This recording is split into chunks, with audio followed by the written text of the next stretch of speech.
10-minute warning, everyone. I'm going to try to start in about 10 minutes, right on time at 9. Thank you for being here.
Okay, just a few more minutes till 9 o'clock.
Okay, it's 9 o'clock. I'm just waiting for a few of the boards to finish their meetings to prepare to do their final presentations.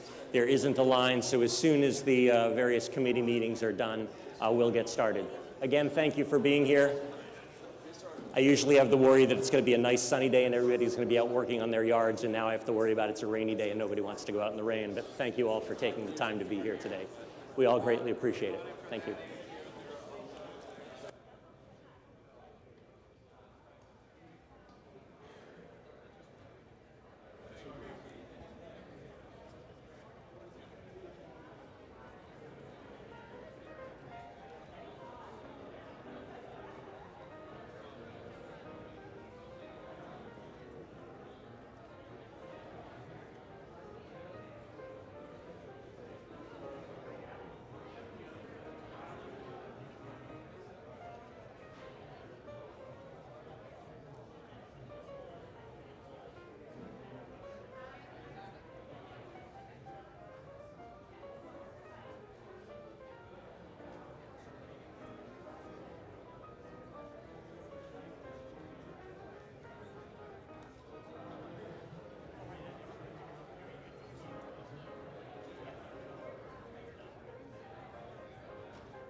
All right, good morning, everyone. I'll give you like a couple of seconds to grab your seats and the last couple of voters to trickle in, and I'll retie my shoe that I just stepped on the shoelace, and then we'll get going.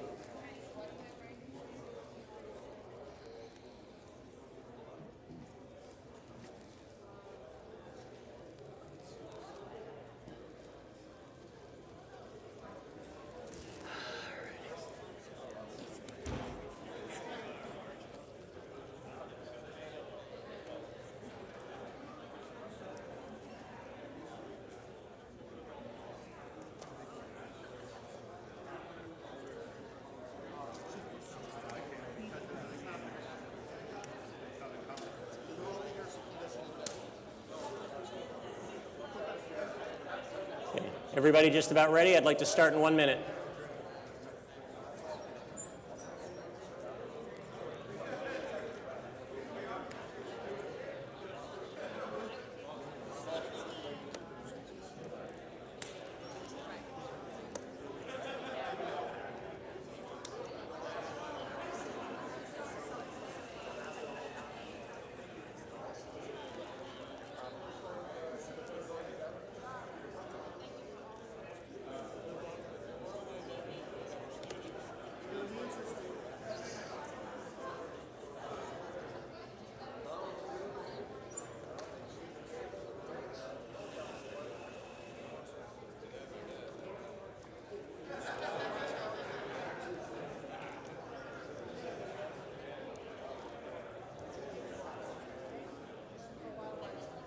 Okay, thank you. Can you please finish up your conversations and take your seats? I'd like to get started.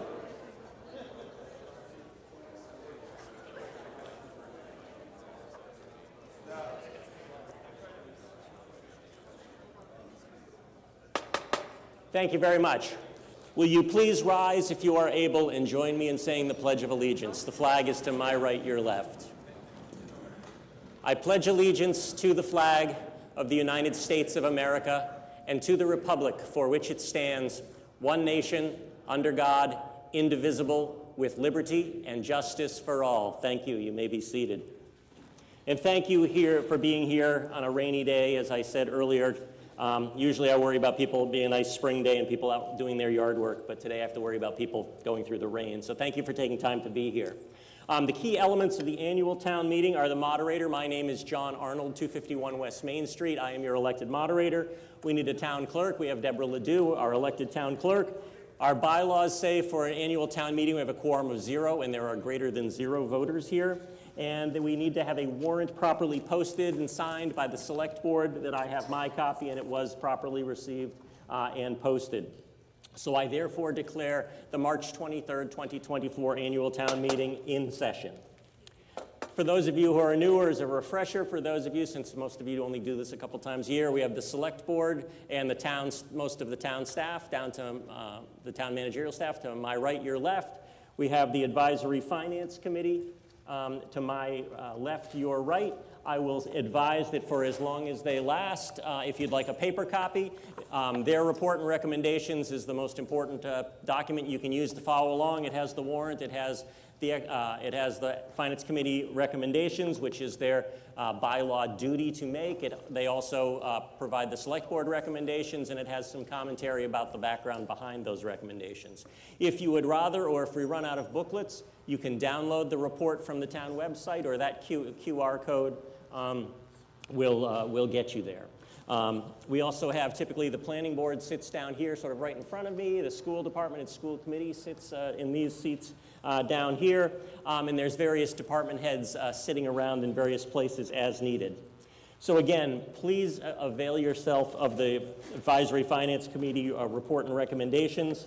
And as always, I'd like to thank the Westborough TV folks, Steve Masciarelli, Mark Stockman, Steve Ashley, and the custodial staff, Brian Callahan, the high school principal, the scouts, scout leaders, and everyone involved in setting up the town meeting and being here to help us, the voters. So thank you.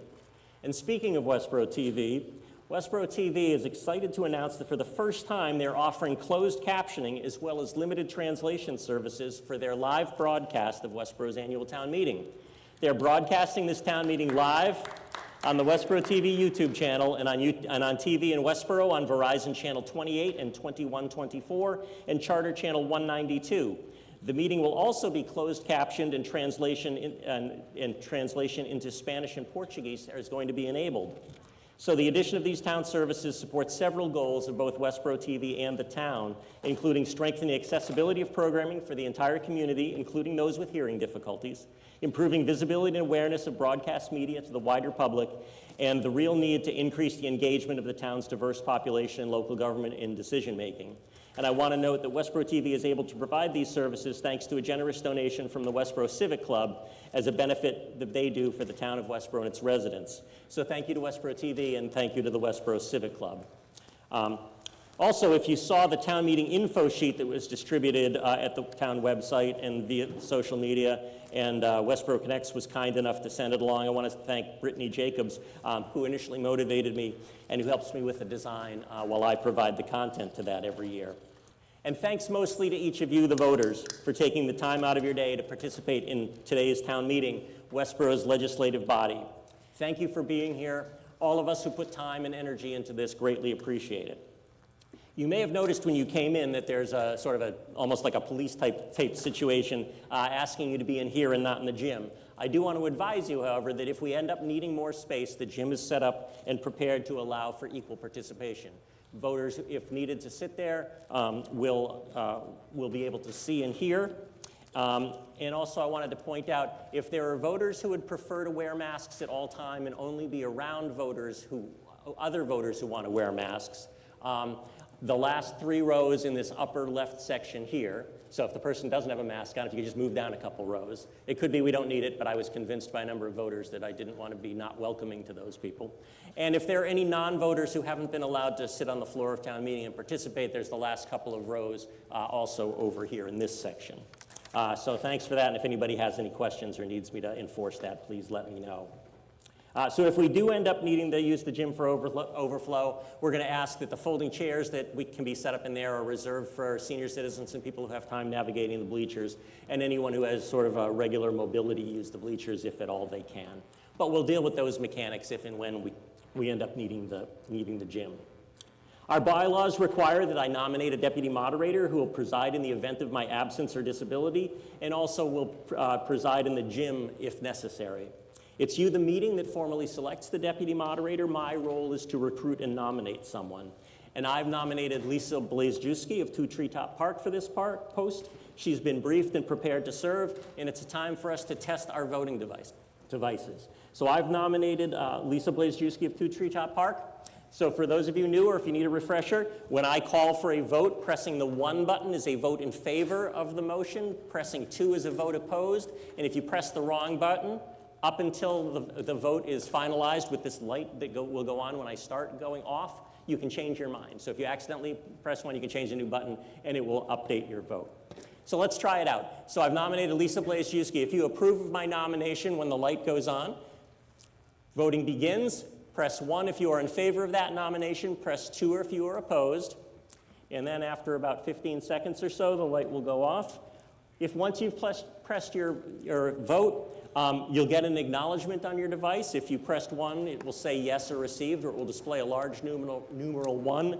If you've pressed no, it should say no received, or display the large numeral 2. And let's see, voting has ended. And the town clerk and I get to see the vote up here. We have 171 in favor, and we have 7 opposed. Ms. Blazewski has been selected as the deputy moderator. Ms. Blazewski, will you rise? She's down here by the Finance Committee table.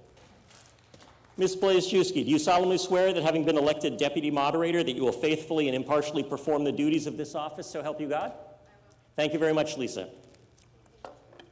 So let's just go through this. So just in case, I said in case it fills up as people get their Saturday mornings going, I'm going to also ask you to make a rule of the meeting that I've asked at the past few meetings. If we run out of electronic voting devices, what I would like to do is I would like to make it fair that since nobody can see how you vote with electronic voting device, if I decide to use electronic voting devices when we don't have enough, and so far it looks like we certainly have enough, I'm just going to ask for a vote of the meeting just to get this process behind us. So I'm going to move that for the duration of this March 2024 annual town meeting, when electronic voting is used in the auditorium, then voters who cannot be accommodated in the auditorium but are in the gymnasium overflow room will have their votes taken by ballot in the gymnasium. Or if there's not enough voting devices but they fit in here, we'll ballot those who do not have those there. So again, let's try our voting devices. If you agree with that rule of the meeting, please vote 1. If you disagree, please vote 2. When the light goes on, voting will begin. Voting has begun.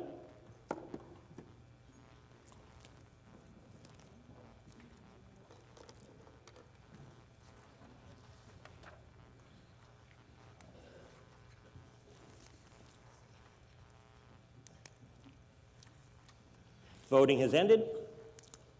We have a vote of 176 in favor and 5 opposed. That rule of the meeting carries. Thank you very much. The next piece of housekeeping is the admission of non-voters. And I have a few non-voters. I just want to explain how this works. As you may or may not know, in order to speak at the town meeting, and other than town department heads where we have a bylaw that says they are obliged, if necessary, to be here and may speak. If we have other non-voters who may wish to speak, they have to fill out a form and tell me their reasons and give their name and address. I want to emphasize this doesn't mean they will speak. It just means that they have permission if and when during the debate I call on them to speak, or if there's a question that they can answer, I can direct the question to them. So I have received a number of permission slips, and I'm going to tell you who they are. So we have Jen Rifkin, who works at Shrewsbury Youth and Family Services, who is a Shrewsbury resident. And she would like to speak with regard, if necessary, to the Youth and Family Services budget. I also have a request from Joshua Weiner of 12 Woodcrest Road, a 17-year-old high school student and a member of the Youth Commission, a non-voting age student member who would like to perhaps address the meeting if that comes up. I also have requests from Irina Kang of 5 Rockland Road, Maya Anantaneni, of 92 Ruggles Street, Nikita Panwar of 6 Pinecrest Drive, and Tanu Pendetti of 1 Belknap Street. These are all high school students who are frequent library users and who, if the opportunity arises and if I choose them, would like to speak on library articles 12C, 40, and 43. So again, we'll try another practice vote. If you agree with allowing these people to sit on town meeting's floor and speak if and when I call on them, please press 1. If you oppose, please press 2. Voting has begun.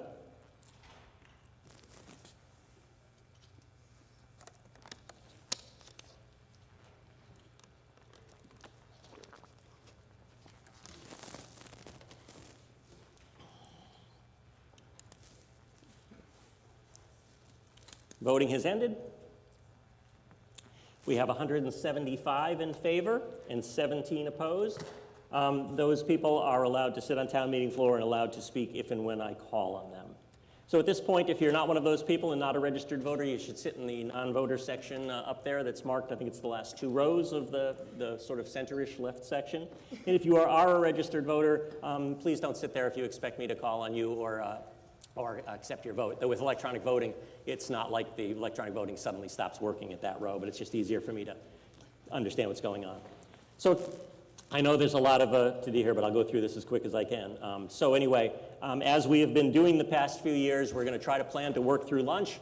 I'll notice, as you probably noticed, the Women's Club has their snacks, coffee, water, drinks, etc. And also the school lunch vendors have set up the other gym and will be serving sandwiches or lunch. So I would ask that you try to find time in the deliberations where you can quickly grab a bite to eat. If it's going to either, make noise or whatever, I'd ask that you quickly eat in the gym and then come back in. But right now, we are not planning on having a break for lunch. However, we are having a break for dinner because, as we learned when we first did this 2 years ago, asking anyone other than me to sit here for like 12 hours in a row is insanity. So we won't do that. And I'm going to look for probably somewhere at a clean break spot around 5 o'clock or so to break for 90 minutes or so for dinner. However, you are allowed to come and go as you wish. I would just ask and tell you that the rules are that if you're going to leave the school, you need to drop off your voting device and sort of check out so we can keep track of where those are. And if you would choose to return, you'll have to check back in. And there's no reason you can't check in and out multiple times, so you're not held captive here. We understand that you have lives and may have some things you have to duck out for.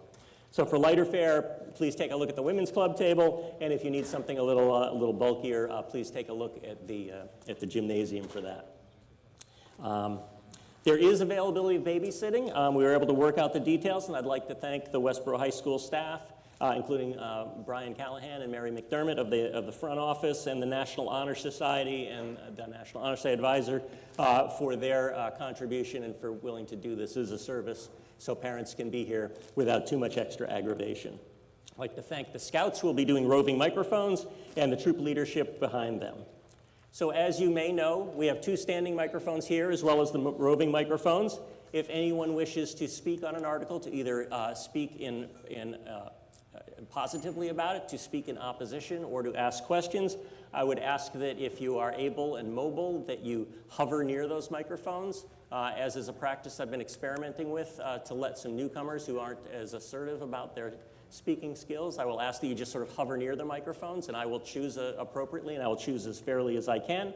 And if you are not mobile or if you wish to remain seated, I'm going to try to remember to ask every once in a while who would like to speak, who can't get to a microphone, and I'll have the Scouts bring a microphone to you and show how it works. And I'm going to try to cycle through each microphone to try to keep debate going.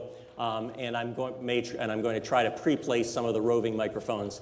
However, I want to let you know that getting the roving microphone is not a guarantee you'll get to speak because debate may be terminated at some other time. For some of the details, I would refer to the first couple pages of the Finance Committee booklet about the town meeting at a glance to explain the rules of the road, and just a few quick things about the rules regulating town meeting. You must be present in voting. That means you personally have to be here. There is no proxy voting. And as I said, if you leave the building, you have to either turn in your voting slip or your voting device. And I would also ask if you see anyone that has multiple voting devices or you think is trying to vote twice, please bring it to my immediate attention so I can deal with it. In terms of our deliberations, the rules are pretty simple. The town meeting is a legislative body. It's not like a meeting at work where people talk over each other. It's not a meeting like you might see on TV where whoever speaks loudest wins. It's intentionally a form of structured conversation. I am the one who recognizes you to speak, and only one person may speak at a time. Typically, a proponent for an article may ask for up to a 10-minute presentation for normal articles, and typical speeches are limited to 2.5 minutes. I have sworn in 2 Finance Committee members who sit over by the traffic light there to accurately and faithfully perform the duties of timing. And as I've said, so when the light is green, that means the speaker has 90 seconds or more left. When it goes yellow, it means they have 90 seconds, but less than 90 seconds, but more than 30. When it goes red, that's your 30-second warning. So it's not exactly the way traffic works, but that's the way it is. And then when your time is up, all the lights will probably go on, and that means you're supposed to finish your sentence and stop. So Jane Clapp and Tom Dolan Jr. have been sworn in and have said they would do this faithfully. So part of this one speaker at a time is that means you have to be recognized by me, and you have to wait until you're recognized. Once I recognize you, you must give your name and address and show me your voting device or voting slip, or if you are one of those 7 or so non-registered voters, explain to me which one you are. And then I'm going to tighten up the process a little because it's gotten a little loose and so about some of the back and forth. So any questions should go through me. So if you remember, I don't know if I haven't seen him here, Dexter Boyce is the only one I know who's done this sort of religiously over the past few years. Say, Mr. Moderator, I'd like to have a question about this article. I'd like to know this, and then the question will go through me, and then I will determine who is best suited to answer it. We also have a bylaw that says every voter can speak a maximum of 2 times on an article without permission of the meeting, and it also says that getting that permission will only happen if other people don't want to speak. So I'll be trying to keep tabs on that. And I want to mention, it's been mentioned to me by several voters, it's strongly recommended, and I think it helps the voters understand, when you start speaking, if you're planning on speaking in favor or opposed to an article or asking a question, please let us, the voters, know I'm speaking in favor of this article and here's why, or I'm speaking against. Sometimes as the speech goes on, it's hard to tell. And obviously, interrupting a speaker because of the 1 person at a time rule, interrupting the speaker is not allowed. So you can raise your voting slip to indicate, or you can stand by your microphone saying you wish to speak, but you may not speak unless and until I acknowledge you. Cheering, applause, booing, and all that, we know this happens in the real world. It's not supposed to happen here. Your vote is your strongest voice, and I'm going to ask you that, except in unusual circumstances, for instance, the clapping for the Westborough TV was okay, but we do not clap during the deliberations. We don't clap after. We don't boo. We don't hiss. We just let things carry on and let the voice stand where they may. We are one Westborough, and I'd like to keep it that way. I'd also mention the topic under discussion is limited to the topic under discussion for the motion and only that. The town meeting rules do not allow deliberations to focus on personalities. It is discussion only. If you have comments about some aspect of the meeting that's not relevant to the topic, I may stop you because there are other forums for that, and if you don't know where they are, I will help you find them. We are here acting today, we have plenty to do, and we're acting as the town's legislature, and our deliberations are, by design, focused on the actions the town meeting is being asked to make. So, at any time you have a question about things, about the process, you may raise your voting device, your voting slip, and you may call out a point of order. You may tell me what your question is, and I will help you answer it. Finally, I know you're getting this. You may have noticed that there's a large number of petitioned articles that appear at the end of the warrant. The last 13 of these articles are non-binding resolutions which the petitioners have asked the town meeting to vote on. Some voters have expressed concern about the time it could take the meeting to take up these 13 non-binding articles and asked me what options the voters have. After careful consideration, I've concluded that since the articles are on the warrant, the petitioners have a right to be heard, even though these articles are non-binding. And as a deliberative body, there should be some deliberation on the articles at town meeting. However, the town meeting may not require the same amount of deliberation on these articles as it does on topics where the town meeting does have the authority to act. Passing budgets, appropriating funds, bylaws, etc. Therefore, on behalf of the voters who have asked about the options that are available to them for these non-binding articles, I'm going to make the following motion. I move that debate on any article whose subject is a non-binding action of the town meeting be limited to 15 minutes, with the 15 minutes allocated such that voters in favor of the main motion and voters opposed to the main motion are each allocated a maximum of 7.5 minutes of the total time. So that's my motion. I will let you know if the voters accept this with a 2/3 vote, then I will enforce the following rules. Each of the 7.5 minute blocks may be used by either one 3.5 minute presentation by a group, followed by a proponent or opponent, followed by speeches up to 2 minutes of proponents and opponents. Or if there's no 3.5 minute presentation, we will have speeches by either proponents or opponents with a maximum of 2 minutes rather than our usual 2.5. And I would alternate between proponent and opponent until the time has been used up or until no one wishes to speak. I do want to emphasize that this 15 minutes doesn't mean that you, the voters, have to fill the time. It's just an upper limit so we don't have to worry about waiting for someone to call the question and move on. It gives me the authority to limit debate without further action other than the clock running while we have proponents and opponents speaking. And I would intend to alternate between opponents and proponents so their time doesn't get all used up at one time. So, with that said, A motion to limit or extend debate is non-debatable, similar to a motion to terminate debate. So I'd like to take a vote on my motion as it appears here. When the light goes on, voting will begin. Yes. No, this is an undebatable motion. Doesn't mean you can't make an alternate motion, but motions to extend or terminate debate are undebatable, according to the rules of town meeting time. So with that said, when the light goes on, voting will begin. Vote of 1 is in favor of this rule. A vote of 2 is opposed. Voting has begun.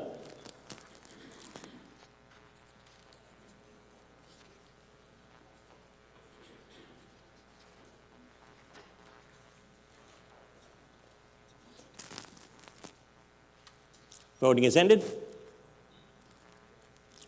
We have 205 in favor and 12 opposed. That is a 2/3 vote. The motion carries. That is a rule of this meeting. So now I'd like to ask you to turn off your cell phones.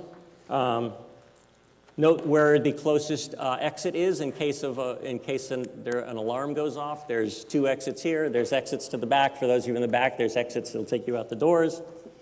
And with that said, let's get started.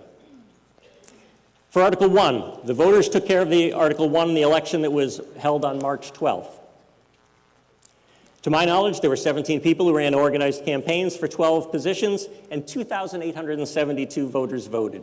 On behalf of the town meeting, Westborough's legislature, I'd like to thank you all, people who ran and people who voted, for your commitment to the townspeople of Westborough. Thank you. And I'd like to also take this moment under Article 1, as our tradition, to recognize the fact that we as citizen legislatures are here gathered today to do the work of the town. So any first-time town meeting attendees? Yeah, there's a few in the back. Yep, thank you. Thank you for being here. I hope you get the hang of it. And if you have any questions, either during the meeting or after, let me know, and I'll be glad to help you out. Anyone who's been at town meeting for 50 years or more, that means going back to 1974. I don't quite qualify for that yet, but we're getting there. Thank you very much. All of you have been here for 50 years. I thank you for that. How about 25 years or more, 1999? Turn of the century, almost. All right. Thank you for being here. Thanks to everyone who takes the time out of their day. We now move on to Article 2, receiving the town reports. Mr. Leslie.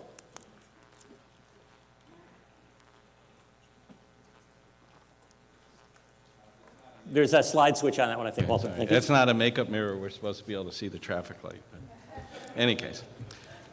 Good morning, Walter Leslie, 207 West Main Street, Chair of your Advisory Finance Committee.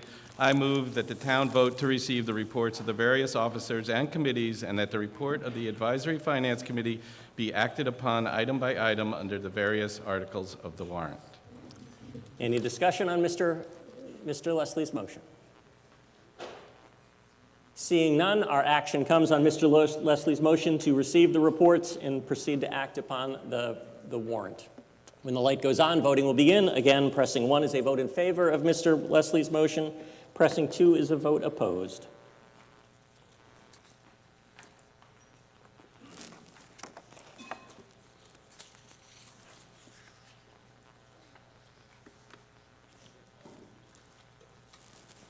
Voting has ended. We have a vote of 235 in favor and 2 opposed. The motion carries. The reports are found in the booklet. I think there's still copies left in the back. And if not, I think you can stop by the town clerk's office and get one. So, as is our tradition, we're going to hear a couple reports orally, but I'd also like to do our tradition of essentially mentioning at the front of the report that the report is dedicated and recognizes a number of people who have served the town in various capacities over the years. So at this time, if you are comfortable in doing so, could you rise and have a brief moment of silence? So I would like to recognize that the town report is dedicated to Mesrob Maljanian, and the town report recognizes Joe Federici, Bud Highland, Dick Cruz, Maggie Manasian, Oscar Najarian, Nancy Perkins, Al Sanborn, and Robert True. And we also use this moment of silence to recognize and honor those who've been to remember Olivia Colby and extend our sympathies to her family and friends and others similarly affected. and also recognize and honor those who've been affected by medical and financial hardship, ongoing conflicts at home and abroad, and other recent events, and hope that we as a people can effectively settle our differences, and as we say in the Pledge of Allegiance, with liberty and justice for all.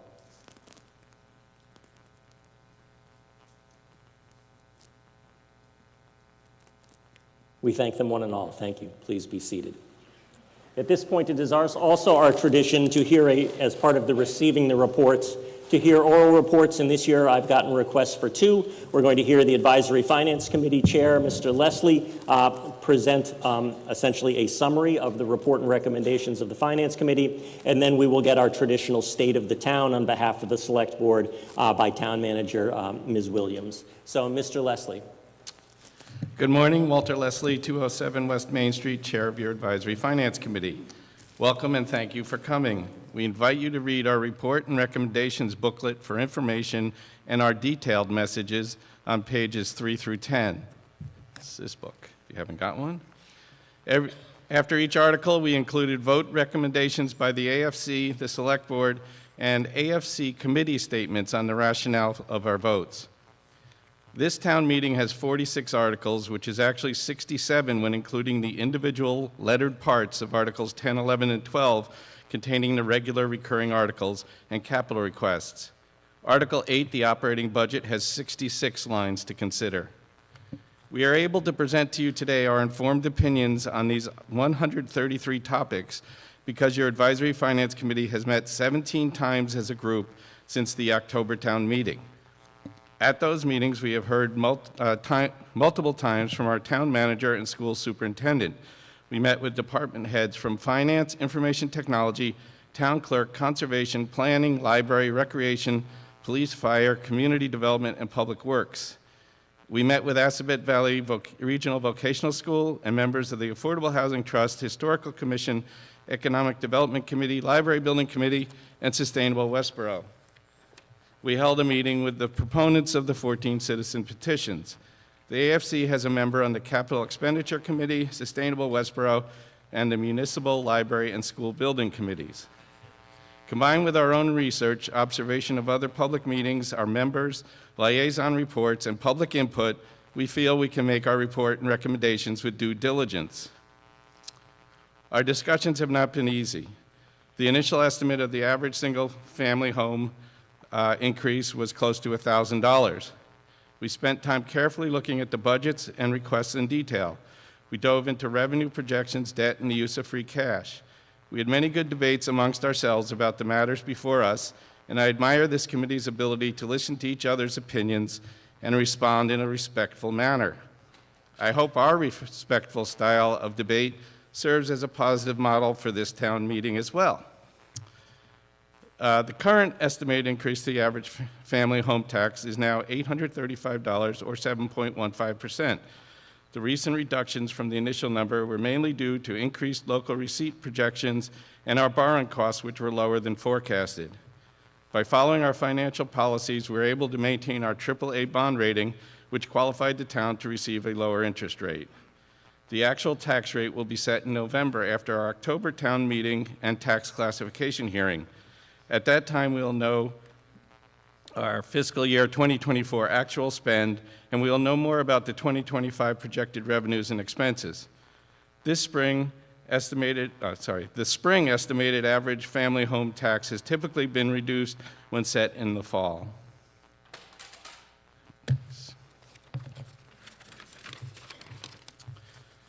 The challenges faced by residents by recent inflation also affect the town's expenses and our employees' cost of living adjustments to salaries.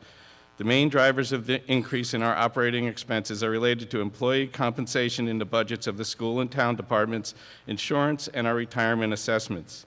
The increases on wages are from previously negotiated contracts as cost of living increase plus years of service or step increases. 7% increase in taxes come from a mixture of increased expenses and reduced revenue. The revenue and expenditure table on page 11 of the booklet contains detailed estimated comparisons of expenditures and revenues.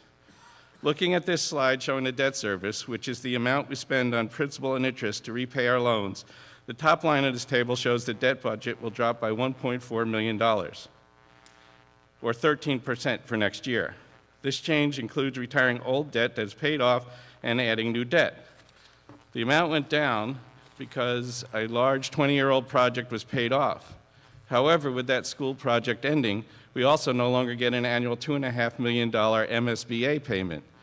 This end of reimbursement shows as a decrease in revenues. By combining the change in expense with revenue, we have a holistic analysis for debt, which shows we need to actually add an additional $1.1 million on the levy for debt service.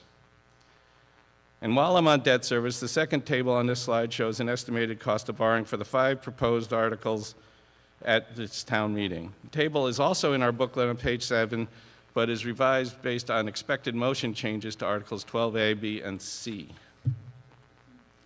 There we go. This table shows the 5 other major contributors to the levy increase. Like debt analysis, I've taken the approach to subtract the expected state revenue from the expense to get the effective change in the amount of our tax levy. I subtracted $12 million of Chapter 70 school-specific state aid from the school budget. Likewise, I subtracted the 1.7 unrestricted state aid from the combined town budget.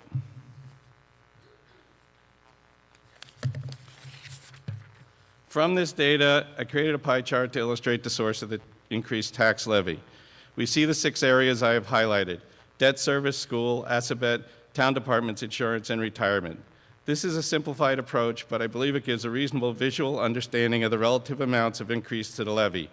The table on the right assigns dollar amounts to those percentages based on the average single-family home estimated tax increase. Education is 45% of the increase. Town budgets contributed 18% to the increase, and 37% of the increase comes from insurance, debt service, and retirement. The largest expense on a municipal budget is salary and wages. We are fortunate to have highly competent and diligent management and staff working on our behalf in our town and school departments. Providing competitive wages is critical to attracting and keeping employees and avoids the cost of replacing employees. While certainly some reductions in expense may be made by efficiency, a significant reduction to the cost of operating a town likely includes a reduction in provided services. We have made our budget recommendations based on what we believe is the value of keeping our level of services in our community. Our department heads and management of the town and schools are looking for ways for increased efficiency. Planned infrastructure maintenance and repair is a strategy that should be more efficient than emergency repairs. Ideas such as the Regional 911 Dispatch Center can give us improved service and lower cost. We are proposing to use free cash appropriately per our policies in the articles you have before you. We are concerned with the estimated 7.15% increase in taxes and recognizes the burden this places on our taxpayers. There was a suggestion on using more free cash to lower the 2025 tax burden. After an in-depth discussion, the AFC voted in favor of leaving our budget motion at $450,000 of free cash used for reducing the tax rate, the same amount as last year. The committee consensus was it was important to continue to follow our financial policies to avoid a bond rating downgrade that would increase our debt service payments for many years. Larger amounts create an increased structural deficit, which means that next year when we will have other increases to the budget, we will also have the increase we avoided this year or continue to using more free cash at what may be an unsustainable rate. The AFC would like to recognize School Superintendent Amber Bach for her 10 years of exceptional and dedicated leadership to our schools. We appreciate her efforts to keep the AFC and community informed on the proposed school budgets and capital requests with thoughtful presentations and respectful discussions. So we have made our recommendations. Now it is town meeting's responsibility to deliberate and vote on this warrant.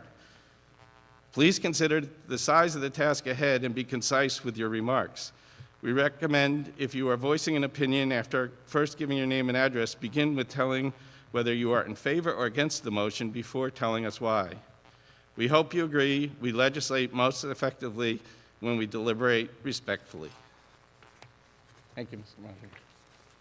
Thank you, Mr. Leslie. And now the state of the town on behalf of the Select Board from Town Manager Christy Williams. Ms. Williams.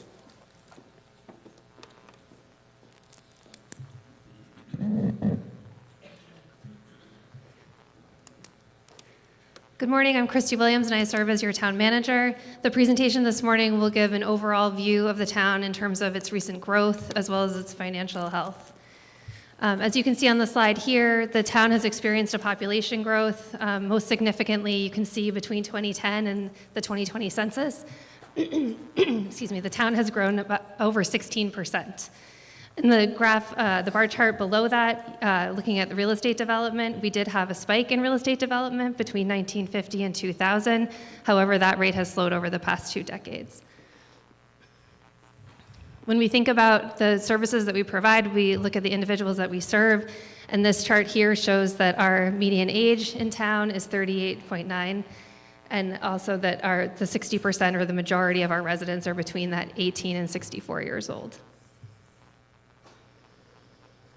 In looking at economics, we see that 63% of folks in town have a household income of over $100,000, which is about 1.5 times Worcester County, similarly 1.4 times Massachusetts, and then our per capita income is about 25% higher than the state. Over the past few years, as we look to provide services and move the town forward in the way that our residents want us to, we have established several engagement methods. So in 2018, we started with a strategic plan, and most recently have ended with the senior needs assessment in 2023.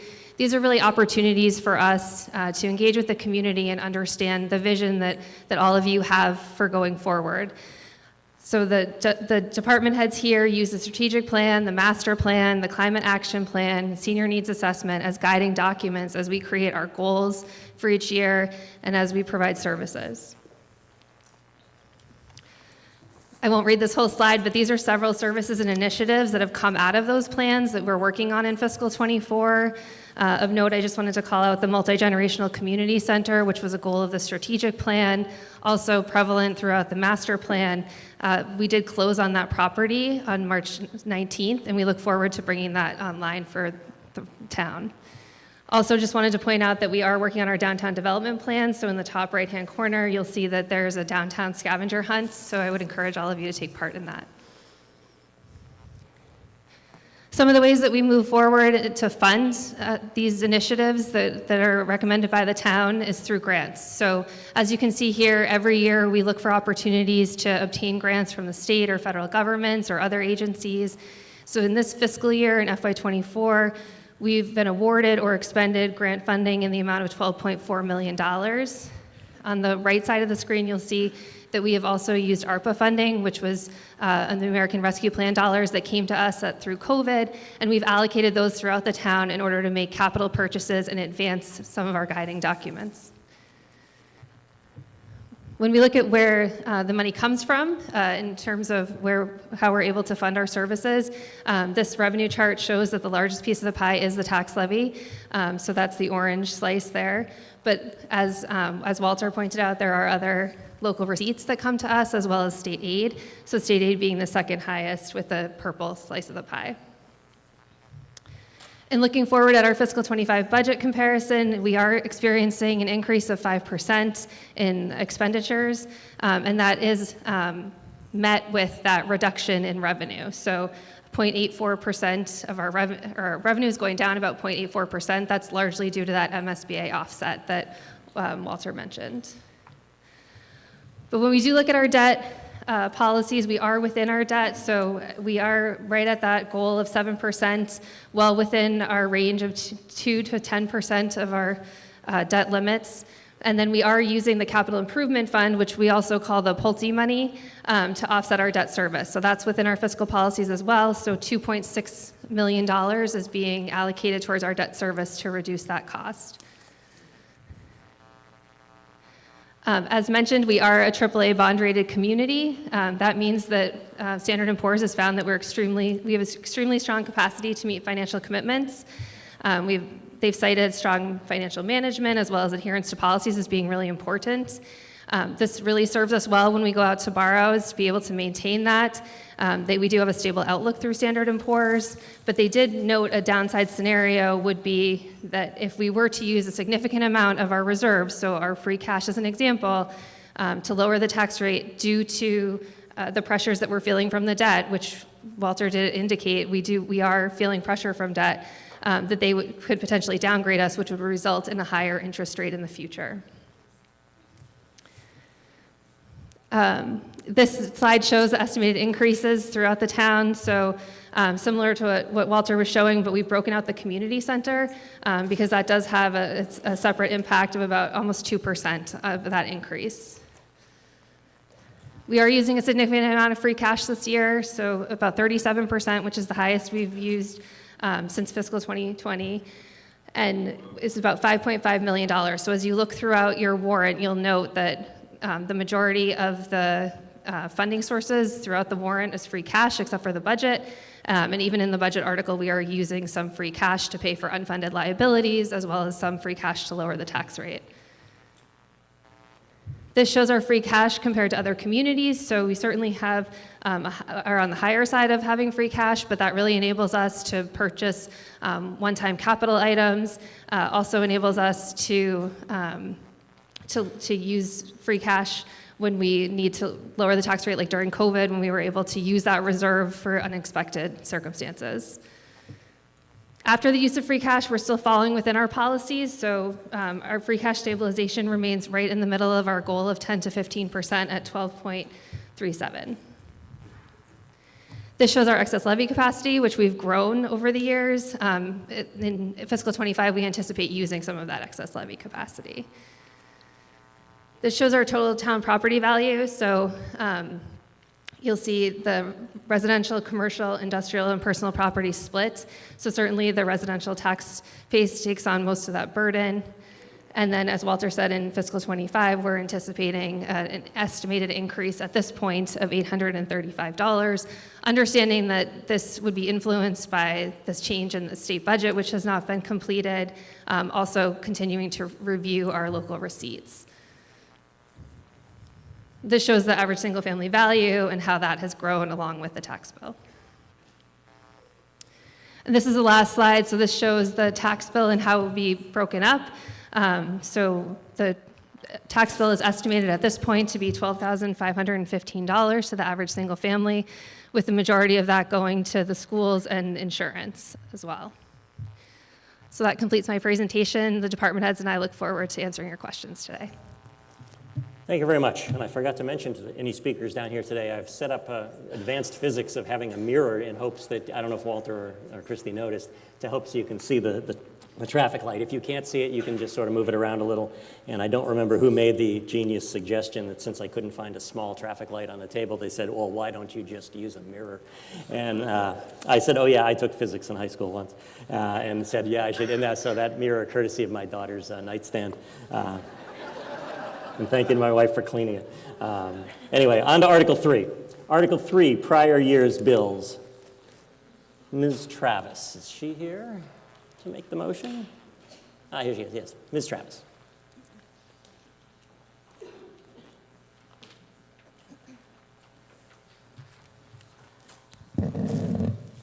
Beth Travis, 65 Adams Street. I move that the town vote to transfer and appropriate from Country Club retained earnings the sum of $163.92 for the purpose of paying a prior year bill for the Recreation Department. Any comments, Ms. Travis? Any presentation, any remarks? Other than your motion? No. Okay. Any questions? Seeing none, our motion comes on Ms. Travis's vote to transfer and appropriate $163.92. I will make note that the quantum of vote is 4/5 because it's a prior year's bill. So let's see if I can do the math. When the light goes on, pressing 1 is a vote in favor, pressing 2 is a vote opposed. Voting has begun.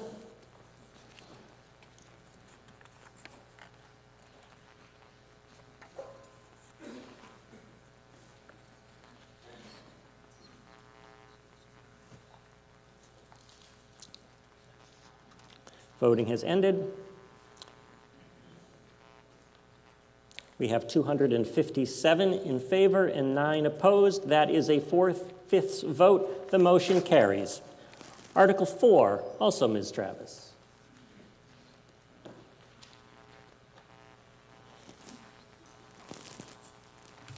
Beth Travis, 65 Adams Street.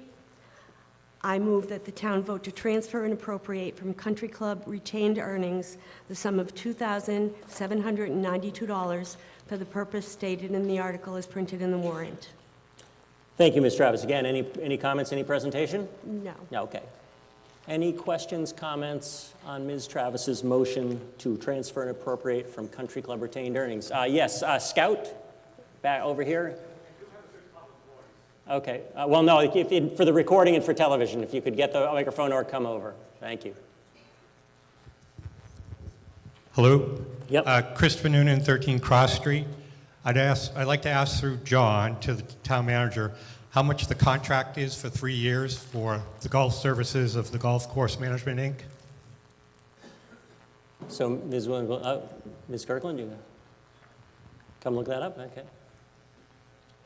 They're going to look that up. Yes, you can use the microphone up there if you know.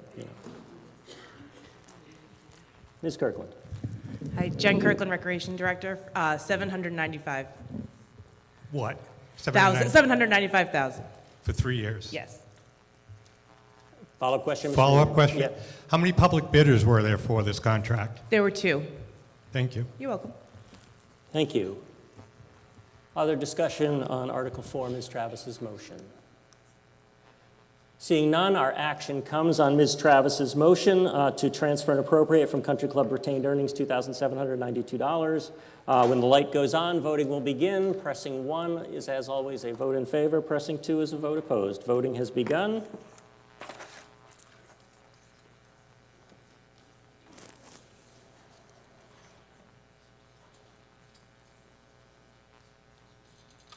Voting has ended. We have a vote of 246 in favor and 31 opposed. That is a majority vote and more. The motion carries. We now move to Article 5, dealing with fiscal year 24 legal expenses budget. Mr. Keogh. Thank you, Mr. Moderator. Sean Keogh, 5 Yorkshire Circle. I move that the town vote to transfer and appropriate from free cash the sum of $125,000 for the purpose stated in the article as printed in the warrant. Thank you, Mr. Keogh. Any remarks? Yes, so fiscal year 2024 has included a number of legal expenses, including several lawsuits. These are outside of the typical costs associated with the legal budget. So far, the budget for 2024 was $132,500. The Advisory Finance Committee transferred an additional $80,000 into this budget earlier this year. As of the end of January, the town has expended approximately $191,000 for legal expenses. This article would increase the legal budget to fund anticipated legal expenses through the remainder of this year. However, at this time, we are keeping the legal budget level funded for next year. Thank you, Mr. Keogh. Questions, comments? Yes. Name, address, and show your voting device, please. Yep. I think there's a slide switch on that mic. Can you just check?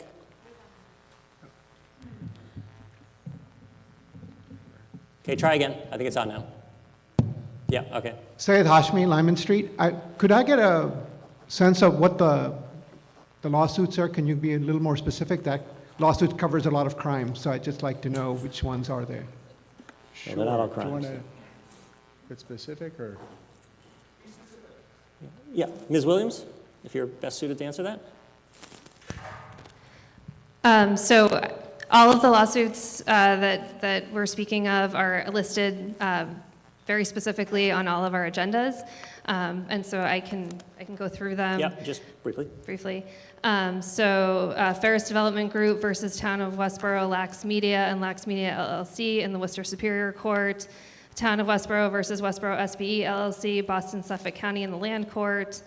Westborough SPE LLC versus Town of Westborough in the U.S. District Court. Westborough SP LLC in the bankruptcy court, the Residences of Westborough Station Northland TPLP at 100 Charleston Meadows in the Worcester Land Court. Those are all the lawsuits. Could you summarize without divulging any secret information, like just the general tenor or topic? So Westborough SBE is related to the Regal Cinema. So that's 4 of the lawsuits. And then Northland is related to affordable housing. Okay, thank you. Other discussion?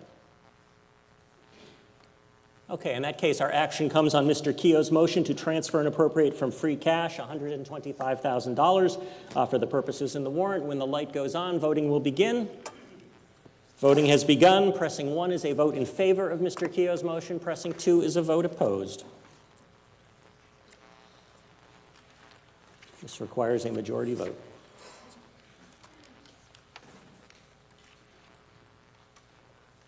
Voting has ended. We have 250 in favor, 250, and 25 opposed. That is more than a majority vote. The motion carries. Moving on to Article 6, the FY 2024 Finance Department budget. Mr. Edinburgh. Alan Edinburgh, 8 Nash Street. I move that the town vote to transfer and appropriate from free cash the sum of $22,800 for the purpose stated in the article as printed in the warrant. Mr. Edinburgh, remarks? Yes. In fiscal year 2024, the town has experienced vacancies in both the finance director position, which currently also functions as the town accountant, and the treasurer collector position. These positions are critical to the functioning of the town and required interim services while the town recruited permanent employees.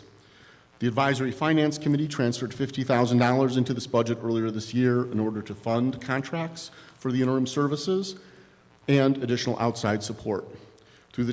Though the town hired a permanent treasurer collector earlier this month, the chief assessor is currently acting as the interim finance director, and town accountant functions continue to be performed on an interim basis under contract. The budget currently has $15,200 remaining, which is not expected to cover anticipated costs. Approval of this article would increase the finance department expense budget to fund anticipated contractual service costs through the remainder of the current fiscal year. Thank you, Mr. Edinburgh. Questions, comments, advocacy, opposition? In which to speak. Yes, Scout, could I have a microphone down here, please?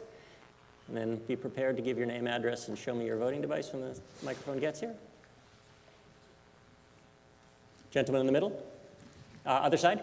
No, other side. There we go. Right there. Can you hand the microphone down? Thank you. Name, address, and show me your voting device, please. I'm Bill Spurl on 4 Stratton Drive. I stand opposed to this motion at a time when the planning committee could be considering budgets that reduce staff rather than increasing them in view of the appalling increases in the town taxes. Thank you. Thank you very much. Response? Ms. Williams, brief response? So this specific article doesn't change the staffing level of the finance department. It specifically funds interim services. So we are contracting with individuals to perform the interim services. We are currently under contract with a town accountant to perform accounting services. And then we are also under contract actually with our former finance director to help us with other accounting functions. So this specific article does not change the number of staff in the finance department. Thank you very much. Other discussion? Seeing none, our action comes on Mr. Edinburgh's motion to transfer and appropriate from free cash $22,800 for the purpose in the warrant. When the light goes on, voting will begin. Voting has begun.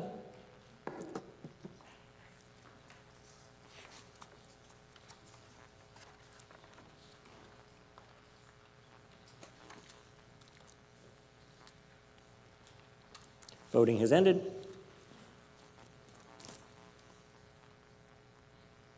We have a vote of 247 in favor, and 42 opposed. That is a majority vote. The motion carries. We now move to Article 7, dealing with the fiscal year 2024 Reserve Fund. Mr. Leslie. Walter Leslie, 207 West Main Street. I move that the town vote to transfer and appropriate from free cash the sum of $134,677 for the purpose stated in the article in the warrant. Thank you, Mr. Leslie. Remarks? Yes, can you bring up?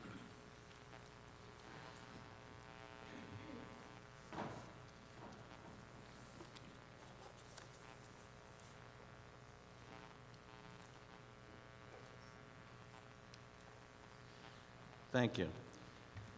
The AFC has transferred $134,677.40 so far this year out of our reserve fund. There remains $115,333. The reserve covers unexpected 2024 expenses. The amount requested will refresh the AFC reserve to the $250,000. Free cash transfer will not impact the tax rate, and unspent reserve funds revert to free cash in July. We feel it's prudent to reduce the risk of having to call a costly and inconvenient special town meeting should a need arise above the remaining reserve, and reserves are only spent on unexpected expenses. Thank you. Thank you, Mr. Leslie. Any comments on Mr. Leslie's motion? Seeing none, our action comes on Mr. Leslie's motion to transfer and appropriate from free cash the sum of $134,677 for the purposes stated in the article as printed in the warrant. When the light goes on, voting will begin. Voting has begun.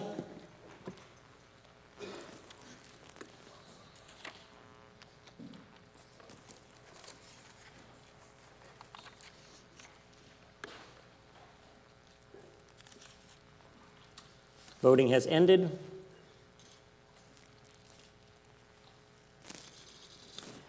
The vote is 248 in favor, 34 opposed. The motion carries. That is a majority vote. We now turn our attention to Article 8. Before Mr. Leslie starts, I just want to tell you, based on comments and some what I think are improvements or at least increased clarity in the budget article, because in the past people have said there isn't really a way to make statements about the budget as a whole other than questioning every line item. So we started this last year and I've refined it this year. So here's the process what's going to be for this article. So we're going to hear Mr. Leslie make the main motion. And then if there are questions about the main motion in general without specific line items that people would like to make remarks, they can call out question to the main motion. At that point, I'm going to allow the proponents to make an initial presentation about the budget. And if there are questions, I will allow the questions to be made about the budget on the main motion in the budget in general. And then we'll take up any of those comments. And then I will proceed to read through the budget line item by line item to take questions on the specific lines. So if there's questions about that as we go, let me know. But that's the process that I'm intending to follow to allow people to make some general remarks about the budget as a whole. So now with that, thank you for letting me make those remarks, Mr. Leslie. Mr. Leslie. Walter Leslie, 207 West Main Street. I move that the town vote to raise and appropriate such sums of money as may be necessary to defray the expenses of several town departments for the ensuing fiscal year, and that each total read by the moderator be considered a separate motion made for each of the line items making up the total in the column marked FY 2025 AFC recommended budget.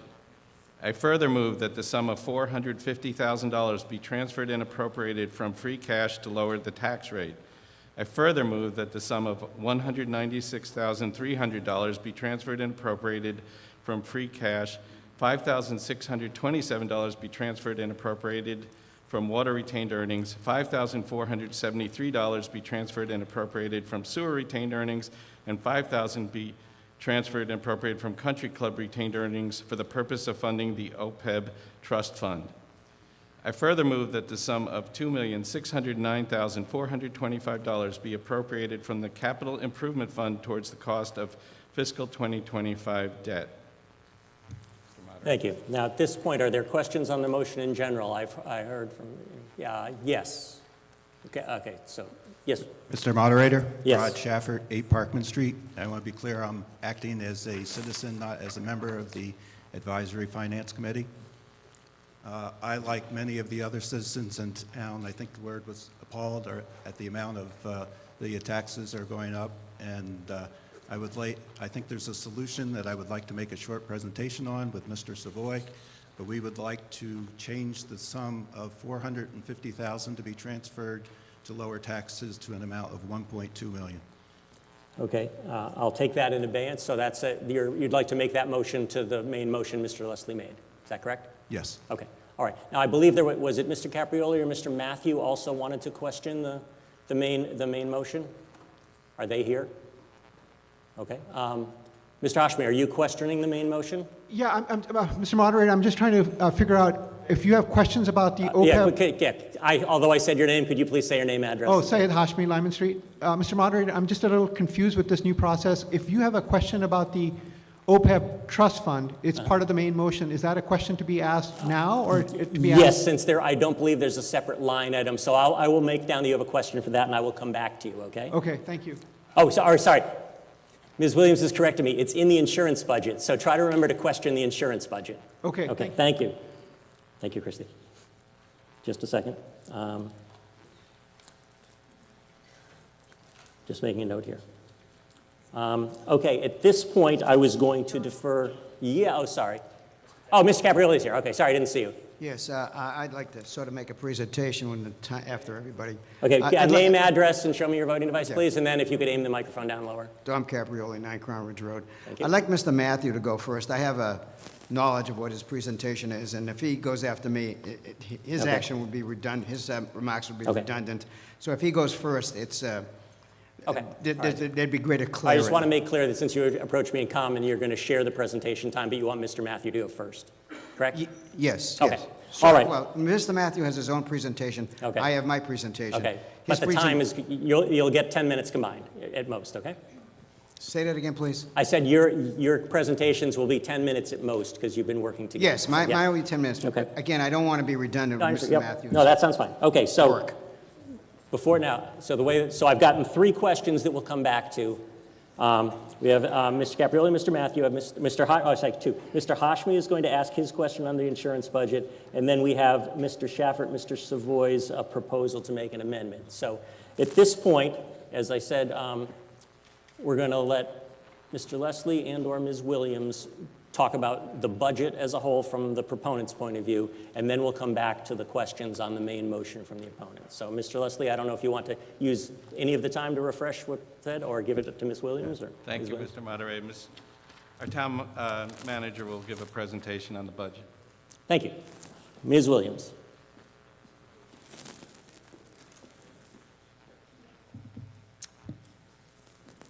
Thank you. So this presentation is more detailed related to the FY25 budget. Just reminding folks that we start our budget process in the summertime, and so we have our first meeting in September, so we have been meeting on these budgets since then. As we've shown before, that these are the estimated increases. We did break out the community center. The community center increase is showing, not including the debt, is showing an increase of $53 to the average single family, which is actually less than what we had proposed in the October town meeting. So this is just breaking out the community center. So these are additional costs that are part of that $835 that we're projecting. So this is a slide very similar to what you saw in October, where we're paying utilities, we're paying maintenance, common area maintenance, and then we're proposing the addition of 2 positions. One is a custodian. We're purchasing a 64,000 square foot building. We feel the need for a custodian to work in that building. And then also an additional program coordinator to program that building in the recreation department. So the town department increases, salary and wages went up about 5.54% and expenses 10.14%.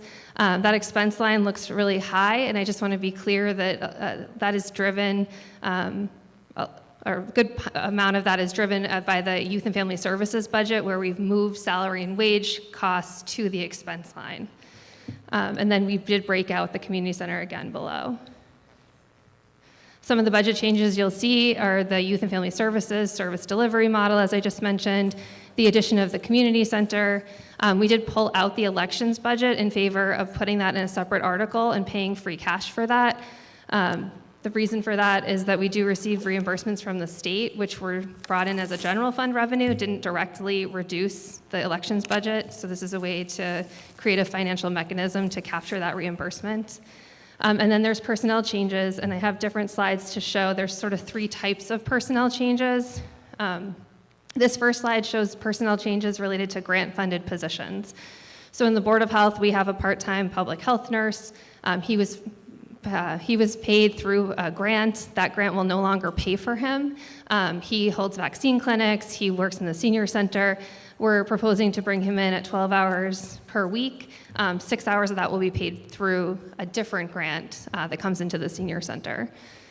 We're also proposing to move the administrative assistant who had an increase in hours last year. Just the increase was funded by the grant. That's not typical of how we budget. We budget full-time employees typically fully onto the budget, so we moved those 5 hours onto the budget. In the fire department and police department, we've had grants we've used ARPA funds to bring on some additional positions. So these are employees that are currently working here, positions that we currently have. The ARPA funds have to be spent by the end of the calendar year, and so in fiscal 25, we won't be able to use them as an offset. So these are positions that are currently here, and the cost of having those positions will be fully brought onto the budget in fiscal 25. The next group is positions that were added in fiscal 24 through available funds. So as we mentioned, we've had a lot of vacancy in our finance department. So there's been availability in the salary and wages line. We've identified the need for additional positions in the finance department. So the town accountant position was approved by the select board. We are advertising for that right now. And then we've added a payroll clerk in the treasurer collector's office, which we have just hired someone for that position. So these are positions that are paid through existing funds that are available because of vacancies in that department, but will be fully brought onto the budget in addition to the current positions in fiscal 25.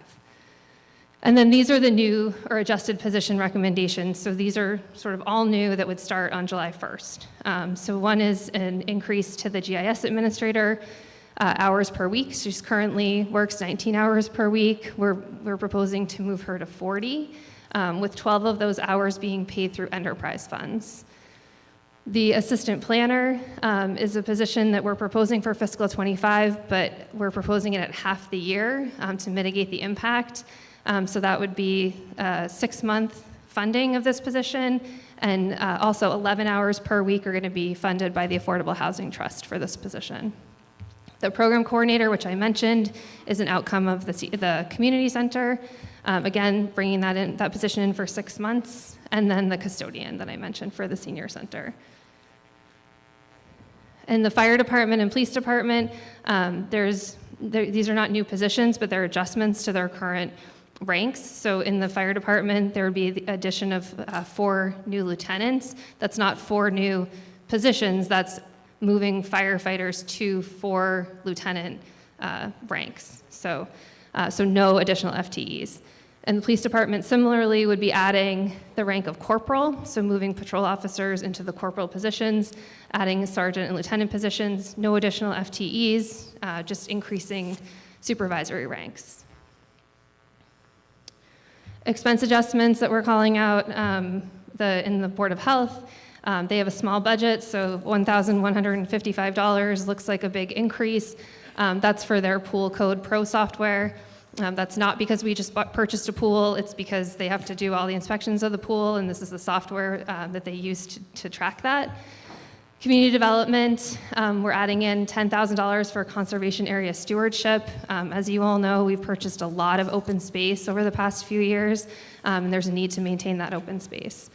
And then in the library, there's increases related to ebooks, and these are lines that must be increased to a certain percentage in order for us to maintain our accreditation.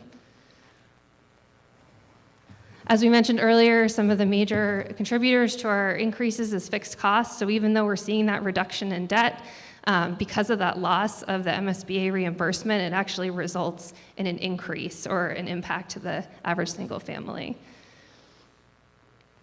So this is a slide similar to the one that Walter showed earlier, which again shows that we're actually experiencing an increase of $140 estimated for the average single family, even though our debt is actually going down. Again, showing that we're still within our debt policies and getting good rates because we are maintaining our reserves and using them responsibly. The health insurance rate of increase is another driver, so that the rate of increase is trending downward. So we're projecting we have a 5.5% increase for our health insurance. That's our employees and our retirees. Our comprehensive fiscal management policy advises us to use free cash to lower the tax rate, fund unfunded liabilities, and such as OPEB. And for non-recurring or emergency expenditures, that's free cash in excess of our goals. So this is a slide I already showed you, showing that we are using a lot of free cash. We're using exactly as we are supposed to under our policies. The free cash to lower the tax rate is that $450,000 that was part of the motion. You can see that it's actually saving $55 on that estimated increase. This is a structural deficit that comes from COVID. We created a structural deficit because we were being mindful of the impacts of COVID on the community. You can see that went away in fiscal 22. The taxpayer did not take on that burden. We just got a very significant sort of extraordinary increase in our Chapter 70, and so we were able to eliminate that. That is not something we should anticipate. We're actually looking at less than 2% increase in our Chapter 70 for fiscal 25, so that was not something that we should rely on. And we've maintained that 450, understanding the impact of taking that away, but it is a structural deficit that we put on this slide every year that we need to be incrementally putting that back on the budget. So this is the funding of our unfunded liabilities. This is our OPEB. And this is part of our fiscal management policy, is to fund it through free cash and raise and appropriate until we get up to that 1.1 million. I already showed you this slide. I see my light is yellow, so I'm going to keep going. So the increase again is that $835 to the average single family, and this is just the same slide that Walter showed before, which is really showing you where the increase is coming from. Thank you. Thank you very much. It's nice to know the mirror worked. I was never sure if people would actually see it or not. So here's what we're going to do. So Mr. Hashmi's question is going to be deferred till insurance. Mr. Shafford has a particular amendment, so I think I'm going to let the other people go first, just so we can then get to the amendment part. So at this point, Mr. Matthew and Mr. Caprioli, did you have remarks to make about the main motion on Article 8, the budget? If so, please go to a microphone. Is Mr. Matthew here? And I can't hear you. You want the other people to go first? Okay. Okay, while we try to track down Mr. Matthew, Mr. Shafford, Mr. Savoy, would you like to make your remarks? Mr. Moderator, we have a short presentation. I'd like to approach the front of the room to be able to do that. No, we're not. I want to clarify. Following best practices and some comments, the podium is a best practice for moderators and for other towns, reserved for town boards and committees. So you may use a roving microphone and stand down in the aisle, look here, but not using the podium. So I know that's new this year, but I want to do that. So if you wanted to get a roving microphone from a scout and then come and stand down near where the library folks are, you can do that. And if you need to advance the slides, you can ask Mr. Stockman to advance them for you. My main purpose was to advance the slides, so if Mr. Stockman All right, yeah, as long can as do there's a way that. to do that, yeah. Okay. Mr. Savoy, do you want to join me at the microphone? Yeah, okay. Thank you. Yeah, Mark, do you mind if you, Mark, will you be listening to advance the slides? Okay. Thank you. And again, if you've introduced yourself, Mr. Shafford, if you could have Mr. Savoy introduce himself. Introduce yourself. Name, address. Wilfred Savoy, 41 Chestnut Street. Thank you. And Yep, thank you. All right. Could you clarify how much time we have, Mr. Moderator? I'm sorry, what? Could you clarify how much time we have? Can you keep it to 5 minutes? We'll do our best. Thank you. So as I mentioned, sitting on the Advisory Finance Committee, this is not part of what they agreed to, but I've had the opportunity to hear a lot of the discussion and have searched diligently to find ways to lower the taxes. So Mr. Savoy and I believe we have a solution, and we're presenting it tonight. Next slide. How much is too much? $835 per year for the average single taxpayer, 7.15% is too much. Next slide. Go ahead, Mr. The Savoy. first slide dealt with property valuation, which is a way to measure relative wealth, but it doesn't help to put food on the table. When you look at the median household income, that's really the indication of what the townspeople can afford and their capacity to pay taxes to the town. When you compare the median household income to the average single-family tax bill, you can see the ranking in the 15 towns there. We rank 13th in the median household income, and we rank, I think it's 8th or 9th, 8th as far as the single-family tax bill. Next slide. Next slide, please. Let me do this. Oh, yeah, I think we missed the slide. But, so when we talk about free cash, as we said, free cash is not free. Free cash primarily comes from getting more revenue than we anticipated and saving money on our expense line items, which is great. I commend the town. By my calculations, we saved or got an additional revenue and savings of $5.6 million. Next slide. Our goal, so adding the $5.6 million to our previous puts us up around $14 or $15 million. In order to maintain the 12.5%, we need to be at the $9 million rank. Next slide.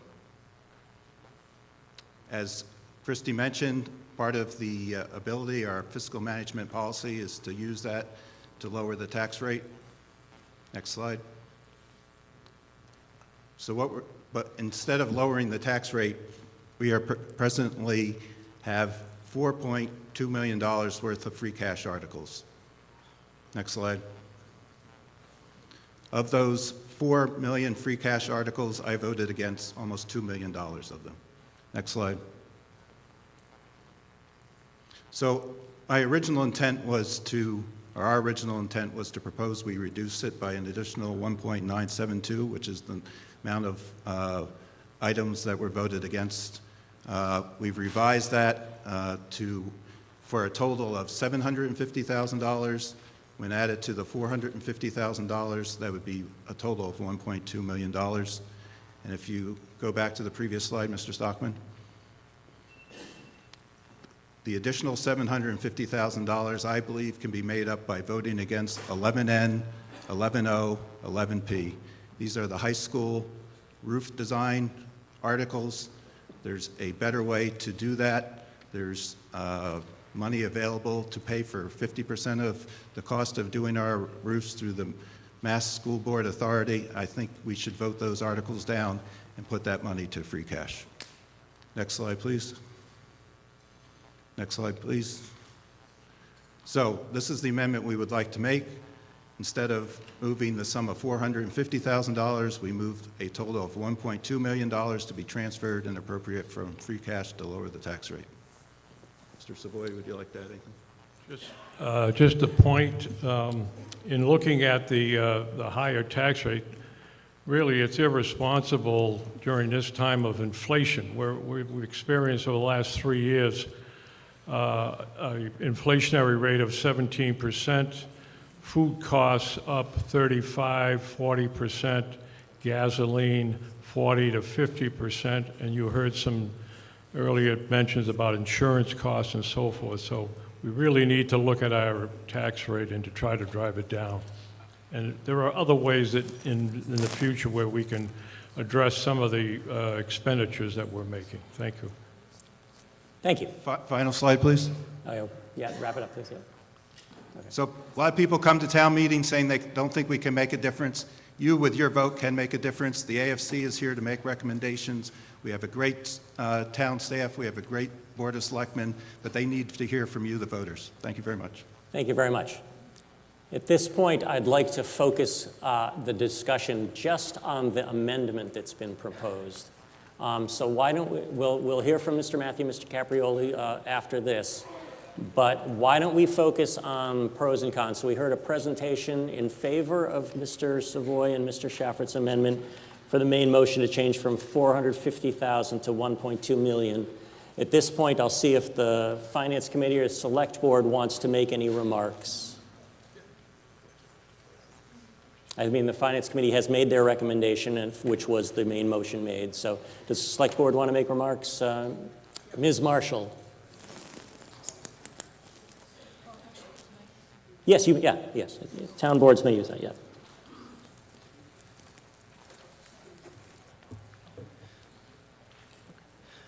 Shelby Marshall, 7 Charles Street, representing the Select Board in these comments.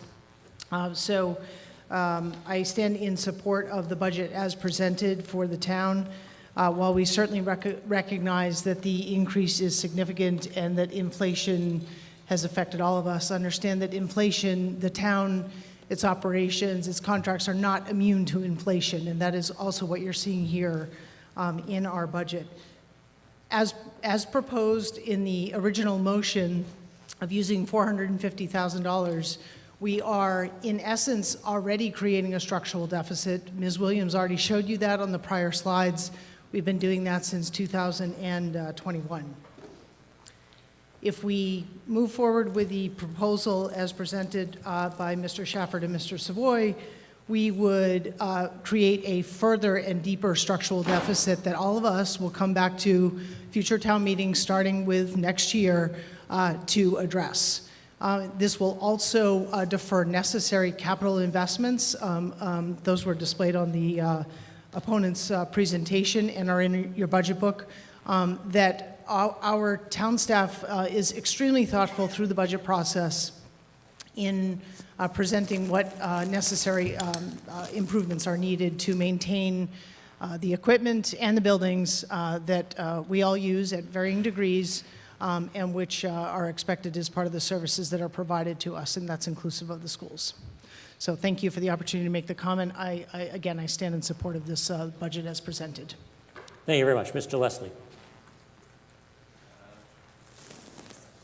Mr. Moderator, Mr. Leslie. the AFC has just voted 7-2 to 0 to defeat the amendment as proposed. We stand by the original motion, and I think we've already presented on our reasons for that, so I won't go further.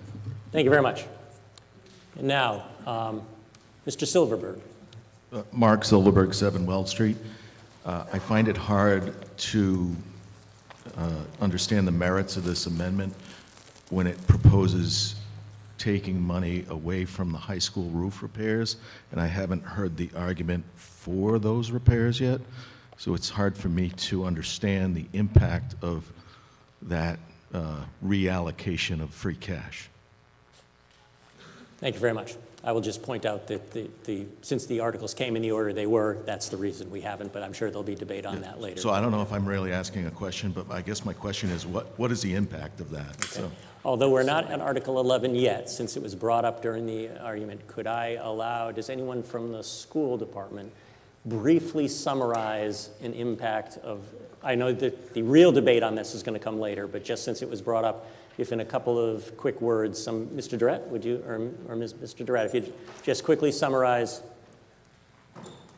or Ms. Bach. Good morning, everybody. Good to see you all. Name and address, please. Amber Bach, 10 Arch Street. Thank you. Superintendent of Schools. The Article 11, N, O, and P will be discussed at the time in the warrant as it comes up, but a summary is that it is a request for the design of basically all major sections of the high school roof. It would allow us to move forward to complete design such that in a future date, we would come forward to make a bid proposal to replace and repair the high school roof. There are 3 different sections to it because there's 3 different types of roofing work that we need to do. One is the repair of that large concrete rim that goes around the high school. That's one of the articles. The second one will help us to sustain extending the life of a big portion of the roof by using a process to reseal it. We need to do some design for that. And then the third proposal is design to replace a large section of one of the roofs. In effect, it would basically then give us a response to the whole roof of the high school, which we all know is a very large building. And I'll speak more in depth on that later. Again, those are design dollars, so that we would have a completed design on each of those, so that we could go out to bid at a future meeting time and bring those forward in the future, either Springtown meeting next year or in the following year. Those have all been thoughtfully placed into the Capital Planning Committee's cycle of payments, and we've worked collaboratively with that subcommittee on the town and the schools to make plans for how to spread these projects out over multiple years. Just so I can pre-position microphone. Is there anyone unable to doesn't want to use a standing microphone so I can pre-position some scout mics? Did I see your hand? Mr. Okay, Moderator, could I just clarify my... Not yet. Okay. I'm doing my work. Can Scout bring a microphone down to Mr. Durrett, please? And then was there someone else raising their hand? Okay, and then if Scout, if you could pre-position a microphone here.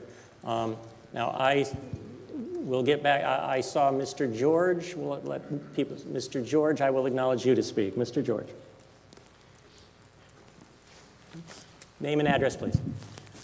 Paul George, 19 Robin Road. You know, there's a couple of problems that I have, and I'm not going to make a big speech about it, but the fact is that those of us that have reached the age of seniority depend on Social Security, and if you lose a spouse, you lose a fair portion of your revenue, and the increases we see are not in keeping with the percentage increases we see in revenue. So the fact that I'm paying almost $10,000 a year for a little quarter-acre plot, it started to get to the point where, although I've been in town since 1976, and I've served on many different boards and have been a school board member to Assabet for 32 years, I may have to actually move. Now, I don't think that should be the goal of the Finance Committee, the Select Committee, or the fathers that run the country, that run our town. There's got to be a better way. In business, you manage your expense line, not your revenue line. I don't see us managing our expense line to the point that we're forcing people out of town. All right, so that's my basic comment. I agree with the capital improvements. I know we have to maintain our buildings, we have to maintain our schools, but we have to do so with the idea that we can afford to stay in town. Thank you. All right, thank you. And now I will recognize Mr. Shafford. Let's just wait till we vote. So let me be clear. In terms of the $1.2 million that I'm suggesting be taken from free cash, doesn't have to be the roofs. I'm suggesting that's one option of transferring money from capital projects, programs. These are tough times. We have to make tough decisions. I think all the articles being proposed have their merits. I would suggest that this year that some of these needed to be deferred. I think the roof project in particular, it's design dollars. It's not something that's imminent. The town hasn't voted to actually do this work yet. And there are opportunities through the state to get funding for this that would pay for half. So I would strongly recommend that we defer those purchases. But again, this article is not about whether we do the roofs or not do the roof. It's let's find another $750,000 so that the total can be a $1.2 million that we transferred to lower the tax rate. This would mean about another $93 to lower the taxes if we change that to 1.2 million. Thank you. Thank you. Yes, so again, this is not a proposal for specific action later. It's a proposal that would change, that would maybe affect the dynamic of Article. I'll go to Mr. Durrett, then we'll go to the gentleman with the microphone, then we'll go to Ms. Leslie, and then we'll go down here. Okay. Mr. Durrett. Steve Durrett, 23 Mill Road. The reference to the state giving us 50% for design money potentially is true, but the thing is there's every other city and town in the Commonwealth asking the state for money. In fact, there's no guarantee that they would give us anything. We have to qualify, we have to be reviewed, and it takes at least 2 years. The whole concept of what was discussed and will be discussed in those articles is we're following recommendations by the Board of Selectmen to create a process by which you, the town meeting, have at least 2 whacks at the apple in terms of the process. But in the meantime, when we do design, the design doesn't get old. Once we spend the money is available, the design is available to go forward with a project when and if we need to do that. And that's the whole point of this. The whole point of those various articles is to have the design in hand to be able to go bid so that in fact we're not asking the state for emergency approval, which in my mind says we don't know what we're doing if we have to ask for emergency approval to fix a roof on a school building. That's really not the way to do it. I mean, we talk about doing things that make common sense. I think the process that the Board of Selectmen has asked the school department to do, and I think probably other projects as well, is to get the design in hand so we then know when we bid how much money it's going to cost you. We've sort of gotten into this box of trying to do hurry up stuff because when we came to town meeting in the past to ask for authorization of a project, we did it without knowing what the real cost was going to be. It was a rough order of magnitude. Obviously, we can't award a contract if we don't have enough money. And the way that we can do that, and again, as a result of the Board of Selectmen asking that, in fact, we come to the town meeting with a firm, solid price, not to exceed.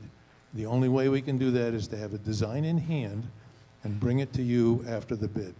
So it's not true that, in fact, we can get a guaranteed promise from the Commonwealth of Massachusetts to do any of these projects under the MSBA. Thank you. All right, as I said, so now the gentleman standing in the microphone, please. Bill Sperlin, 4 Stratton Drive. I'm sorry, could you say that again? It's a little boomy up here. Bill Sperlin. Thank you. 4 Stratton Drive. Thank you.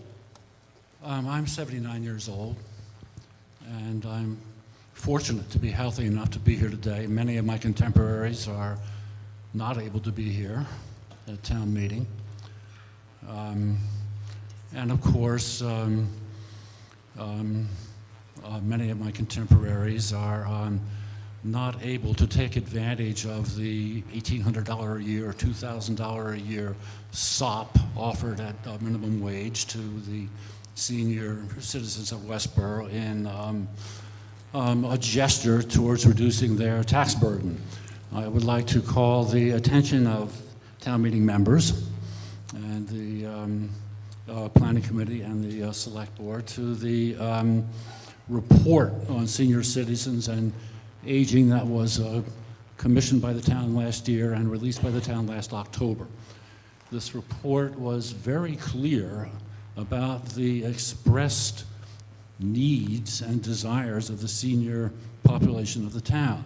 The most important issue of seniors is not having a senior center, is not having available in-home services. It is the tax burden. And I suggest that the planners and staff of the town have failed to implement the recommendations of their own study vis-a-vis the senior population. Thank you very much. All right, thank you. Now, as I said, Ms. Hensley, name, address. Jody Hensley, 39 Arch Street. I rise in opposition to the amendment. We heard earlier in the meeting from our town manager that the consideration of this budget started last September. Anybody paying attention sees dozens and dozens and dozens of meetings combing through, our elected officials and our appointed officials, combing through the details to the budget to come to the floor with their best recommendation for what's best for the community. Also find it highly unusual that a member of a committee who has deliberated since September would come forward in opposition to their own committee's recommendations if they haven't been able to persuade their committee of their position. If we had a minority member of the school committee, a minority member of the superintendent, or a minority member of the planning board come forward to town meeting to oppose the position of their board, we simply would never be able to do business in this town. So I trust the analysis of our boards who've spent 6 months working on this budget, and I oppose a last-minute, kind of disruptive and confusing amendment to that budget here. I don't understand what the implications of the amendment at the last minute, which has had no analysis, would even do to us. So I oppose this amendment. Thank you. And now Select Board would like to respond. Mr. Edinburgh. So Alan Edinburgh, 8 Nash Street, speaking as part of the Select Board in against the amendment and for the original motion. To be very clear, this motion is directly contrary to our strategic fiscal management policies. Our policies say that it is okay to use free cash to lower the tax rate when our strategic reserves are above our goal. The top of our range is 15%. Currently, based on the articles here at annual town meeting, our free cash will end at an estimated 12.5% free cash and stabilization fund. That's not outside our range. You may have missed it because some of our select board meetings don't compete well with prime time or streaming on Netflix, but our most recent annual debt service that we approved at a recent select board meeting, the interest rate on our debt was roughly 4%. We also received a $2.4 million premium for people to be able to buy that debt from us, making an effective rate of 3%. If we go against our fiscal management policies, and we received a warning from Standard & Poor's about the overuse of free cash, given the increase from prior years to the current year and continuing to do so. If we go forward with this, we seriously put that AAA and the SP1 plus bond rating at risk. The impact of that is next year, next March, when we go to sign and put our debt out for service, we would expect to see significantly higher interest rates that would effectively wipe out any savings we're creating today, and that's debt service, and that will be in the budget next year, whether we want it or not. I'll also point out that our use of free cash is strategically on one-time expenses. It's our recurring capital expenses. We're fortunate enough that our free cash is at a level that we can maintain healthy reserves for the bond rating companies and still have those funds on these one-time expenses, such as police cruisers, ambulances, DPW equipment that they need to do their job efficiently and effectively. Other towns in our area actually end up borrowing for those smaller expenditures, and that is more costly. The proposal to eliminate a number of the warrant articles that will be coming up in sections of warrant articles is deferring maintenance. Every time town meeting has elected to defer maintenance, or the towns decide to defer maintenance, it comes back to bite us. Okay, I will. And those are the points. Thank you. Thank you. Woman at the microphone back here, please. Name, address. Jessica Rosewitz, 80 Fisher Street. I would like to move the motion. Okay, so we have, it was 8 Fisher Street? 80. 80, okay, thank you. So we have a motion to essentially terminate debate. I know other people wanted to speak, and you are cognizant of that. However, it's an amendment, and let's see, we've been talking about it for 15 or 20 minutes. I think people have made their point on both sides. At this point, motion to terminate debate, as some of our earlier to limit debate, is non-debatable. So we will go to a vote, but I'm going to try to clarify this because I know this is where people always get confused. All we're voting on now is whether we keep debating the amendment. We still haven't gone to the main motion. We are just debating Mr. Shaffert and Mr. Savoy's amendment to change the $450,000 use of free cash to $1.2 million. That will come next. But now it's just, do we want to keep talking about it? So voting yes is to go straight to a vote on the amendment. Voting no is to let more people speak about the amendment. Okay? Point of order, yes. We have to vote on the amendment, and then we would decide how to do that. Yeah. Thank you. Yes, gentleman here. Okay, sorry. That was named for the record. Nathan Walsh. What address? 3 Matthew Drive, and you're. Okay, 34 Old Nurse. Yes. Yeah, that we haven't done that yet. Yep. I know it's confusing. I wasn't expecting 2 different groups to do that. Yes, we will not then. So this vote right here, right now, is to terminate debate on the amendment only, okay? When the light goes on, pressing 1 is to terminate debate, pressing 2 is to keep debating the amendment. Voting has started.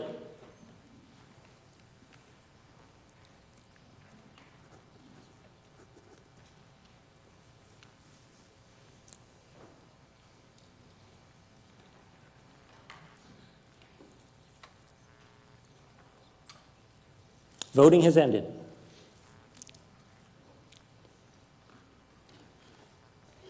We have a vote of 277 in favor and 66 opposed. Debate on the amendment is terminated. Thank you.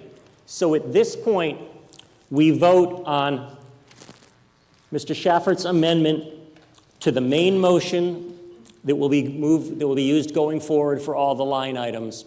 If you are in favor of Mr. Shaffert's amendment to change the amount of free cash used to defer the tax rate to $1.2 million, you would press 1 and vote yes.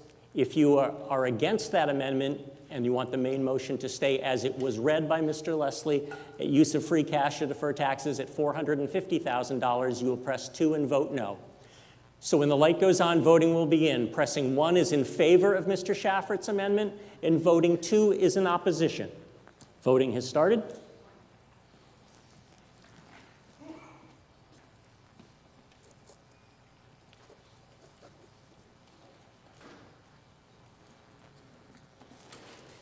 Voting has ended.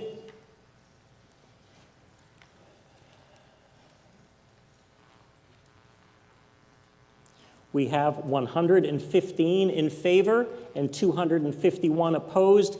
The amendment is defeated. Our next action comes on the other questions that had come out about the main motion, which was a presentation, I believe, by Mr. Matthew and Mr. Caprioli. Mr. Caprioli and Mr. Matthew, are you ready now? Mr. Caprioli, I see, is moving. So these are remarks. These are Mr. Caprioli's remarks. I'm going to come to the front. I have no idea who Mr. Matthew is. Okay, so do you want to make your remarks, Mr. Caprioli? Oh, I didn't see you. Thank you. I thought you would holler out if you were coming. Okay, Mr. Matthew is coming down, so we'll have Mr. Matthew and Mr. Caprioli combined for a joint presentation. Mr. Matthew, no, you can't. Speak back there, please. If you have to change the slides, you can tell Mr. Stockman to change the slides from there. Excuse me. Hang on. Question. No, this one can be 10. You're good. Mr. Moderator? Yes, Mr. Caprioli. We don't have a joint presentation. Mr. Matthew has his own presentation, and I have mine. Okay. I wanted to follow him because I have a greater body of information, and it would only be redundant. What I'm just saying is you have 10 minutes combined. I have 10 minutes. No, you have 10 minutes combined. The two of you combined have 10 minutes. But the agreement we had was we would speak independently The agreement we had, that I had with you, were to speak independently.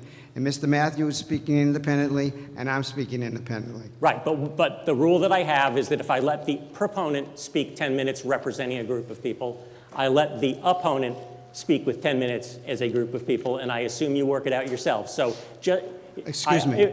I'm just telling you what the rules are. But as a group of opponents, I am giving you 10 minutes. But the Mr. Moderator, I don't need long, if that helps. Okay. But the person that offered the amendment, didn't he have more than 10 minutes himself? No, I gave him 5 minutes. Say it again? I gave him 5 minutes. So be thankful. It seemed like a long 5 minutes, okay. We have timers. I want the same 5 minutes. Thank you. Mr. Matthew, name, address, please. Yes, Mike Matthew, 20 Andrews Road. I'm going to speak, Mark's brought up the slide. I'm just going to speak about real estate taxes. That's my area of expertise, being in real estate for 55 years. I got my license when I was 18, so you can do the math.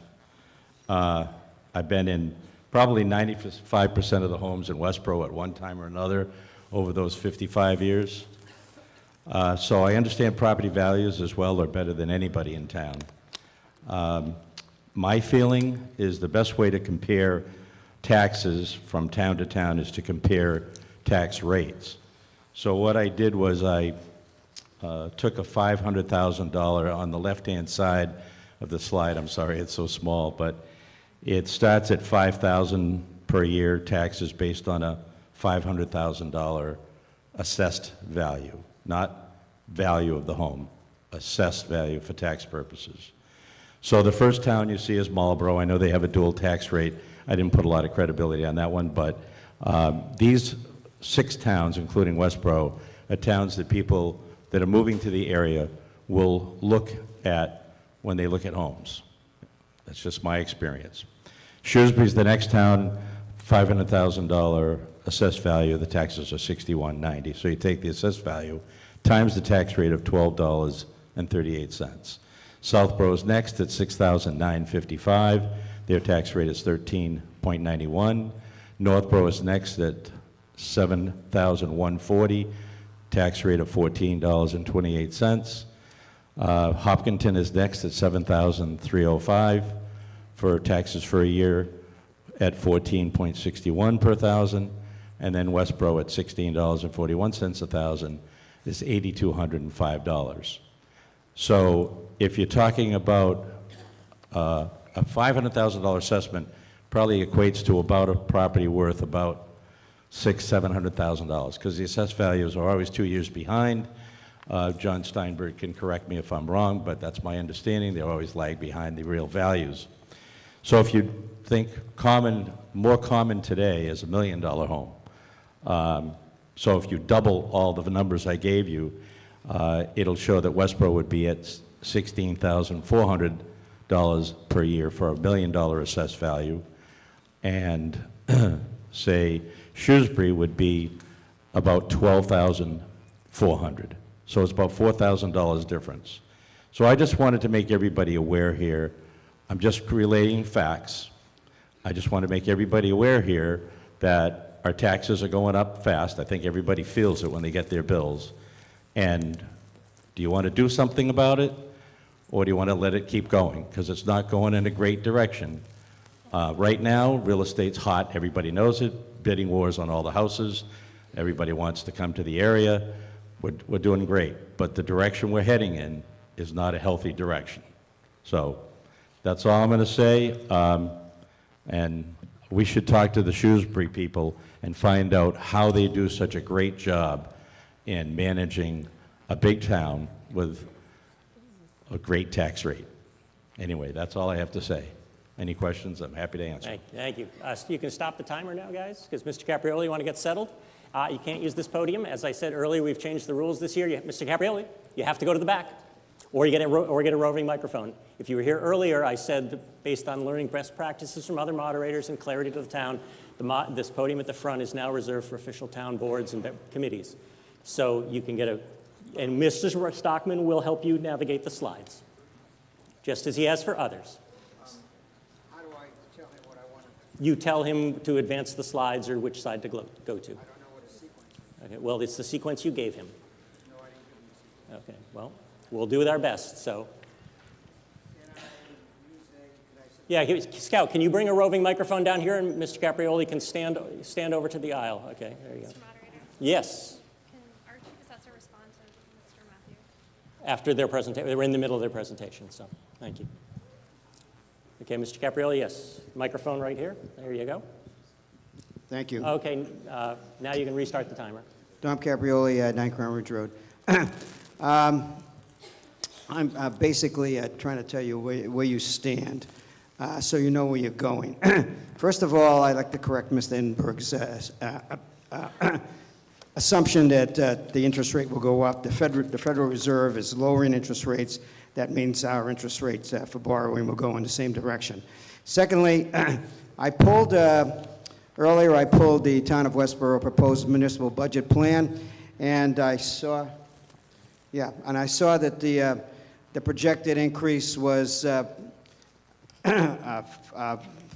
close to $1,000, and you've seen that in the newspaper more than once. So I said to myself, wait a minute, I know what this means, I know what's going on here. And I went to the town manager's office and I asked for the change, the change in the tax rate for the last 50 years. And I was able to acquire a change in the tax rate from fiscal FY 1988. And the reason I asked for the last 50 years is because I was knowledgeable that would be the highest tax, that would be the highest amount increase in the last 50 years. Well, lo and behold, and this is what I do, lo and behold, from 1988 to 2025, there was a tax increase in fiscal year 2003 of $864. And lo and behold, the tax rate, the tax amount changes to the tax bill. The change in the bill goes to $838. So it isn't the highest in the last 50 years. Thank you very much. There's also the reality of what's called the dashboard communities. That's over here. You got this? That's over here, this thing. The dashboard communities, there's 15 dashboard communities. There they go. Okay. The 15 dashboard communities are selected by some assumption that there's a similarity. Fine, I'll go with that. And so I got the last year's tax rate for all 15 communities readily available. And lo and behold, Westborough is the second highest at $16.41. That's last year. Sharon is higher. Sharon is an outlier. And when you have a group and there's an outlier, usually drop the outlier. So for all intents and purposes, Westborough has the highest property tax rate. That's the comparison.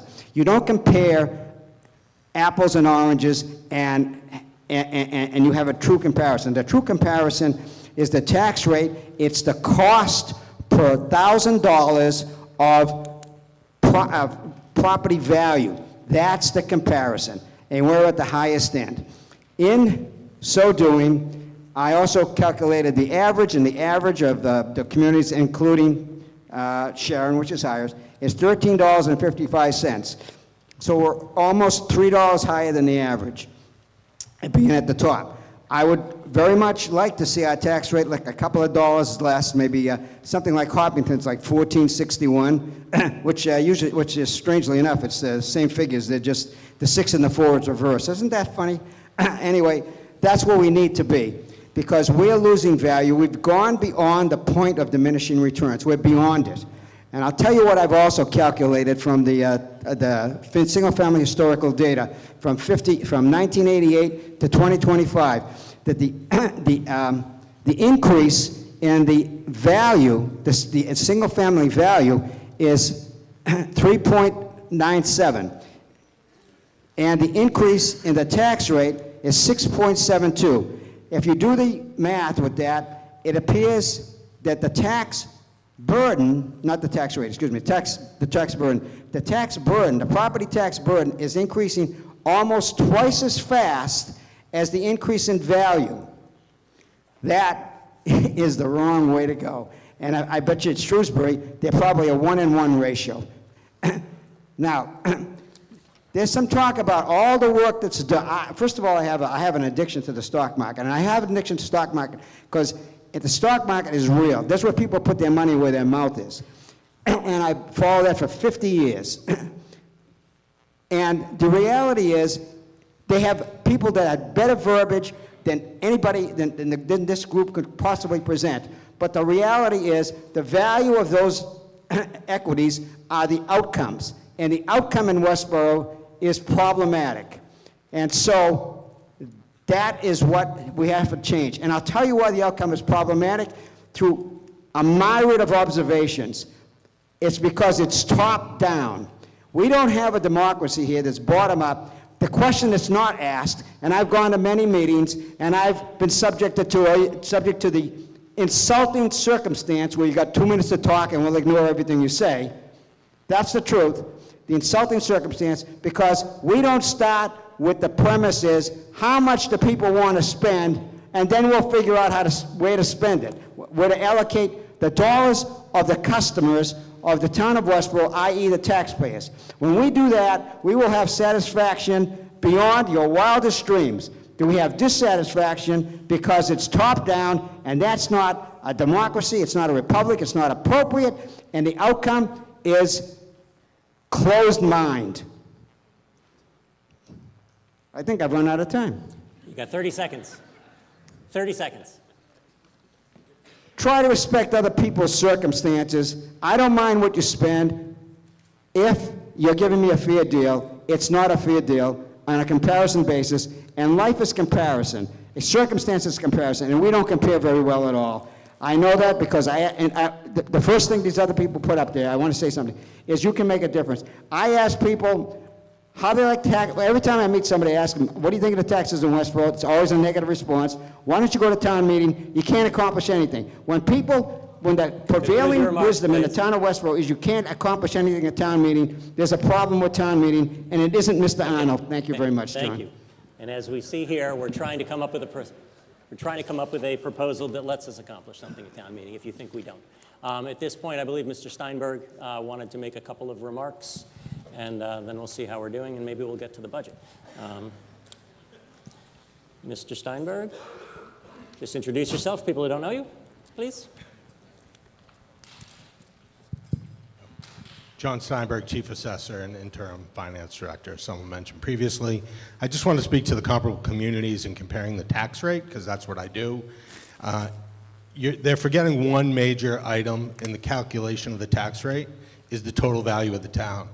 You can't compare it to Shrewsbury because the total value of the town is substantially higher, a lot more houses. That's why you would have a lower that's why your tax rate would be different, because that's the calculation. Total value of the town is what goes into the calculation of your tax rate. And so looking at the comparable communities, that's the way you would select them, not simply the rate. That's the calculation. Thank you. Could I respond to that, please? Very briefly, because we need to get to the budget. The total value of the town is a function of how many people live there and how much industry is there. Westborough is losing industry, and Shrewsbury is gaining industry. And the town, West Shrewsbury has more people in it, so they have more kids for the school system, but they manage it at so much better an outcome. John, you should discuss this stuff with me because fundamentally I have a handle on this also. Thank you. Okay. Sounds like a good point for a separate meeting. All right. At this point, just tell me what your point is, because right now we just have the main motion on the table. So name, address, and just briefly summarize what you'd like to speak about. Sure. West Church, 1 Baldwin Court. Addressing the comparison to Shrewsbury. Can you do it very briefly, please? Very briefly. It was pointed out that Shrewsbury has such a lower tax rate. As the gentleman just pointed out, it's a much bigger town. Shrewsbury population is over 40,000. We're approximately 18,000. You divide the tax burden to operate the town, and there's going to be a fixed minimum to operate any town. Over a much bigger population base, you're going to have a lower tax rate. Okay, thank you. Though I believe our census is now over 20,000, somewhere at 22,000. All right, now we're to the part where I do my reading. So we've talked about the main motion. We've settled that the amendment was defeated. We now have the main motion that says it is now my obligation to read to you all of the various line items that make up the budget. For those of you new or who need a refresher, what I do is I read each of the line items, not the totals. If you have a question and would like to deliberate further on that line item, call out question and I will mark it and I will keep reading.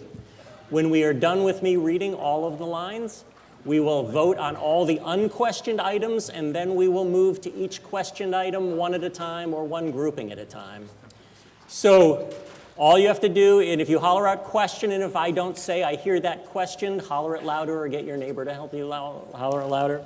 But anyway, let's go. Yeah, oh, there we go. Yes, Mr. Leslie.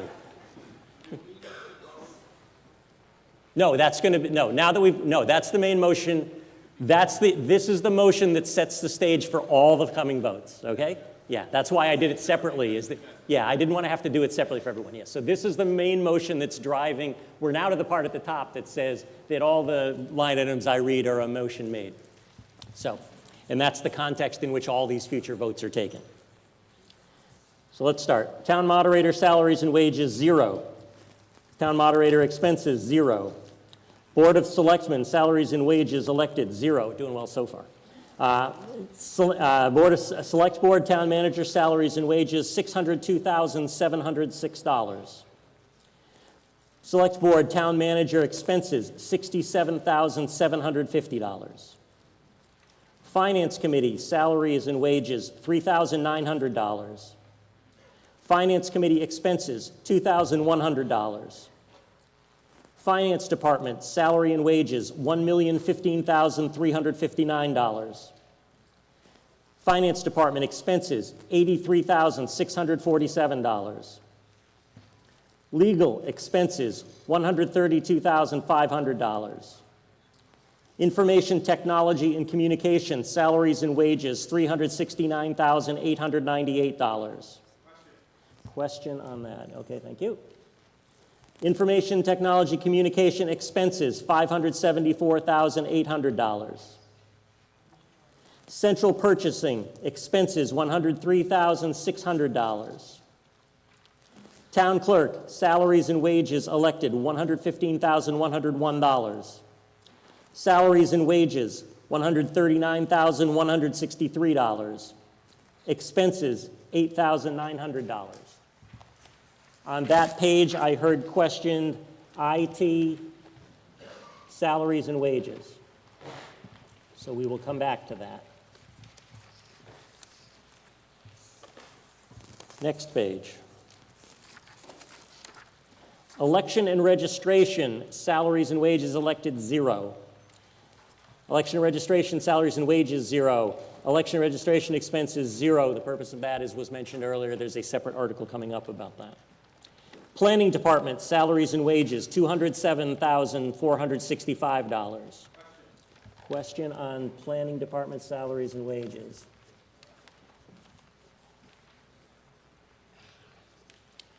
Planning Department expenses, $8,125. Board of Appeals, salaries and wages, $2,955. Board of Appeals expenses, $2,376. Insurance expenses, $17,470,651, and that was questioned earlier. So I will write down the question for that since it was brought up earlier. Police Department salaries and wages, $4,424,145. Question on police salaries and wages.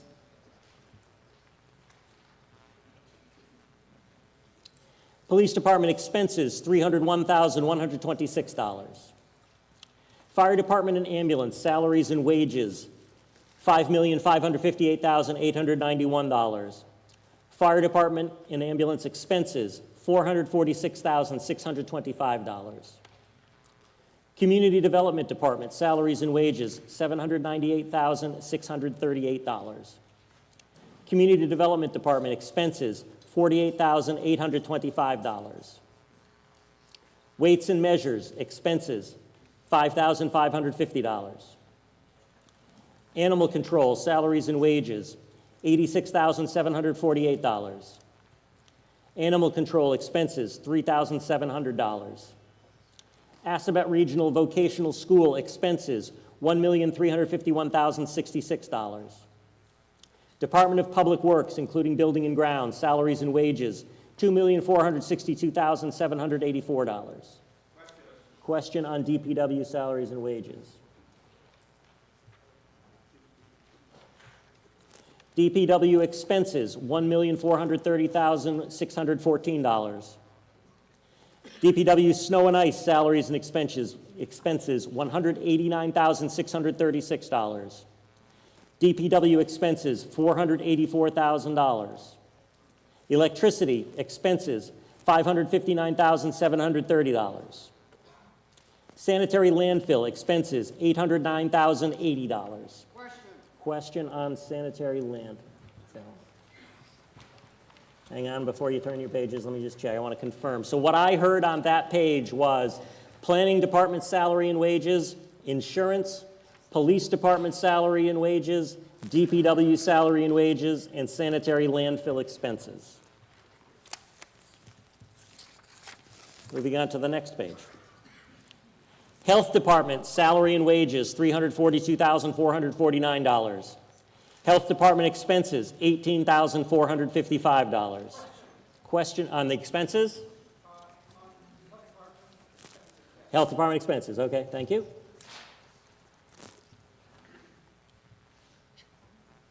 Council on Aging salaries and wages, $434,577. Council on Aging expenses, $29,707. Youth Commission, salary and wages, $68,248. Question on Youth Commission, salary and wages, okay. Okay. Hang on, so we got Youth Department expenses, $209,175. Question on that, okay. Let's see. Veteran Services expenses, $111,156. Trustees of Soldiers Memorials, $3,500. Library salaries and wages, $1,030,326. Library expenses, $343,134. Recreation salaries and wages, $266,551. Recreation salaries and wages. Thank you. Question on that. Let's see. Cultural Council expenses, $4,500. Historical Commission salaries and wages, $5,000. Question on Historical Commission salaries and wages. Historical Commission expenses, $6,200. Debt expenses, $12,391,192. Country Club Enterprise, salary and wages, $164,198. Country Club expenses, $599,764. Sewer Enterprise, salaries and wages, $1,023,249. Sewer Enterprise expenses, $608,565. Sewer Enterprise debt, $524,550. Wastewater Treatment Plant, salary and wages, $33,274. Wastewater Treatment Plant expenses, $5,919,618. Water Enterprise, salaries and wages, $821,160. Water Enterprise expenses, $2,505,176. Water Enterprise debt, $1,187,780. Stormwater, a new listing in our budget. Stormwater salaries and wages, $130,627. Question stormwater, okay? Stormwater expenses, $432,028. Question. And then I believe I'm supposed to read this one, stormwater one-time capital articles, $314,000. Question on all three of those. I have a question. Yep, hang on just a second. What's your question? The question is on Council on You want to go back to that? Let me just go back, hang on. Council on Aging, let me just find that here. What page was it on? It was on the same page. Oh, right at the top, yep, I missed it, so, okay. So you want to add, so health, all right, so, okay. And that was on salary and wages? Okay. So on that page, yes, question, yes?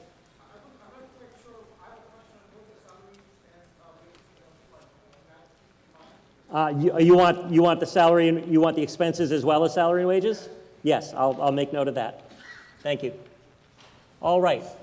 So I heard questions on that page as Health Department, salary and wages and expenses, Council on Aging, salary and wages, Youth Commission, salary and wages, Recreation, salary and wages, Historic. Youth Commission expenses. It was Youth Commission expenses? As well. Oh, both, yes, sorry, thank you. Youth Commission salary, wages, and expenses. Then I have Recreation salaries and wages. I have Historical Commission salaries and wages. And I had all three lines under Stormwater. Does that cover it for that page? Okay, that's, I hear agreement that I got that part right after a couple of corrections. And now the last page, the only line for me to read here is we have School Department, Westborough Schools, $66,996,333. Question on the schools. Okay, and I'm not going to read the Assabet line because that's just a repeat of the line on the previous 2 pages previous. So at this point, the questioned items I have heard are IT salaries and wages, planning salary and wages, insurance, police salary and wages, DPW salary and wages, sanitary landfill expenses, health department salaries and wages and expenses, Council on Aging salary and wages, Youth Commission salary and wages and expenses, Recreation Department salary and wages, Historical Commission salary and wages, all three stormwater lines, and the school department. Everyone seems in agreement? Okay. With that said, our process now turns to voting on the main motion with regard to the unquestioned items, which are all those items other than the ones I just listed. So with that said, when the light goes green, voting 1 is a vote in favor of the budgets that were unquestioned. Pressing 2 is a vote opposed. These are majority votes. Voting has started.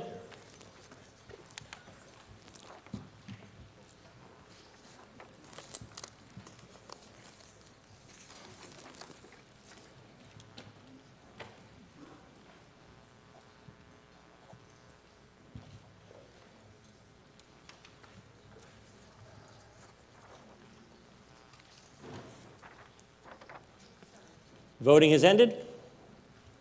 Just a moment. We have 299 in favor and 72 opposed. The motion carries for those unquestioned line items. Give me a moment, please.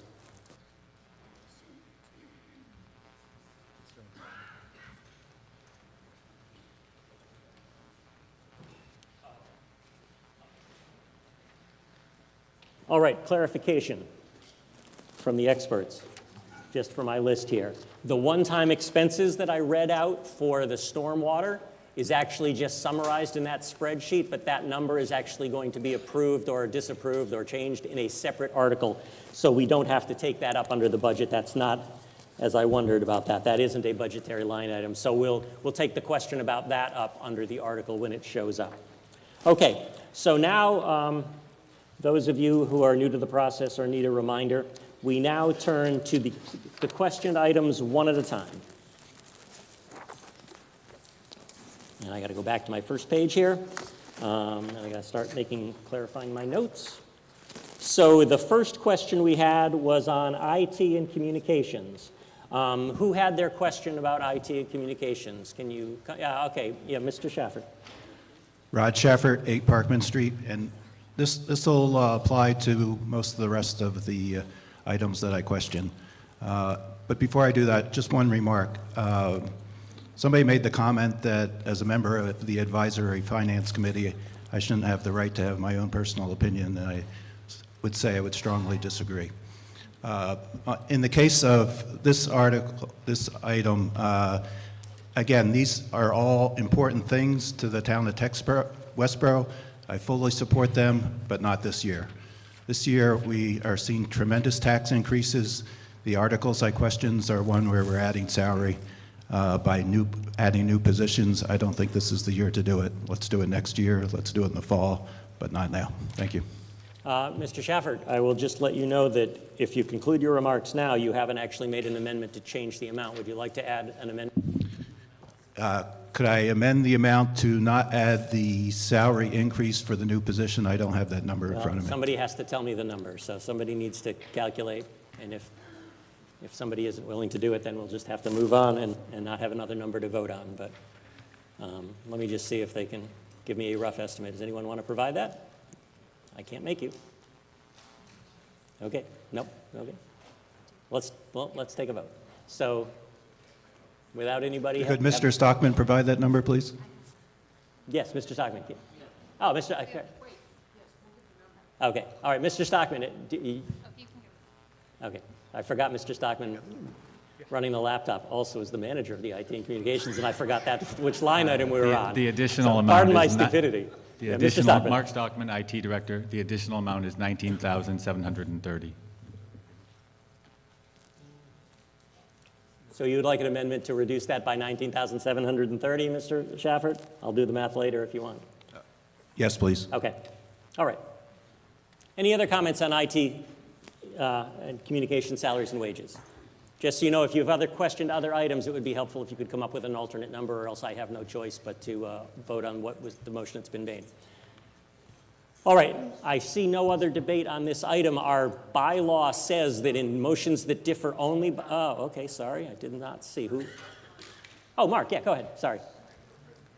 You can give a brief presentation, sure. I mean, how much you need? Yeah, that's fine, yeah. Okay, Mr. Stockman will now give a presentation on what the new position is. Thank you. And I didn't see your Mark hand. Stockman, your IT Director. I'll try to go very quick. Staffing for GIS has not changed in 8 years. It's been expanding. We're doing a lot of work for DPW now. More departments and staff are requesting services, and we have increased capabilities. The reasons to increase the hours, we have a new stormwater utility starting in fiscal '25. The current GIS workload is already limiting certain GIS operations. The IT director can no longer share the GIS burden because of the high demand associated with IT operations. And actually, I probably should rephrase that.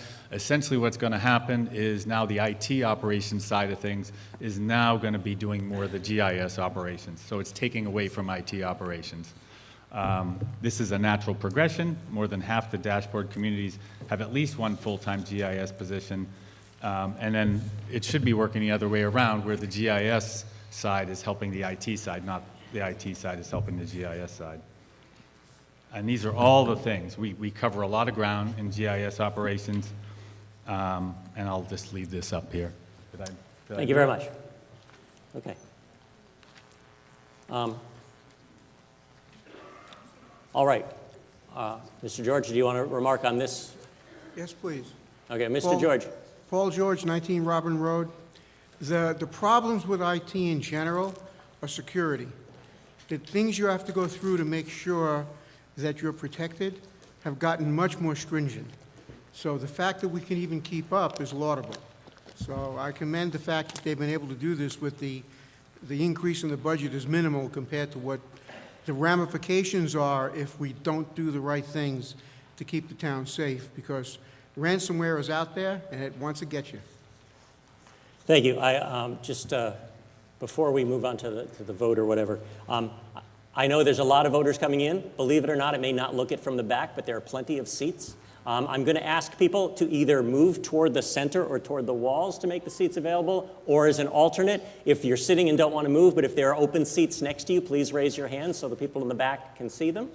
So especially in this middle part in the center, people are very gracious about letting you slide by and get seated. I don't want people to stand there unnecessarily, though, of course, if you'd rather stand, you're welcome to. So thank you.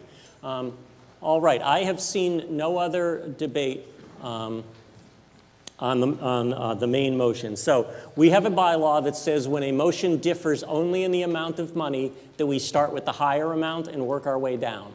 So in this case, we're first going to vote on the initial motion that I read, which is for IT and communication salaries and wages for $369,898. So that's the amount we're voting on now. It's the higher amount. So when the light goes on and voting begins, we're voting on the higher amount. If that fails, we'll move to the lower amount proposed by Mr. Shafford. Voting has begun.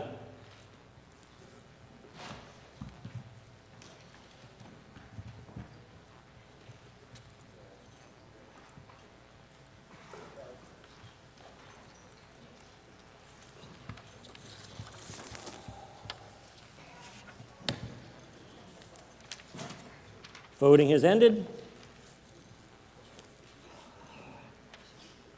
We have 307 in favor, 72 opposed, so the original motion carries, and there's no need to go on to the amended amount.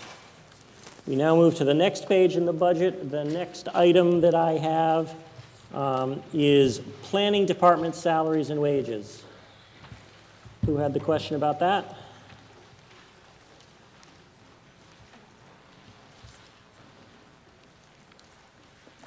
If you're going to make these remarks, Mr. Shafford, it may behoove you to just stay back there unless there's some activity up front. Thank you. Mr. Shafford. Same reason. Yeah, okay. Don't want to increase salaried positions this year. I believe one of Christie's slides had the impact of the added positions. Maybe if we could keep that slide up, I could tell you the amount. Do you know what it is, Ms. Williams? Yep, so, well, I think Mark's pulling it up, but, it's $36,253 for the assistant planner. Thank you. We'll do the math if and when we get to that. But so, okay, so that's the motion. And similar rationale, correct, Mr. Shafford? Correct. Okay, thank you. These are all well warranted, Okay. just not this year. Okay, thank you. Discussion? Seeing none, our action, as before, our action comes on the original number I read because it is higher. So our action right now will be on Planning Department salaries and wages for $207,465. So it's the larger amount. If it fails, we'll move to the lower amount. When the light goes on, we will begin voting on the amount of $207,465. Voting has begun.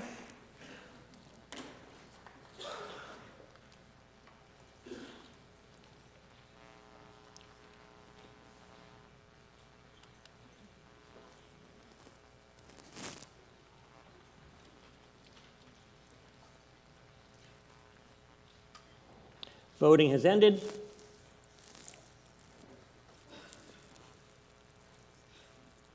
We have 220 in favor, 144 opposed. The motion carries at the higher number, so we do not need to proceed to the lower number. Next, we have insurance, and I believe that was where OPEB came in, and we had a question from Mr. Hashmi, so I'll recognize Mr. Hashmi first with his question. Syed Hashmi, Lyman Street. Mr. Moderator, I don't have a motion. I just want to understand this. Correct me if I'm wrong, and I just have a question for the town manager. Oh, could you say your name and address again, please? Thank you. Syed Hashmi, Lyman Street. Thank you. I have a question for the town manager. When is the last time, correct me if I'm wrong, OPEB used to be funded at about $1 million. Is that correct? Or $1.1 million, Yeah. is that correct? Ms. Williams. Yes. When was the last time that it was fully funded? It was just before COVID, so we took it out of the budget as understanding the impacts of COVID. Okay, so how many years, essentially, it's been, what, 3+ years that it has not been funded? Is that correct? No, it's been funded every year, just not to that 1.1 Right, but, million. less Can than we that. let's pause the back and forth and just have the questions through me, please. I'm saying it's been funded, but at a lower level, correct? Am I correct in that assumption? Yes, Ms. Williams, thank you. Thank you, sorry. No, I have to learn the process. Ms. Williams. Yes. Yes. So the amount that it has not been funded has been adding up to the liability. Is that correct? Ms. Williams? Correct. How much is that extra liability at total now? Ms. Williams, when you're ready. Because Okay, yes. Why don't you just make the point you're trying to make? And what then I'm we'll get to the it. point I'm trying to make, sir, is I'm just trying to understand, because OPEB is future liability that we're passing on. So if we are not paying or have not paid it for the past 3 years, that is additional burden that we will eventually have to pay, correct? I just want to be correct about this. Ms. Williams? Yeah, so we have an OPEB funding schedule that we're following, but you're correct that when we don't fund it at 1.1 million, that delta adds to our net liability. And I'm just trying to understand what that delta has been over the past 3 years. An estimate or anything? It's not, just a rough estimate. A million, 500,000, 500,000 to a million? Okay. All right, let's give her a chance. In 1 year, I think we funded. In 1 year, we funded a certain amount. I have a slide. I really don't know. In Okay, 1 year, we funded maybe I think 400,000 with free cash. Then we created the OPEB funding schedule, which funds additional 200,000 every year. So this year we're at 600,000 with 400,000 of it being RNA and 200,000 being free cash. Up till FY29 when we'll get back to 1.1 million as RNA or operational budget. Right, but it will not be our intention to make up the loss that we have not been paying for the past 3 years. Well, our total liability is 121 million. Right. So we're very far from it anyway. We have $10.9 million in that OPEB trust. So at some point, yes, we'll have to make up that delta, but there's a lot of other ground to make up. Okay, thank you. Yep, thank you. And for future people who have similar discussions, if there isn't an expected sort of change in what you want to fund, I would suggest that you perhaps ask the select board to put the topic on an agenda and let them do the research and do the detail. I've heard no other, do I see any other discussion? Mr. McCulloch, Scout down here, my side, about halfway down, gentleman standing up.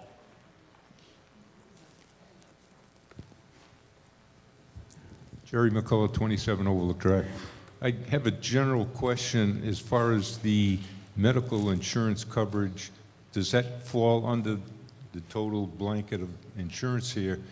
And secondly, why hasn't Westborough spent a little time researching the GIC and going with the state insurance plans like over 50 to 65 other towns in the state participate in that, which would kind of possibly be a savings, large savings to the town as far as insurance costs. Okay, so two questions is the medical insurance for employees or retirees included in this budget? And then question about research regarding GIC. Ms. Williams. So yes, the health insurance is included in the budget. The town pays 75% of those costs. The town has spent time looking at the GIC. We actually evaluate that with our insurance advisory committee regularly. And so we do look at that plan and how it compares to the plan that we're currently offering. We actually have a very favorable rate in FY25 compared to other communities. Okay. Seeing nothing else, our action comes on the motion I read, insurance expenses, $17,470,651. When the green light goes on, all those a vote of 1 will be a vote in favor of that. A vote of 2 is opposed. Voting has begun.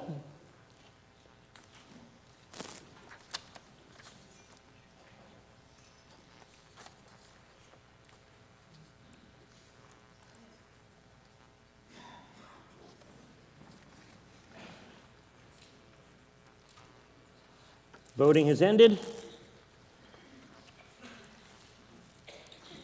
The vote is 321 in favor and 59 opposed. The motion carries. We now turn our attention to police department. Hang on, I've got to update my notes here. Police department salaries and wages. Mr. Schaffert, was this you? No, Mr. Moderator, this was me. Mr. Hashmi, yes. Name, Syed address Hashmi, again. Lyman Street. Yeah, thank you. Mr. Moderator, I just would like to ask you a question.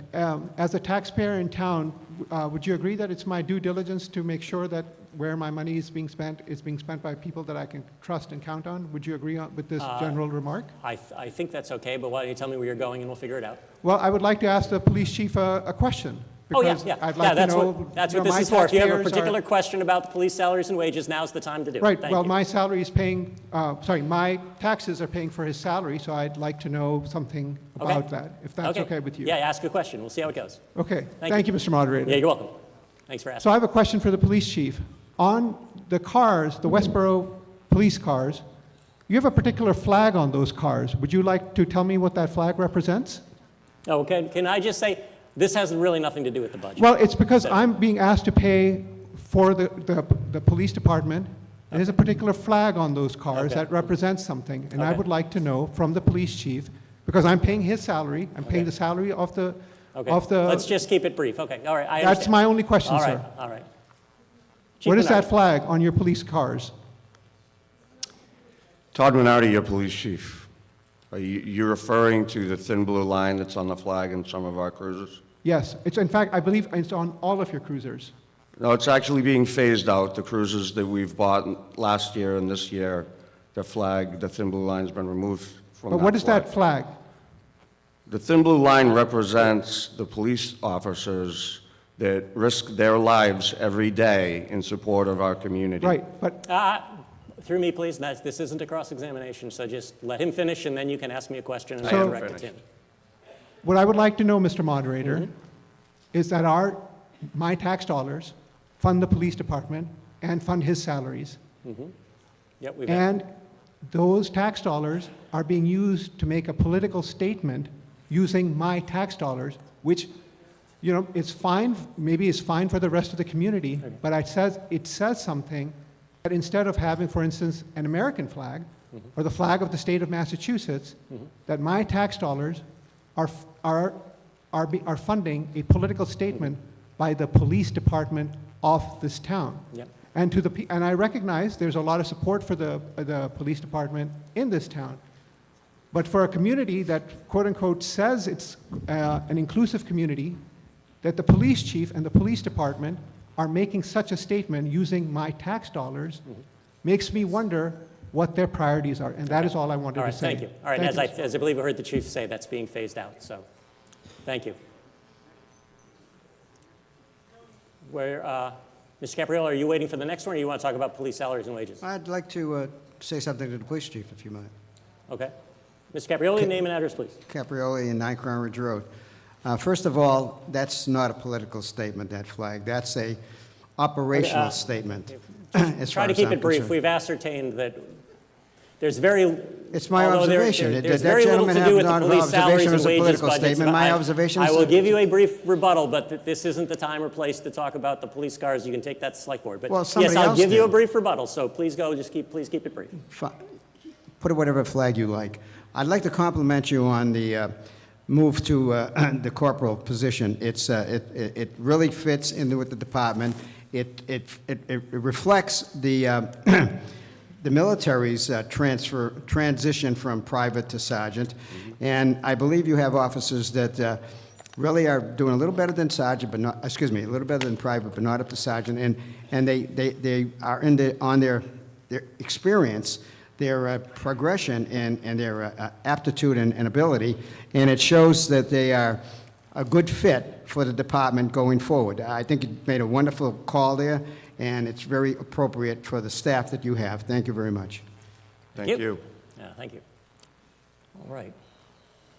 Seeing nothing else, our action comes on the original motion that I read for police salaries and wages of $4,424,145. When the light goes on, pressing 1 is a vote in favor of that budget line item, and pressing 2 is a vote opposed. Voting has begun.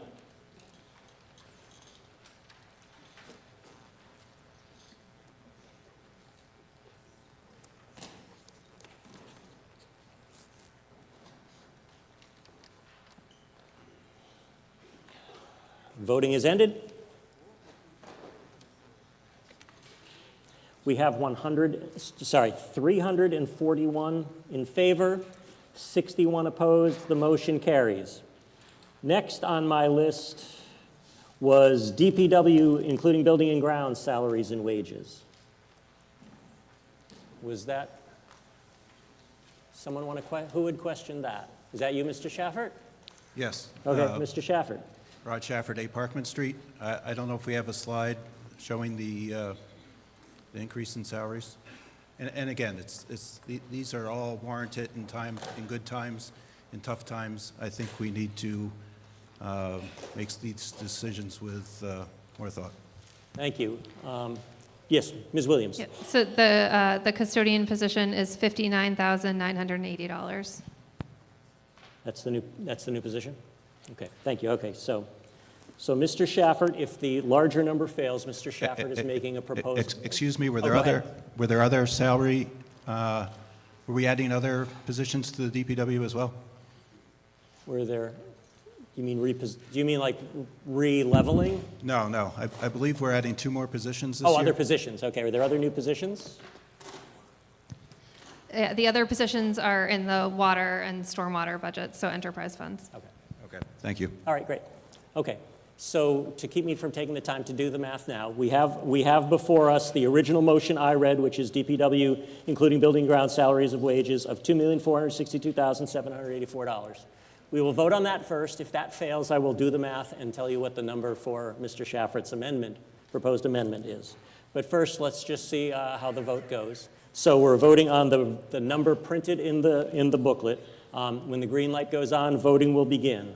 Pressing 1 is a vote in favor of the $2,462,784. Voting 2 is a vote in opposition. Voting has begun.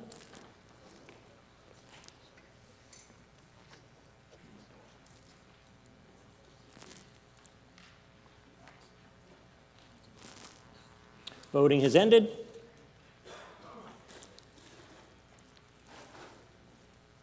We have 271 in favor and 105 opposed.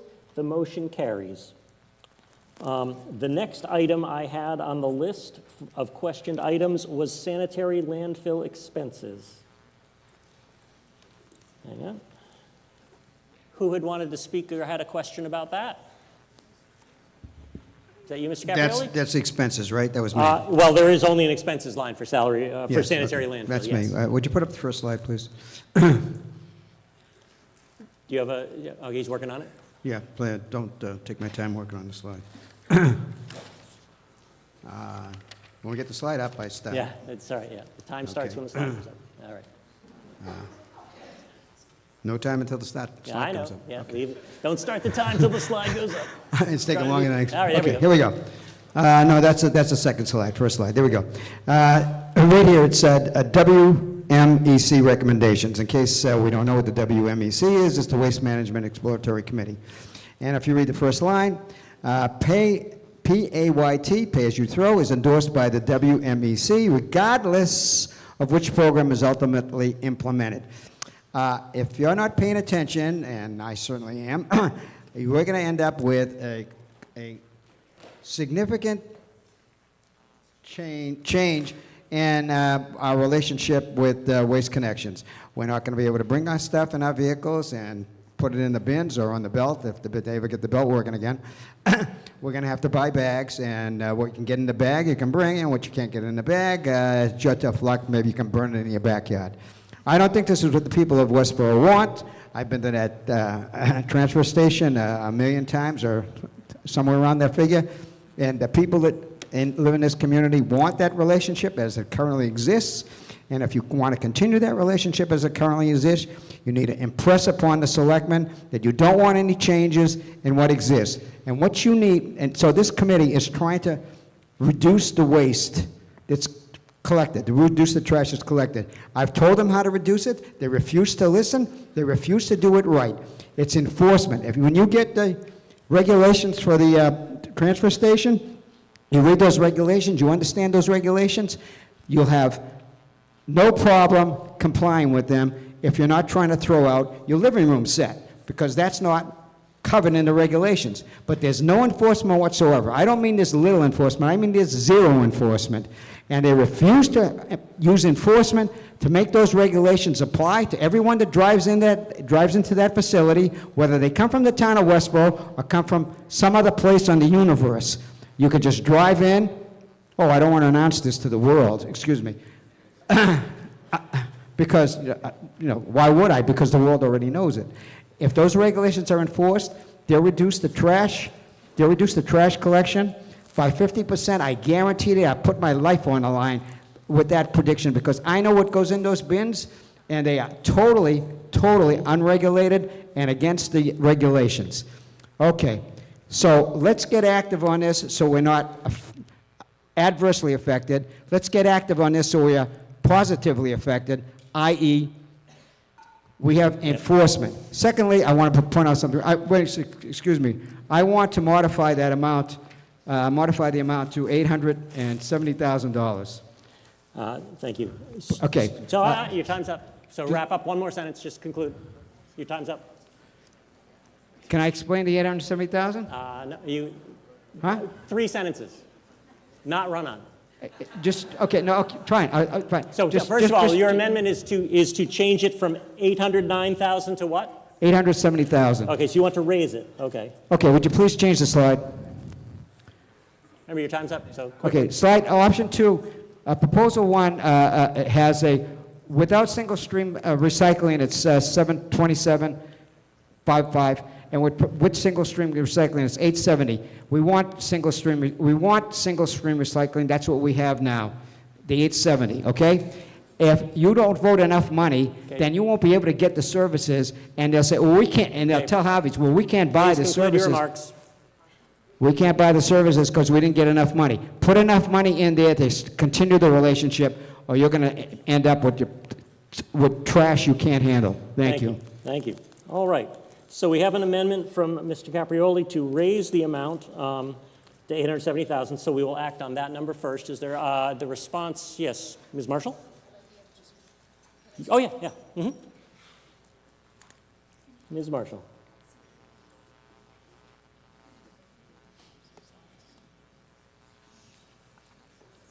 Shelby Marshall, 7 Charles Street. Speaking as a member of the Select Board, also I served on the Waste Management Exploratory Committee.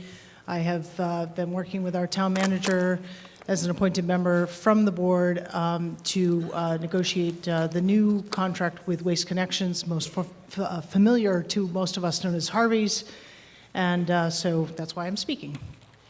So just to keep everyone current, the numbers that Mr. Caprioli showed actually are lower. So being that we're having lots of discussions about lowering the tax rate, I think this slide will be welcome. So you can see in the first yellow row there that the current program that is being proposed, that is this budgetary line item, is an estimated cost of $683,580. That is a decrease from FY24.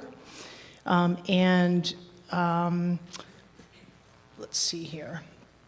I also want to make a point that we do not currently have single stream recycling at the transfer station. That would be an additional cost, a budgetary cost that Waste Connections Harvey has informed us. So the way we recycle today is not single stream according to their standards. So that would be an increase, and that is presented here, as you can see on the slide. If you could go to the next slide, please, Mark. Okay, so I'm not going to read through this, but the Waste Management Committee worked for many, many months to come up with recommendations. You'll see at the very top is that all recommendations were recommended to incorporate pay-as-you-throw. And the reason for that, the sole reason for that, actually there are 2 reasons.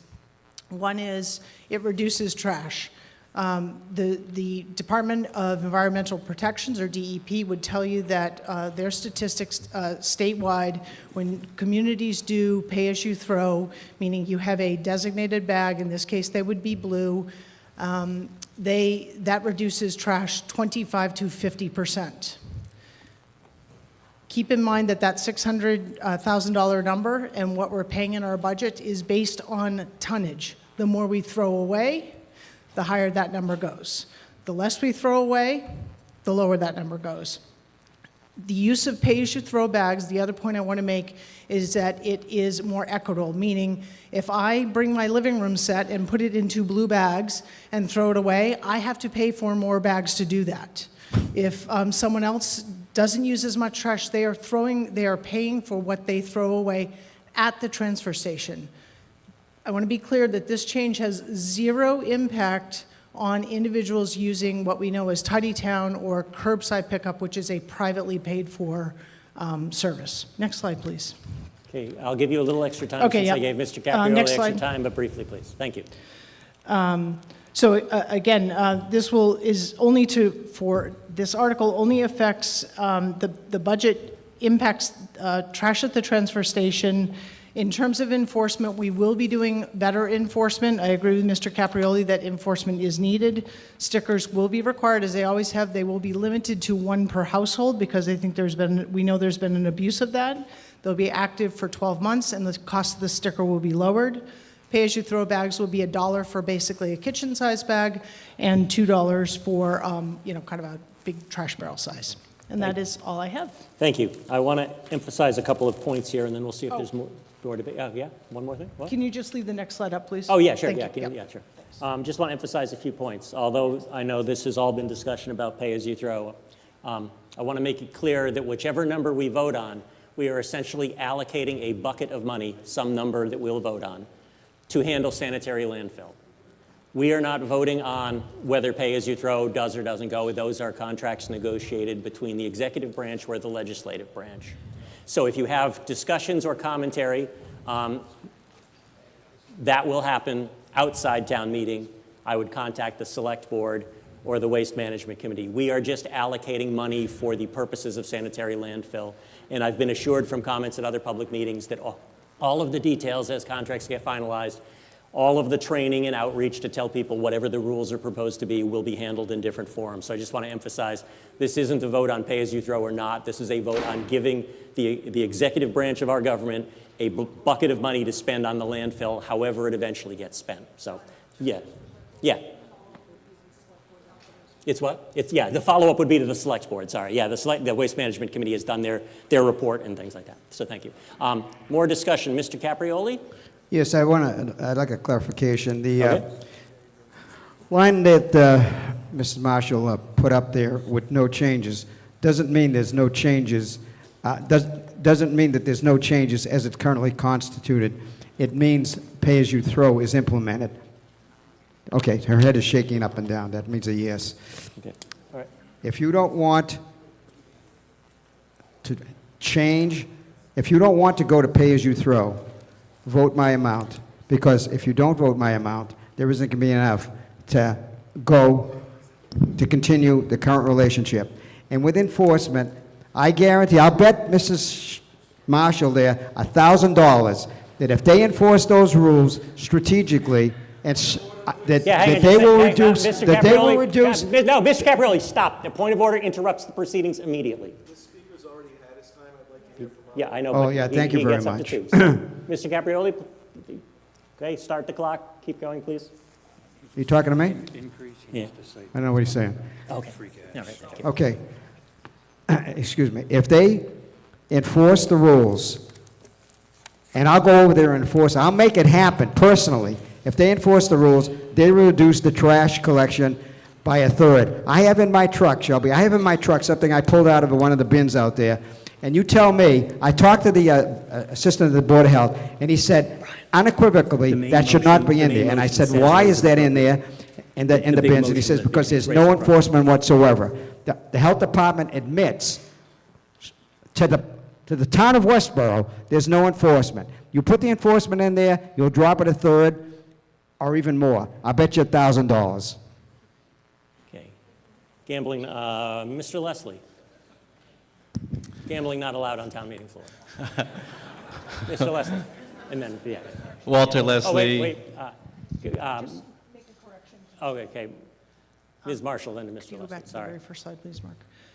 Very first slide. Thank you.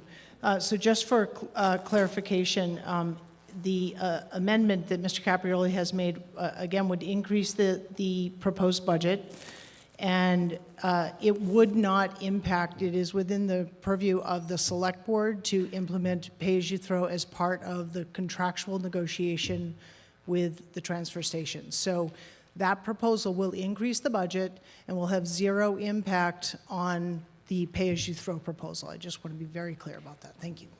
Thank you. Now, Mr. Leslie.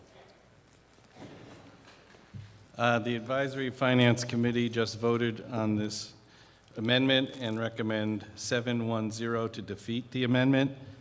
Basically, this will increase your tax rate as we would be adding to the amount that needed to be raised and appropriate. Okay, Mr. Walsh.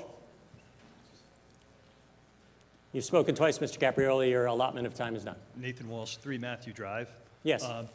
We've had issues in the past with the sanitation landfill area where enforcement has not been in place. I think that while it is within the select board's decision to decide how to handle the contracts and things going forward, I think that increasing the amount that we're approving to spend on the sanitation sends a message to the select board that what they're currently thinking of doing might not be the way that the town wants it to go.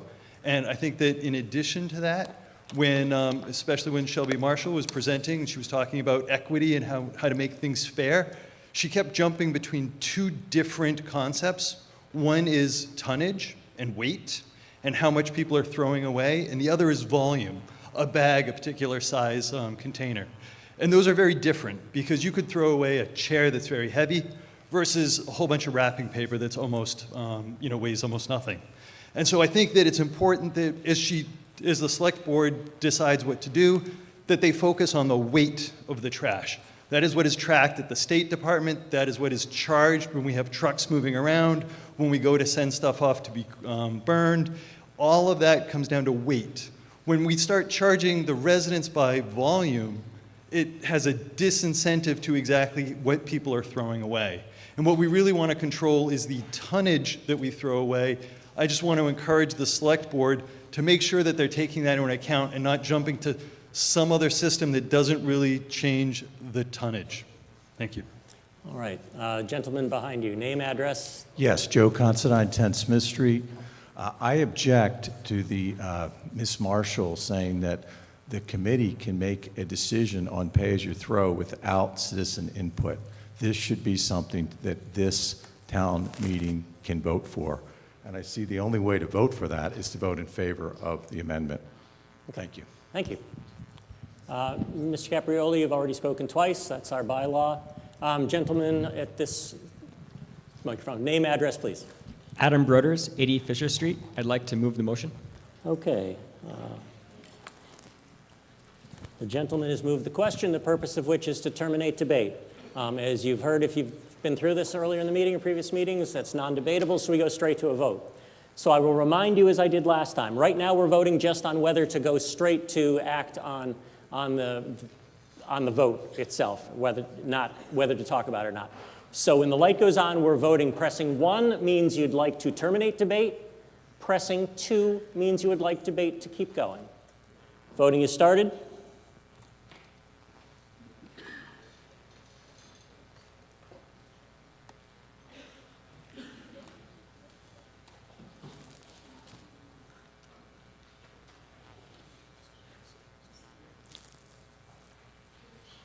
You can go. We're doing 15 seconds, Mark, so you can stop if it's down to 15. Voting is ended. We got one person stretching between machines back here while there's a lunch break, I think.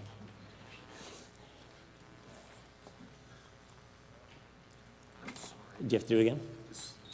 Do you want to revote?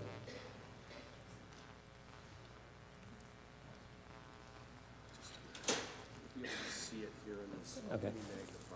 Okay. As long as I can read it, just show me which one it was. It's going to be this, 271 to 105. Okay, 271 in favor. Hang on. 271 to 105 opposed. That is a 2/3 vote. Debate is terminated.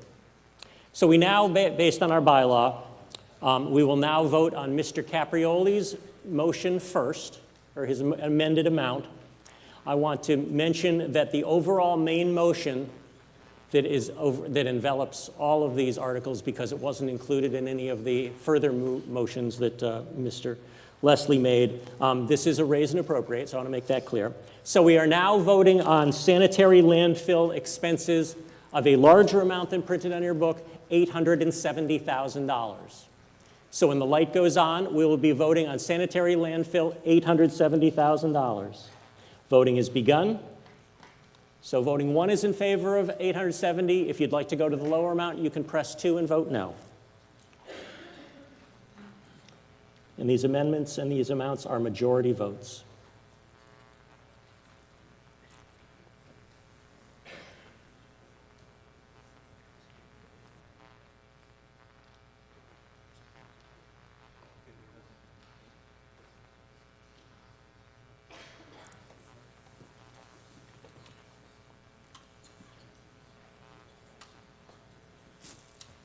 Is that the number?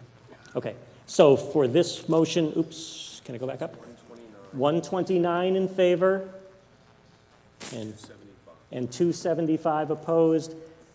That motion is defeated. We now move to the original number I read. We now move to act on sanitary landfill expenses, $809,080. When the green light goes on, pressing 1 is a vote in favor, pressing 2 is a vote opposed of the $809,080. Voting has begun.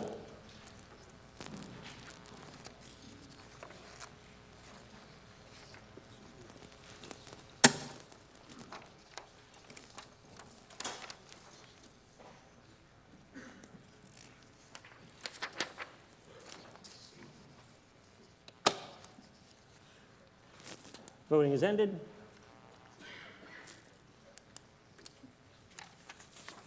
We have 307 in favor and 97 opposed. The motion carries. I will just take a moment while I flip the page here to remind people it's now 12:01.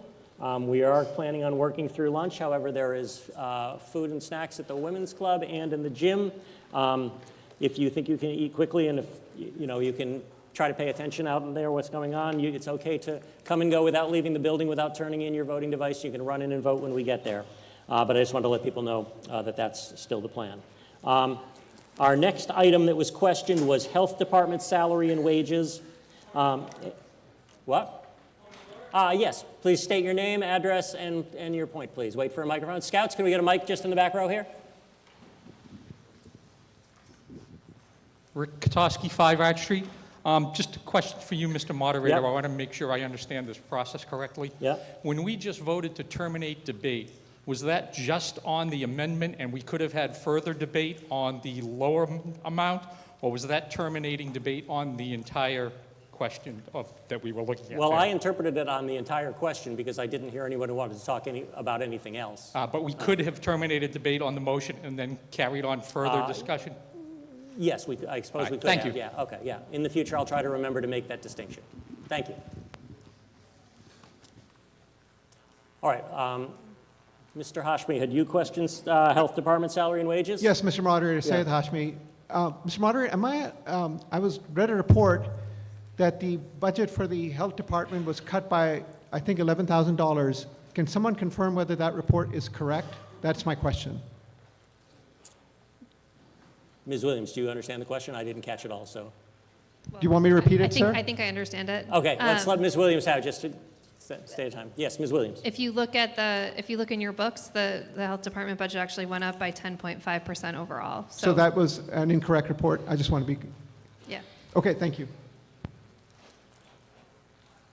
Mr. Shaver, did you have questions on this one? I see you standing there. Okay, no, not this one. Okay. So with that debate, any other discussion about Health Department salaries and wages? Seeing none, we'll move to a vote on the original amount that I read for $342,449. When the green light goes on, voting will begin. When the light goes out, voting will end. Yes, press. No, we're just doing salary and wages right now. This is just salary and wages, $342,449. We'll go to the question on expenses later. Yeah, thank you for asking. So pressing 1 is a vote in favor of that number for Health Department salaries and wages. Pressing 2 is a vote in opposed.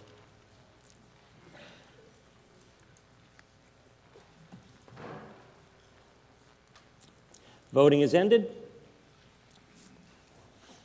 We have a vote of 309 in favor and 49 opposed. The motion carries. We now turn our attention to Health Department expenses. The motion on the floor right now is Health Department expenses, $18,455. Was there a question about that one? I had it noted that there was, but I don't know who made it. Okay, I think Ashby covered that. Okay. Seeing no further questioning or debate on Health Department expenses, we will vote on the number I had read earlier of $18,455. When the green light goes on, voting will begin. Voting is begun. Pressing 1 is a vote in favor of $18,455. Pressing 2 is a vote opposed. When the green light goes out, voting will end.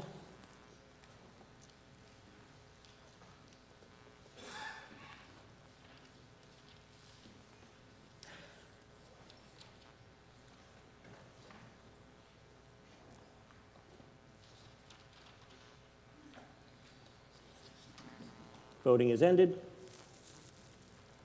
We have 320 in favor and 38 opposed. The motion carries. The next question item I have was Council on Aging, salaries and wages. The original amount I read was $434,577. Who had the question on that? Name, address, please. Bob Kristen, 16 Piccadilly Way. Thank Let you. me preface my Can you question- just aim the mic down a little bit, just so I can hear better? Thank you. I'm sorry. Bob Kristen, 16 Piccadilly Way. Thank you.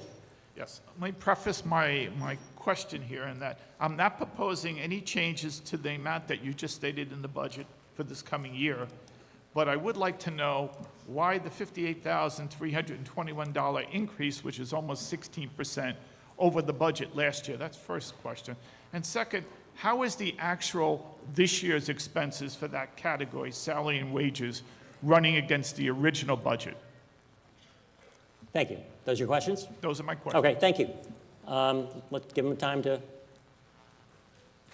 start off with. The first question is, can someone explain the basis for the 15.5% increase? We'll start with that one.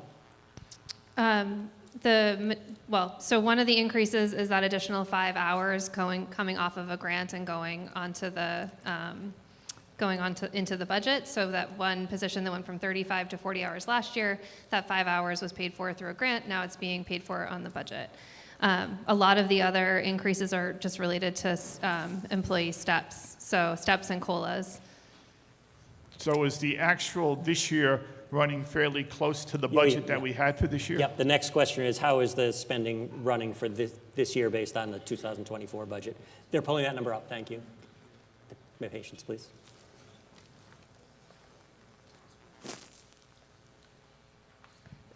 We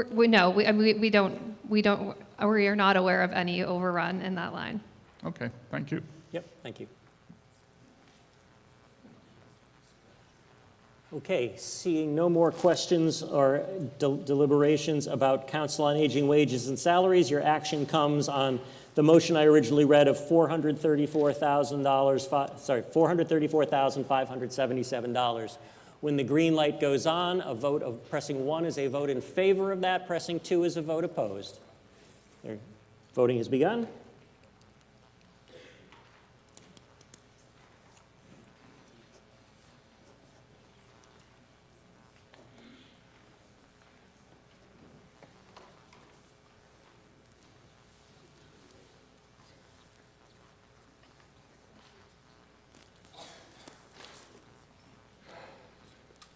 Voting is ended. We have 305 in favor and 51 opposed. The motion carries. The next questioned items I had were Youth Commission salary and wages and Youth Commission expenses. As we did with the Health Department, we'll take them one at a time. Youth Commission salaries and wages. Yes, is that Mr. Allen? Name, address, et cetera. Peter Allen, 8 Edward Dunn Way. I'm sure it was expected that the big changes here in terms of salaries and wages versus expenses was inviting questions. I happen to, thanks to Westborough TV, have looked at the March 12 Select Board meeting where this was discussed, and I'm very much in favor of what they have come up with, but I think it would be useful for everyone in the audience to see some summary presentation as to what's going to be going on here and how the people who need these important services will be receiving them. Thank you. Okay. Thank you, Mr. Allen. And also, since I believe there's a corresponding increase, I'll allow the discussion, although we'll vote on them separately, I'll allow the discussion to talk about a mixture of changes in salary and wages and the expenses. So, Ms. Williams.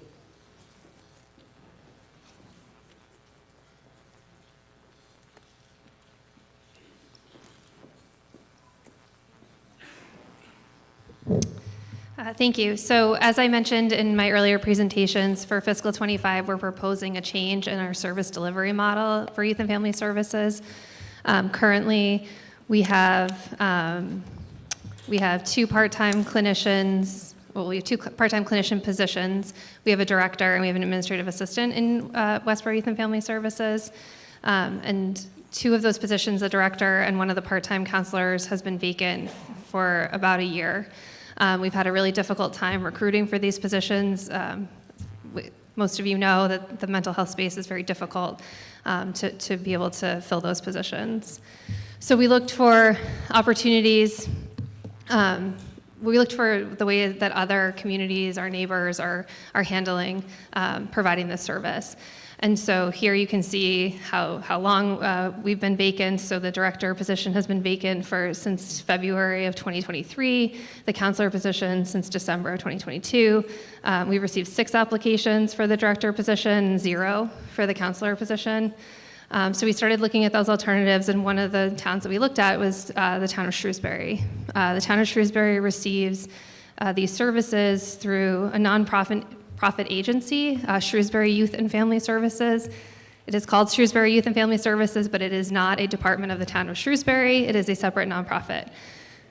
So we've met with several folks from SYFS, Shrewsbury Youth and Family Services, to understand that model. I spoke with the town manager in Shrewsbury.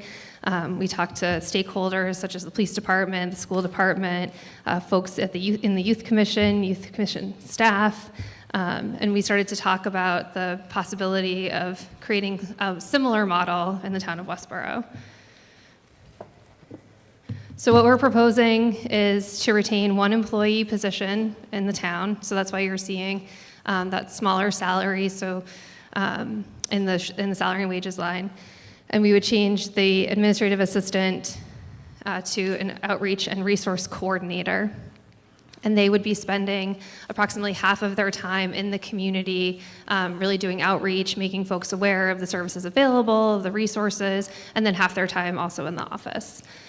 And then for the clinical services, we would contract with Shrewsbury Youth and Family Services, who, in addition to providing the oversight that organization has, they would be employing 2 full-time clinicians to serve the town of Westborough.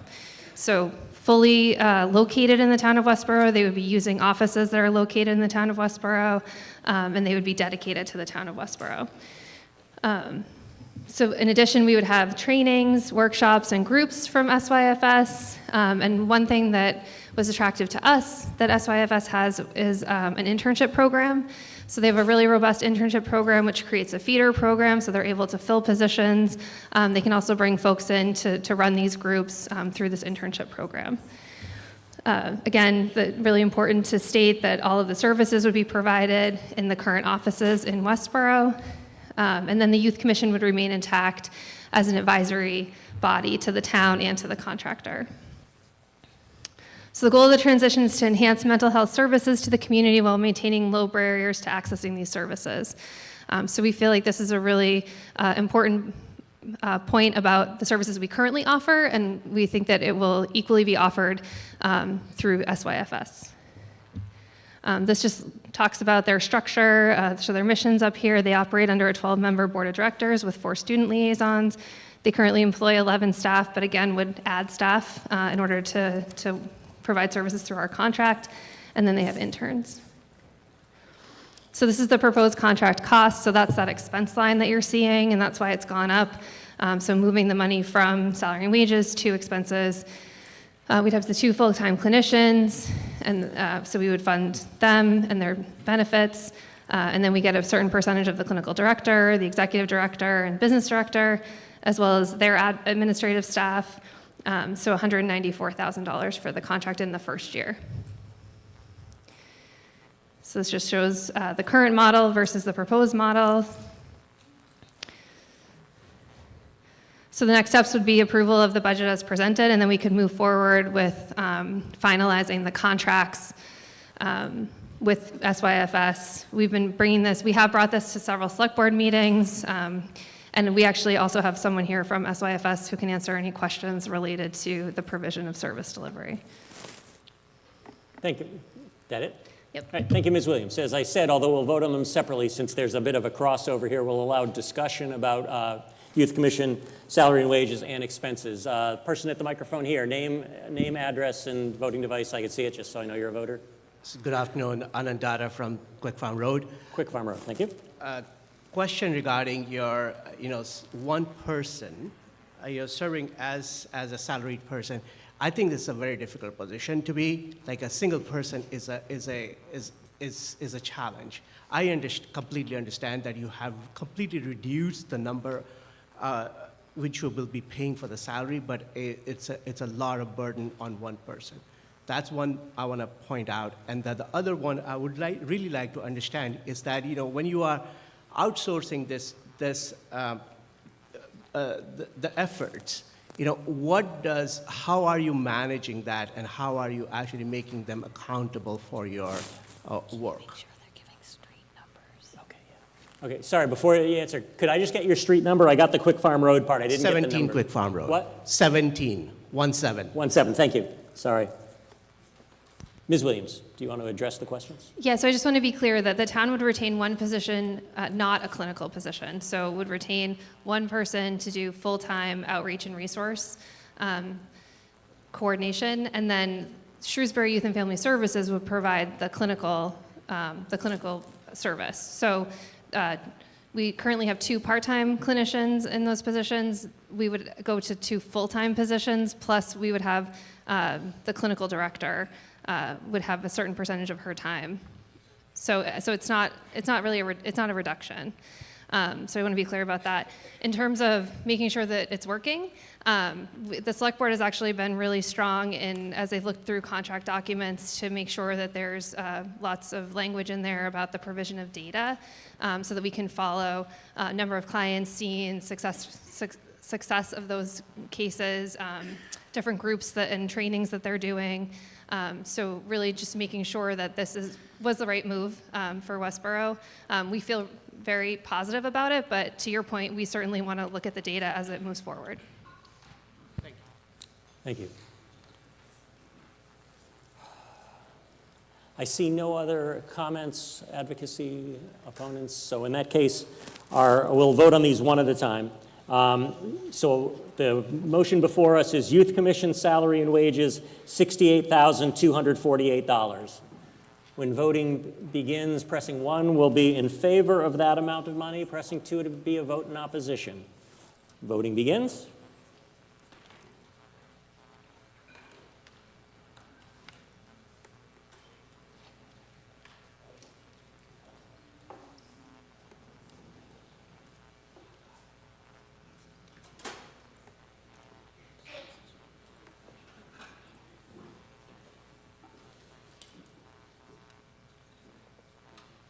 Voting is ended. We have 331 in favor and 32 opposed. The motion carries. Since I heard no discussion during the combined discussion about Youth Commission expenses, our next action comes on Youth Commission expenses, $209,175. When the green light goes on, voting will begin. Pressing 1 is a vote in favor of that amount. Pressing 2 is in opposition. Voting has begun.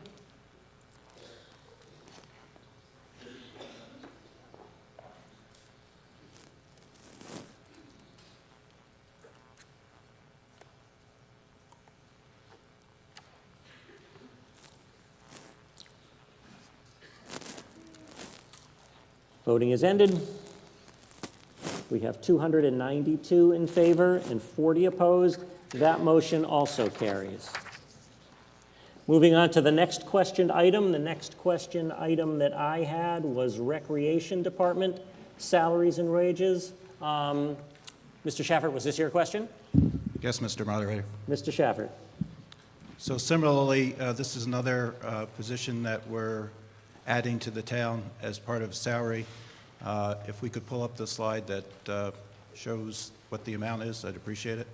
My understanding in speaking to the rec department that the rec department will fund the first half of the year, 6 months of salary out of their reserve, which is about $300,000, and they're asking us, the town, to pick up the additional 6 months. I would much prefer to see them use the reserve or program costs to pay for the full amount, and then we can address it next year when potentially we have more money to add salary positions.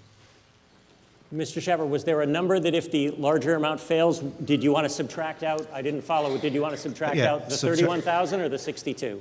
The 31,372. Okay, thank you. Let me just write that down.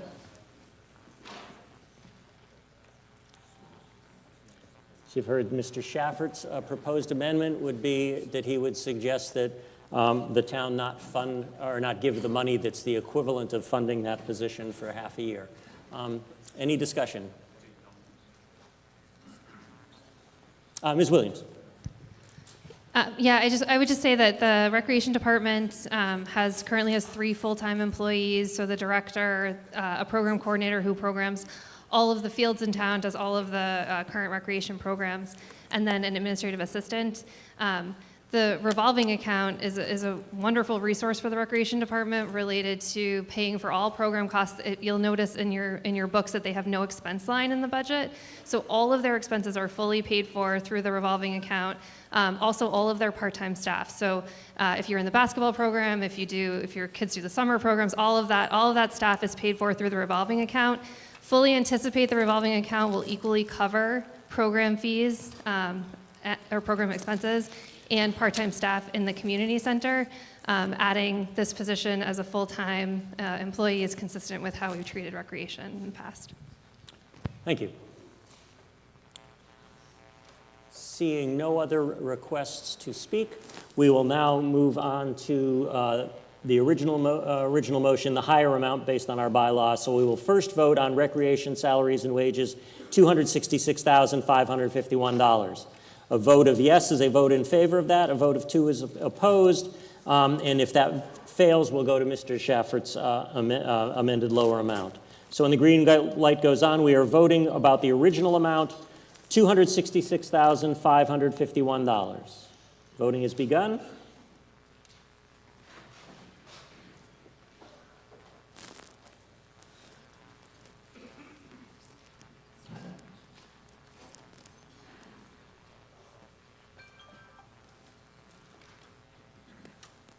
Voting is ended. We have 233 in favor, 117 opposed. That is a majority vote. The motion carries. The next questioned item, hang on, I just got to update my list here. The next question item was Historical Commission salaries and wages. Who had that question? Yes, could you go to the microphone, name, address, show me your voting device, et cetera, please? No, sorry. Yeah, thank you. Good afternoon. My name's Christian Hedrick. Could you just aim the mic up a little? Sure. Now you're taller than some people. So Christian Hedrick, 38 Glen Street. I'm the chair of the Westborough Historical Commission. And I have a concern about the basically the almost 2/3 reduction in our staffing budget. The town created the Historical Commission, and we have a modest budget and an office that is a repository of Westborough's artifacts and a variety of resources, which is normally completely open to the public. However, with this budget reduction, our publicly accessible office is now effectively closed until further notice. This change was made after our secretary of 2 decades retired. The previous budget not only allowed us to do our regular administrative business, but it allowed us to keep our offices staffed and open and available to the public for about 9 hours a week. But since February 1st, we've had no staff, no one to staff our office, and we're concerned about what the town has proposed will not improve the situation in terms of staffing. So, So do you have an amount you would like to propose in place? Because we have to act on motions. So if Yes. you would like to propose a different Sure. amount, please make that amendment.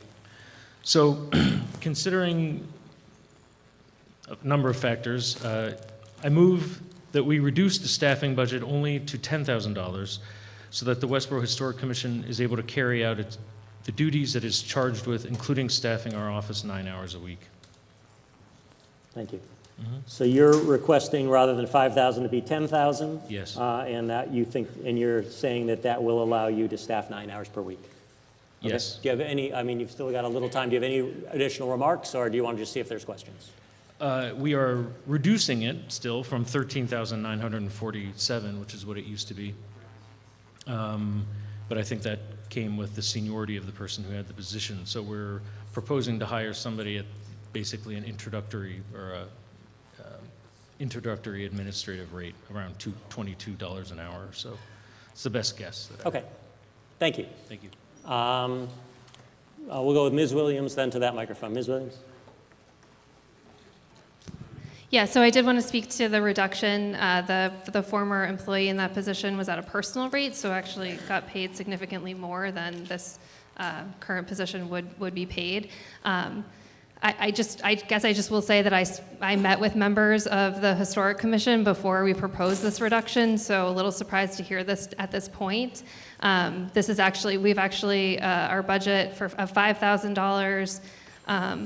It allows for 20 hours per month to support the Historical Commission, which is actually more than most board secretaries.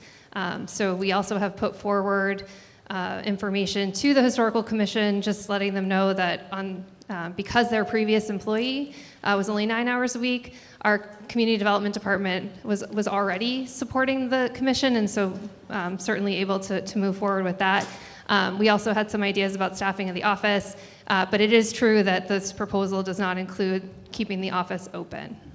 That's also based on looking at the guest book within the Historical Commission office, which has a very low number of visitors to that office. Thank you. Mr. George?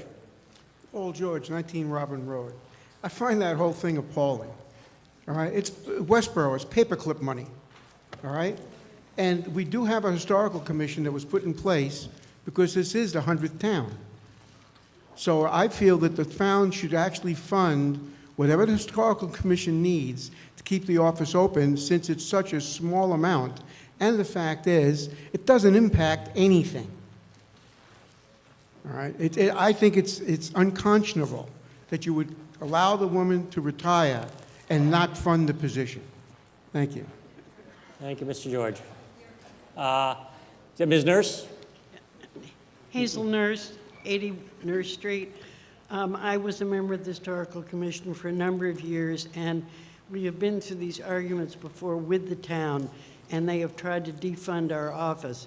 I am concerned if the office is not open to the public, that the office will never be open to the public again. The purpose of the Historical Commission is to preserve artifacts in our town and have them available for the public to look at. Also, the office allows the public to come to the office if they have questions of historical nature. I agree with the preceding speaker and also with our commission chairman at this point that to defund the salary for the office and essentially close the office is of no benefit to this town, and the amount of money that we're asking for is very small in comparison to the rest of the budget. I hardly support funding the office at $10,000, which will at least allow us to be open sometime during the week for the public to use this. Thank you, Ms. Norris. Over here, name, address, and voting device, please. Hi. Can you just aim the microphone down so I can hear better? Thank you. There you go. Thanks. I feel loud. Yeah. My name is Elena Moskal, and I'm here, 3 Carolyn Drive. 3 Carolyn Drive? And I'm Thank here you. in support for the Historical Society. Commission, just so Commission, yeah. sorry. We all get confused. I remember taking the Boy Scout troop there. The boys really enjoyed listening, hearing what was being said. I think it's important that we maintain our town and the history that's there. All right. So Thank you I very hope much. you fund it. Thank you. Mrs. Allen. Chris Allen, 8 Edward Dunn Way. I strongly support funding the Historical Commission so it can be open at least a few days. It would be great if we could fund it so it would be open every day, but at least a few. It has very important historical artifacts that all of you should be interested in and have access to, such as the arrow points and the spear points and the Stone Age artifacts we have in Westborough from Cedar Swamp that go back 6,000 to 10,000 years. It is critically important, if we care about our history, that we fund the higher amount so at least this important office and entrance into the history of Westborough be kept open. So I support this financing at the higher level. Thank you. I was going to take a little bit of, does the Finance Committee have a recommendation about the amendment? Yes. Okay. Mr. McMahon. All right. Gene McMahon, 227 Flanders Road. Advisory Finance Committee just voted 6-3-0 to support the amendment at $10,000 for salary and wages. Thank you. Select Board want to make any recommendation on the amendment or not? If not, that's okay. Okay. Any other discussion? Seeing none, as I mentioned before, we have a bylaw that says that when motions are different only in the amount of money, we vote on the higher amount first. So in this case, we're going to start with a vote on Mr. Hedrick's motion for Historical Commission salaries and wages of $10,000. So our first vote is on the higher amount, $10,000. So when the green light goes on, voting will begin. Pressing 1 is a vote in favor of $10,000. Voting 2 is a vote in opposition.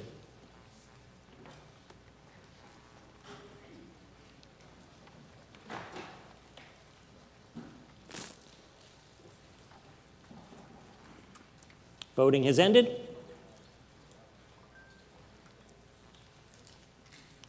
We have a vote of 317 in favor and 48 opposed. The Historical Commission salaries and wages of $10,000 is approved. We do not need to move on to the lower amount that was read earlier.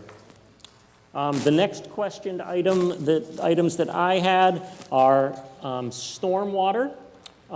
Since this is a new account, so first of all, just we are striking out the part that I read for one-time capital articles. Those are going to come up later.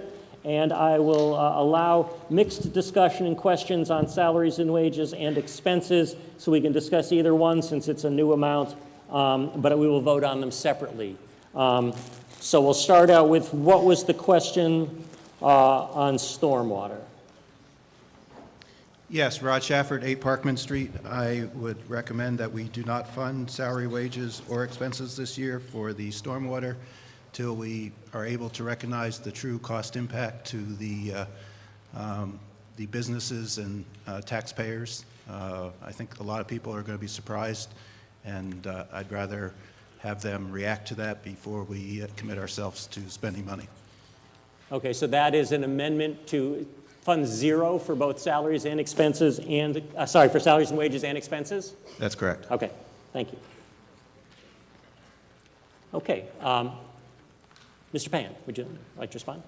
Might be helpful I'll give you a little time to just remind us about what the Stormwater Department is since it's new. Chris Payant, I'm the Director of Public Works. So for the past 2 years, we've been talking about implementing a stormwater utility. which would be used to fund stormwater-related activities in the town.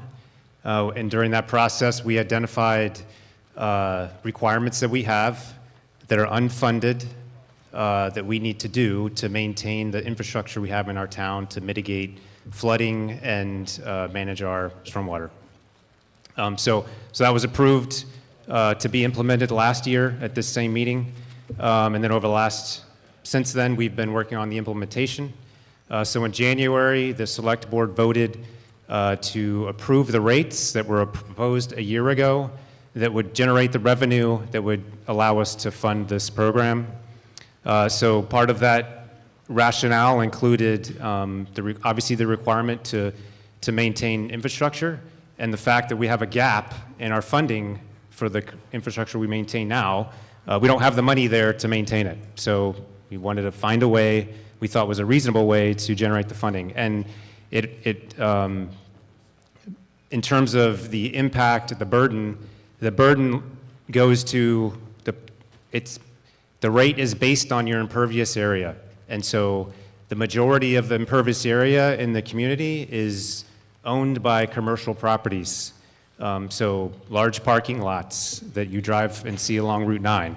And so I assume that the comment was made because there's going to be an impact, which we broadcasted for the last 2 years, that it's going to cost some money for some of those commercial properties. But they're also generating the stormwater that we have to manage. So that's, I guess, the history. I guess what I would ask the town is if you reduce this number to 0, then tell me what you want to do to manage our stormwater, because that's what's paying for the activities we do to manage stormwater. So we reduced our expense budget in the Department of Public Works under the general fund and took money out of that budget. So your taxes, I get it, in the scheme of things, taxes didn't go down, but we reduced the budget that we have in our general budget for the Department of Public Works and took some of that money, $140,000, out of the budget and moved it to the stormwater budget. So there isn't money in our expense budget for the general budget for the Department of Public Works to maintain stormwater, because it's all in this budget.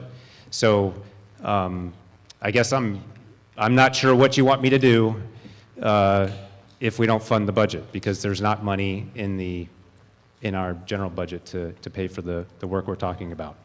I guess the last point is the rates were set.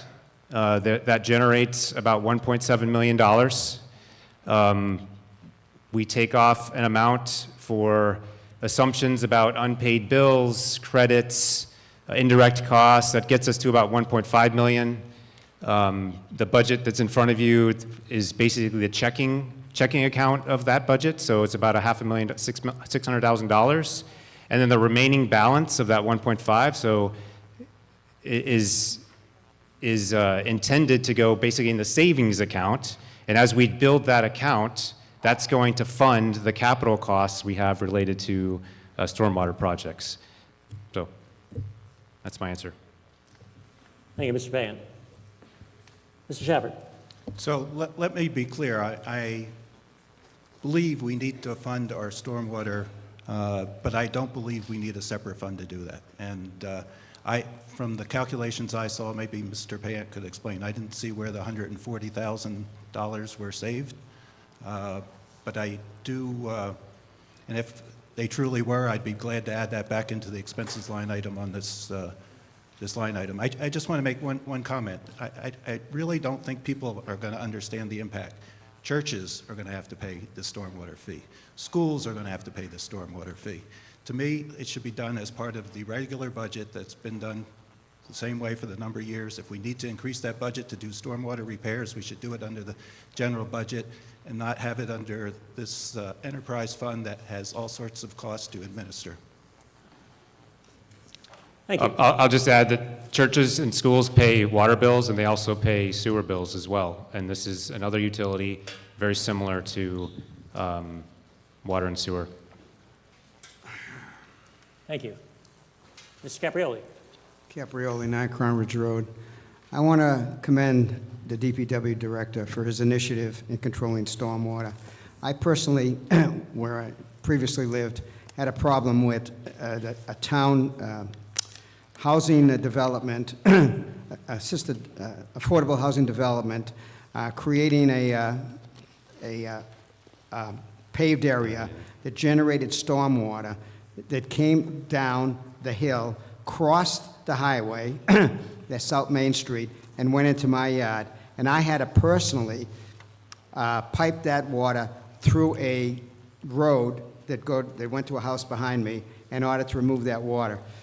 It is imperative that stormwater occurrences are unpredictable with development, and that they should be assessed to the source of the water, what produces the water. I think that DPW's approach is reasonable, it's technically accurate, and it addresses the source of the water, which is the problem that they are trying to resolve. Thank you. Thank you. Gentleman over at this microphone, name, address, voting device, please. Thank you. Walter Foster, 105 Adams. Just to clarify, the stormwater, there was a $400,000 increase on the DPW budget because there's not money, that was after you took money out of that to cover the stormwater. Is that correct? Mr. Pan? No, we didn't have a $400,000 increase in our, in the general budget. Is that what you're referring to? On page 24, DPW, total increase was $422,000. Yeah, that's the sum of salaries and wages increase of $236,000 and an expense increase of $185,000. So yeah, so that's what he's referring to. Yeah. So just is your question that went up and this is here too? What if this would have been in DPW if it weren't here, or why did the budget go up? Yeah. Okay, I get you. So yes, our budget did go up. Two different budgets here. So our general budget, which does everything outside of water and sewer, and in this case stormwater, it did go up. And we've talked about that. The primary reason for that is because of the addition of the community center. So we have a expense cost associated with the maintenance agreement we have for that property, which is in the $170,000 range. And then we have the custodian cost, which is the thing we just voted on, that covers the expense increase. And then the remaining balance, that's any delta there in terms of increases, is just inflationary costs associated with existing contracts that we have. The costs have gone up, and we just have to pay those bills. Okay, and so the $500,000 that is for this is that going to be ongoing? You expect that to be a $500,000 line item for going forward? Yes. Yep. Thank you. Okay. Gentleman at the microphone, name, address, please. Steve Hart, 22 Brewer Drive. Just really following on from that question, so can we just confirm that having taken the $5.5 million out of your day-to-day budget, we're going to vote on that, but we also have already voted to pay a stormwater tax on top of our taxes. So this isn't just our taxes today, but we're going to be paying more for stormwater as it runs off our land? How does that work? I'm not sure I get your question. So I'm being asked here to vote on $5.5 million, sorry, $500,000. But I understand that then I'm going to have to pay a stormwater tax on top of this, or is this really the stormwater tax is going towards this? The fee that you pay associated with stormwater is what that money is. So, but that, okay, so that fee is, I thought it was a separate fee that I'm going to be paying, so it's just part of my property taxes going up. No, you'll pay a separate fee, just like a water bill, just like a sewer bill. You'll get a stormwater bill. Right. The money generated from that bill, from that stormwater bill, is that $500,000 you're referring to? Yeah, let me try. I think the question is, so this year we're being asked to raise and appropriate this $500,000? No? Oh, was in the main motion? That's what I wanted to know. In the main I'm glad motion? I'm not the only one confused. Yeah, this is why I want to make sure. So was this mentioned in the main motion? Because I think there are other people asking about how are we making sure that everybody understands whether this is some kind of double payment or not. Mr. Keough, you want to explain? Thank you. So, Sean Keough, 5 Yorkshire Circle. Yeah, could you just hold it closer to your mic? Hello? No. Okay, Yeah, there we you go. There we go.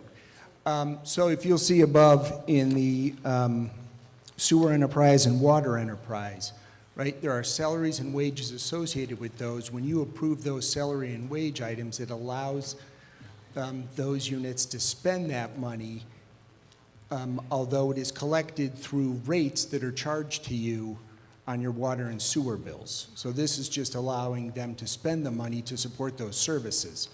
This, in the same case, will be allowing the stormwater utility to spend this money to support the service that you are already being taxed on.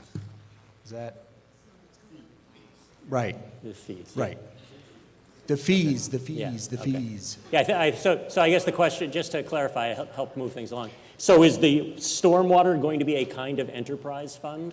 It is. Yes. Okay, so possibly the confusion is that on the chart of accounts here, it says stormwater, it doesn't say stormwater enterprise. So what I'm hearing, and people correct me just to help confusion, is the town meeting has to authorize essentially the appropriation of the money. And this, it sounds like this money, similar to water enterprise and sewer enterprise, isn't necessarily part of the raise and appropriate that goes into the tax rate. Is that correct? Yeah. Okay. Yes. Thank you for mentioning that. I think that was a source of confusion for a number of us. So the money is being collected this year. The fees are being collected this year. This is allowing the DPW to spend that money on stormwater services. Thank you. Hang on, just making some notes here. Mr. Savoy. Wilfred Savoy, 41 Chestnut Street. My question is, when the money comes in from individuals, where does that money go? If we're approving this amount to appropriate this amount for stormwater, then the individuals receive a bill for their stormwater. Where does those funds go? In a reserve account, free cash, where do they go? Mr. Edinburgh, you want to handle that? The stormwater fees on the stormwater bills are collected and put into the Stormwater Enterprise Fund in the same way that your water bill and your sewer bill go into the water and sewer enterprise funds. This expenditure is coming from the Stormwater Enterprise Fund, not the tax levy. Thank you. And what this does is this more accurately allocates the cost of stormwater work across the town.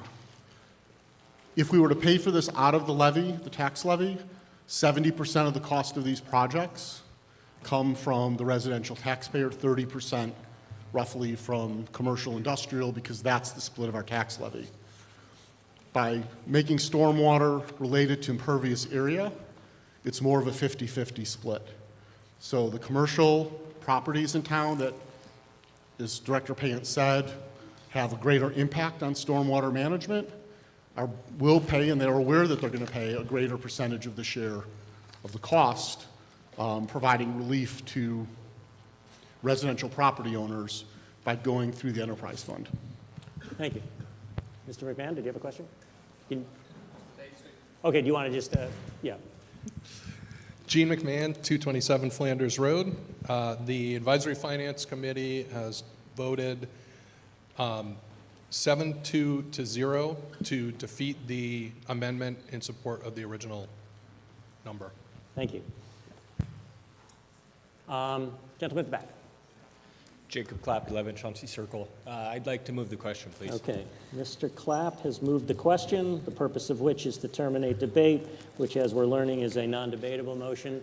And so now our action will come on terminating debate. So what we're voting on now is stopping debate. It's not about a number of money. It's about whether we keep talking about this or not. So when the green light goes on, pressing 1 is to terminate debate and go straight to a vote. Pressing 2 is to continue debate. Voting is started.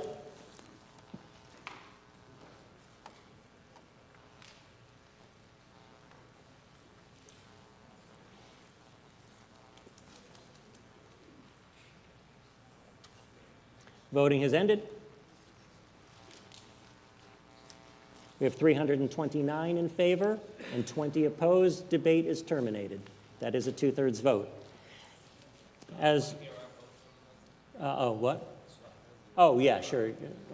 Since it's just a report and not debate, yeah, sorry, I didn't see that you had one ready. My apologies. Yes, the Select Board has voted 5-0 to defeat the amendment. Thank you. Thank you. And sorry for not recognizing and seeing that you had a vote ready. All right, since I didn't hear any separate discussion, and if there's no, I'm going to declare by consensus, unless someone wants to challenge it, I'm going to vote on these 2 line items together. Anyone mind doing that? Seeing none, we'll say that that's okay. And so we are now voting on the higher amount. So we're voting on stormwater salaries and wages, $130,627, and stormwater expenses, $432,028. When the green light goes on, voting is started. Pressing 1 is a vote in favor. Pressing 2 is a vote opposed. If the motion doesn't carry, we'll go on to the next number. Voting is started.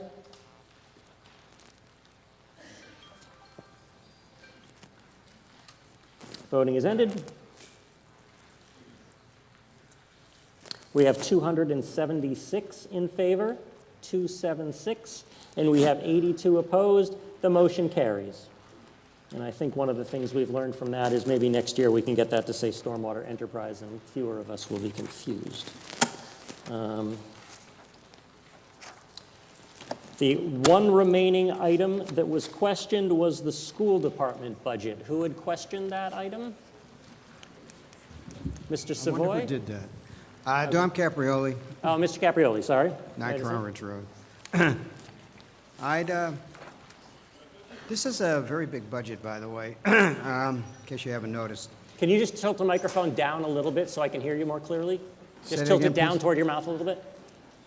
Tilt the microphone down a little bit. Oh, okay. There you go. Thank you. Yeah, I'd like to modify the requested amount to Okay. 66 million, excuse me. I was wishful thinking. $66,700,000. That represents a very small change of 0.5% reduction, okay? It basically has the percent change go to 5%, which is quite reasonable. If there's a problem running the schools with the amount I've recommended, the school department can come back at the fall town meeting, as they've done before, and ask for the money that they need to continue their program. There's no harm intended, there's no harm generated. I'm doing this in order to demonstrate viability of the Westborough Town Meeting. We have a new superintendent coming in, and I think we need to convey to the new superintendent that Westborough takes a $67 million expenditure quite seriously. I haven't seen that yet, but I want it to happen. I want it to be something that is done on behalf of the entire community, not just the people in this room, but the entire community that coughs up that $67 million. And I want it to be a reflection of the ability of town meeting to modify a request so that it's more in line, or somewhat more in line, with what we think is viable for our economic circumstances. It is not anything punitive. It is almost, and I don't mean to be rude in any way, it's almost to demonstrate that this town meeting has a viability. And the viability is that we take these expenditures seriously on behalf of all the people in this community that actually come up with the money. Thank you very much. Thank you, Mr. Caprioli. Just before you leave, I just want to make it clear. So your amendment is to change the number down to $66,700,000. Is that correct? That is actually correct. Thank you very much. Wait, just a second. So, no, I just want to say, did the schools intend to give a presentation about their budget, or do you want to hear the questions and then decide? you want to hear a few more questions? Okay, thank you. I just want to make sure. Mr. Savoy. Wilfred Savoy, 41 Chestnut Street. Over the past 2 years, I've advocated the school department to provide more detailed information on salaries and wages. You notice that the budget line item in the booklet does not show a breakout, but in their budget, it does. And I do commend the department, the school department, for beginning to do that. My question is, in the FY25 budget, there are two columns that represent personnel. One, FY25 GF full-time equivalents, and then it's total full-time equivalents. This is on page 22. I'm asking for an explanation of the differences between those two columns. It is unlike what was presented last year, was a single column. Why the difference this year? Would the schools like to answer that particular question, and then we'll go on? Thank you. All right. Is it afternoon? Good afternoon. Amber Bach, 10 Arch Street. Mr. Savoy, the column that we show, the GF, is what's carried on general fund versus what's carried in grants and allocations. So the number, we just refined it with more detail, working with you and listening to the feedback. So currently we're carrying 91 faculty on grants and revolving accounts. So you're seeing the column, the 726 is carried, that's total staff, but the 600 and number there, I don't have it in front of me, is what's on general fund.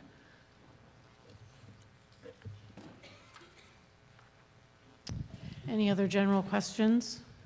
I'll let Joe speak. Amber, do you want me to take the next question? Yes. Hi. John's taking a break. I'm going to try to run the show. Please. Mike. Yes. My name is Joe Considine. I'm 10 Smith Street. I would like to propose an amendment to the school budget for additional ESL resources for Hastings Elementary School. I would request that Ms. Bach come up with a number for this. In my position on the Hastings School Council, I spoke to a teacher at Hastings who told me how overwhelmed she is in dealing with the issues in her classroom. A kindergarten class with 18 children, including 8 English language learners and 2 students requiring special education. This is a teacher who has been doing an excellent job at the school for many, many years. She spoke of a child trying to learn English but cries every day, and after a month, the only words in English she can say is thank you. Another child in the school is traumatized from being stuck at the border for a very long time. Behavioral issues have become more and more commonplace in our schools.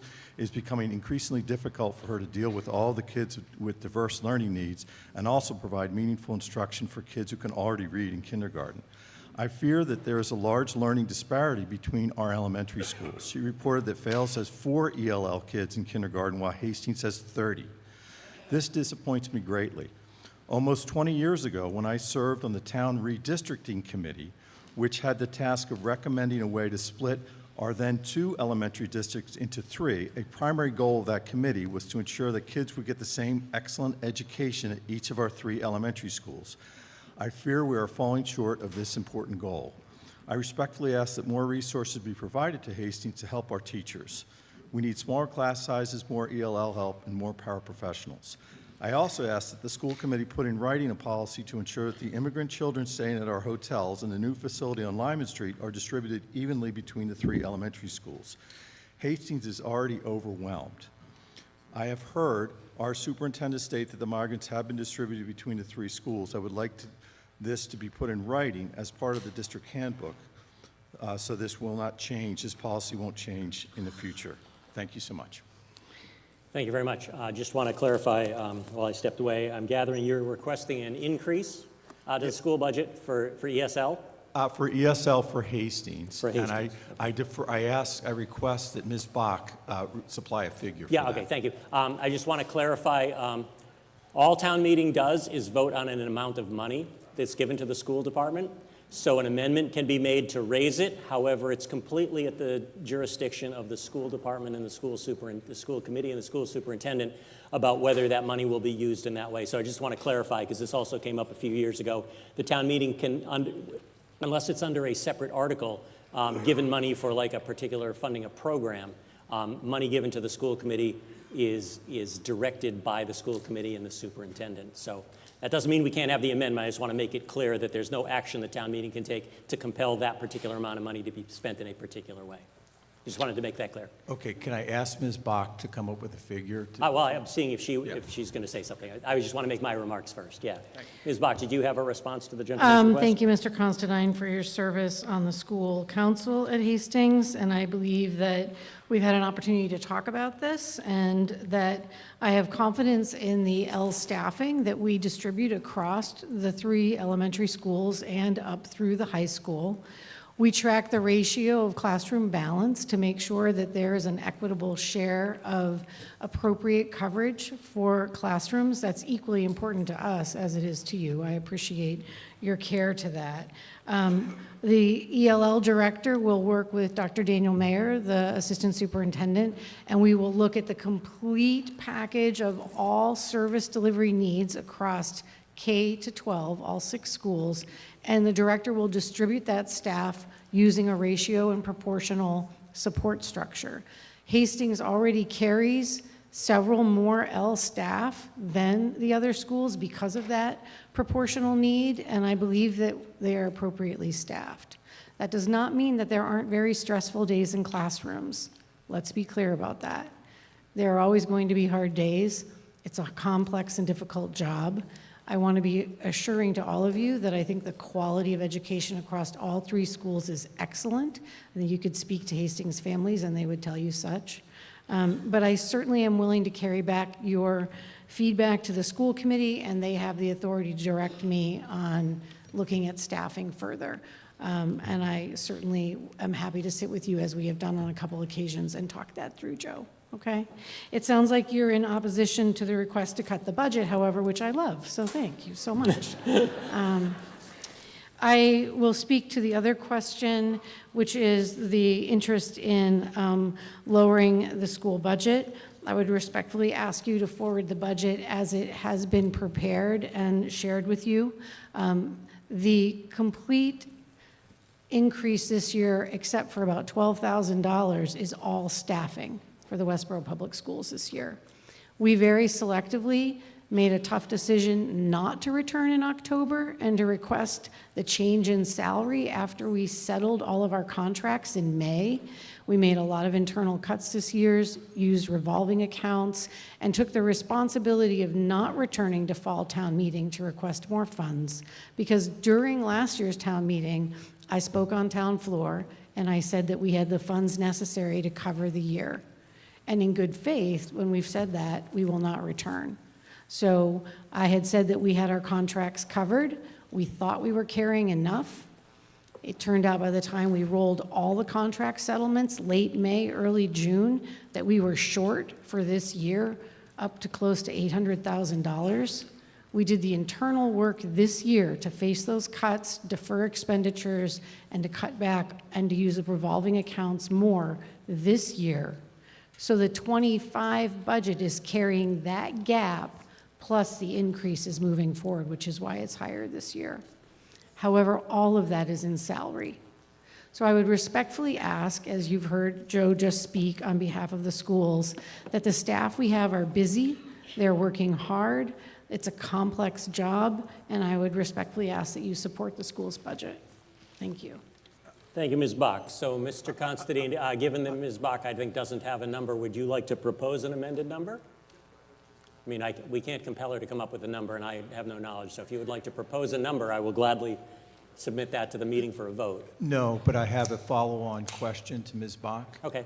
Quick follow-on, please. Ms. Bach, I just want you to comment on my second recommendation, which is to formalize the policy to distribute the migrant children that are staying at our hotels and at the new facility on Lyman Street be distributed between the 3 elementary schools. And this be a Briefly, form please, policy. that's beyond the scope of the budget, but I will allow Ms. Bach to address it. But I think the detailed conversation would have to be done with the school committee. It's nice to have an opportunity informationally to update you. Without any assumptions, and again, there's an assumption there that those students are putting an undue amount of demand on us, and I think that's a generalization. I just want to speak on behalf of families who reside in Westborough. Anyone who lays their head in this community will be schooled in the public schools. That is law. And we worked very hard because of the intensity of the influx of those families and the unpredictability of it to make sure that we are spacing those students across the community of the 3 schools. A decision of that magnitude is based upon a year-to-year decision based upon numbers. I would not commit that to policy unless directed by the school committee, because it might well be better for them to be closer to their home school area. Even though it's a hotel residence, the bottom line is their closest residential school is Hastings. If the numbers balanced back out, we would defer back to that busing because it means they're not on buses as long. But currently, we're distributing those students across all 3 schools and doing some clustering of kids in need with intensive emotional support. And that's the work of running a complex district. So the school committee has the purview to direct me on that. It is not the purview of town meeting to direct staffing, but I certainly respect and welcome Joe returning to our meetings to have further conversation. Thank you, Ms. Bach. Please, wait for your vote. Mr. George, were you going to speak? I saw you turn away. Mr. George, were you going to speak on this, or are you waiting for something else? Yes, please. Mr. Paul George. Paul George, 19 Robin Road. I'm speaking as the elected member of Assabet Valley Vocational High School School Committee. School committees in general agonize over the budget in many, many, many hours over the course of many months. And although I generally agree with Mr. Caprioli and I have a great affection for him, the point is you really can't just cut a school budget by any amount, understanding what went into making that bottom line amount, all right? It's a long process. It's a lot of stuff that the state throws at you that you have no control over, and you only get paid twice a year. So you have to be sure that the money you have is there to cover whatever you need. So I'm talking against the amendment to change the bottom line budget. Thank you. Thank you, Mr. George. Mr. McMahon. Gene McMahon, 227 Flanders Road. The Advisory Finance Committee voted to not to support the amendment 520 in favor of the original number. Thank you. I'll remember this time. Did the select board want to state, did they take a vote on this, or no? No, okay, thank you. Just didn't want to forget again. All right, it looks like we're ready for the question. So as is our bylaw, we're going to vote on the larger number first. If that fails, we'll go to the lesser number, and then we'll see how it goes. So right now, our vote is on the original number I read a while ago. That's the school department, Westborough Schools line item for $66,996,333. When the green light goes on, pressing 1 is a vote in favor of that motion and that amount. Pressing 2 is a vote in opposition. Voting has started.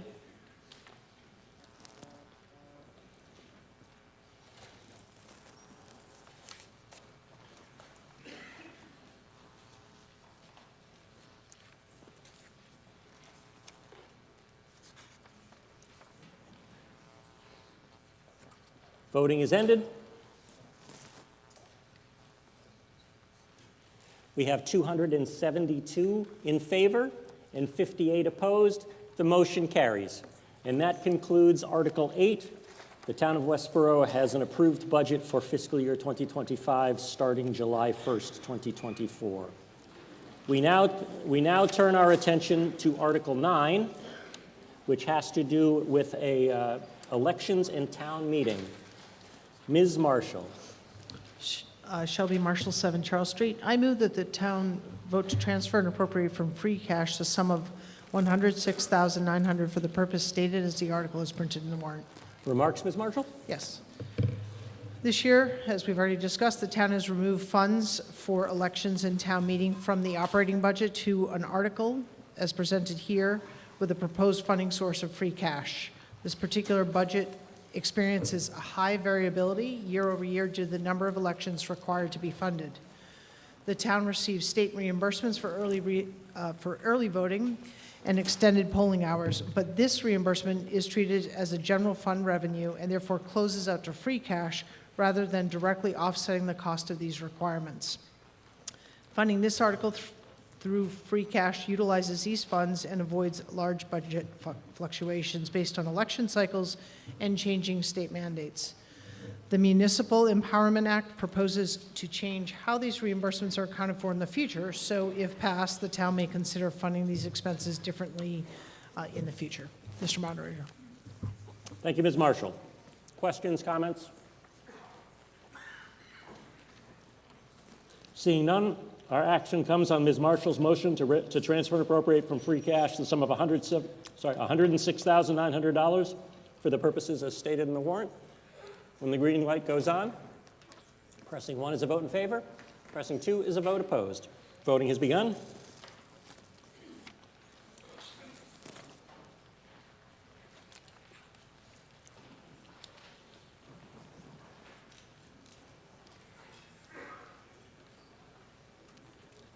Voting is ended. We have 293 in favor and 26 opposed. The motion carries. On to Article 10, our regularly recurring articles. Mr. Welch. Thank you, Mr. Moderator. Good afternoon. I move that the town vote to approve Article 10, Sections A, B, C, D, and F, and that the town vote to transfer and appropriate $250,000 from free cash, $20,000 from country club retained earnings, $50,000 from water retained earnings, and $50,000 from sewer retained earnings for the purpose of Article 10A.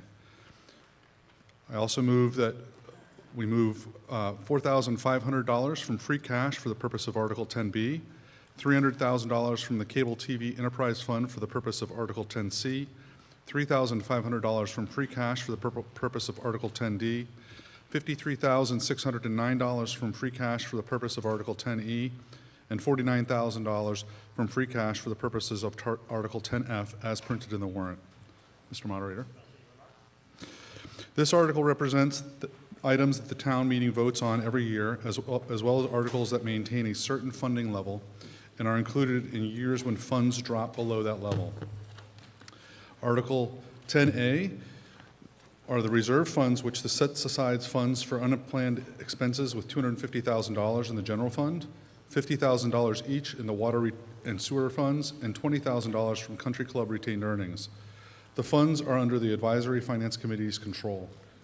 Article 10B is the restocking of Sandra Pond. This article will pay for the restocking of fish at Sandra Pond. Donations are also used for this, but the town is annually asked to appropriate the balance in order to provide an ongoing source to adequately stock Sandra Pond. Article 10C is the cable TV budget.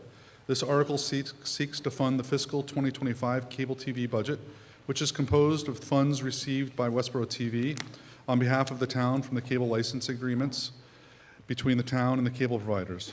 This article has no tax impact to the residents of Westborough. It is simply the mechanism to allow these expenditures to be recognized in the town's financial records. Article 10D is the July 4th block party. This funds the annual July 4th celebration. And Article 10E is the small business grant. This funds the Economic Development Committee's small business grant program. And Article 10F is the tuition reimbursement. This fund tuition reimbursements to meet the town's obligation under its collective bargaining agreements and personnel policies. Thank you, Mr. Welch. I'm just going to do this quickly, similar to the budget, to see if there's any questions, and then we'll vote on a block for if any are all the unquestioned ones. Any questions about 10A, the reserve funds? 10B, the restocking of Sandra Pond? 10C, cable TV transfer? 10D, July 4th block party?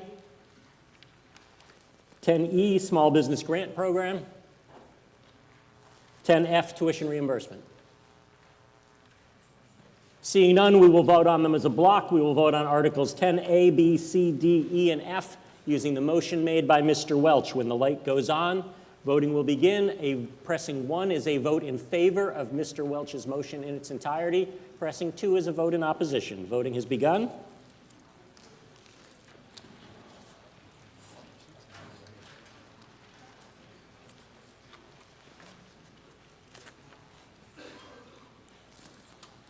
Voting is ended. We have 282 in favor and 16 opposed. That is more than a majority vote. The motion carries. Next on the warrant is Article 11, Capital Improvement Plan. This is Part 1. Article 12 will have more. Mr. Johnson. Ian Johnson, 9 Burtis Adams Way. I move that the town vote to approve Article 11, Sections A through P, and that the town vote to transfer and appropriate the following sums. $107,313 from free cash for the purposes of Article 11A, $96,530 from free cash for the purposes of Article 11B, $308,498 from free cash, and $123,000 from ambulance receipts reserve for the purposes of Article 11C, $265,000 from free cash for the purposes of Article 11D, $112,500 from free cash, $12,500 from sewer retained earnings, $12,500 from water retained earnings, and raise and appropriate from and through the Stormwater Utility Enterprise Fund, $12,500 for the purpose of Article 11E, $190,000 from free cash for the purposes of Article 11F, $299,000 from free cash for the purposes of Article 11G, $209,000 from sewer retained earnings, $209,000 from water retained earnings, and raise and appropriate from and through the Stormwater Utility Enterprise Fund, $209,000 for the purpose of Article 11H, $275,000 from water retained earnings for the purpose of Article 11I, $150,000 from sewer retained earnings for the purpose of Article 11J, $300,000 from sewer retained earnings for the purpose of Article 11K, $65,000 from country club retained earnings for the purposes of Article 11L, $95,000 from country club retained earnings for the purpose of Article 11M, $60,000 from free cash for the purpose of Article 11N, $192,000 from free cash for the purpose of Article 11O, and $504,000 from free cash for the purpose of Article 11P. Thank you, Mr. Johnson. Sorry. Before we do any sort of summary, would you like me to go through and see which ones are questioned, and then more remarks can be made about the ones that are questioned? Okay, so similar to how we did the budget in a previous article, I'm going to read through the A through P, and if you have a question or want further deliberations, say question and I'll mark them, and then we'll vote on all the unquestioned ones, and we'll work through the questioned ones one at a time. So Article 11A, Town Hall Security System. 11B, mobile column lifts for the fire department. 11C, ambulance replacement from the fire department.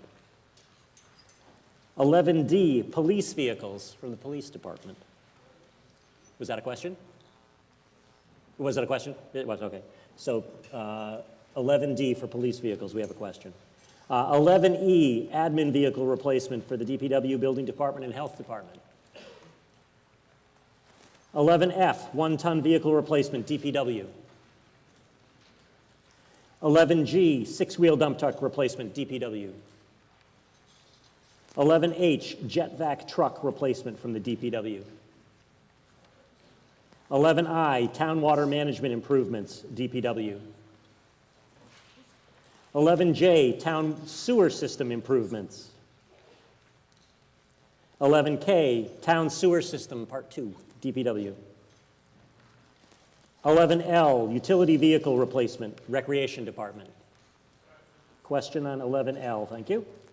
11M, rough mower replacement, Recreation Department. Question on 11M. 11N, high school exterior rim repairs design, School Department. Question. Question on 11N. High school, 11O, high school C-wing roof restoration design, school department. Question on that. 11P, high school A/B wing roof replacement design, school department. Question? Question on that one, okay. So unquestioned, I have A, B, C, E, F, G, H, I, J, and K. So the questioned line items are police vehicles, utility vehicle replacement recreation, rough mower replacement recreation, and the 3 high school designs, N, O, and P. Is that correct? Okay. Hearing that, these are a majority vote since they're transfers. So we will now vote on 11A, B, C, E, F, G, H, I, J, K as a block. When the green light goes on, voting will begin. Pressing 1 is a vote in favor of the motions made by Mr. Johnson. Voting 2 is a vote opposed. Voting has begun.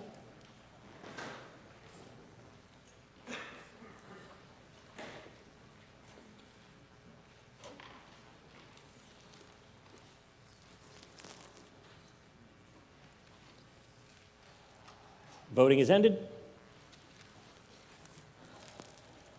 We have 274 in favor, 274, and we have 41 opposed. The motion carries.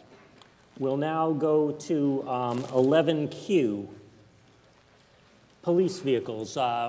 Who asked the question? Can you, sorry, geez, Q for question. Oh. Okay, I've only been up here 4 hours and 20 minutes, so with 1 bathroom break. Okay, 11D, police vehicles, for which there is a Q question. Question, who asked the question? Oh, Mr. McCulloch, is there a scout here? Mr. McCulloch, could you please make your way? Oh, no, scout's coming. Scout, could you come down here, please? Thank you, didn't see you there.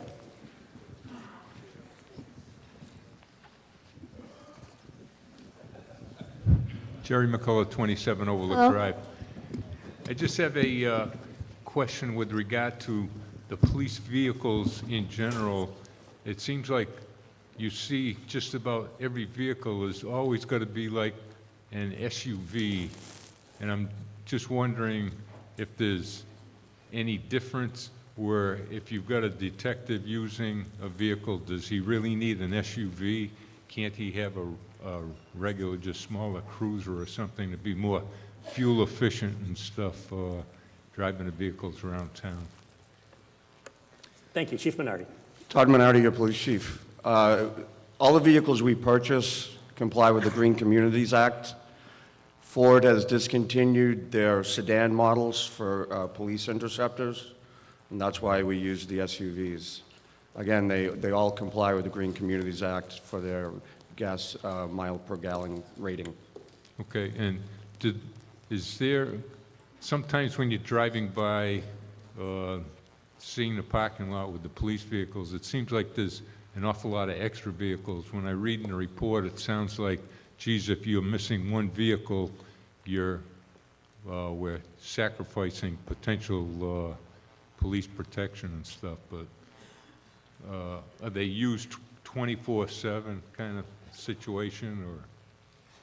We try to assign 2 officers to each vehicle so that it has some downtime, so that they're not getting used 24 hours a day. But we also have details that require police vehicles as well. Mm-hmm. Okay, and none of the police, except maybe yourself, are allowed to take vehicles home, or they all stay in the parking lot? There's a number of officers that have take-home cruisers, members of the command staff, members of the detective unit, all people that need to respond back to the town for emergency purposes. Okay. Thank you. Anyone else? Seeing none, we will now vote on 11D, the motion as made by Mr. Johnson, which is a transfer and appropriate $265,000 from free cash. When the green light goes on, voting will begin. Pressing 1 is a vote in favor of Mr. Johnson's motion with regard to 11D. Pressing 2 is a vote opposed. Voting has begun.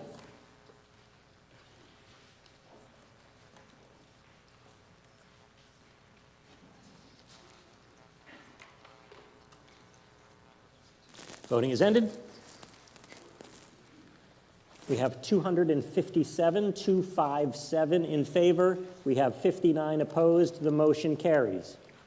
I will resist the temptation to say Q again, and I will say we now move to Article 11L regarding the utility vehicle replacement for the Recreation Department. Scout, could we have a microphone over here, my left, your right, way over to the end there? Thank you.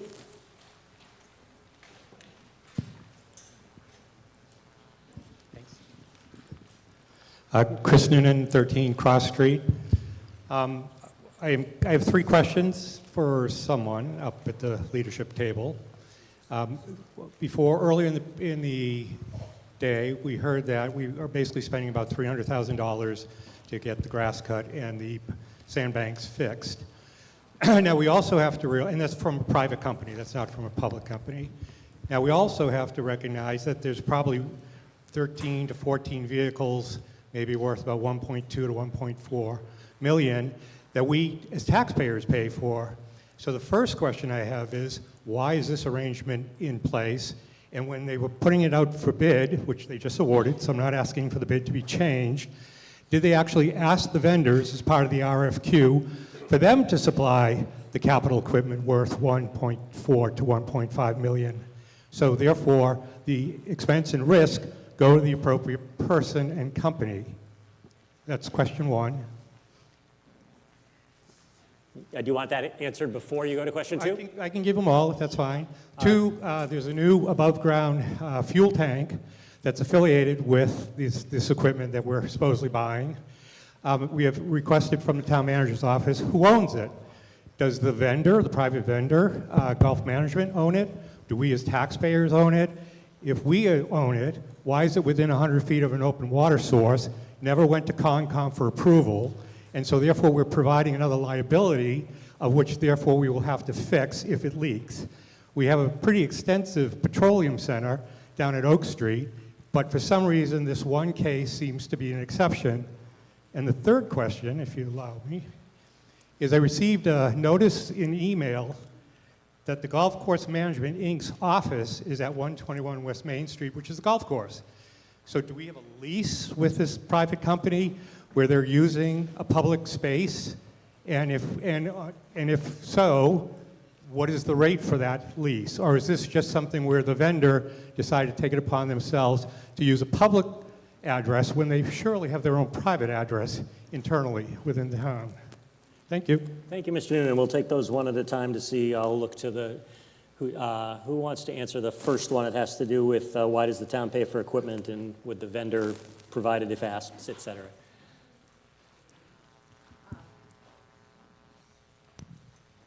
Name and role, please.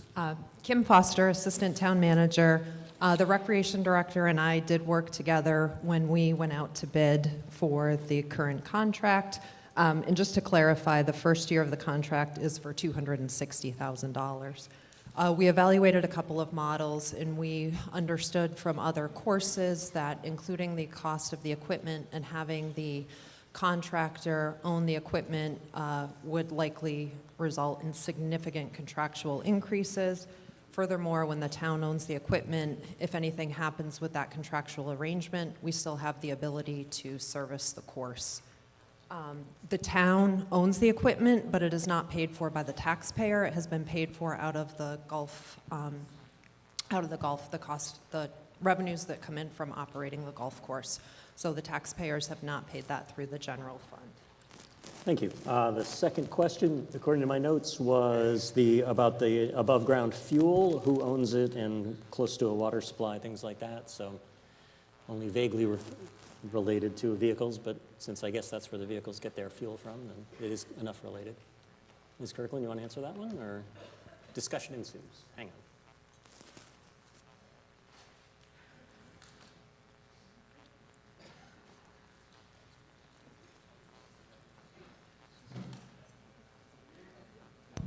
Okay. Ms. Kirkland. Hi, Jen Kirkland, Recreation Director. We own the gas tank. And is there any comment on why it's so close to the water or whatever, and the town's liability? Anyone can address that? We went through a process when it was installed. Okay. Thank you.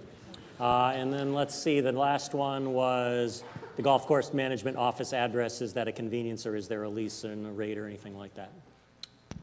Ms. Foster.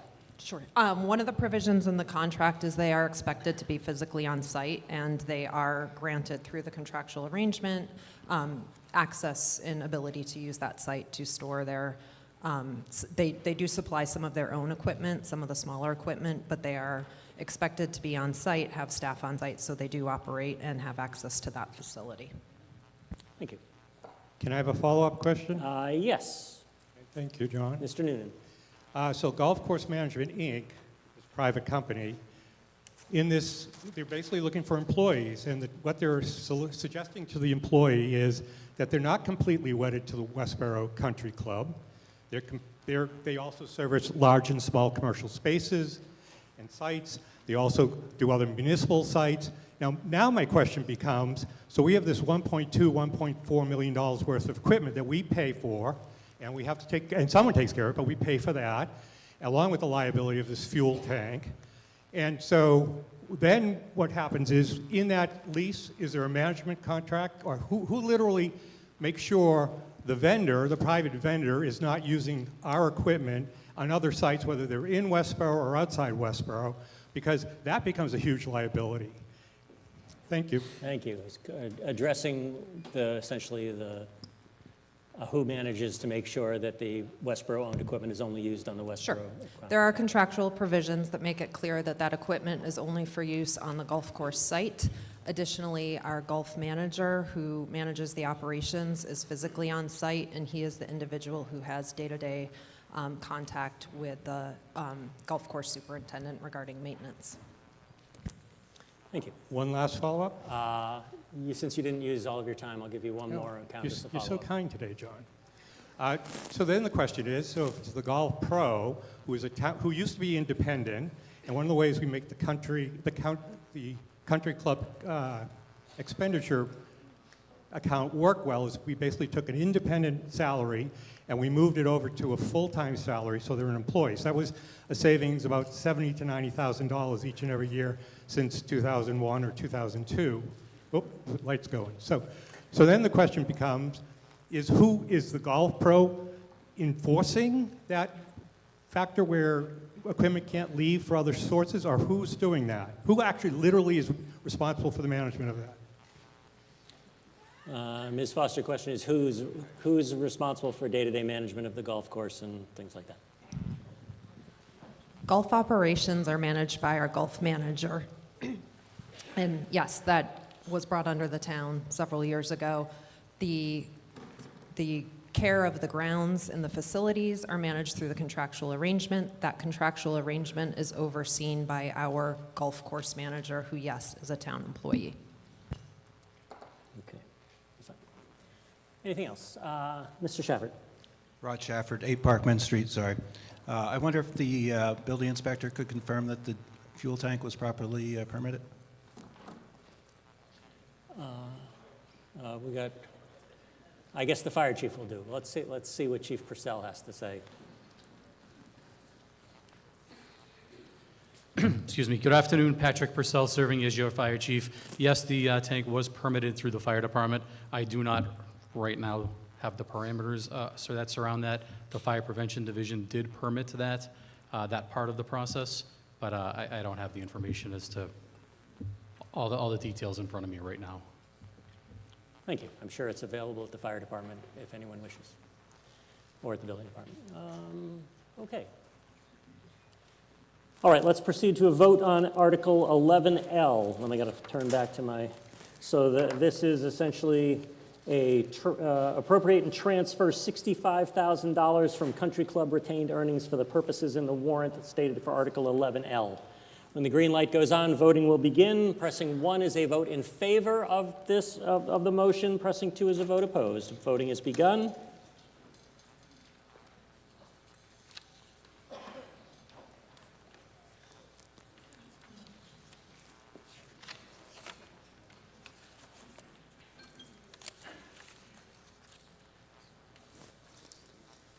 Voting is ended.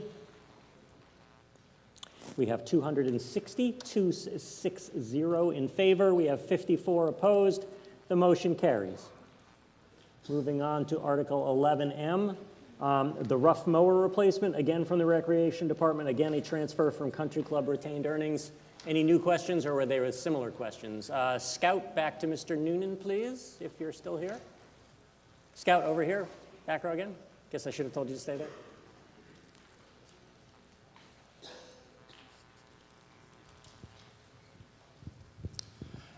Appreciate the fire chief's comments. I'd like to hear from Concom whether that installation went before the Conservation Commission, since they're the ones that have regulatory authority open water bodies.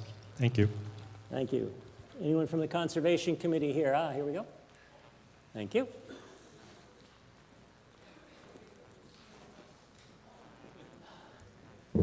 Sorry. Jennifer Miller, Conservation Director. To my knowledge, it has not been permitted in the time that I've been here. This is definitely something we'll follow up with and make sure it's permitted properly. Thank you. Oh, wait a second. Hang on. You have more to say, Ms. Williams? I just think it's an important point that it predates when Jennifer started in that position. Okay. So it's clear, not when she was here, but maybe it was done, and it sounds like something people can look into. Okay. Quick follow-up. Mr. Noonan. Oh, Scout, you should have stayed there. Sorry. Yes. No, we're doing a different mower now, so it's still a piece of equipment. As all administrative regulations, they all transcend whoever sits in those positions, whether they're elected or the actual responsibility here is with the town manager. Hang on, whoa, point of order. Yeah? Yeah, can you tell us how this relates to the rough mower, please, Mr. Noonan? Sure, because as you mentioned earlier, John, this equipment's there so the gas tank's there in order to provide gas with equipment, even though we do have a very nice facilities down in Oak Street. So the actual enforcement is absolutely about Concom. This is really an issue for the Board of Selectmen and Town Manager, who is actually in charge of our real estate, and that's quite a bit of it. 750,000 square feet, and well over $250 million. And this is the kind of stuff that makes you really wonder how well we're doing. Okay, thank you. Yeah, okay, no, we're all set. He's done. So again, peripherally related to the rough mower.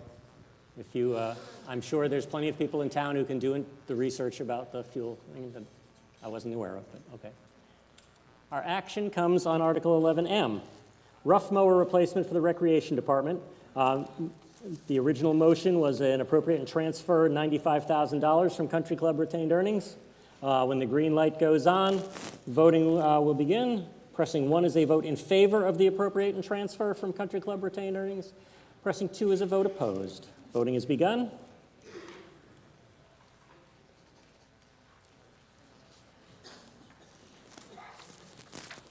Voting is ended.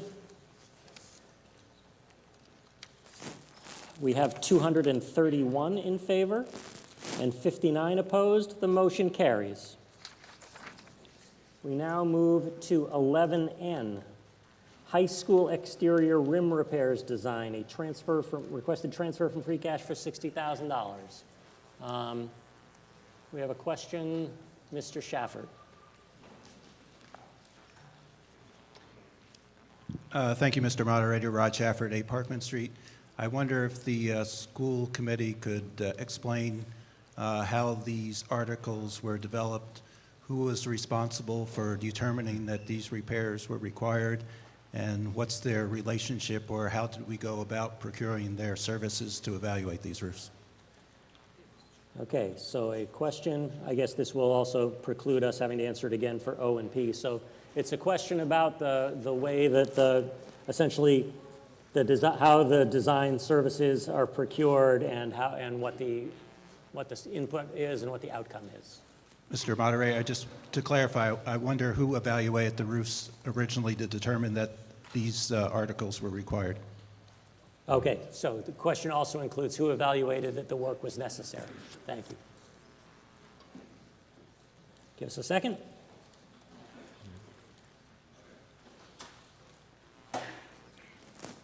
Mr. Durrett. Good afternoon. Steve Durrett, 23 Mill Road, Chair of the School Committee. These articles have been before the Capital Expenditures Committee for a number of years.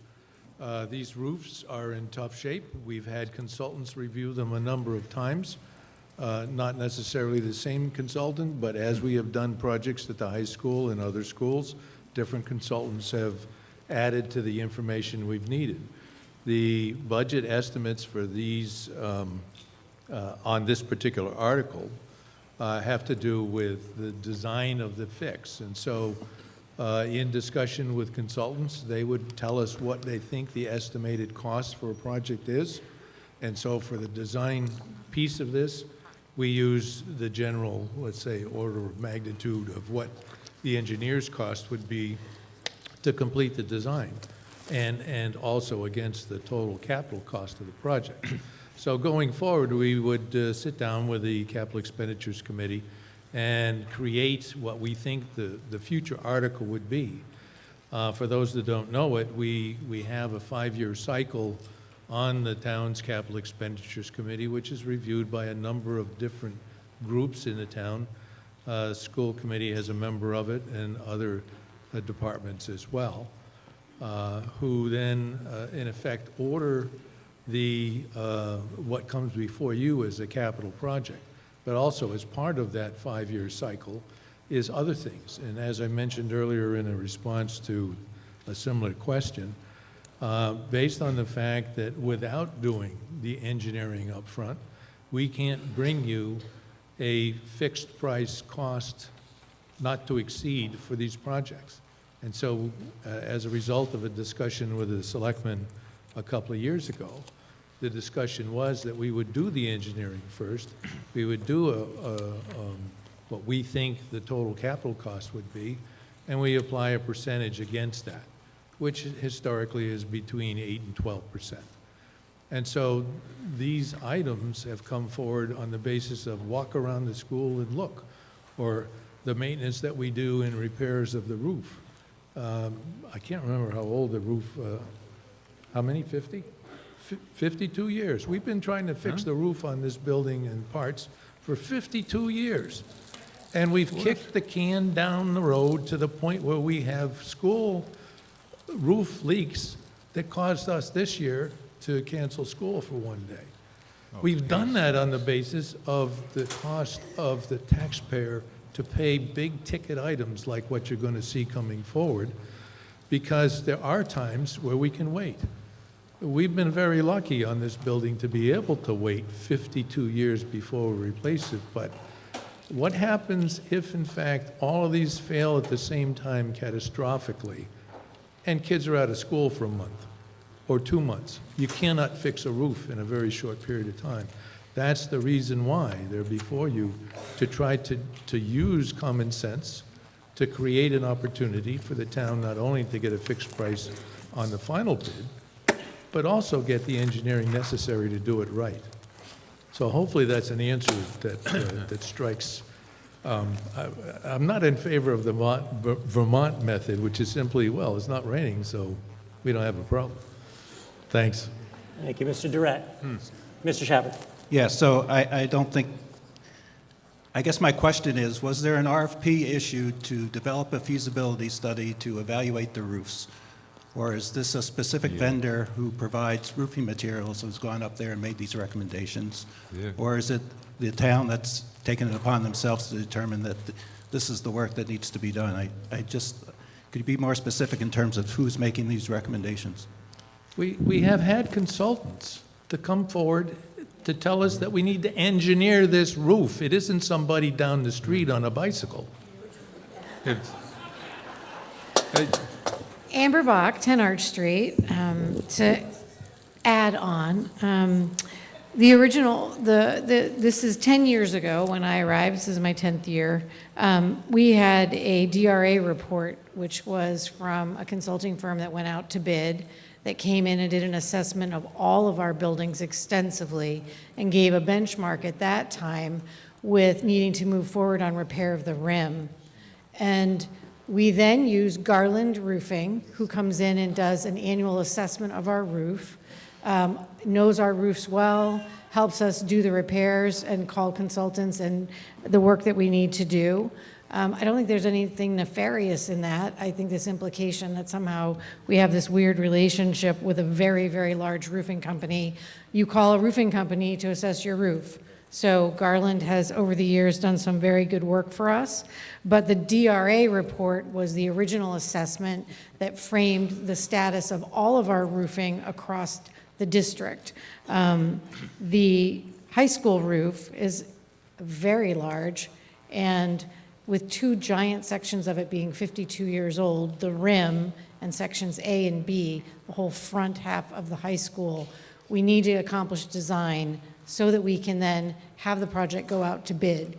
And the bid process is regulated by the state, and we're well within the compliance of the law. So I feel like the law guides our decisions. Municipalities are watched very, very closely for who you use and how you can give money, and I believe we're well within the confines of what's appropriate. Thank you. Mr. McCullough. Yeah, Jerry McCullough, 27 Overlook Drive. I would have thought the school department would have spent the time, and Steve Durrett would have had pictures and drawings to show people the actual condition that is so terrible as he describes it. They're in despicable condition. I'd like to know the extent when we're looking at all these roof repairs, when we had all the damage at Hastings, and Steve Durrett had the whole school built, the new piece to Hastings School just built a few years ago. Why wasn't that roof picked up as an issue back then? At the same time they're doing work on Hastings School. There's an awful lot of things here that you want money for the schools, and I see no drawings, no pictures, no contractors, engineers that have designed or looked at these buildings to say, oh, geez, yep, here, you need this whole roof, the insulation's been wet, there's been leaks, or, oh, geez, instead, you don't need a whole new roof, you just need the rubber seals resealed on the roof at a quarter of the cost.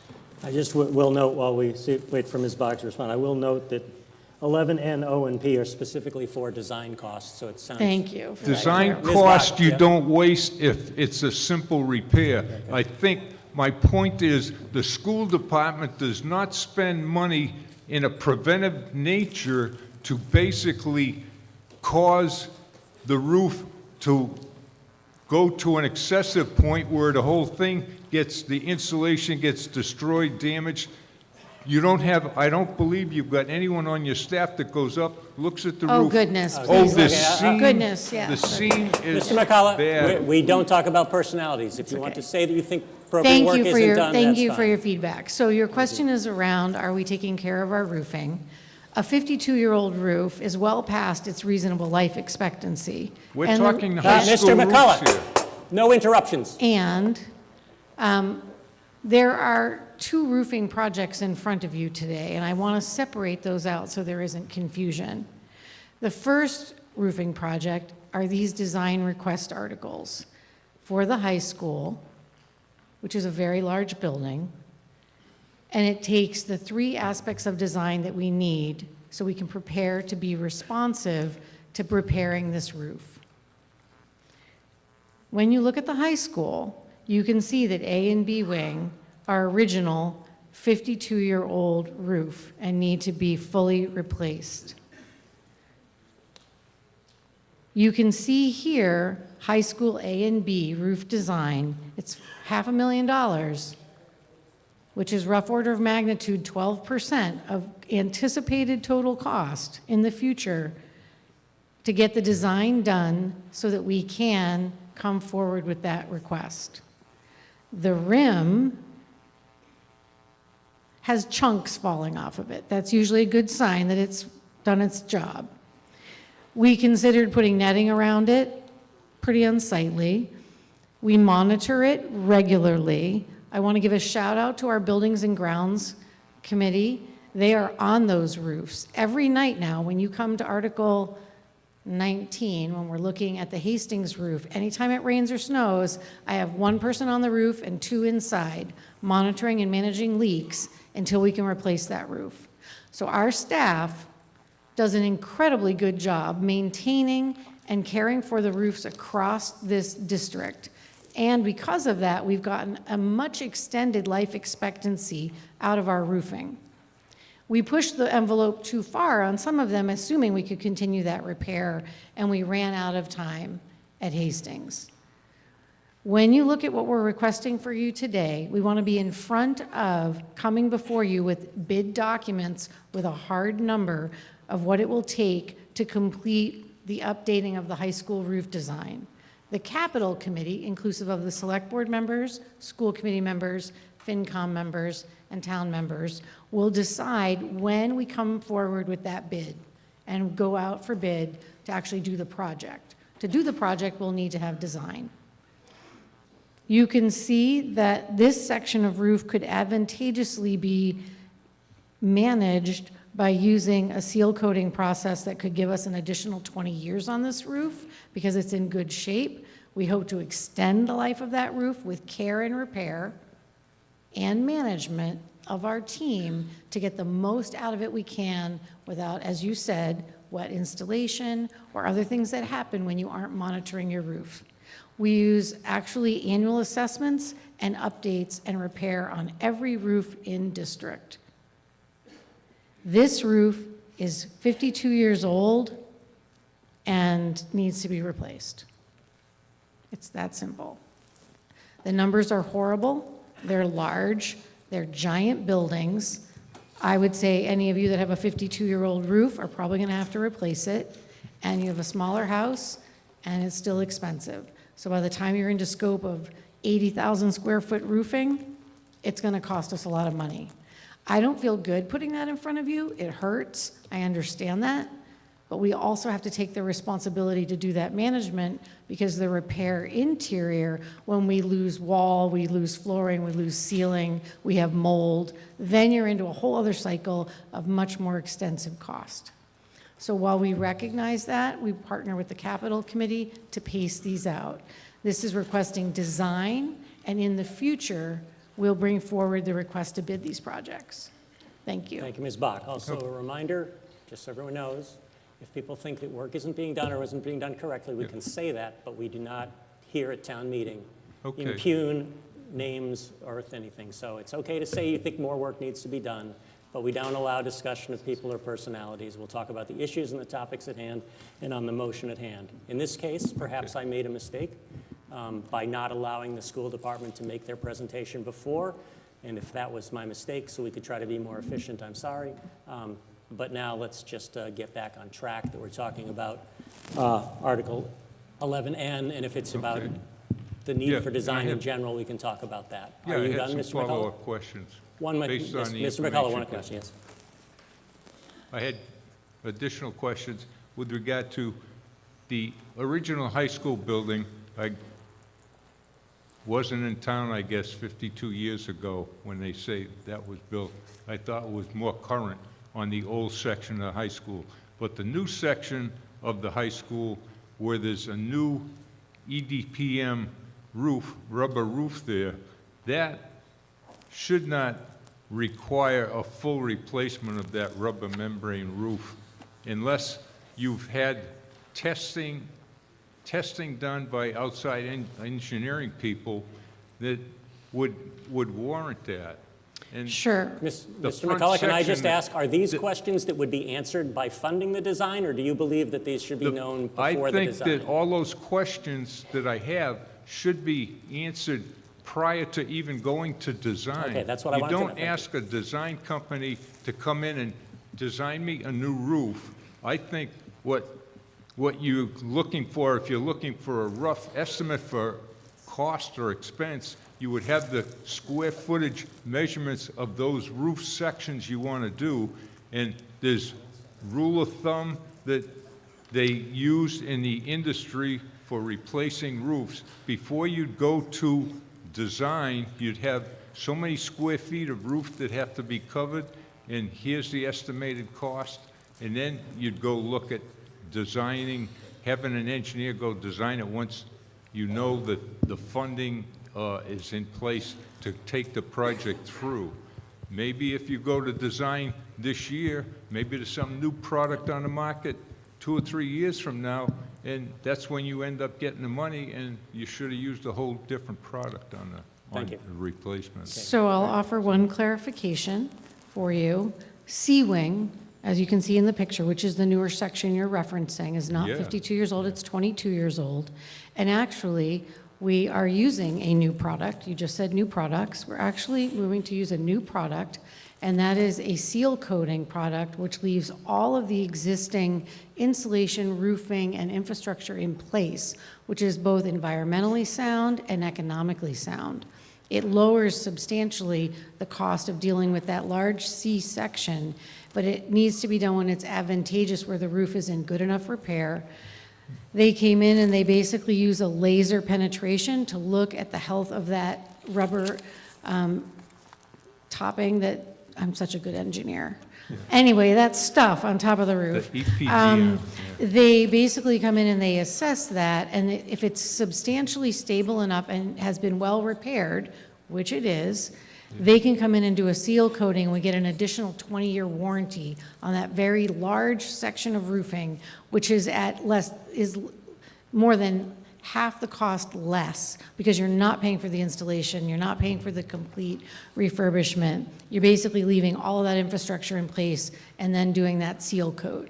So we've done what's most cost effective to stretch out the lives of these roofs and to also save dumping all that stuff in the dump.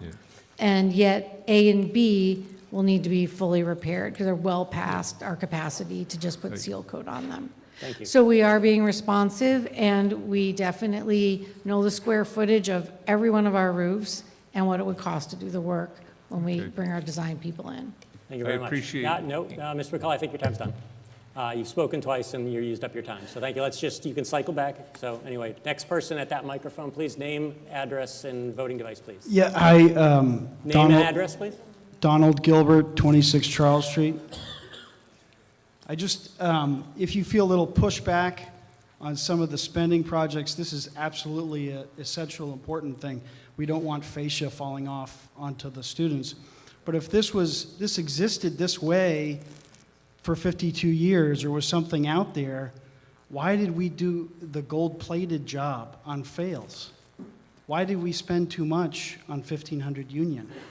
So, times were good when you did fails.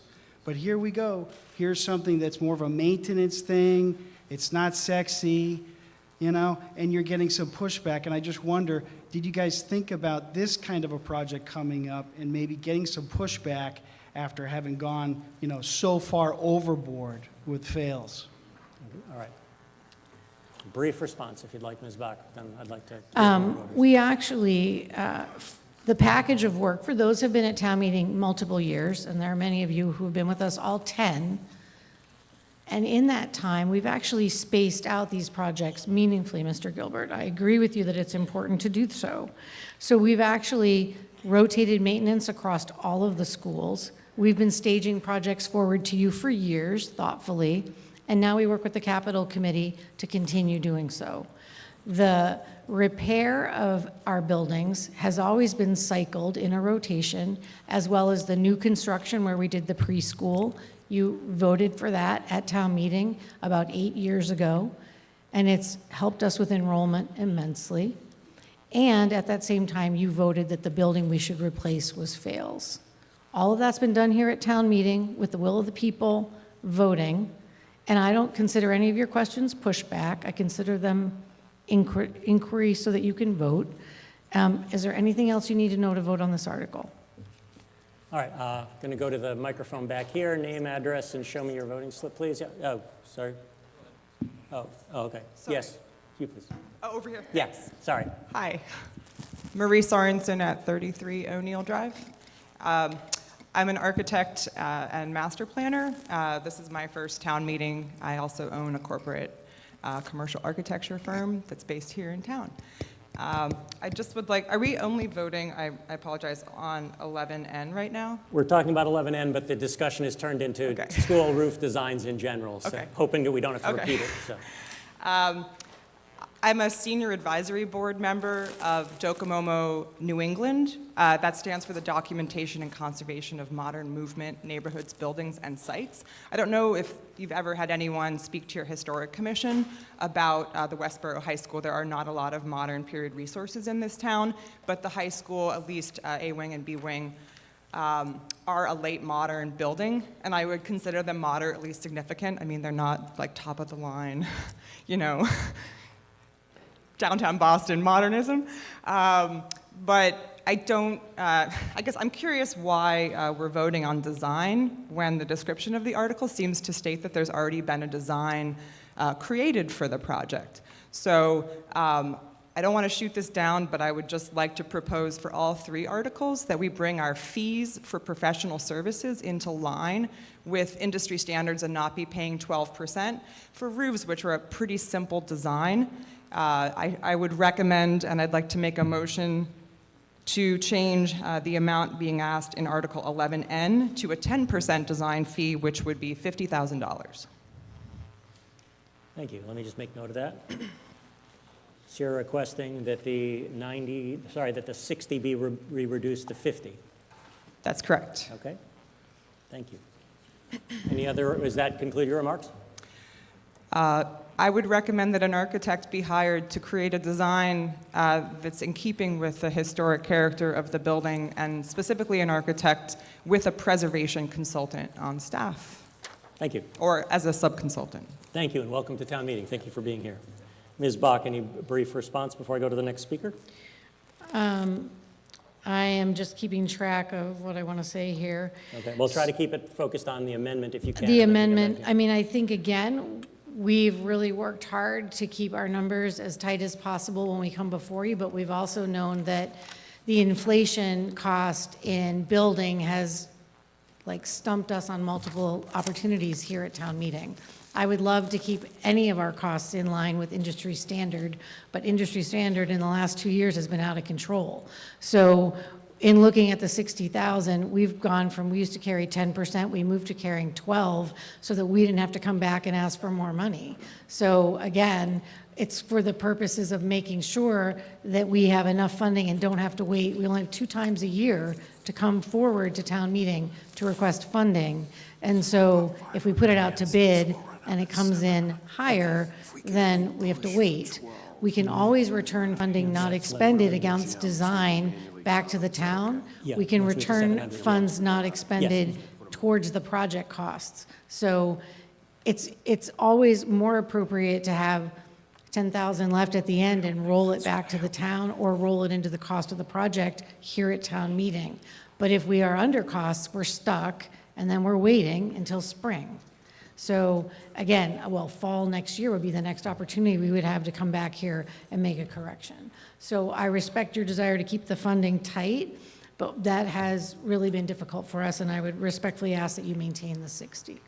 Thank you, Ms. Bach. Mr. Johnson. Ian Johnson, 9 Burgess Adams Way. I just wanted to reiterate some of the comments that were made before, because I felt like it was directed directly at the school, but to really talk about the capital expenditures planning committee.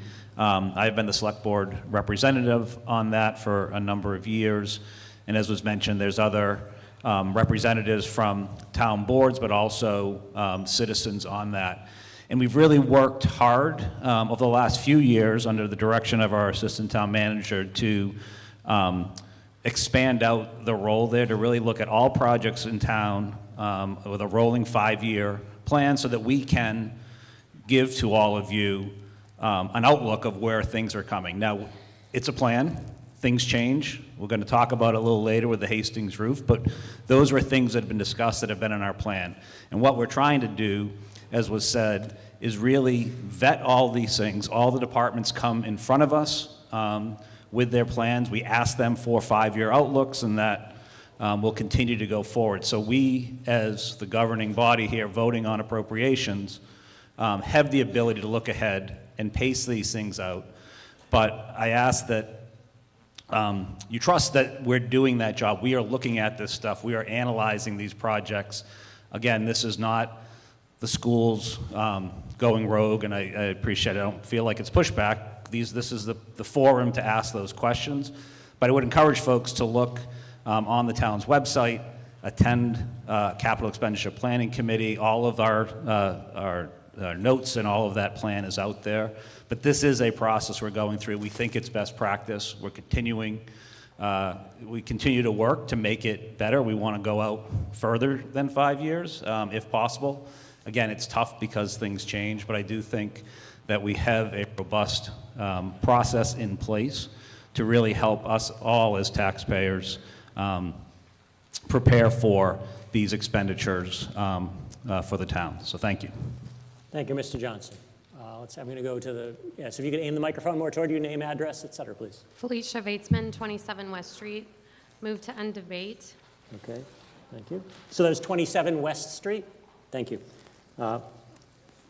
She has moved to end debate, as we've learned if we've been here since most of this meeting. No debate to terminate debate. We go straight to a vote. It requires a 2/3 vote. So right now, when the light goes green, pressing 1 is a vote to terminate debate, and then we will move on to 11N. Pressing 2 is a vote in opposition to terminate debate, which means we'll continue taking speakers. We've been at this a while, so that's a motion is in order. Voting has begun.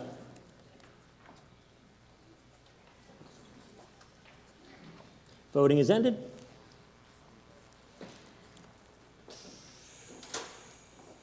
We have 323 in favor and 30 opposed. Debate is terminated. That brings us to Mr. Johnson's original motion on 11N, which is to appropriate and transfer from free cash $60,000. If you weren't here earlier, we have a bylaw that says when motions differ only in the amount of money, we vote on the higher one first. So now we are voting on Mr. Johnson's motion for $60,000. If it fails, we will go to the proposed amendment of $50,000. So now we're voting on $60,000, Mr. Johnson's original motion. Voting has begun.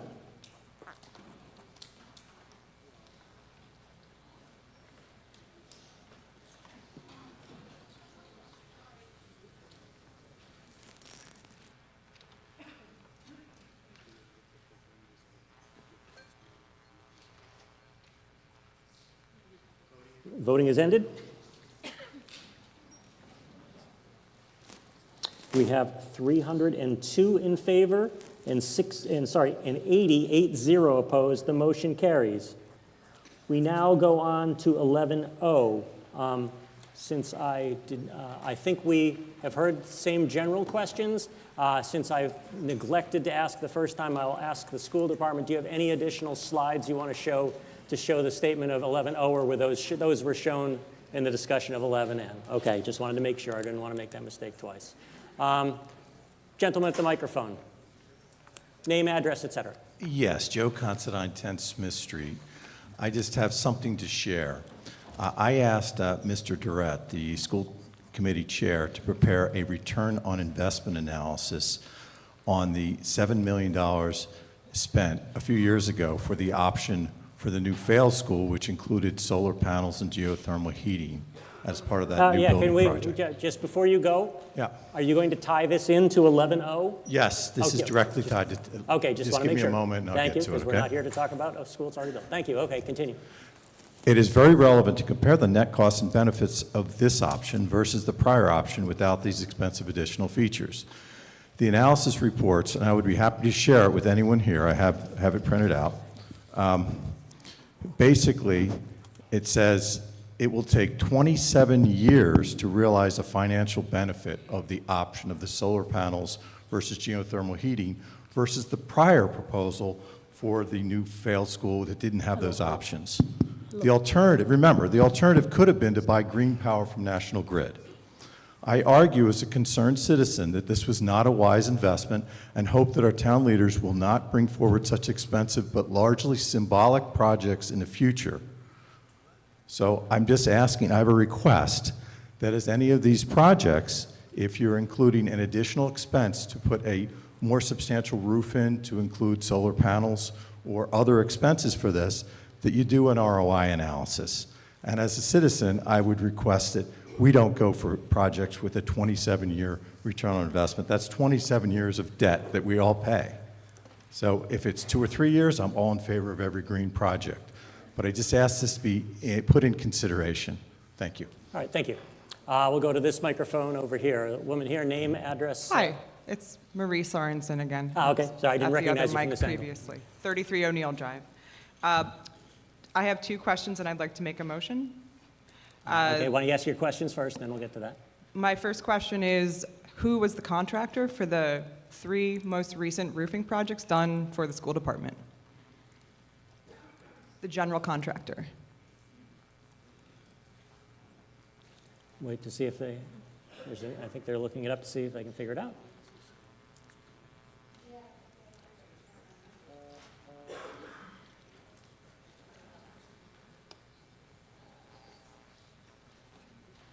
Mr. Durrett?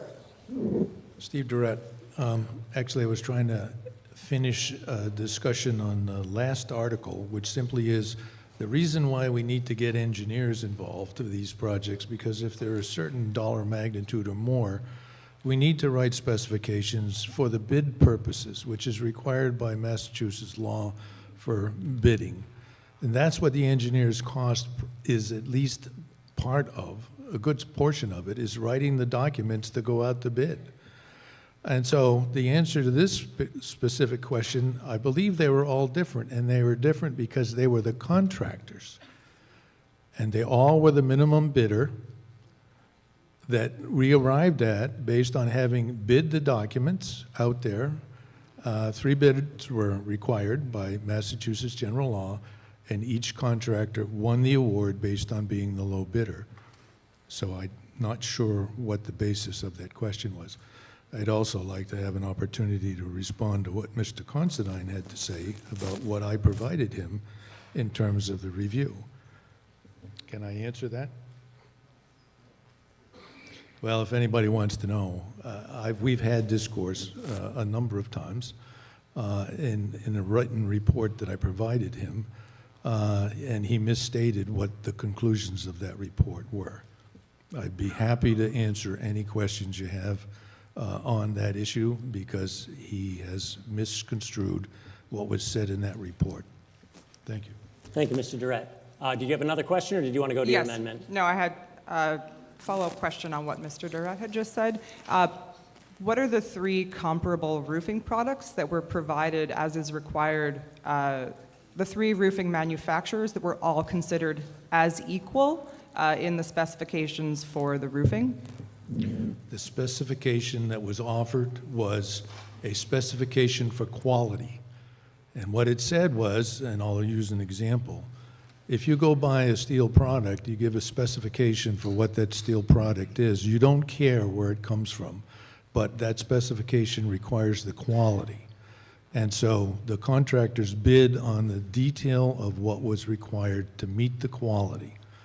And although it was mentioned that Garland has been our advisor, in working for New England Power Company for almost 25 years, I worked with Garland on almost 100 projects in roofing. And they're a very quality manufacturer of the product. They are not a contractor. Thank you. So my next question was, who was the designer on your 3 the licensed Massachusetts architect or engineer who provided design services on? I can't speak to that, but because of what we've been talking about, which is having engineering in hand, the Hastings job is done by GGD, who is a mechanical contractor who, dealing with all the penetrations in the roof, wrote the specifications for Hastings. I can't speak to others in the past, but that's the one we're going to talk about soon. Okay. Thank you. Did you have an amendment to offer? So may I just comment that, I'm sorry, am I allowed to make a comment? Brief, you're Okay, almost out of time, but yes. So I don't believe the question has been answered. An architect or a civil engineer are the appropriate design professionals to design a roofing system? Oh, I don't think so. Anybody's qualified under the Commonwealth of Massachusetts to provide their engineering services is allowed. Okay, and I'd like I'm a civil engineer, and I could do a roof. But in this case, because the particular engineer for Hastings had great familiarity, had already done the design, and was ready to go under this emergency requirement. Okay, I'd Thank like you. to request a review of our, apologize. I'd like to request a review of, Your time is up, so just make it one sentence and then we'll move on. I'd like to request a review of the procurement compliance with public bid law of this performance specification. I want to mention, ma'am, that in Okay. fact, the Inspector General's office was the one who authorized us to be able to do It's just a this. request. Okay, excuse me, both of you, let's just, So- so hang on. My motion, I'm sorry. Okay, do wait, I just- get to yeah, make- let me just say. Sorry, apologize. If you'd like to request a review, I understand, I think we got the point. Yeah. I think it's better taken up with the school committee or the school building committee, but I will let you, since you said you wanted to make an amendment, if you can tell me what your amendment is, and then we'll move on to the next speaker. So I'd like to propose that the $192,000 proposed design fee be reduced to $160,000, which is 10% of the estimated construction costs, which would put us in line. So that's 160, 160? 160. Okay, thank you. Yep, thank you. All right, thank you very much. Gentleman over here, please. Yeah, so Mr. Considine, I just wanted to, because Mr. Durrett called me out by name and refuted the figure I said, I just wanted an opportunity to defend it. Okay. What I said was it's a 27. Okay, yeah, wait a second. Wait. Yeah, wait, okay. Yeah, okay. All right. So, Mr. Durrett said you misconstrued something. I will let you make a statement saying you don't think you misconstrued it, but in terms of getting into the details, it's going to stop there, okay? Okay. So if you'd like to stay, you don't believe you misconstrued him. I did not, I have the correct, you have Okay. to pay back all of the money that was already paid. You just can't say it's no longer Okay. losing money in All right, so year there's a 14. difference here. Thank you. Thank you. Rod Schaffert, 8 Parkman Street. Mr. Shepard. So I think the concern that's being raised is that Garland is the roof manufacturer that has given us the proposed ideas of what needs to be done. They're also the ones that have provided the architect the specifications in order to bid the projects. And those specifications... Wait, let him finish his speech, and then we can... And those specifications basically only allow the Garland product to be used on our roof systems. So the last several projects have been Garland roofs. And the question I have is, do we as a town allow proprietary specifications that doesn't allow other roofing manufacturers to bid against them? Thank you. Would the schools like to respond? Mr. Durrett? And then Scouts, are you still here? Could you bring a microphone down here, please, to Ms. Emery, and I'll recognize her next. A specific answer to that question is they are not proprietary. They have written a specification of the quality of the roofs to be provided. Any roofing manufacturer who wishes to meet that quality is welcome to bid. And the whole process, as I said, went through the Inspector General's office of the Commonwealth of Massachusetts. And in fact, this question was discussed with the engineer, and the engineer stands by his process. This is allowed under Massachusetts law, and in fact, like I said, if you want to specify a specific kind of steel, for example, under a specification, anybody who can match that can offer their product. It's the same thing. Thank you, Mr. Durrett. Ms. Emery. Lee Emery, 5 Emery Road. I don't believe this discourse about questioning past contractors is helping us at all at this point. I move the question. Okay, unfortunately, Ms. Emery, because you made a statement, I can't allow you moving the question. However, I think everyone gets your sentiment. Yeah. And I will refer to the gentleman here to name, address, et cetera. Tom Johnston, 5 Sandra Pond Road. I just find it really embarrassing and offensive that everybody's second-guessing things that have been done over the years. There are many meetings that happen throughout the year where all these boards do a lot of work following the law and doing what they need to do to get us the best answer. We might not always agree with what we do, but to second-guess everything that we're doing, and town meeting is not the place to ask for every little detail. Go to the meetings. Become involved. This is not the place for it. Please.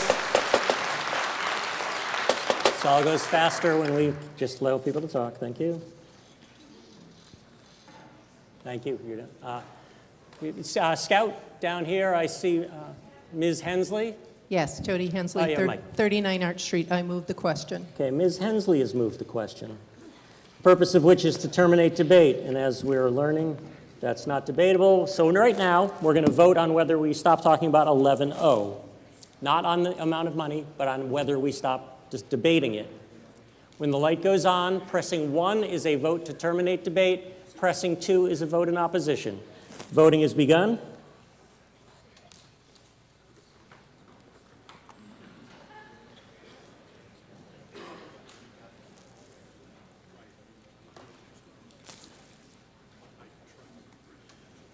Voting is ended. We have 342 in favor and 32 opposed. That is a 2/3 vote. Debate is terminated. As with the last motion, this one with 11-0, we will start at the higher number, and then if it loses, we will go to the lower number. So we are now acting on the original appropriate and transfer from free cash of $192,000 for the high school C-wing roof restoration design. When the green light goes on, voting will begin. So a vote of 1 is a vote in favor of Mr. Johnson's original motion on 11-0, which is $192,000 transfer from free cash.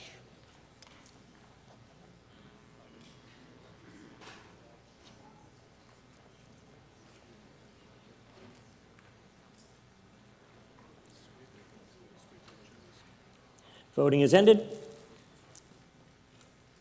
We have 310 in favor, 74 opposed.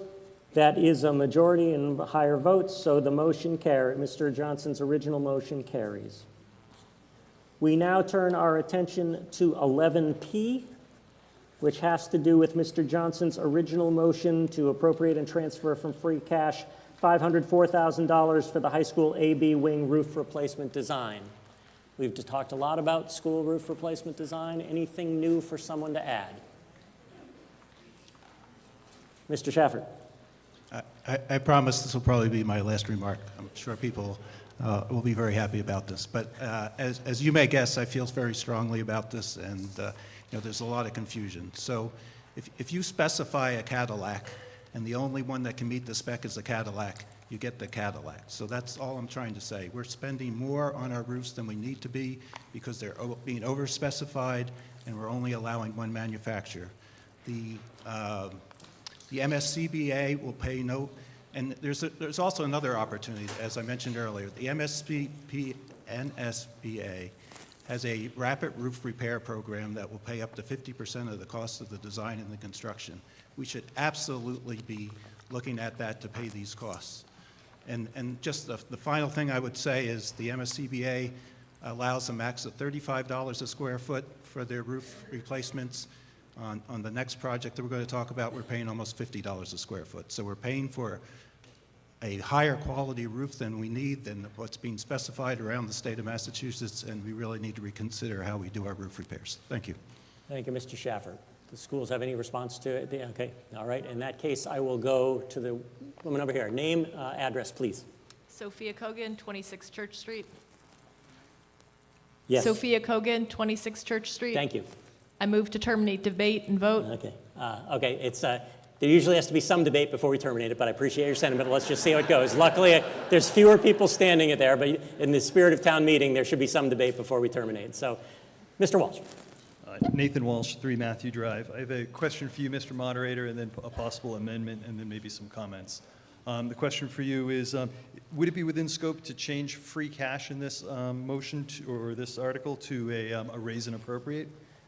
Give me a second. I got to see exactly how it's written.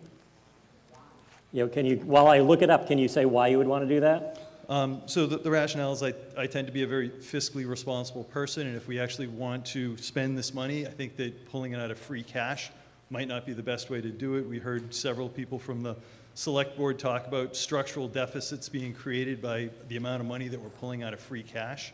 Okay. And so I'm looking at this as a way that if we want to spend this money, that we should do it and actually raise the money and spend what we're planning, raise the money so that we can spend what we want.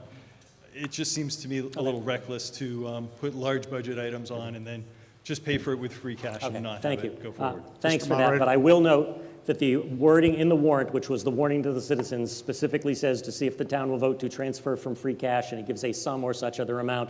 The voters have not been warned of possibly using another source, and so that particular motion for this meeting would not be in order, but thank you for asking.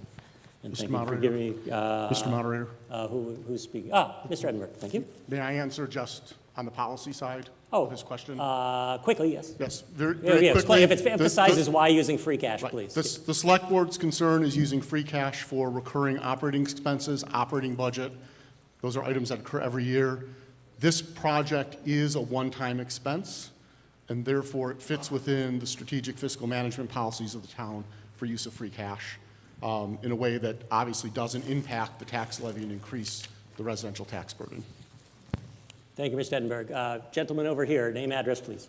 West Church, 1 Baldwin Court. I move to call the question. Okay, now we've had some. Let me say, I wrote down. How many more people want to speak, just to inform me? It's the same person who's spoken before. I will entertain that, yes, at this point, since we've spent so much time on high school roof design in general, I think we've had enough debate. Can I make a motion? I'm sorry, what? Can I make a motion, please? No, because a motion to terminate debate is not debatable, it's not interruptible, so. But we'll see what happens. Maybe I need to be a man. So at this point, we're going to vote on terminating debate again.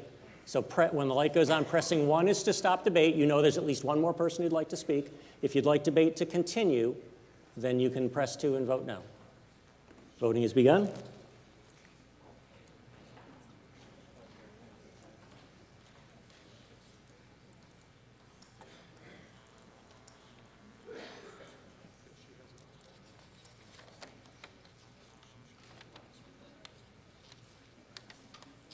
Voting is ended. We have 299 in favor and 86 opposed. That is more than a 2/3 vote. Debate is terminated. So we now turn our attention to the original motion by Mr. Johnson related to Article 11P for high school AB wing roof replacement design and appropriate and transfer from free cash $504,000. When the light goes on, we are now voting on Mr. Johnson's motion. Pressing 1 is a vote in favor. Pressing 2 is a vote opposed. Voting has begun.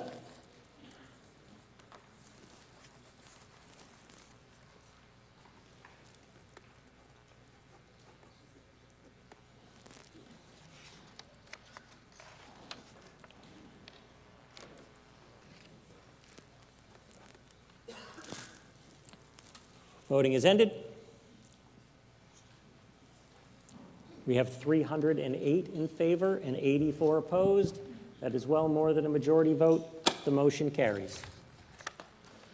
We have now completed Article 11. Mr. Moderator, I raise Yeah. a point of order. Yes, Mr. Caprioli. Would you please explain to me whether there's some prohibition for members of the audience to speak from the microphone in front? Yes. Would you explain it in detail Sure. so everybody understands what you're saying? Sure.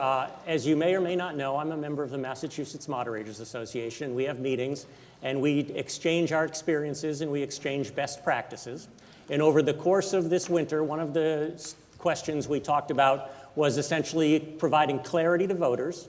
And what I learned is that in many, or probably most towns, to provide clarity to voters of which speakers are officially speaking on behalf of a town board or committee or position, that most other towns actually reserve the podium at the front for those, and that voters who are speaking as legislators can use roving microphones or the standing microphones. It doesn't mean the voice carries any less weight. It has to do with making it clear to the voters whether the speaker is representing an official town board body position or not.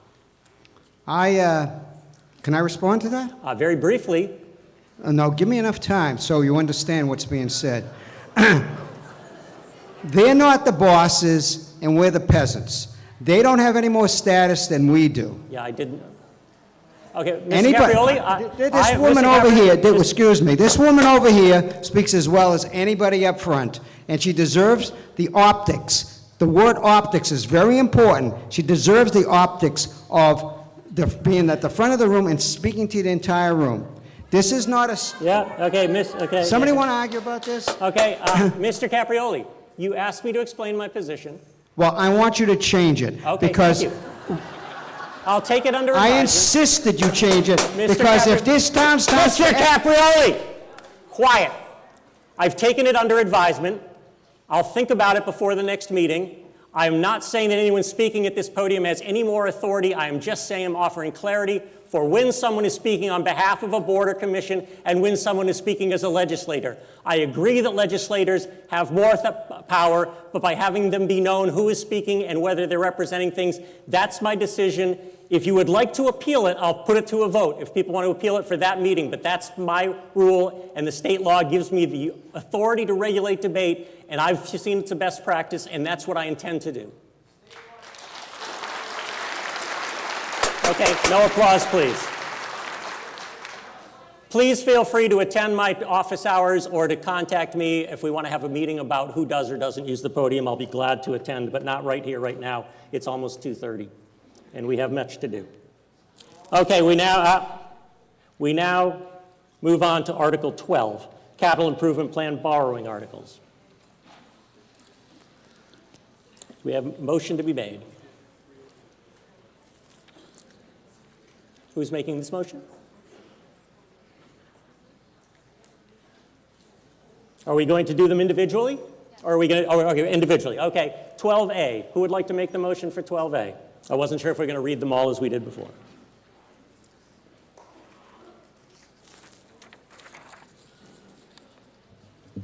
Steve Durrett, 23 Mill Road. I move to pass over this article. And the Okay. reason why is because of, obviously, the concerns we have this year with finances for the town. In discussion with people on this particular project, we find that we can wait a little bit, but I do want to give you a little background about what we're offering in this article. This article has gone out to bid. We do have a bid in hand that we could build this project at the $1,100,000. We did it on the basis of engineered roof design, and the unit price for this versus the high school. The high school, as was mentioned, is very expensive. It's like $52 a square foot. This would come in at $18.50 a square foot. And the reason why is that this roof is in pretty good shape. We can salvage what's already there. The insulation is dry.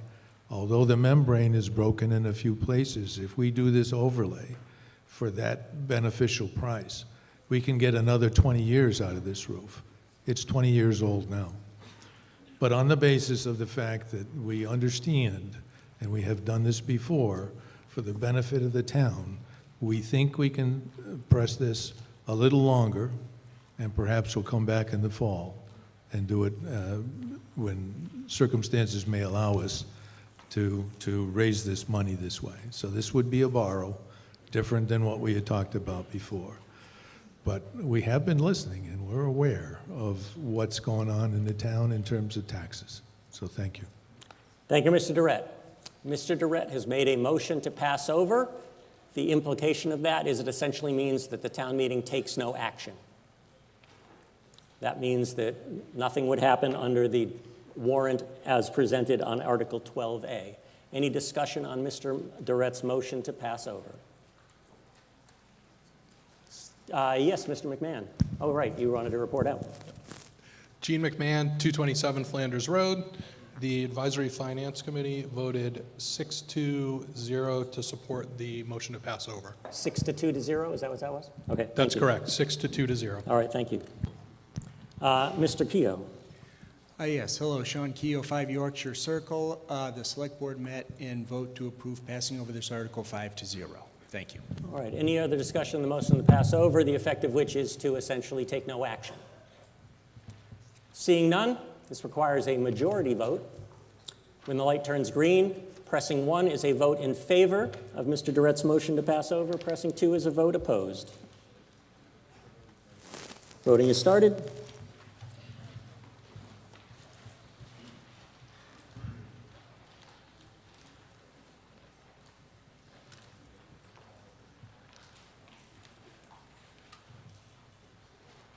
Voting is ended.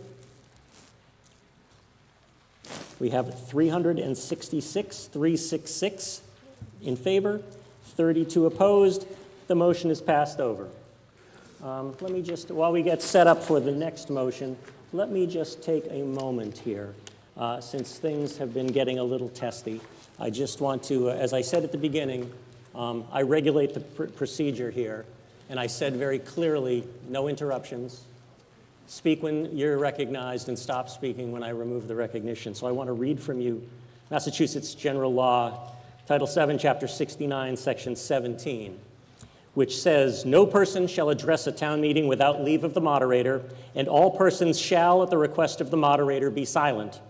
If a person, after warning from the moderator, persists in disorderly behavior, the moderator may order him to withdraw from the meeting, and if he does not withdraw, may order a constable or any other person to remove him and confine him in some convenient place until the meeting is adjourned.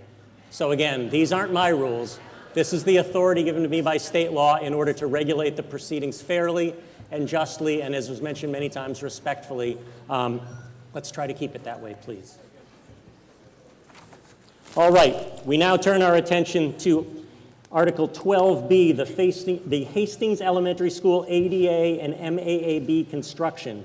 Mr. Durrett or Ms. Bach, a motion and any presentation?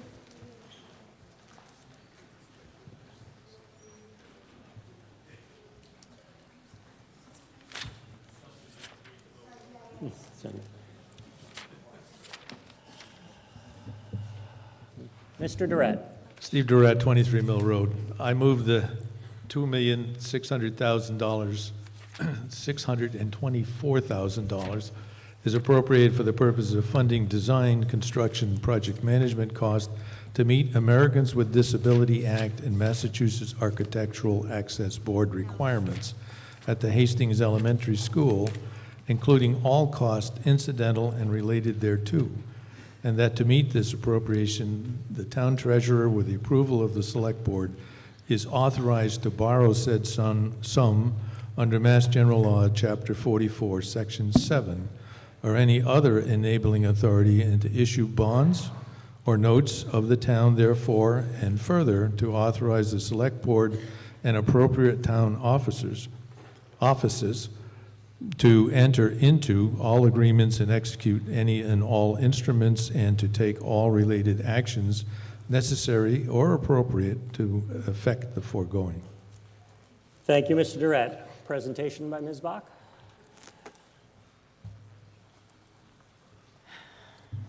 Amber Bach, 10 Arch Street. I'm sorry you're listening to me again. I'm going to do this brief presentation before we open it up for discussion, as I think that would be appropriate.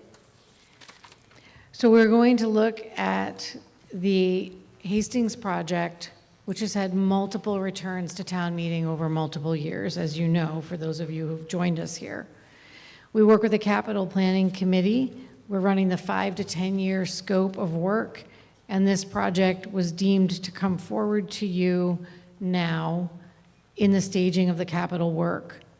Hastings has an estimated value of $17,530,000. It was built in 1970.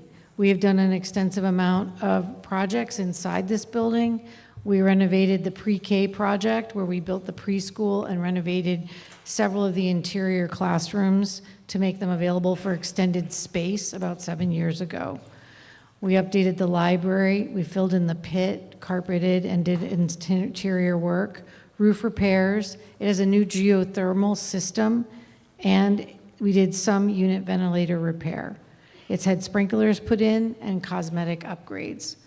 This is general part of maintenance and care for buildings, or building that was from the 70s, to keep it in good shape.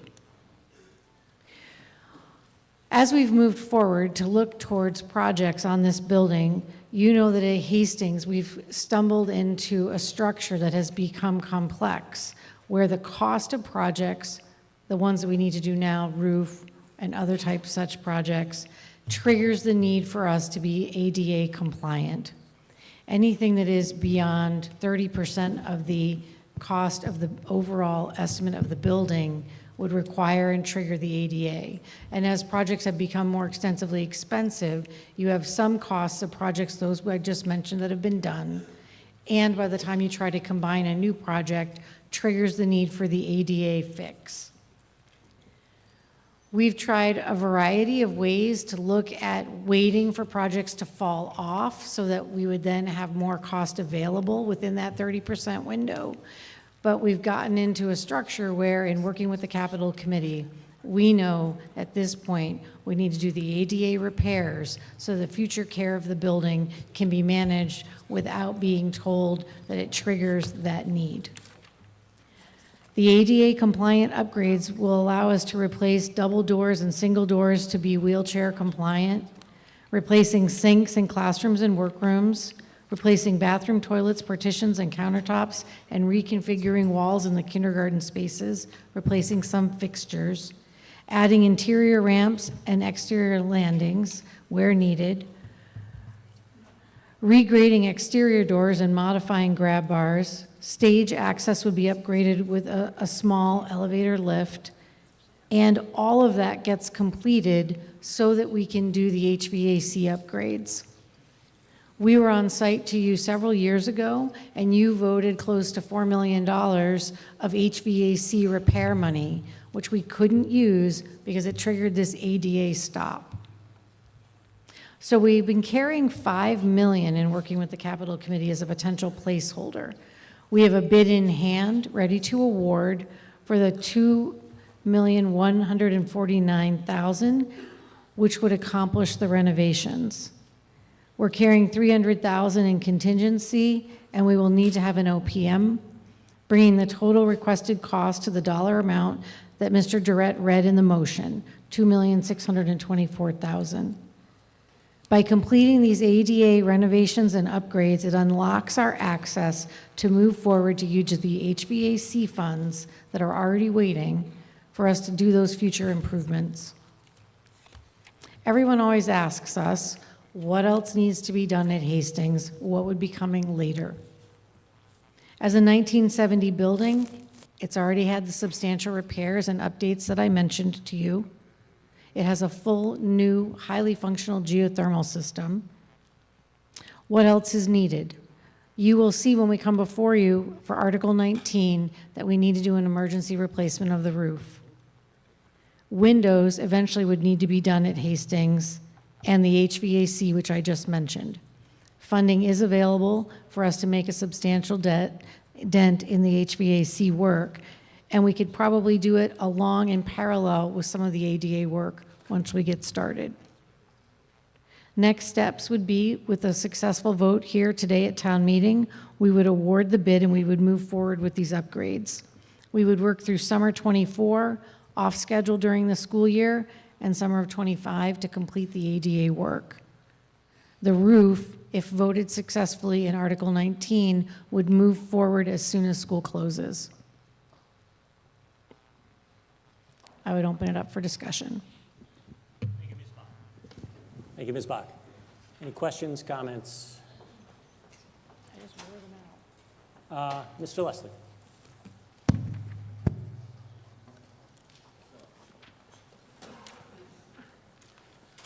Walter Leslie, 207 West Main Street, speaking on behalf of the Finance Committee.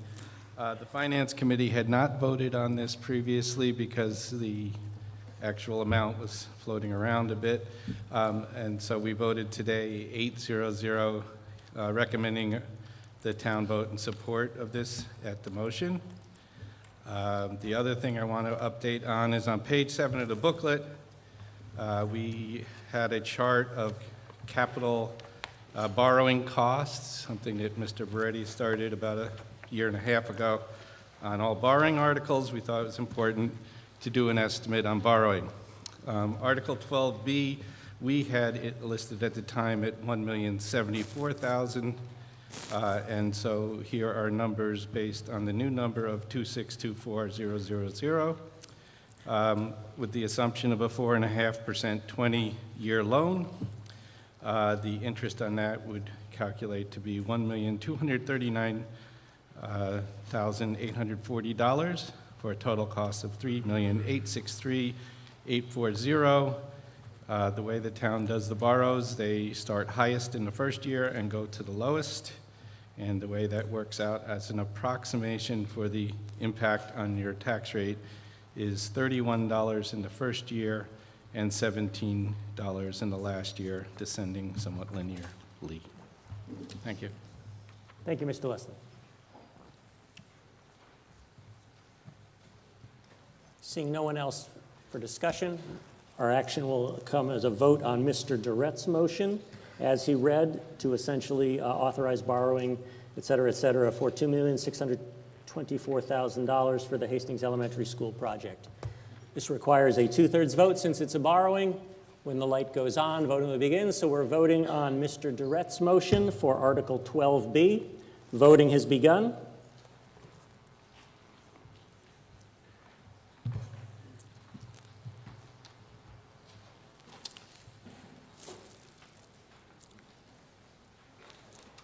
Voting is ended.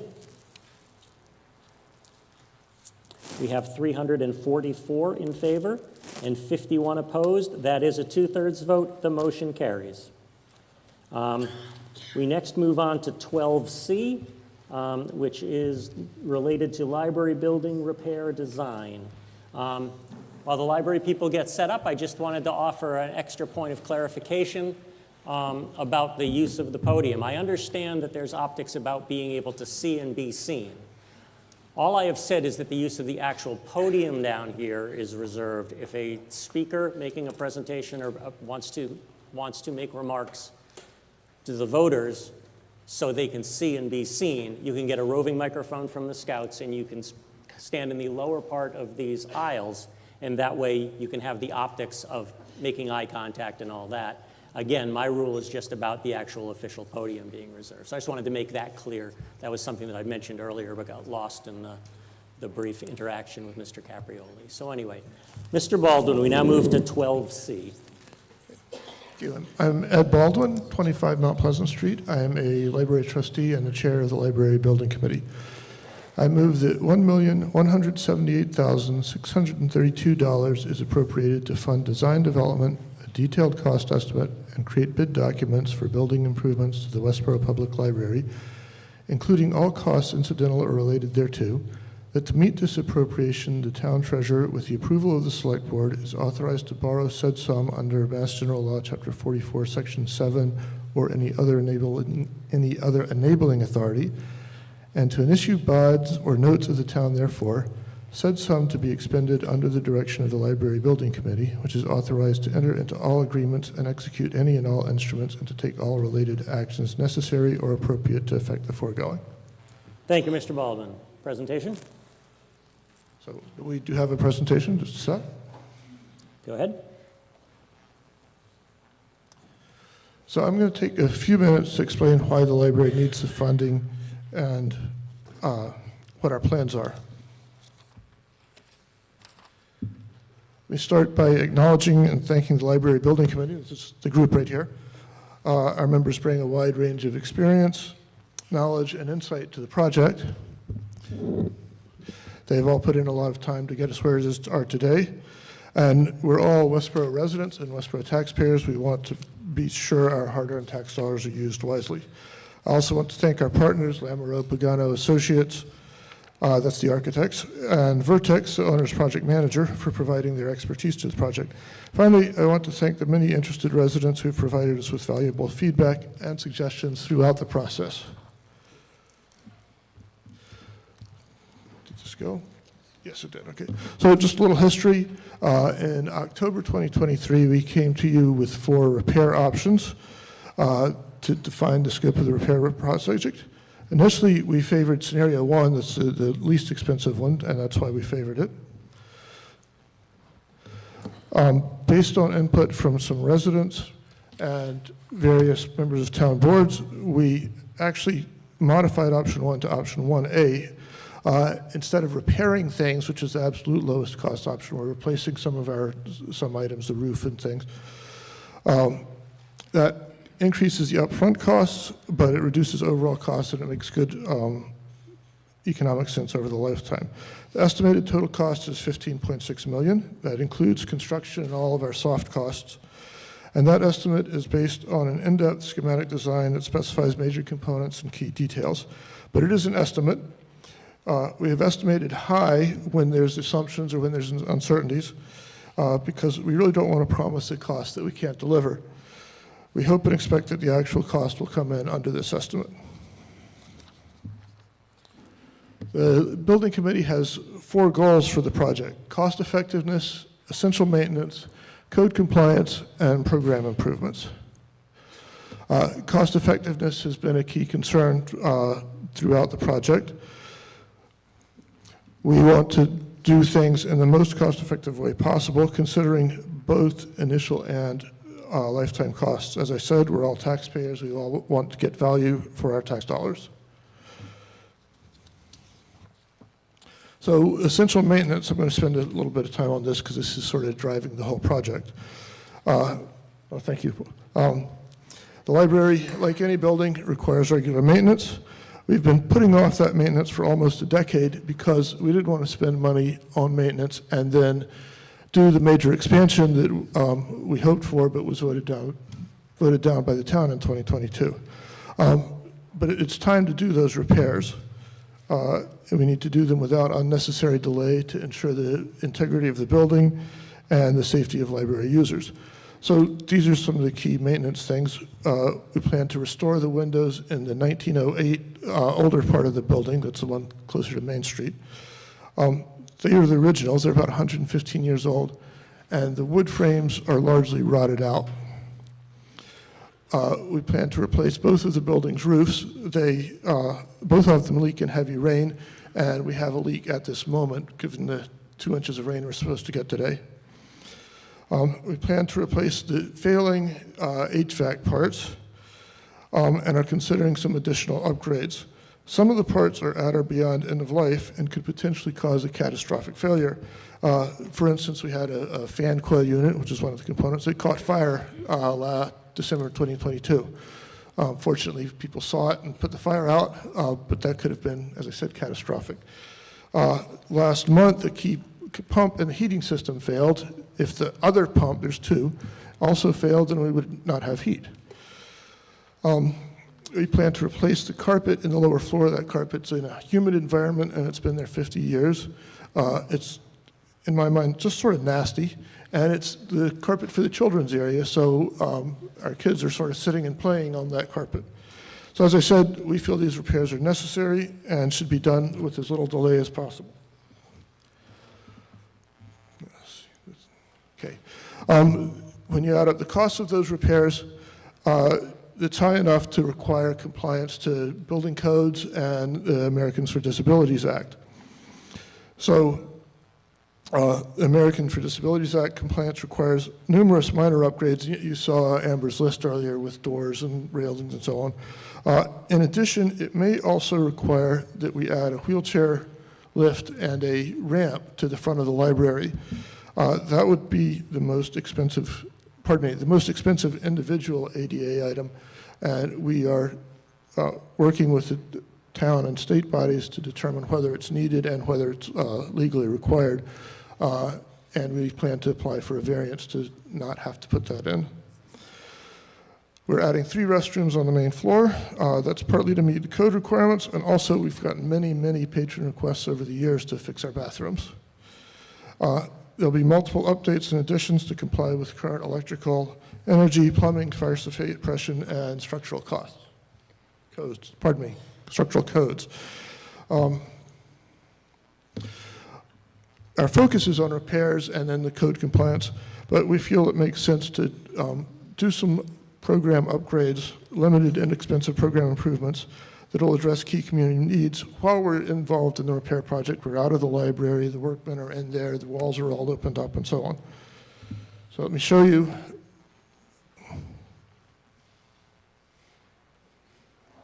I blanked the screen by accident, wrong button there. Some of the improvements. This is a diagram of the main floor. Let's see, Main Street is over on the left. Apartment Street is down at the bottom of this map. The main improvement you'll see is we're adding a dedicated teen room with a wall between it and the adult areas to reduce noise issues.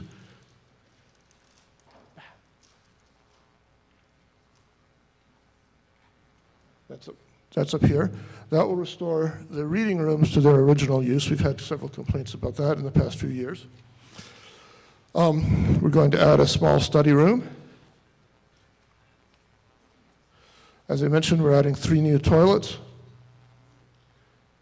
And we're adding climate-controlled local history archival storage.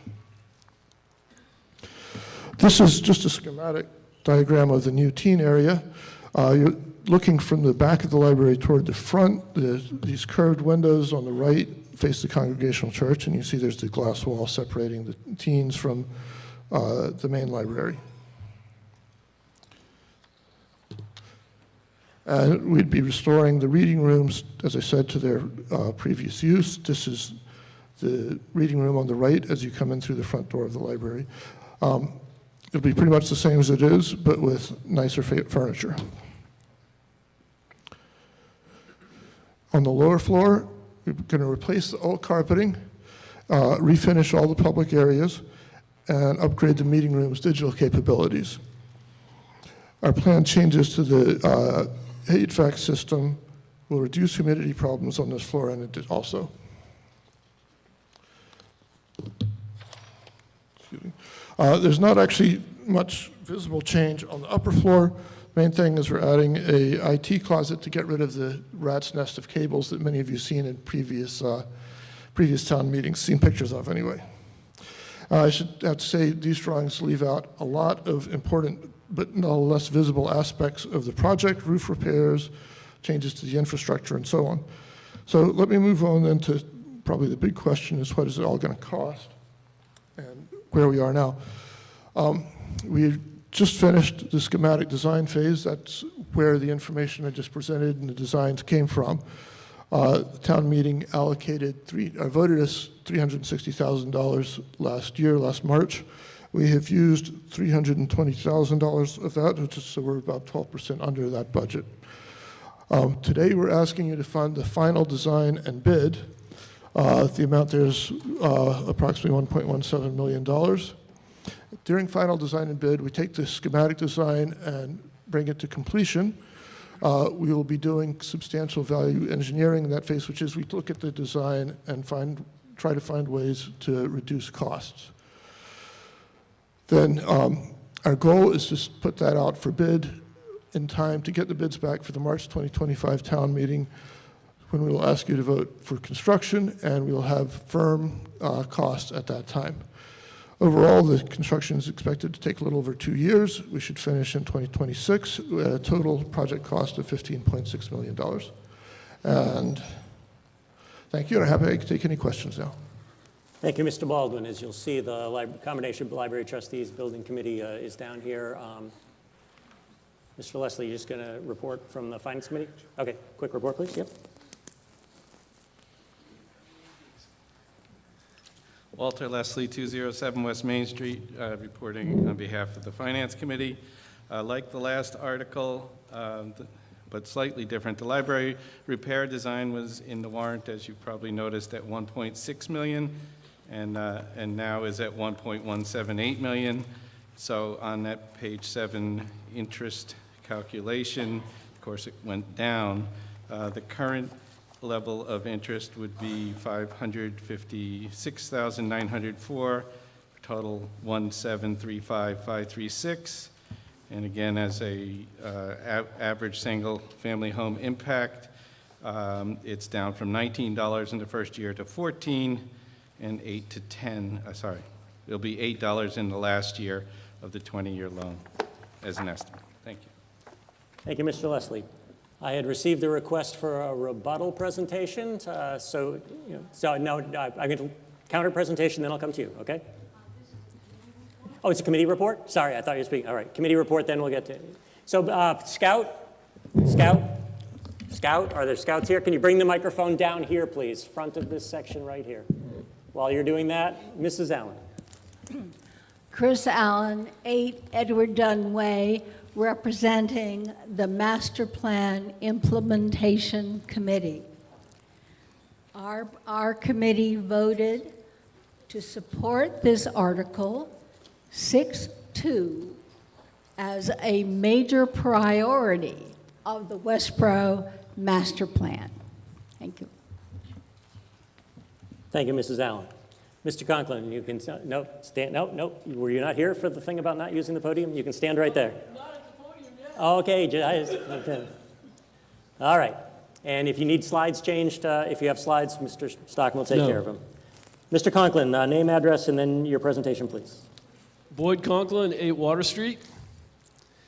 Adding a heat pump, which includes extra framing and more electrical capacity, etc., seems it would cost more than $1 million.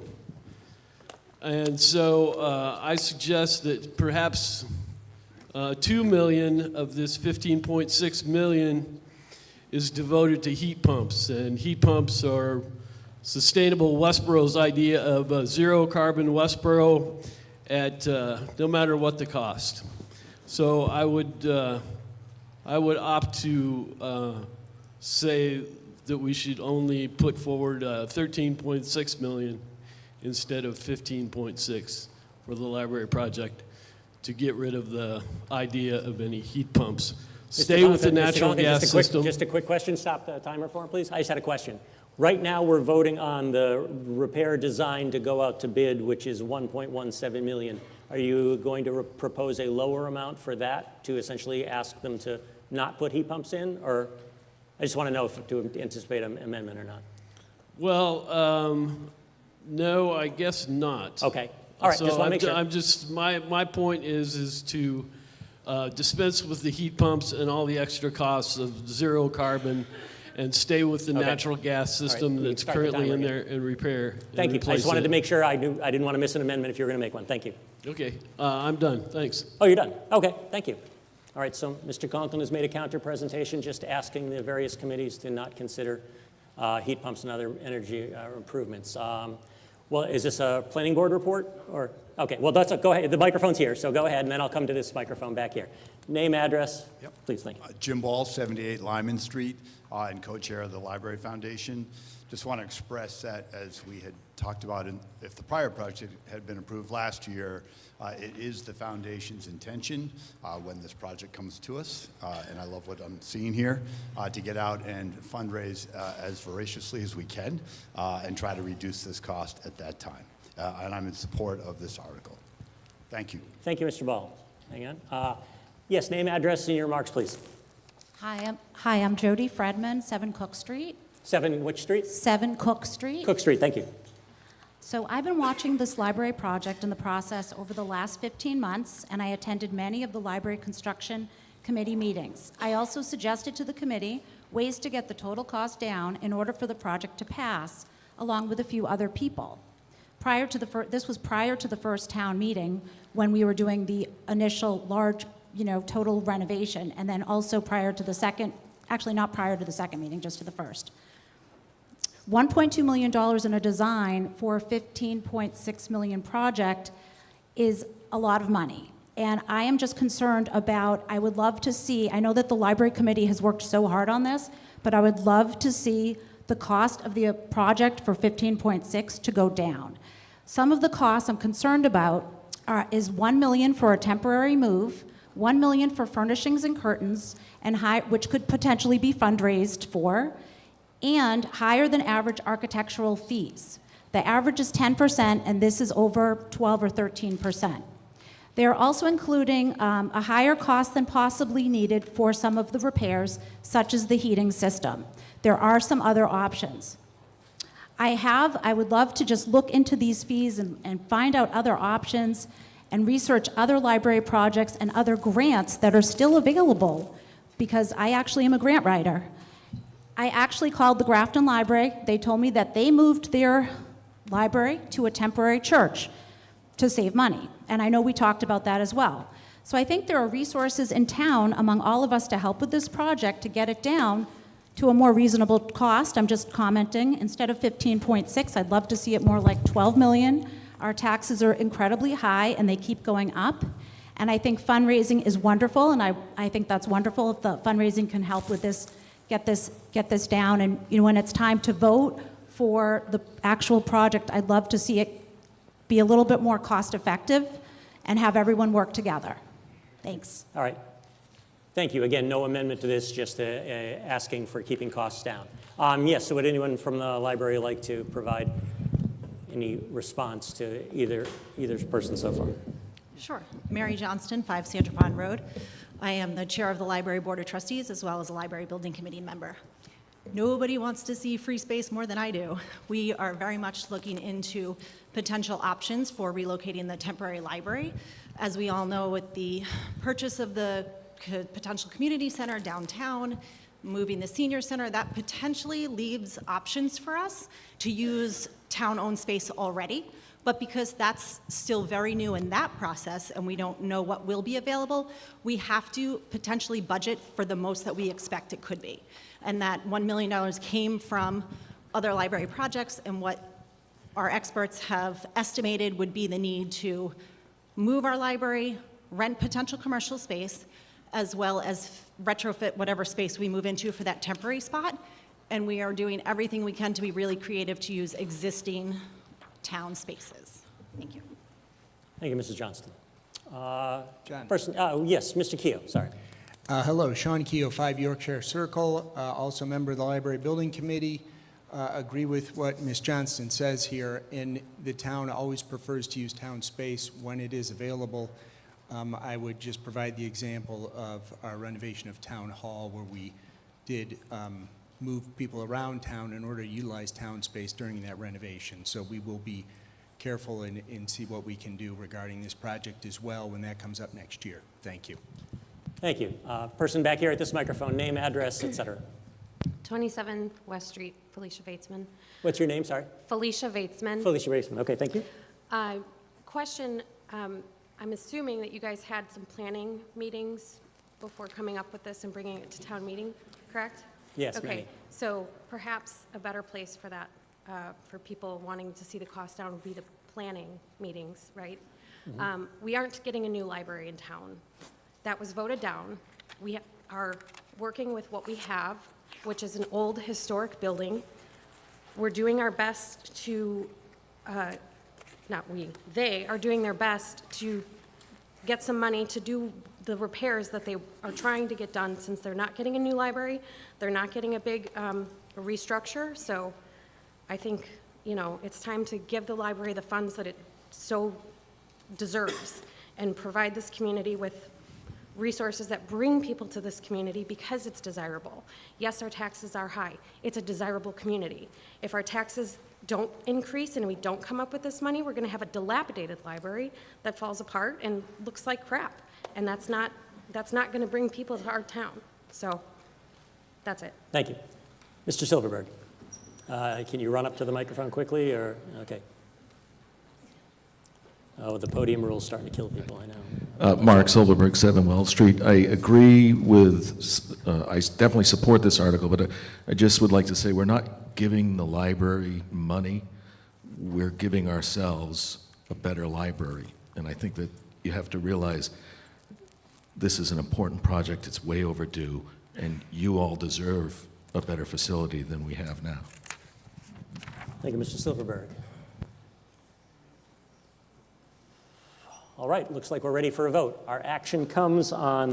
Excuse me, Mr. Moderator. Yes, sorry, was there some? Who did I miss? Oh, Mr. Caprioli. Can I Didn't just see that. ask a question? I'd like to ask, one of the problems with the library for many users is parking.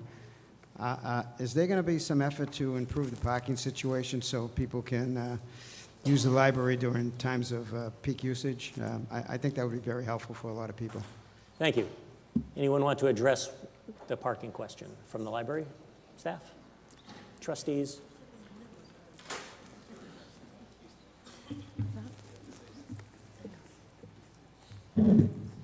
Maureen Amiot, 6 Arch Street, Library Director. This question comes up often when we talk about the repair project. The library can't solve the downtown parking, And if you've been in town for a little while, you may remember a few years ago we had a parking study. And unfortunately, the results weren't what we were hoping for. The study concluded that there was plenty of parking downtown within a short walking distance to most downtown destinations. So there's not much that we can write a grant for or propose a parking structure. However, we are working closely with our neighbors at the Congregational Church to negotiate use of their parking lot as municipal parking. And I should qualify that by saying we, as the town, are working with them. We're working on an agreement between the town and the church. The library is the neighbor of the church, but we are not authorized to sign an agreement. So we're working with town leadership to come up with an agreement that benefits all of you for parking and takes care of our neighbor. Does that answer your question? Thank you. Thank you. Try to look a little harder this time. Okay, now I think we're ready for the vote. Our vote comes on Mr. Baldwin's motion that he read, which in essence was to essentially authorize the borrowing of $1,178,632 with all the wording that goes along with who can do what when. When the green light goes on, you'll be voting on Mr. Baldwin's motion. Pressing 1 is a vote in favor, pressing 2 is a vote opposed. This requires a 2/3 vote because there's borrowing involved. Voting has begun.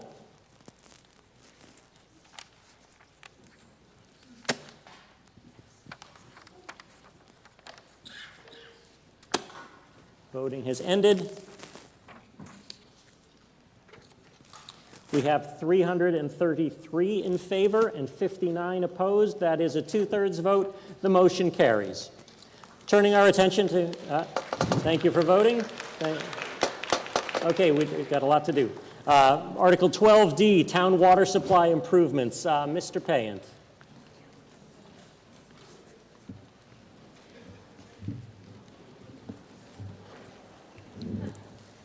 Chris Pant, Director of Public Works. I move that $2,500,000 is appropriated for design, replacement, installation, or repair of various water supply infrastructure and associated work, including all costs incidental or related thereto, that to meet this appropriation, the town treasurer, with the approval of the select board, is authorized to borrow said sum under Mass General Law, Chapter 44, Section 8, or any other enabling authority, and to issue bonds or notes of the town.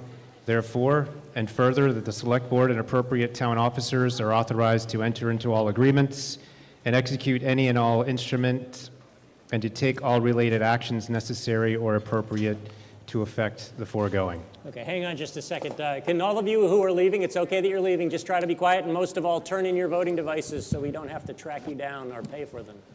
Thank you very much. I appreciate it, and please come back after you've had your break. Mr. Payant. I do have a map to show you where we're talking about and give you a quick explanation. Yep. That'd be great. As soon Thank as you. it's brought up. Thank you.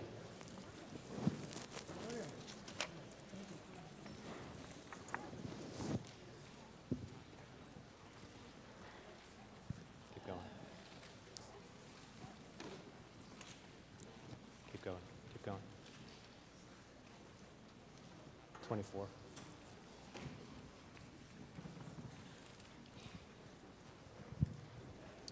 So as is mentioned in the article, I grabbed the mic and I'll apologize for turning my back, but I'm going to point here. So just to orient you, this is Route 9, this is Otis Street, this is Milk Street, Route 135, and what we're proposing funding for is there's a water main that runs the length of between these two intersections. So it's an 8-inch pipe. It passed its lifespan, and so we're going to line it and basically build a new pipe within a pipe, and this funding allows us to do that. So in 2022, you funded the design funding, the money for the design, and that is in progress, and so we're hoping later this summer it goes out to bid, and then we execute the project as described. Thank you, Mr. Payant. Questions, comments? Seeing none, our action comes on Mr. Payant's motion with various wording to borrow $2.5 million under the authority of I think there's a approval of question. select board, et cetera. Oh, there is a question? What? Oh, sorry, I didn't see you there. Yes. Sorry about that. Marie Sorensen at 33 O'Neill Drive. I just wondered if you might explain, lining inside the pipe is going to reduce the diameter and the supply amount. How is that working with the demand in that area? Is that fine? Yeah, so we have a hydraulic model for the town that covers our entire water system, and so through our consultant, part of the process for evaluating where this application might work is running our model, and it looks at our supply and the flows, and the conclusion is that and it's a minor adjustment to the diameter. It's not the bottom line is that the model allows for us to, do this lining, this technique, and not limit or constrain or reduce the supply that we provide already. Thank you. Thank you. And for you or anyone else, if it doesn't look like I'm seeing you stand up, just holler out and get my attention like you just did. I do not mean to ever ignore anyone. Now I don't see anything else. Appropriate pause. Okay, our action now comes on Article 12D, made by Mr. Payant about borrowing $2.5 million with the approval of Select Board and all the other wording that he read. When the green light goes on, we will be voting on Mr. Payant's motion. Pressing 1 is a vote in favor, pressing 2 is a vote opposed. Because there's a borrowing involved, this requires a 2/3 vote. Voting has begun.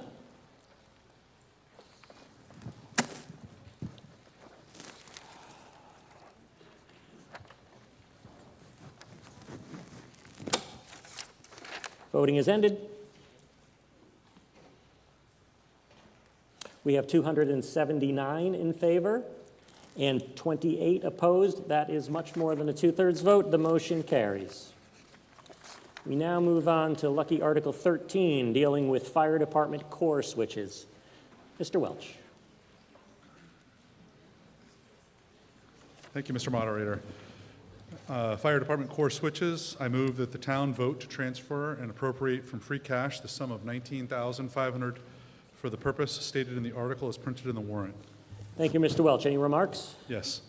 Thank you, Mr. Moderator. Core switches form the backbone of the town network, providing connectivity to edge switches, other core switches, and gateway routers, which provide access to the internet. They also provide connectivity to most network devices within the building. The switches at the fire station will be 10 years old in FY25 and are no longer supported. Using older, unsupported switches is not recommended in any environment, but it is especially critical when supporting emergency services. Thank you. Thank you, Mr. Welch. Anyone just raise your hand if you want to speak so I can know? Don't think she's coming to speak. No. All right. Our action comes on Mr. Welch's motion to transfer and appropriate from free cash $19,500 for the purpose stated in the article as printed in the warrant. When the green light goes on, pressing 1 is a vote in favor of Mr. Welch's motion, pressing 2 is a vote opposed. Voting has begun.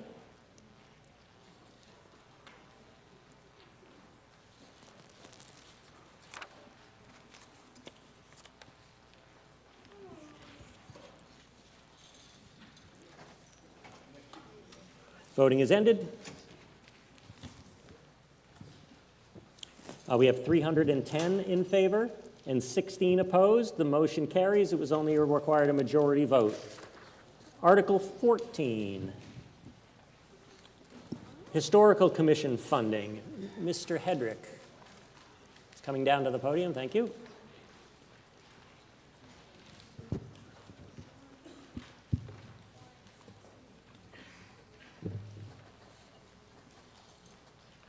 Good afternoon. My name's Christian Hedrick, 38 Glen Street. Could you just aim the microphone up at you just Yes, so sorry. the audio's a little better? Thank you. The problem happens. 38 Glen Street, Christian Hedrick. I'm the chair of the Westborough Historical Commission. I promise this will be very short because the amount of money I'm asking for is very small, so I tried to make that a ratio. I move that the town vote to transfer and appropriate from free cash the sum of $5,000 for the purpose stated in the article as printed in the warrant. Mr. Hedrick. I use this. Okay. I have a very short presentation.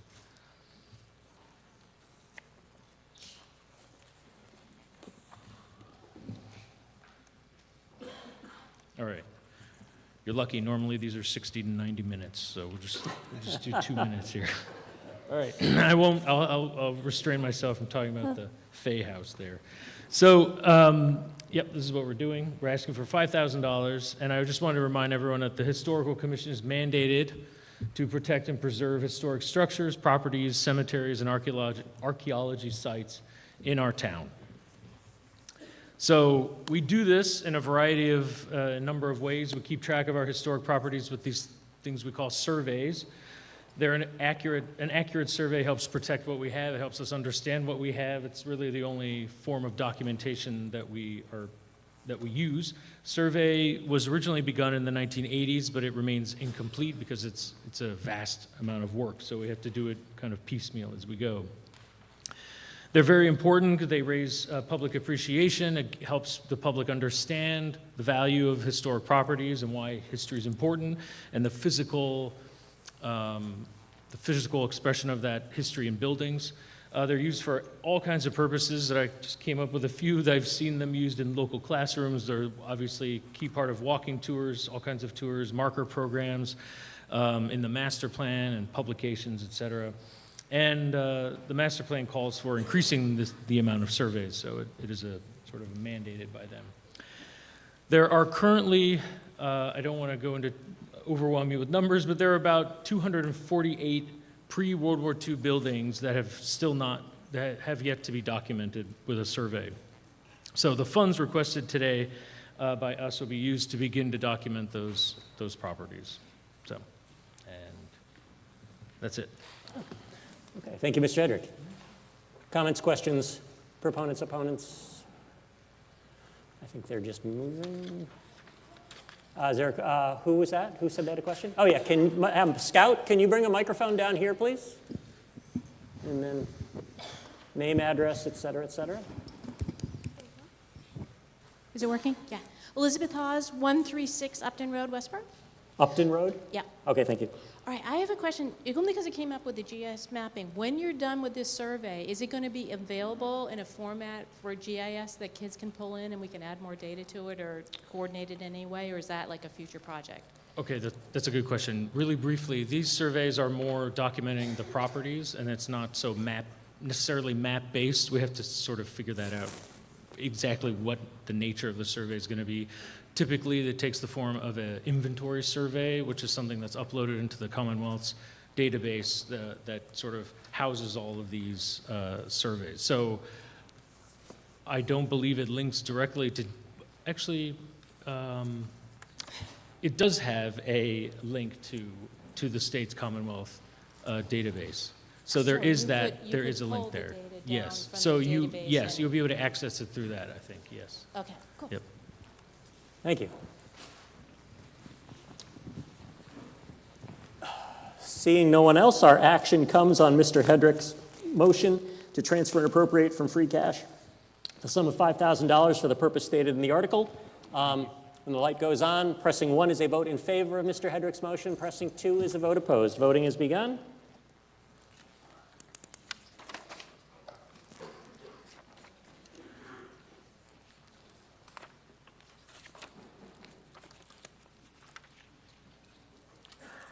Voting is ended.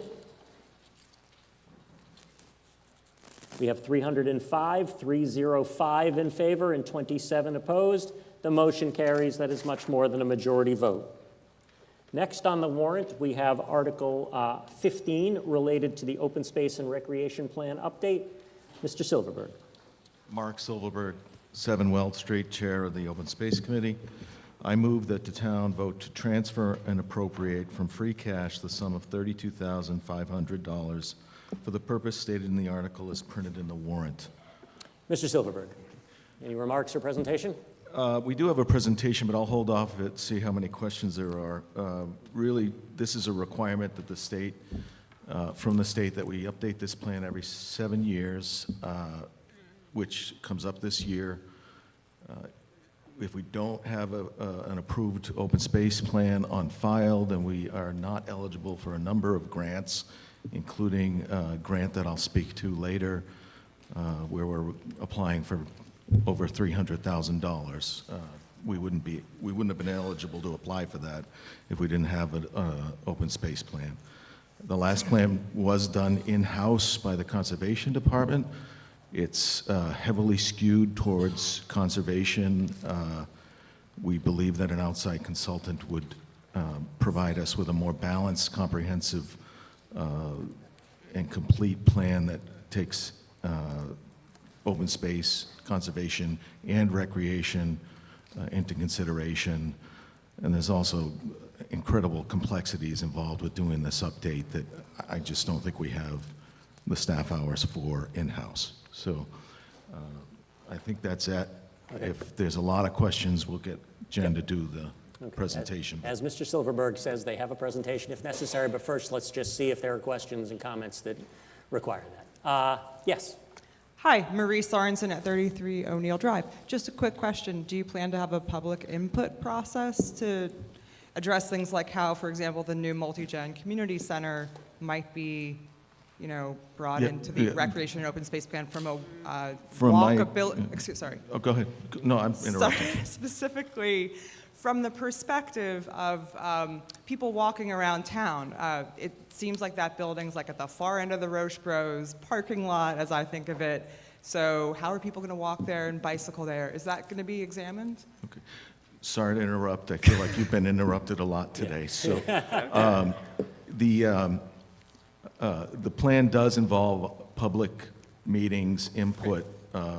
There'll be several, at least one, I'm sure more than one, but we have to go out and get bids to see what but the Open Space Committee will ask for a consultant to do public meetings and get public input surveys, and you'll have a chance to comment on that. Great. Thank you so much. Thank you. Also, to Ms. Sorensen and the other newcomers or whatever, I realize some people didn't realize what kind of hornet's nest they walked into coming to their first town meeting. But we welcome you, we thank you, and if you want to learn more about the process, please come see me or I'll direct you to other people to learn. I don't want anyone to feel discouraged here. It's a very tough balancing act of efficiency and effectiveness, and we're doing the best we can. But welcome, and know that your comments are welcome. So thank you. Any other comments? Yeah, I see one in the middle I don't there. see it. Where? In this. Oh, I see. Okay, yes. Scout, if you just, yes, and if possible, if you could stand up, or if you can't, that's okay. Just name, address, the usual. Thank you for noticing that, Mr. Silverberg. Barbara Bray, 21 Old Colony Drive. I noticed you said that the plan which is in effect now is heavily skewed towards conservation and passive recreation. And this is a personal thing, but I would like to suggest that perhaps any future plans should be skewed in the same direction. I think that the conservation and passive recreation is very important in town, and I certainly would not like to see sections of land that have previously been for conservation be turned into yet more fields. Yep. Thank you. You're preaching to the choir. Thank you very much for your, yes, Mr. Just as a Silverberg. response, if I could. Yeah. I'm not suggesting that we're going to diminish our focus on open space and conservation in any way. I'm just suggesting that we might give recreation a little more attention so that it's a balanced plan as opposed to just focusing on some of the picture. Thank you. Mr. George. Paul George, 19 Robin Road. In the past, the Open Space Committee has purchased open space and then used it for something else.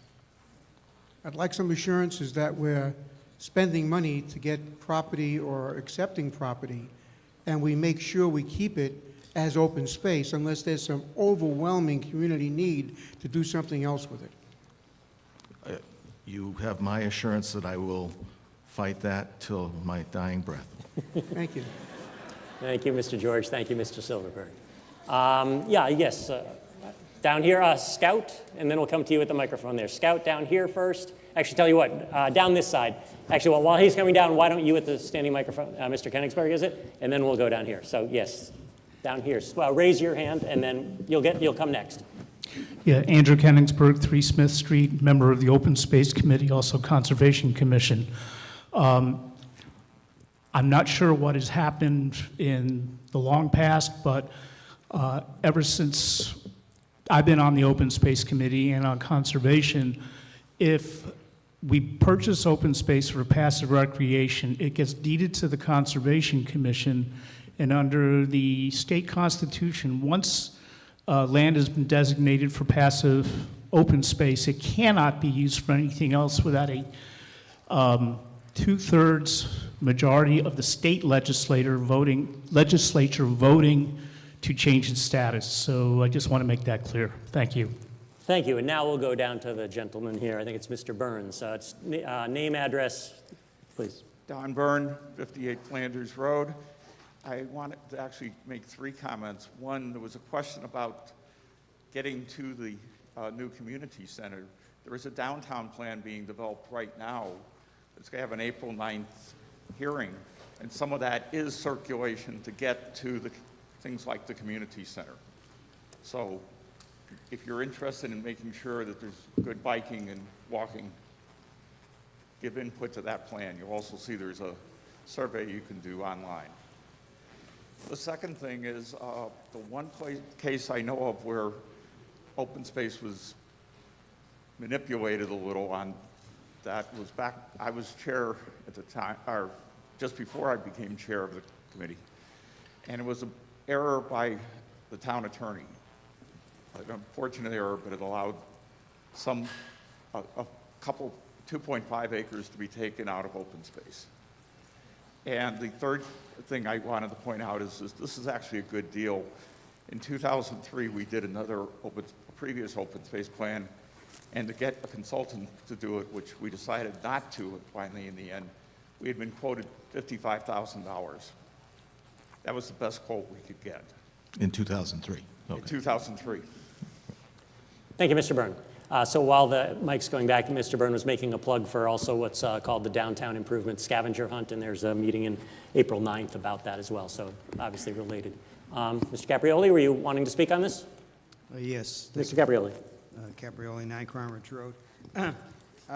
Relative to this study, what is the possibility that the property on at 45 High Street Extension that the Affordable Housing Trust has a desire for could be used for open space or passive recreation or some equity or something like that? There's a lot of. I think that parcel is 30,000 square feet. I'm not sure what passive recreation we could do there other than. Okay, so, open space can be more than 30,000 square feet, that's for sure. Okay. And it has sort of a watershed functionality right now. I guess I'm not really clear how this relates to passing this. Yeah, Mr. Gabriel, if you just focus on your comments about how this relates to whether the study should be done, that would be helpful. Well, is this a parcel that might fall under this? I will tell you that the Open Space Committee did not discuss that parcel. Okay. Okay, thank you. Perhaps we've escaped the need to see their full presentation with those questions handled. Looks like we're ready for a vote. Our action comes on Mr. Silverberg's motion to transfer and appropriate from free cash the sum of $32,500 for the purpose stated in the article as printed in the warrant. As always, when the light goes on, pressing 1 is a vote in favor of Mr. Silverberg's motion. Pressing 2 is a vote in opposition. Voting has begun.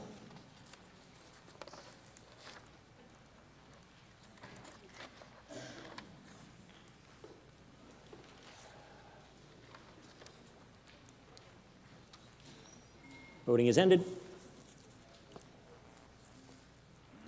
We have 307 in favor and 17 opposed. The motion carries. That is much more than a majority vote. Next on the warrant is Article 16, dealing with a municipal decarbonization study. Do we have Mr. Dunbeck? There you are, sorry.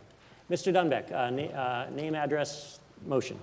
Yes, Pete Dunbeck, 8 Wayside Road. I'm the chair of Sustainable Westborough. Mr. Dunbeck, comments, presentation? Yes. Oh, you want to make the motion? Sorry, I forgot. Been up here a while, in case you hadn't Just a noticed. suggestion, but yes, I move that the town vote and transfer and appropriate from free cash the sum of $12,000 for the purpose stated in the article as printed in the warrant. Thank you, Mr. Dunbeck. Now remarks, presentation.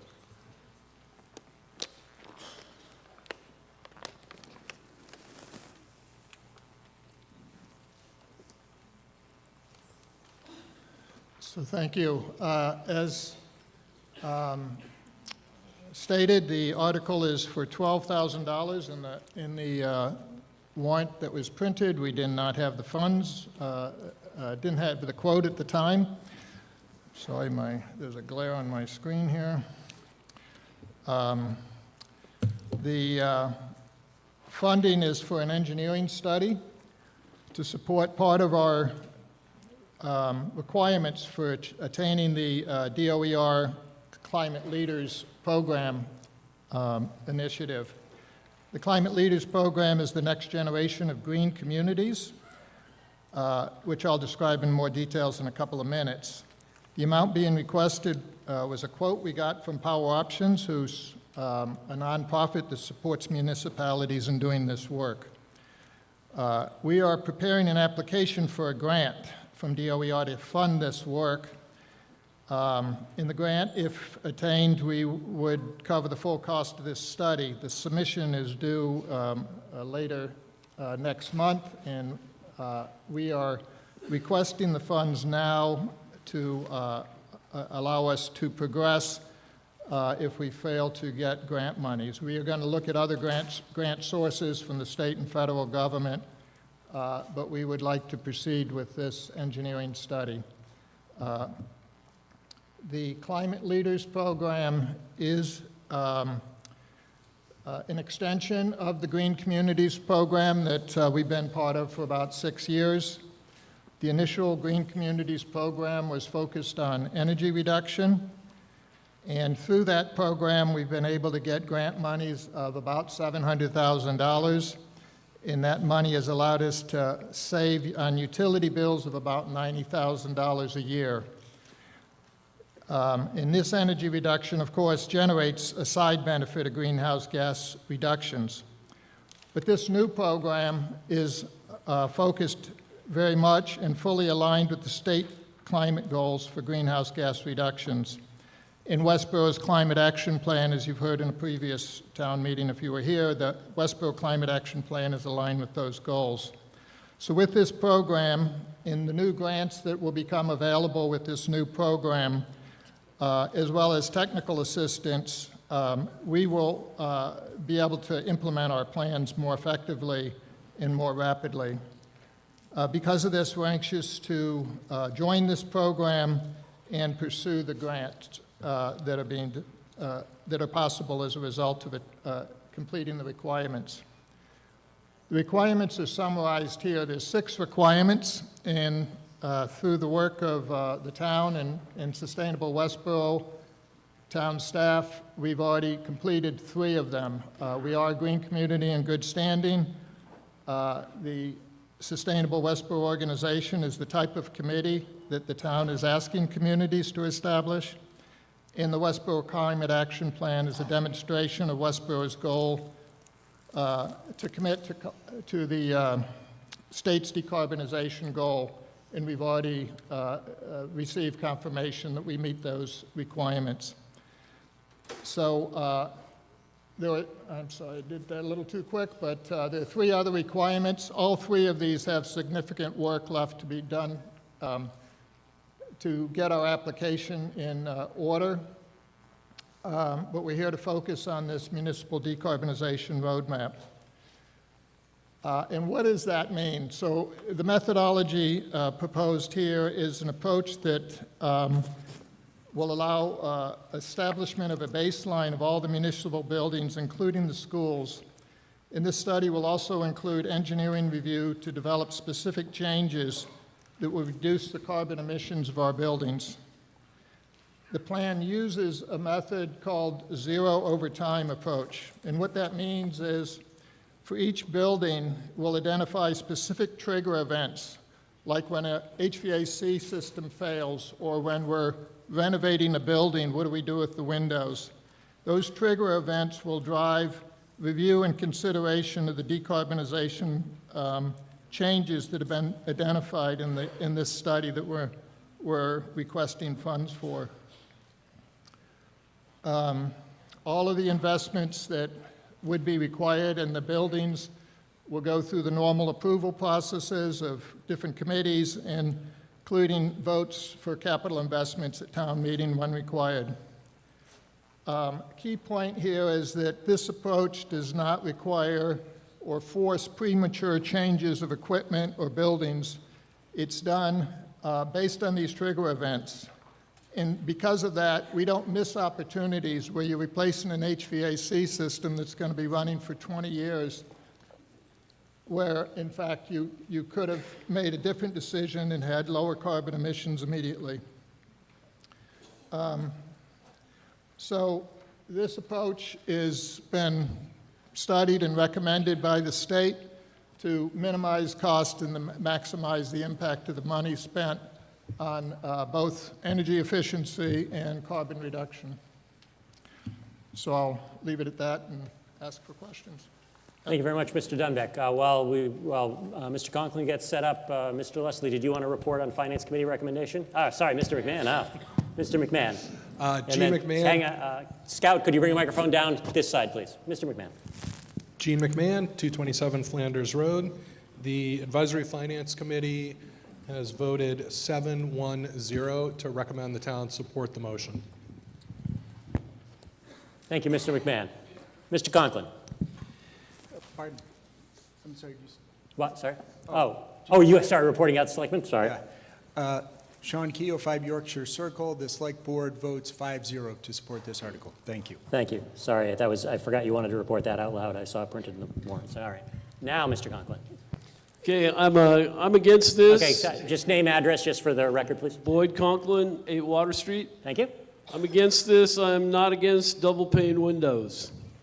Energy literacy starts with the knowledge that renewable energy is only intermittent electricity generated from unreliable breezes and sunshine, as wind turbines and solar panels cannot manufacture anything for the 8 billion on this planet. It couldn't have been the exorbitant cost of auto insurance for EVs, their tendency to catch fire and burn for days, or the high cost and long wait times for parts and repairs, or the long waits at charging stations to plug in and wait for enough charge at least to reach the next destination. Nor could it be that people are uncomfortable enriching China as their own auto companies face bankruptcy. No. Why? Publicly question the rush to electrification, mandates, government deciding what can and cannot go to market, and the huge subsidies that go along with them, which would be unnecessary in a true emergency, are at war with the wisdom of the market, which relies on true public opinion as to what is best for the consumer. Remember, any bump, knock, or production fault can potentially turn an EV battery pack into a ticking time bomb, capable of napalming any house structure it is unlucky enough to be parked in. That is, if it doesn't barbecue the occupants of the vehicle while on the road. No heat pumps, no carbon zero, Westborough. No high electrical costs versus natural gas. This is virtual signaling. Fails schools, evil twin. Thank you. Okay. We have a gentleman at the microphone back here, name, address, et cetera, et cetera. Sure, Donald or Ted Gilbert, 26 Charles Street. I'd just like to say that I don't like the phrase free cash because there's nothing free about free cash. I also think it's a concern when these old guys are recommending we spend a lot of money when my kids and our grandkids are going to be paying for it. This is a $12,000 fish hook for additional spending that we're paying for additional spending forever on a lot of stuff that really just does not work well. The whole industry, the power generation industry has pulled back. The oil and gas industry has pulled back from all this green stuff because a lot of it just isn't ready yet. And we're just subsidizing China because all of this stuff is made in China. Thank you. Let's see. Next person at the microphone. Is that you, Mr. Kenningsburg? Andrew Kenningsburg, 3 Smith Street. If you look at what's going on here, they're saying a zero overtime approach, meaning we look at what we're going to replace, what kind of options we use to replace replace this kind of infrastructure when it comes time to replace it. Now, looking at my own personal experience, I had a 22-year-old central air conditioner, which I replaced with a heat pump, dropped my summertime energy use by about 2/3, and also provides some of the heat of my house in the winter. So, contrary to opinions I've heard here, going this route actually is a money saver when we do this. So, looking at myself, of course, I've gone the whole route of, I've had solar panels in my house since 2008. I have a lithium-ion backup battery, which is working great. So, and makes my electric use in my house more energy efficient. So this idea that this is all a bunch of malarkey, well, I think it's all nonsense. Just giving my opinion on that. I support this warrant article. Thank you. Thank you very much. Next gentleman, please. I'm sorry, I've forgotten your name, address, and et cetera. Yeah, tilt the microphone up since you're taller. Yeah. Thank you. I'm Bill Sperlin. I'm still from 4 Stratton Drive, and I stand opposed to this measure, not because I'm against energy efficiency, but because of its ill-defined nature. Unfortunately, you have a deep, boomy voice, so if you could aim the microphone up, maybe stand a little bit further back and speak a little louder, I think that will help. Well, he's telling me to stand back. Yeah, okay, we'll try standing close. We'll see how, let's experiment. Testing 1, 2, 3. Yeah, it's a little, okay, all right, try that. All right, I stand against the proposal. I think it's rather ill-defined in nature. I'm certainly not against, I'm not against efficiency of any kind, energy efficiency, but I don't like the use of buzzwords, decarbonization, energy efficiency, of renewable energy in the absence of a more concrete proposal. So I do stand against it. Thank you. We'll go, is Mr. Considine, is it? Yes, Mr. Okay, Considine. and then we'll back, okay, Mr. Considine. Joe Considine, 10 Smith Street. Considine, sorry. I just want to make reference to the report I mentioned earlier that Stephen Durrett prepared for me. There was a 27-year payback for ROI for the solar panels and geothermal heating at Fales. So I ask if this committee goes forward to do an ROI analysis of any plans for green projects that they present to our town, because 27 years is too long. Thank you. Thank you. Mr. Dunbeck. Could I respond to some of the energy efficiency? We have been in the Green Communities program, as I said, for 6 years and have acquired LED lighting and various energy efficiency programs. The projects we did would have cost the town $730,000, but we got $700,000 worth of grants, so the net to Westborough cost us $27,000. And that energy efficiency is estimated saving about $89,000 every year. So the payback on this, where you get the high leverage of state programs, is really high. The entirety of the building is not going to get paid for by the HVAC system, but the HVAC system itself, the investments are very economical when you're leveraging state and federal monies. Thank you very much. Mr. Durrett.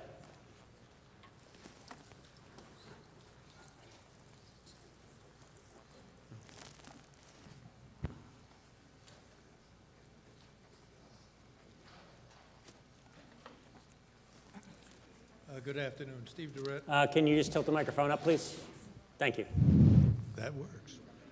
Steve Durrett, 23 Mill Road. I've been whacked twice today on this issue, and I'm going to ask Peter to speak to my report because he has seen a copy of it.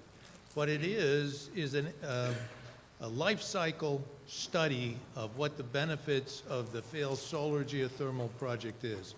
And the summary statement is that over the life of 50 years, which the Fales building is required to be, has a total payback in 2023 dollars of $8.6 million against all costs. And in that period of time, it supplies basically the heat and the electricity, not only for the building, but it pays money back to the town. Peter, could you comment? Mr. Dunbeck. Yes, I have reviewed Steve's plan and met with him and talked about it. It is a long-term study, a 50-year study, estimates of the maintenance replacement of various mechanical components. And when I looked at them, I thought it was very conservative. The estimates were very high for the maintenance, and including the amortization of all of that, estimated cost of the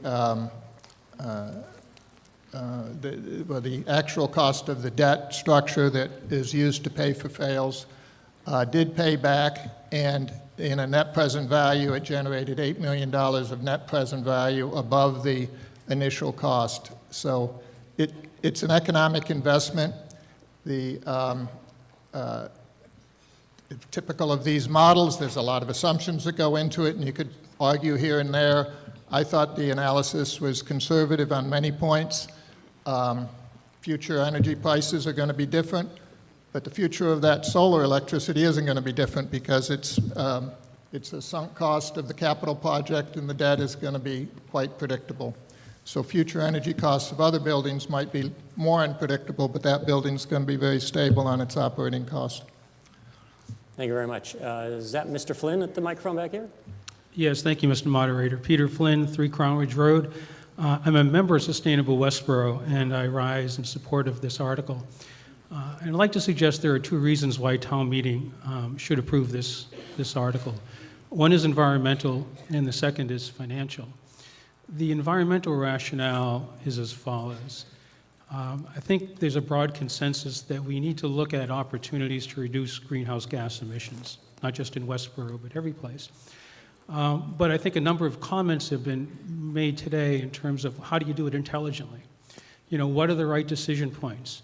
What steps should be taken? This roadmap is really designed to give us an inventory as to what the greenhouse gas emissions are today from all the activities that we do in town, and then identify where the opportunities are to reduce those. It's really a plan. We call it a roadmap, but it's a plan. How do we rationally, do we have the information that will enable us as a town to make good decisions going forward? If we do this, how much will it reduce greenhouse gas emissions? It doesn't require the town to do anything at this point.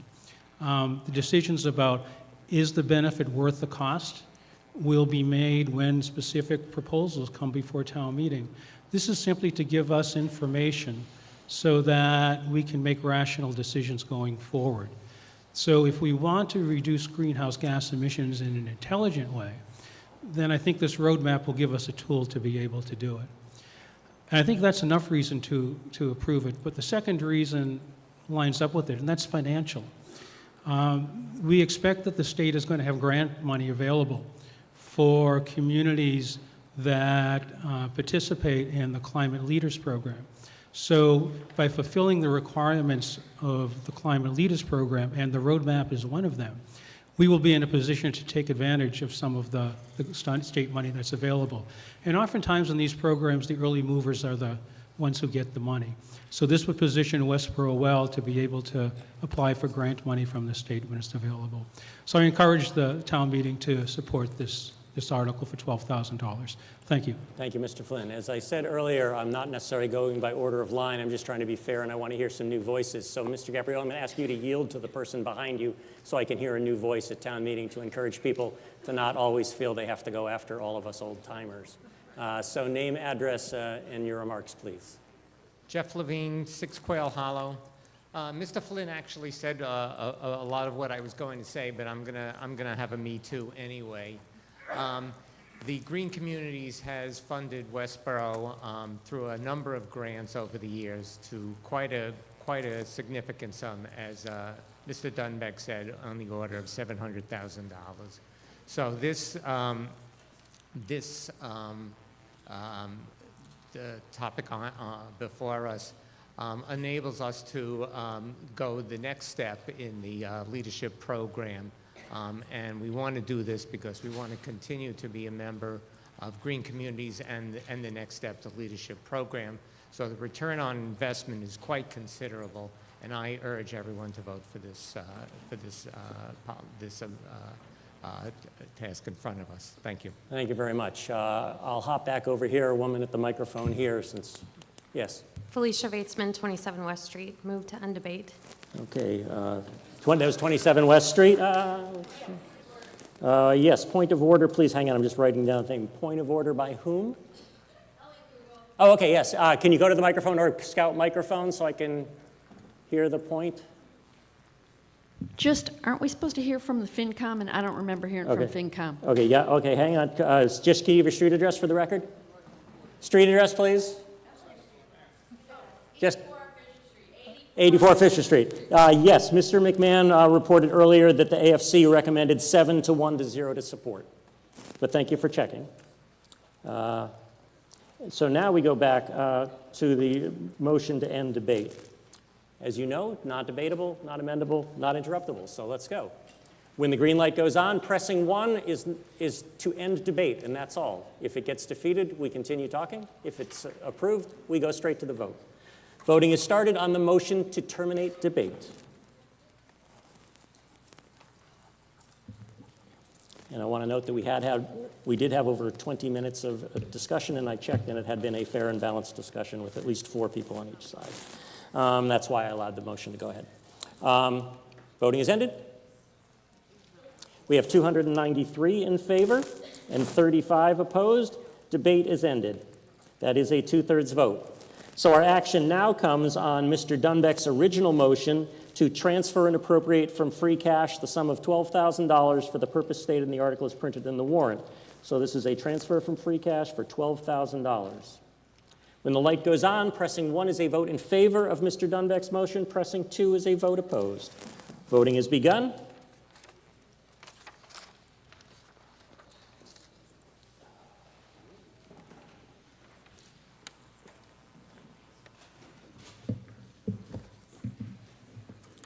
Voting is ended. We have 284 in favor, 51 opposed. The motion carries. That is much more than a majority vote. We now turn our attention to Article 17, dealing with Cedar Swamp watershed flood mitigation. Mr. Payan. I move that the town vote to Sorry, raise... name and address, please, for the record. Chris Payant, Director of Public Works. I move that town vote to raise and appropriate from and through the Stormwater Utility Enterprise Fund the sum of $92,500 for the purpose stated in the article as printed in the warrant. Thank you, Mr. Payant. Presentation remarks?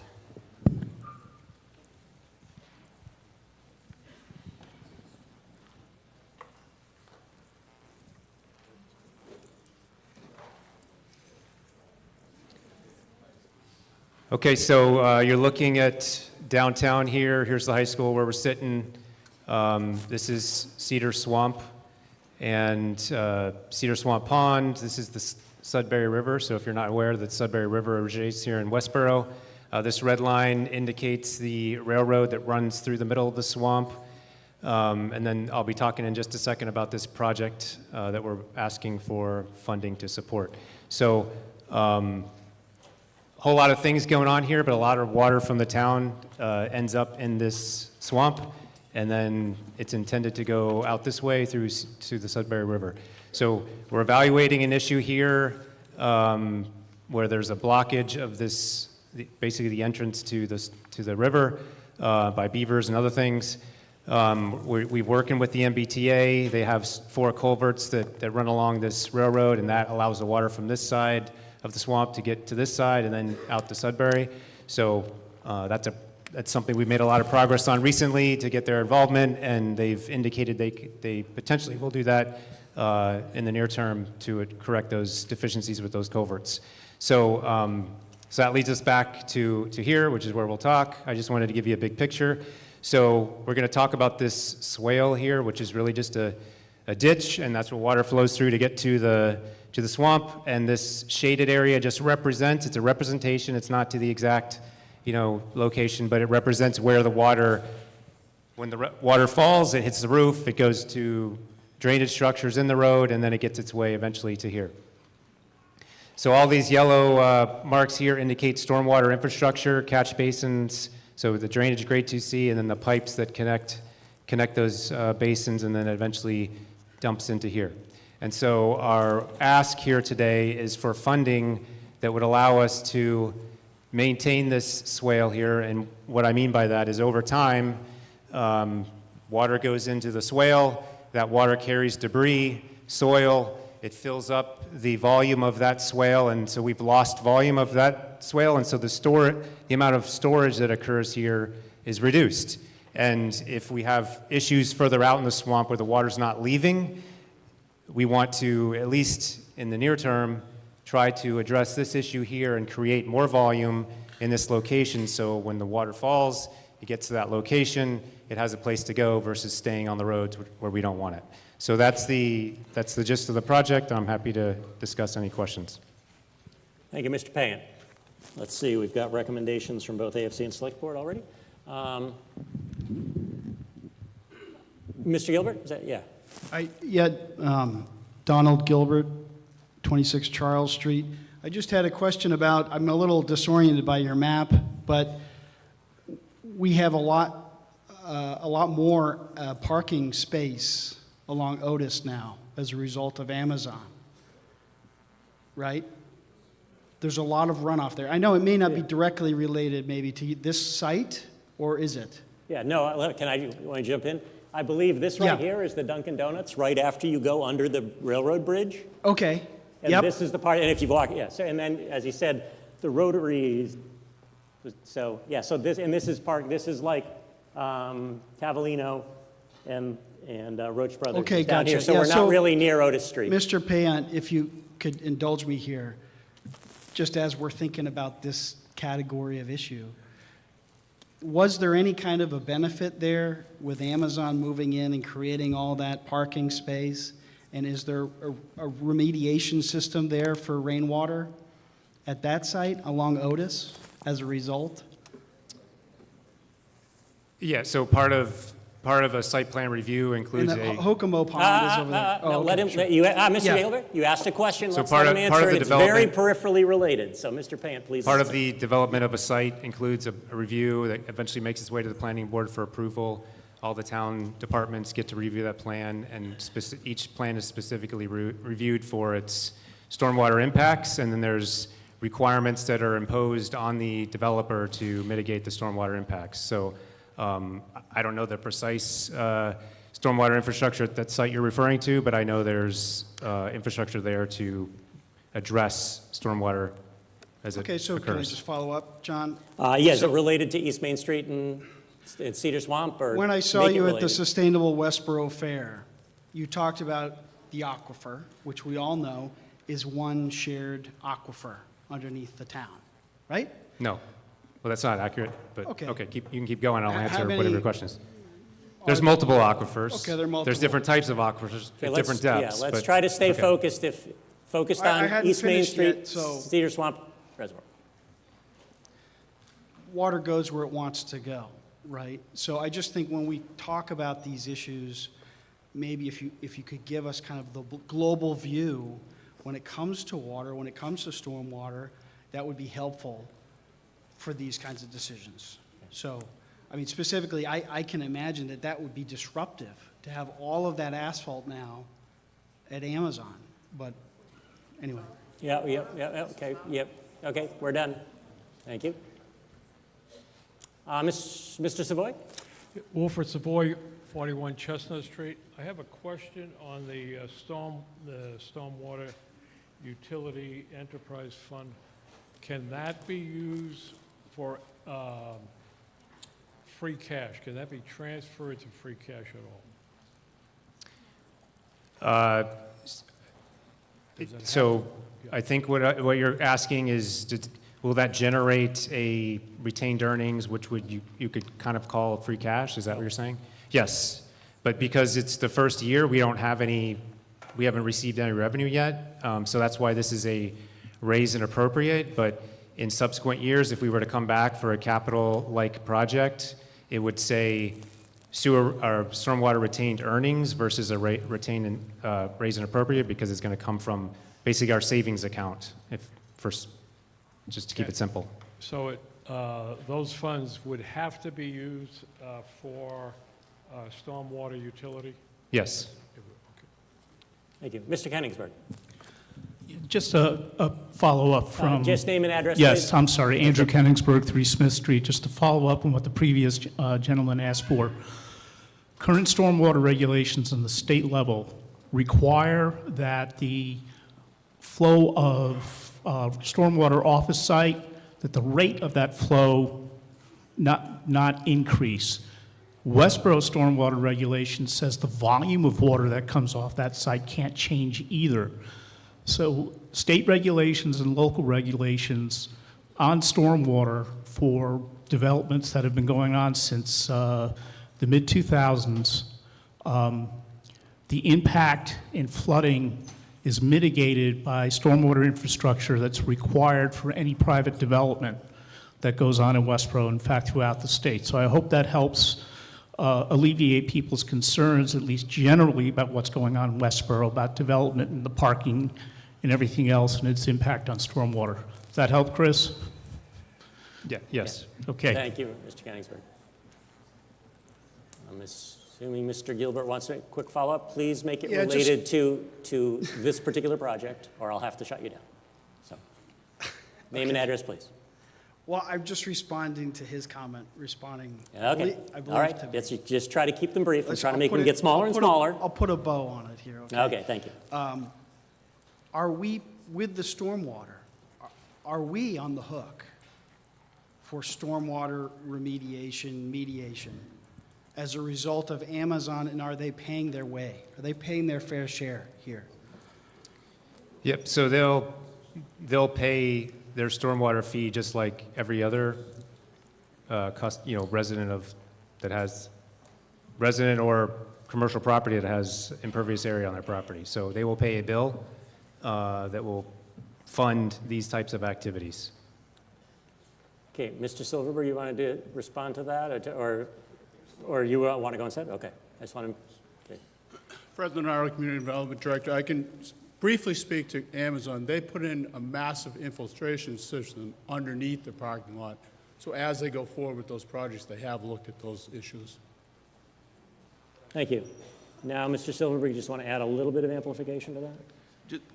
Any project that comes before the planning board goes through a rigorous engineering review to double-check stormwater figures, calculations, and ensure that we don't get increased stormwater runoff or volume or rate. I mean, the technical stuff gets a little over my head, but we have experts look at it and give us assurances that it's not going to have an impact. Thank you. I'll go with Mrs. Anderson because she hasn't spoken at this town meeting yet. No, that's okay. Yeah, I'm trying to get new people to hear new voices. Well, okay, Janet Anderson, 7 Chauncey Street. I'm going to move the question. Okay. Sorry, Mr. George. Ms. Anderson has moved the question. I did not know she was going to do that. So anyway, our action now comes on terminating debate. It's not debatable, not interruptible, not amendable. We just go. So let's vote. When the green light goes on, if you want to keep talking, you can vote no, which is pressing 2. If you want to terminate debate and move to the vote on Mr. Payant's motion, you can vote 1. Voting has begun. Voting 1 is to terminate debate. Voting 2 is to continue debate. And if we...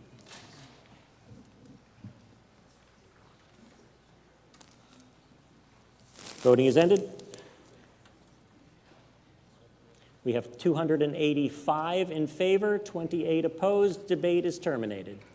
We now go directly to Mr. Payant's original motion, which was to raise and appropriate from and through the Stormwater Utility Enterprise Fund, the sum of $92,500 for the purpose stated in the article is printed in the warrant.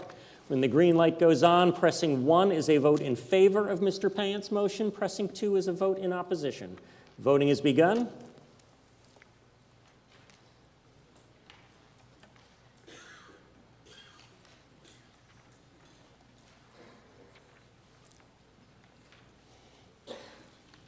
Voting is ended. We have 295 in favor and 24 opposed. The motion carries. That is much more than a majority vote. Point of order? Yes, Mr. George? Paul George, 19 Robin Road. That was all very interesting, but we were talking about downtown, not about Amazon. We didn't discuss at all what was going on downtown. I understand. Well, no, that is your problem, not mine. You should have curtailed debate when it came to Amazon, because us that live downtown do get flooded. Be interesting to know what they were talking about. I'll take that under advisement. I tried to curtail debate, and I did try to look earlier on if anyone was trying to talk about downtown. You were Didn't see them. emphatic with Mr. Corleone, you should have been emphatic with him. All right, thank you, Mr. George. I'll take that under advisement. Point of order, yes, go to the microphone, name and address, and then make your point, please. Mary Culhane, 1 Denny Street. Could you just reiterate for the audience, please, what the rules are on cheering, hooting, clapping? They are disallowed, and I try to stop it when I can. And I mentioned that in my opening remarks. If anyone wasn't here, your power is your vote. And except in some social occasions when we are cheering for the town, and certainly before or after during votes, you're not supposed to cheer, clap, boo, hiss, anything like that. And I hope I made that clear. If I'm not, I have now. And Mr. George, I'll take your remarks under advisement. Next on the warrant, Article 18, dealing with the golf club building. Municipal Building Committee, Mr. Gordon. Mr. Moderator. Mr. Gordon. Al Gordon, 60 Summer Street, Chairman of the Municipal Building Committee. I move that the town vote to transfer and appropriate from free cash the sum of $68,000 and transfer and appropriate from Country Club retained earnings the sum of $32,000 for the purpose stated in the article as printed in the warrant. Mr. Gordon, remarks or presentation? At this point, I'll turn it over to Jen, the Recreation Director. Okay, Ms. Kirkland, when you're ready. Jen Kirkland, Recreation Director. We just have a few slides here to present in regards to this warrant article. So a little bit of history and background of how we got here. The golf club building is located at 121 West Main Street. The building is a combination of a 1- and 2-story wood frame structure with a partial basement and crawl spaces below the first floor. It was constructed around 1900, contains 7,387 square feet of usable space, and was transferred to the town on April 15th, 1975. In 2022, the restaurant, previously located at the golf club, experienced a sewer issue causing extensive damage. Around that same time, the DPW was commissioning a building assessment identifying the building needs. The results of this assessment coincided with the restaurant's lease expiration. After review of the assessment, the Select Board appointed a committee to advise on future use of the building. At this time, a reuse committee was put in place. I was part of that committee, and the charge of the committee is up here on the screen. We were tasked with recommending whether or not the town should consider significant capital investment in the golf club, identify expected use of the building, considering the needs of the golf course, pro shop, maintenance barn, and specifically address any level of food service that would be desired by the town. We also considered other recreational uses or community needs that may be addressed by this building. We were tasked with making a recommendation to the Select Board by October 1st, 2023. So this is some of the work that we did on the committee. We reviewed the comprehensive building condition assessment report. In that report, a few key notes. The building adapted and was used the building was adapted and used for something other than what it was intended originally. There were numerous violations to the building, including safety and ADA codes. 20 action items labeled immediate and Emergent conditions, Action 13 items labeled medium-term conditions for consideration. Immediate repairs totaling $904,000, inclusive of accessibility findings. That number did not represent the total construction repair for this project. We took an in-depth tour of the facility, and we saw input from the community via a survey that saw 1,500 respondents.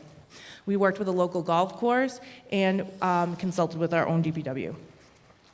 These are some pictures of what the inside of the building currently looks like. So after doing that work, our committee recommended to the select board to demolish the current building. The use of the building should remain a golf pro shop and public restaurant with outdoor seating and function space. At the September 26, 2023 select board meeting, the select board accepted this recommendation. And shortly thereafter, the select board and town manager agreed to turn the project over to the municipal building committee to manage the project. Back to Mr. Gordon. I've got a little bit too. Okay. The Municipal Building Committee met on February 15th this year. We were asked by the Select Board through the Town Manager, Christy Williams, to assist with the potential future plans for the Country Club building.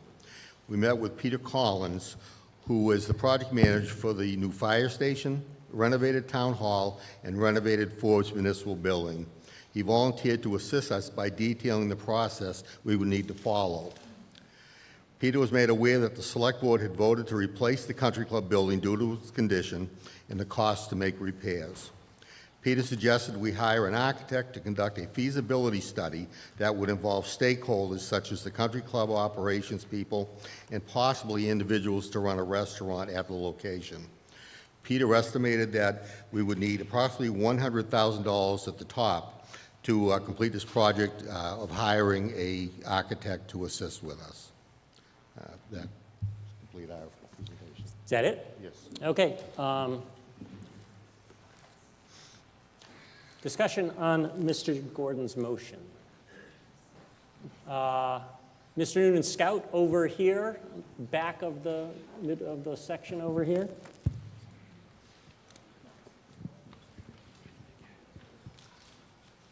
Christopher Noonan, 13 Cross Street. Just a few other contextual points. First of all, EFI Global, who actually did the original report, did a great job. Excellent. What's in here, of course, if anyone's read the whole thing, is they did not say the building should be condemned, and they did not say it should be demolished. What they said was there were roughly 40 years worth of town manager, board of selectmen, maybe it's even the municipal building committee, not taking care of and reinvesting in the building. If we vote for this $100,000, we will actually spend more money on this report than that's been spent for 40 years based on building permit records. Secondly, if we're doing this study, which potentially could be a positive thing, are we doing it as a historic rehab, much like the town hall and the Forbes Center and the library, or are we doing it as a brand new building? That question would be nice to have asked. And lastly, we'll have a full site plan review, as we have never had a site plan review, even though we're putting new buildings and major extensions on that golf course. And so therefore, much like other presenters, they should be treated, our municipal buildings need to follow the same laws and regulations and processes that Amazon does, or that Olympus does. And that hasn't happened on this one site. So if either one of the presenters could present some light, that would be great. Thank you. Mr. Noonan, just to be clear, no amendments, you're just advocating for more information? I'm advocating for clarity, and the main one is, are we spending $100,000 for historic rehab feasibility? Are we doing $100,000 for new? Are we spending $100,000 but splitting it, saying we want the results from a historic rehab process, we want the results from a new building process? All right. If it's the last one, fully supportive of this. If it's anything else, I would say we pass over. Okay, thank you. Mr. Gordon, response? Yes. The charge that was given to the Municipal Building Committee was to hire an architect to do a feasibility study and to advise us on what he or she would recommend to take place at that building. We're not making any judgment on whether it should be ripped down, refurbished. We just need the money to hire the architect to advise us. Follow up? Quick follow-up. Yes, Mr. Noonan. But the point is, when the RFQ or RFP is done by whoever does that, you will have to define for them what their focus is, because that's what they're going to tell you their costs are. And so right at the moment, it's much like most of this evaluation of the golf. Once we've left the ELI Global Report, most everything else is in this sort of squishy, political, non-defined system. But what we do know for a fact is that at least the town manager and the longest-serving select person and the town select persons as a whole have voted to demolish a $500,000 building. That's what the assessed value is. And this just seems completely fiscally irresponsible. So if you're going to do the study, let's do it, but you have to do a full historic rehab, you have to add to it a full new building, and you have to take in all the costs of site plan review, which hasn't been done since 1980s. Any more remarks, Mr. Gordon, or Mr. Edinburgh? So the select board voted to accept the report that had been completed. If you want to know what's going to be in the request for the feasible study, these are the phases. And in the phases are develop and evaluate alternatives and recommend the most cost-effective and appropriate preferred solution. So the architect is going to be evaluating rehab, restoration, replacement, because those are really the only alternatives you have. So even though the recommendation from the Citizens Committee was, given the base of the report and the other information, best utilization of the space for the desire from the survey respondents from the town of what the property should be used for would be replacement, the architect is we're going back, taking a step back with the architect and saying, what are the alternatives? Show us the difference and show us why one's a preferred direction. Thank you. Let me just have someone else speak, and then I'll see. Person at the microphone back here, name, address, et cetera, et cetera. Hi, Suzanne Petrie, 18 Wheeler Road. I think there have been a few changes since the original survey was sent out. We now have a community center that's about to be brought up in front of us. So as someone who did fill out the survey, and I'm really sad that it was only about 1,500 people, that I would fill it out completely differently at this point. I would want a lot of the public things that we had initially requested for the golf course to now be moved into the community center. And I know that there was something previously about the Historic Commission reviewing the building. Has that been completed, and what is their finding? Anybody want, Ms. Williams? I'll let Mr. Hedrick speak to the Historic Commission, but related to the survey, ultimately, though, I think we did receive some feedback about more community spaces that we definitely would foresee moving to the community center. The actual recommendation of that committee was more specific to a restaurant and support of the golf. And so that's the direction that the Municipal Building Committee will take it in. I just also want to also say that the golf course, as we've talked about before, is supported by an enterprise fund, so supported by fees that are paid when people use the course. And that's part of what the funding is for this article. But also part of the article the study that will come about from this will be to understand the full use of the building, which will give us the opportunity to review possible funding sources. So in addition to a possible lease payment in the future from a restaurant or the golf club retained earnings, there's opportunity potentially for a public-private partnership. We think that the results of the feasibility study will help us inform the funding of this project. Thank you. Mr. Hedrick, did you want to respond in terms of Historical Commission? Yeah, and I do have a couple other points as well. Yeah, can I just get the answer? And then I know you're not done. That's fine. Thank you. Mr. Hedrick? Yes, Christian Hedrick, 38 Glen Street, Chair of the Historical Commission. Just really quickly, initially this was a feasibility use study, so Historical Commission didn't think that the building was in danger of being torn down initially. We did subsequently this fall hire someone to create a historical report, a survey of the building, which we have. However, our official capacity is with demolition review. Technically, technically and officially, we don't make a pronouncement or a decision until we receive a demolition permit. That's typically how it works.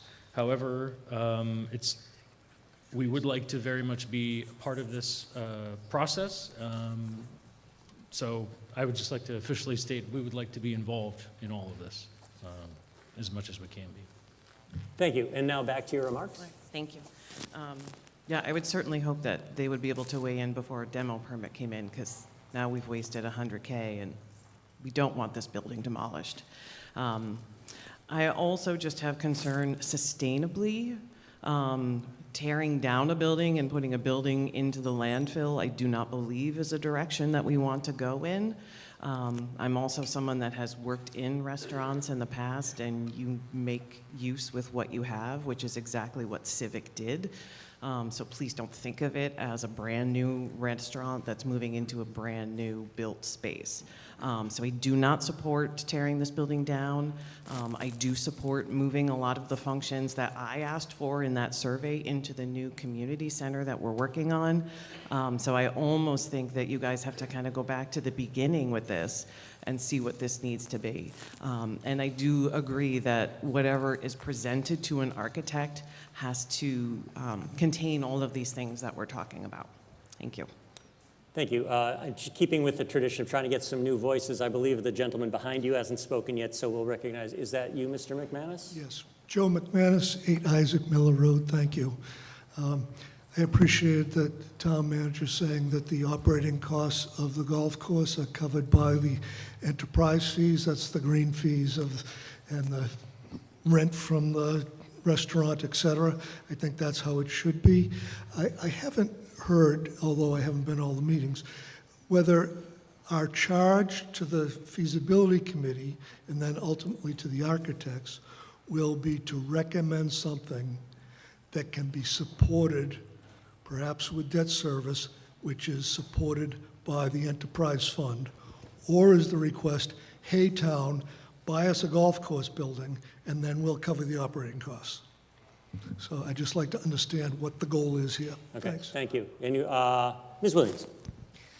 As the recommendation of the Building Use Committee was for a portion of the property to be a restaurant, the entire building could not be covered by the enterprise fund because it's not all golf course operations. But as I mentioned, once we have the full scope of the program of the building, we can start to explore additional funding sources. I know that the select board has said multiple times, as did the use committee, that the hope was that this would pay for itself. Thank you. Okay, over to this microphone, please. Hi, Lee Emery, 5 Emery Road. I'm speaking as someone who's lived in town most of my life, although I've been around the world. My family comes from the 1700s here, so I appreciate all of the historic aspects we have of Westborough. I remember in the 70s when we received this as a country club, or paid for it as a country club, there was a large faction who wanted to have a whole building development, a housing development built on that property instead. But instead, we got a beautiful building, which is sort of the crown in front of the lovely golf course. People enjoy driving by it. It's the only restaurant in town where you can take your kids to a closed-in porch that overlooks grass and smells good instead of looking at Main Street or a parking lot. It is a gem of a place to take people for supper, and it's a beautiful place to look at. And whether we tear it down and have some company rebuild something that looks just like it or something very similar to it, or we put money into renovation, I think probably tearing it down and rebuilding it is the best idea. But keeping what it looks like and having it be a wonderful place for families to go. Thank you. Thank you, Ms. Emery. Now we'll hop, Mr. Johnson, sorry, then we'll hop back here. Sorry, Ian Johnson, 9 Burgess Adams Way. And I think back on the original piece, a few slides back, part of the recommendation of the reuse committee was the top there, Keel, that the building should maintain the character of downtown, the character of the downtown aesthetic. So to Ms. Emery's comments there, whether it's rehab or it's torn down, the committee recommended tearing it down. If it was rebuilt, it would be rebuilt in a fashion that basically looks and fits in with the community aesthetically. What I did want to talk about just real quickly, and the reason the Building Reuse Committee recommended tearing it down is that we had an extensive tour of the building. It is not in great shape. I am not an architect, but it was unanimous vote of the committee that what they thought the best use of it was to do that. One of the things we did talk about the Municipal Building Committee as part of this feasibility study is doing an open house. I think it'll be helpful for anybody that wants to in the community to come in and take a look at it yourselves, because I think that will influence some of your thoughts when you get to look at what is historic or potentially not. There's been a lot of redesign in that space. Unfortunately, upstairs hasn't been a lot done. You can still take a shower up there in 2 bathrooms. Not that you would want to. They're not in great shape. But I think that is something, as we move this forward, we will have that open house, welcome people to come through it and get a view. And folks can make the decision on their side as well.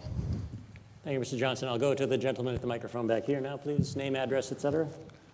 Bill Sperlin, 4 Stratton Drive. May I propose an amendment to the article?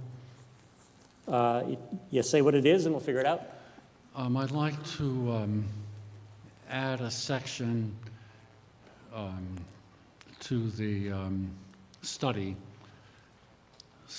the effect of selling the property, selling both the building and the golf course, and the effect of proceeds from that sale on the town budget, on the tax revenue potential, on the bottom line, and on the levy limit. Okay, so let's just see. So you would like there to be a study about the possibility of selling the property? On the financial implications of selling the property, on the town revenue, on the tax base, and on the levy limit. I got to figure out if that's in scope. Okay, Mr. Durrett, right now I'm just focused on whether this is in scope. I'll let Mr. Durrett make his comments while I reread the actual warrant article. And I'll explain what in scope means to anybody later on too, because I realize that's moderator talk. Mr. Durrett. Steve Durrett, 23 Mill Road. I've been around for a long time and actually was instrumental in how the town actually began the process to acquire the land. What happened was that the town split the bill. The larger portion, I think it was around $1 million to buy the land. 50% of that and slightly more was provided by the federal government to help us buy that recreation land. And in fact, there was set aside of the golf course as well as other space within it. There's open space as well as the golf course. So I think on research, and you know, you can either consider this as useful information or do the research, but I think to the extent that we would do what was suggested here, which is to sell the land, we have to pay back the federal government what they put into it. I'm sure that's the minimum that would happen. Thank you, Mr. Rett. Also, on further review, so let me just explain to you. Discussion and action at town meeting has to be in the scope of the article as it's printed in the warrant, and the scope means I have to determine if I believe the voters have been adequately warned about the topic that may be taken up. When I read the warrant article that says to see if the town will vote to transfer from available funds a sum of money or such other amount as town meeting may approve for the purpose of funding a feasibility study for the golf club building project, including all costs incidental and related thereto, I'm going to rule that I don't think the town has been warned that part of a feasibility study could be selling that land, because I think the golf club building project has been publicized enough that people know it was about what to do with that building in terms of either renovating it or repairing it. So I'm going to disallow that amendment. I'll go over to the gentleman here. Brian Weiner, 12 Woodcrest Road. Motion to send back to committee. I'm sorry, what was that? Motion to send back to committee. Okay, so you're going to move to refer to committee. Can I ask which committee? back to the same committee. I think that, The same committee, do you mean the Municipal Building Committee that's bringing this article? yes, I think Okay. there has to be more talking, discussion about what to be done with it. I don't think this is the right place for this. I just think that maybe some meetings with the community, surveys, something more needs to be done Okay. before we make a decision. Okay, okay, thank you. So I forgot, and I was busy getting your, can I get your name and address again, please, for the record? Brian, W-E-I-N-E-R, 12 Woodcrest. Thank you. So we now have another motion, which can be on the floor at the same time, which is to refer to committee, and that is to refer back to the Municipal Building Committee for more discussion. So now the debate or the deliberation or questions can be pro or con, either Mr. Gordon's main motion or a motion to refer to committee, and I will let you know that when it comes time. Referring to committee would be acted on before the main motion because of the precedence of the way motions are acted upon. So now we can talk about both. And now I'll go to Mr. Silverberg. Yeah, wait a second. Wait a second, Ms. Williams, sorry, just hang a second. I don't know if the motion to move it back to committee was related to the amendment that was proposed, but I just wanted to say that if you do sell any municipal property that's sold, proceeds from that goes into a separate account, sale of real estate. So it wouldn't have a direct impact on taxes. It would be an additional reserve that could be spent on anything for which we would borrow. Okay. And as I said, I'm disallowing that amendment, but it's good to know that. So, all right. So now, Mr. Silverberg. Mark Silverberg, 7 Wells Street. I'm actually in favor of that motion to amend, and the reason is let's say we did sell the property, and I by no means want to do that. If we sold it to a restaurant and we got $50,000 a year in taxes, why don't we just lease the building or put it out for proposals?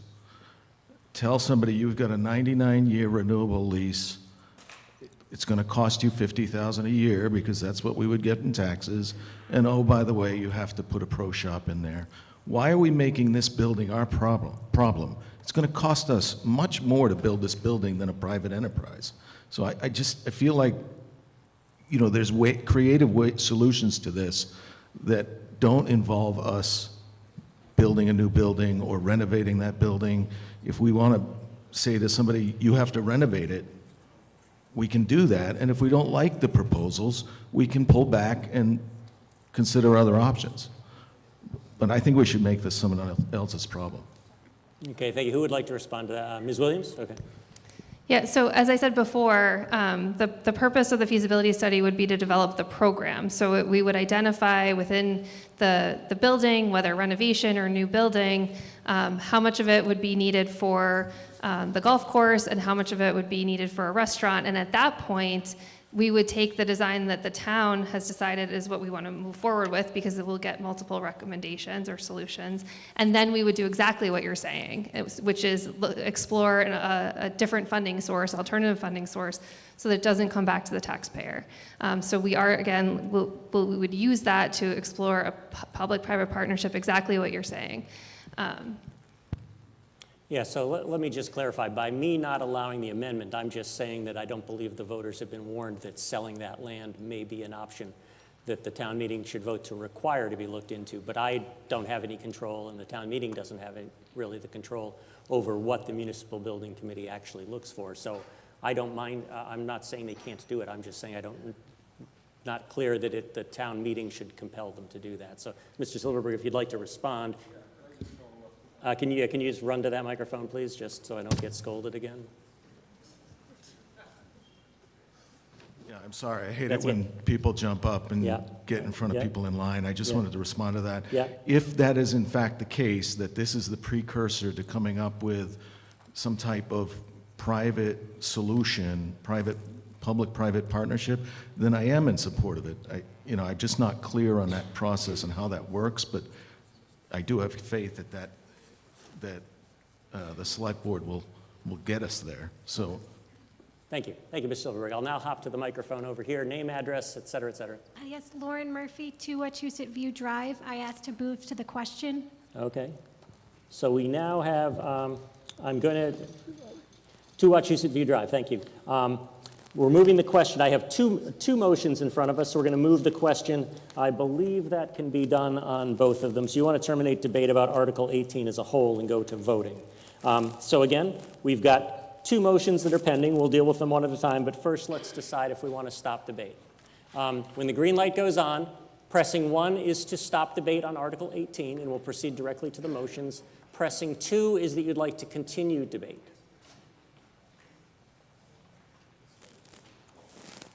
We have been at this for almost a half an hour, and we've heard both sides. So, voting is started. Voting is ended. Okay, we have 256 in favor, 44 opposed. That is more than a 2/3 vote. Debate is terminated. We will now, I've forgotten the name of the person who made the motion from 4 Stratton Drive, but, it was Mr. Weiner, or Mr. Weiner, my apologies. We have a motion from Mr. Weiner to essentially refer this to committee. The impact of referring it to committee is that the whole question of how the feasibility study goes ahead would go back to the Municipal Building Committee, and then they would meet some more and they would come back, I would guess, at the next special town meeting that we have. If that motion succeeds, then that's the action of the town meeting. If it fails, we will go to act on the main motion made by Mr. Gordon. So at this time, let's proceed with a vote on Mr. Weiner's motion to refer Article 18 back to the Municipal Building Committee. When the light goes on, voting will begin. Pressing 1 is to refer to committee. Yes, point of order. Yeah. Oh, my guess, sorry. Sorry, Mr. McMahon, you're being ignored by me today, and I apologize. Sorry. Gene McMahon, 227 Flanders Road. The Advisory Finance Committee voted 9-0-0 to recommend the town defeat the amendment. Okay, thank you. And I guess I should do the select board too, just so they get there. So again, these are just reporting out, not payments. So you don't mean, to defeat them, to refer to committee, right? Yes, okay. Okay. Pardon? Hello. The select board has voted 4-1 in opposition of going back to committee. Okay.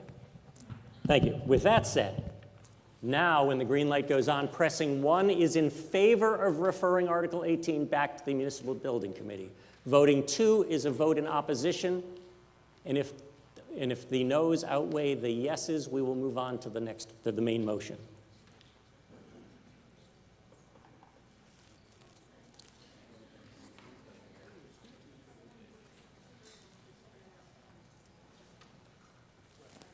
Voting is ended.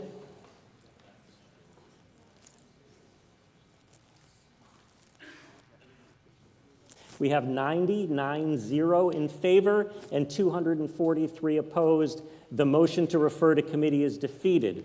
We now move to Mr. Gordon's original motion, the main motion, which was to transfer and appropriate from free cash the sum of $68,000 and to transfer and appropriate from Country Club retained earnings the sum of $32,000 for the purpose stated in the articles printed on the warrants. So now we will be voting on this. When the green light goes on, pressing 1 is a vote in favor of Mr. Gordon's motion for those two transfers. Voting 2 is a vote in opposition. When the green light goes on, voting is begun. And then, Mr. George, could you go back to the microphone, please? I want to refer to your point of order when we're done. Excuse me? I just want you to wait. I want to talk to you about your point of order again when we're done. Okay. I just want to let you know to not go anywhere. Voting is ended. We have 252, 252 in favor, and 71 opposed. The motion carries. So now, Mr. George, you pointed out that I could have behaved incorrectly in allowing the termination of debate. While we were having that debate on the other thing, I went and reread our reconsideration bylaw, and I noted that if I make a determination that there was a significant error or omission in the language of the process of the action, then I can rule to allow a motion to reconsider. And when I went back and reviewed the number of people speaking, the amount of time taken, I am willing to say that perhaps I made an error in judgment. So based on the outcome, I don't know, would you like to make a move to reconsider Article 17? I only wanted to reconsider Article 17 to find out what they were going to do to take care of the flooding in downtown. Okay. All right. Could I ask that instead of the meeting doing that, could you maybe place a call with Mr. Payant to learn the details of what's happening downtown? In the interest of everybody, absolutely. Okay, thank you. Thank you, Mr. George, and thank you, and my apologies for that mistake, and thank you for bringing it to my attention. The only way we learn from these things is to sometime make mistakes. Hang on, just got to update my notebook. The next item on the agenda is Article 19, the Hastings School roof replacement.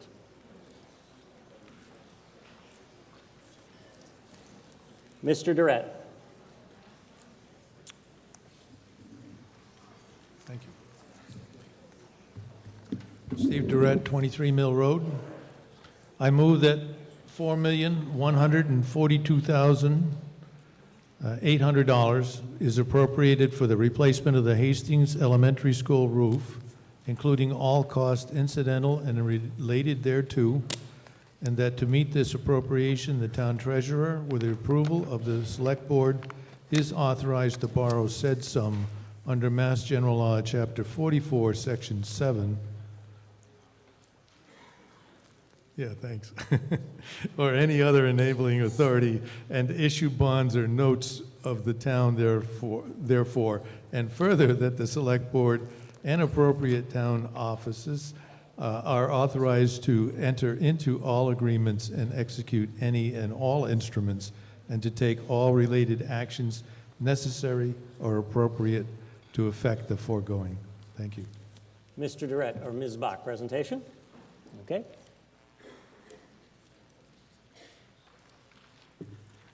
Amber Bach, 10 Arch Street, Superintendent of Schools. This is our last article for the schools today. You'll be happy to hear. I'll keep this quick and take questions. This process was circled back through the capital planning process to the capital committee late last week because it was an emergency replacement and hadn't come forward with the other capital projects. That's the reasoning why we passed over on Mill Pond. We were working collaboratively with the Capital Committee to respond to the fact that this failed roof rotated into the cycle. This is the Hastings roof. It needs a complete replacement. The roof is a PVC roof. The roof is estimated at 80,000 square feet. The exact size of the roof is in the bid documents. That is the estimate. The age of the roof is 27 years, and it has undergone significant and ongoing repair, and it failed this winter. We came forward to the FY24 annual town meeting, and we voted funds to design for this roof, anticipating that we would need to be replacing it. We planned the roof design would allow both options to either do an emergency repair if we needed to, or to move forward on the roof project as part of the ADA work and the HVAC work, packaging the work together advantageously. The ADA is required first, but the roof failed in January. So we began doing the design on the roof knowing that we needed to replace it, hoping to get the ADA compliant and corrected, and then we would have applied to do the roof within appropriate cycle. Once the roof failed, and I'll talk a little bit more about that, we went forward with the DCAM process the same as we had to do at Armstrong and requested an emergency replacement of the roof. The project will fund the replacement of the full roof, approximately 80,000 square feet, with a multi-ply redundant roof assembly installed in a cold adhesive. Please don't ask me about that. Warranted for 40 years with a life expectancy of up to 50 with proper care and inspections. We already know that we do proper care and inspections, so we will get a good lifetime from this roof. And we were granted the emergency waiver. The cost of the roof came in at the $3,758,000, which is another astronomically shocking number, and yet was seen as advantageous, which lets you know how crazy these bid prices are nowadays. We're carrying contingency for an OPM and approximately 10% for contingency, and then the extra would be put towards the OPM because it meets the benchmark of requiring an outside OPM for a total project number in front of you that Mr. Durrett just read.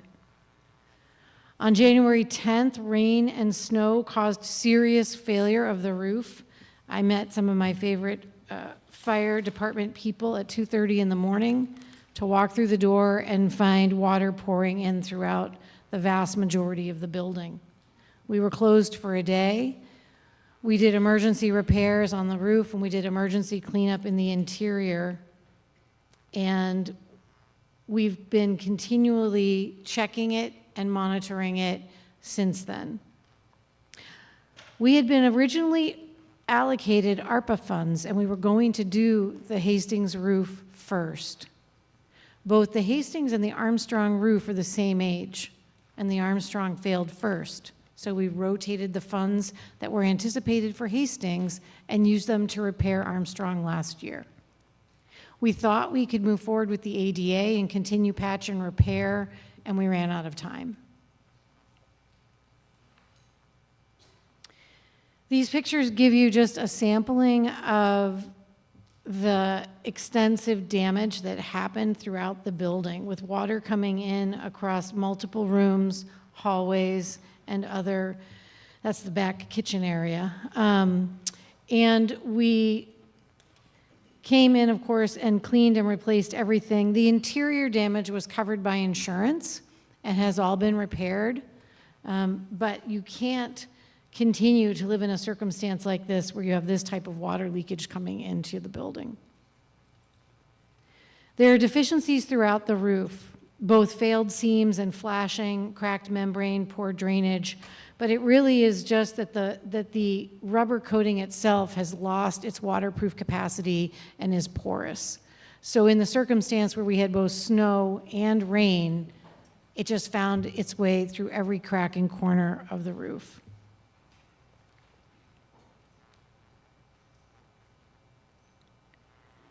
The roofing company has always continued to assess our roofs and updating them, giving us best information on how to keep them repaired. And the last one was September 7th, 2023, and we've continued to work within their recommendations. You can see what water damage does when we can't get in there quickly and repair it. This was damage that happened to the newly refurbished entryway that was done when we built the pre-K spaces. You know and I know that mold potentially and loss of property and damage becomes an incredibly concerning issue with regard to water coming into buildings this way. The roof has served us well, but it is clearly at its life's end.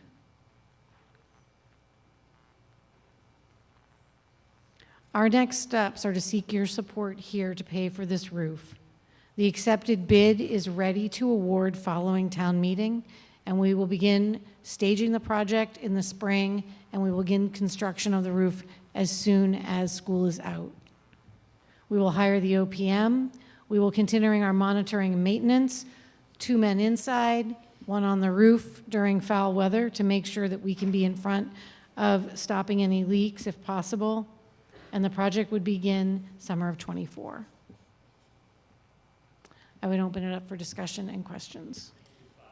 All right, so thank you, Ms. Potter. I'll just note in the Advisory Finance Committee report, they've voted to approve this article. A vote is 7-1-0, and the Select Board is recommended to approve this article 5-0 to 0. Mr. Caprioli. Yes, Caprioli, 9 Crown Ridge Road. I'd like the superintendent to please show the first picture she showed, which is the actual picture of the roof. Dom, I can hardly wait for this question. You and I have been debating the square footage of this roof all week, like we were both up there with measuring tapes. But go, go, go. Here it is. There it is, okay. Now, I was given access to the assessor's product on this property. The 80,000 square feet is the footprint of the building. It's not the size of the roof. You'll notice 5 cutouts in the roof that don't get covered over. They're not roofing material there. You'll also notice that structure on the side there, the elevated structure, that's also, I believe, not scheduled for roofing do-over. Fundamentally, I did the math myself. I went over the drawings. You're closer to about 70,000 square feet at best. Now, I am not in any way suggesting that Hastings doesn't need a new roof. I'm talking about the mathematics of the calculation here.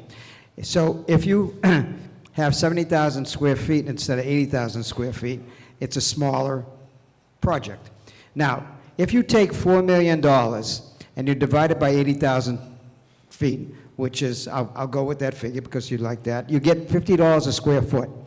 Now, I have a friend that re-roofed his house just a couple of years ago, and it's a 30 by 50 roofing project, and it's something like 1,500 square feet.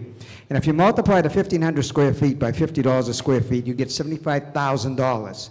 Well, he only paid $25,000. Now, I know, and we all know, and I'll concede, that municipal projects have a inherent inflated element due to regulations. But this is overpriced. I'd like to move, if I may, at this moment, I'd like to move this amount from what's proposed to $3,500,000, which I believe will more than cover the project.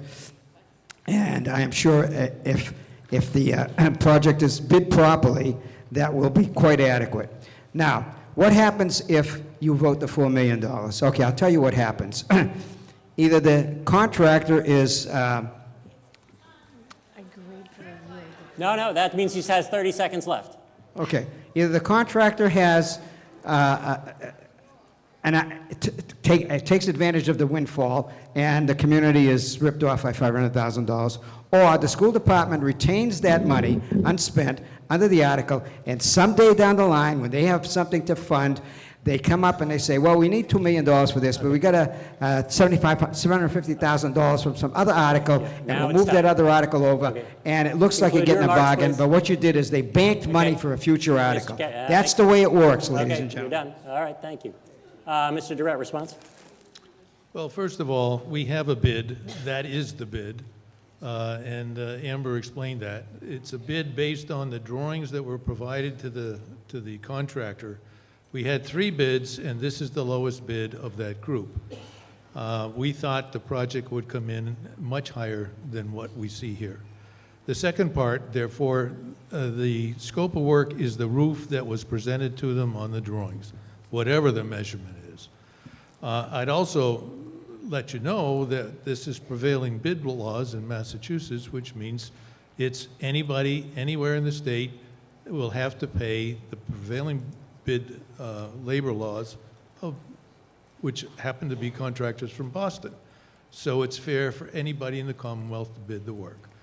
Therefore, you cannot afford to have somebody do your house that is paying the labor rates of prevailing bid law. They're not comparable at all. And of course, the roofs are different in terms of style. I mean, we all know what an asphalt shingle roof looks like. This is not it.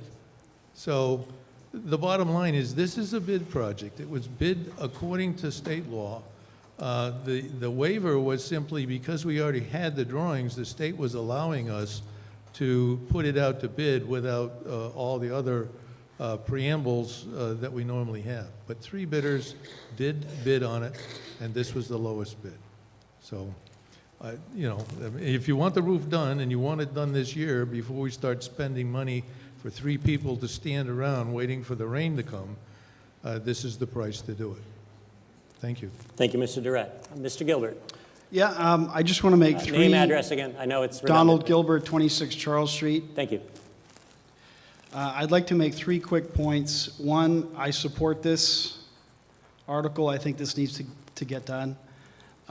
Number 2, I think that the longer I hear what goes on in town, the more I think that it's there's so much juice in these projects that it's really the consultative selling of the state with its grants or the designers with their fresh ideas, the vendors to the town, who are selling our leadership on these ideas, plus the fact that these builders make out like bandits, because I said they're so huge, you could hide all kinds of stuff. I mean, come on, it's Massachusetts.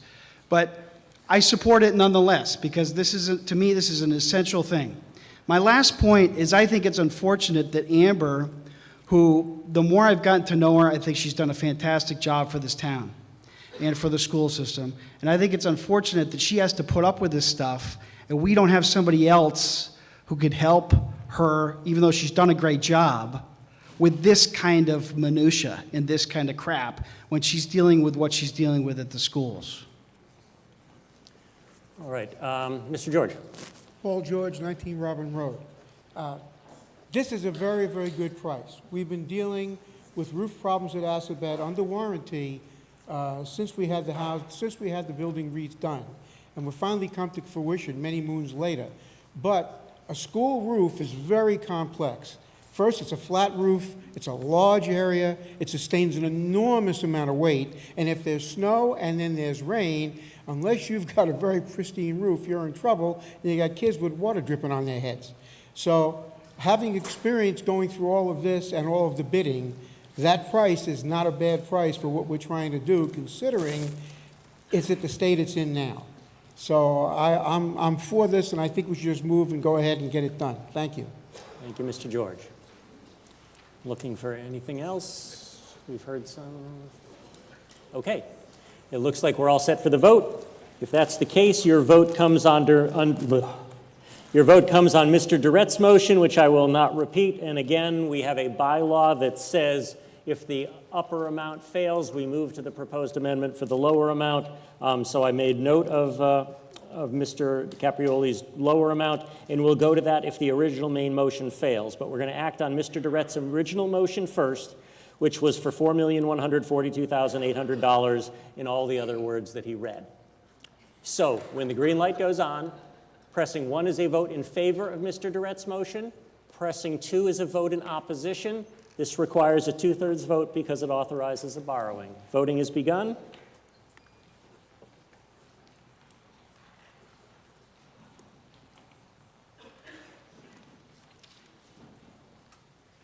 Voting is ended. We have 306 in favor, 306, and we have 21 opposed. That motion is more than a 2/3 vote. Just for people who wonder, the Select Board is recommending that we go till 5:30 before we do the dinner break, so if you can hang on. But at this point, I'd like to recognize Mr. Durrett for a point of personal privilege. Mr. Durrett. And then we will move on to Article 20. I'd like you all to realize that this is Amber's last official dealing, I think, with the town as a whole. Obviously, she's still working for us until July 1st. But just to let you know that during her 10 years of service, for which I was here as part of the hiring team, she has worked nights, weekends, to do all the things that you see her do, as well as many things that you don't see her do, which are also part of the job. And I'd just like to give you the opportunity to thank her for her 10 years of service here in the town of Westborough. Thank you.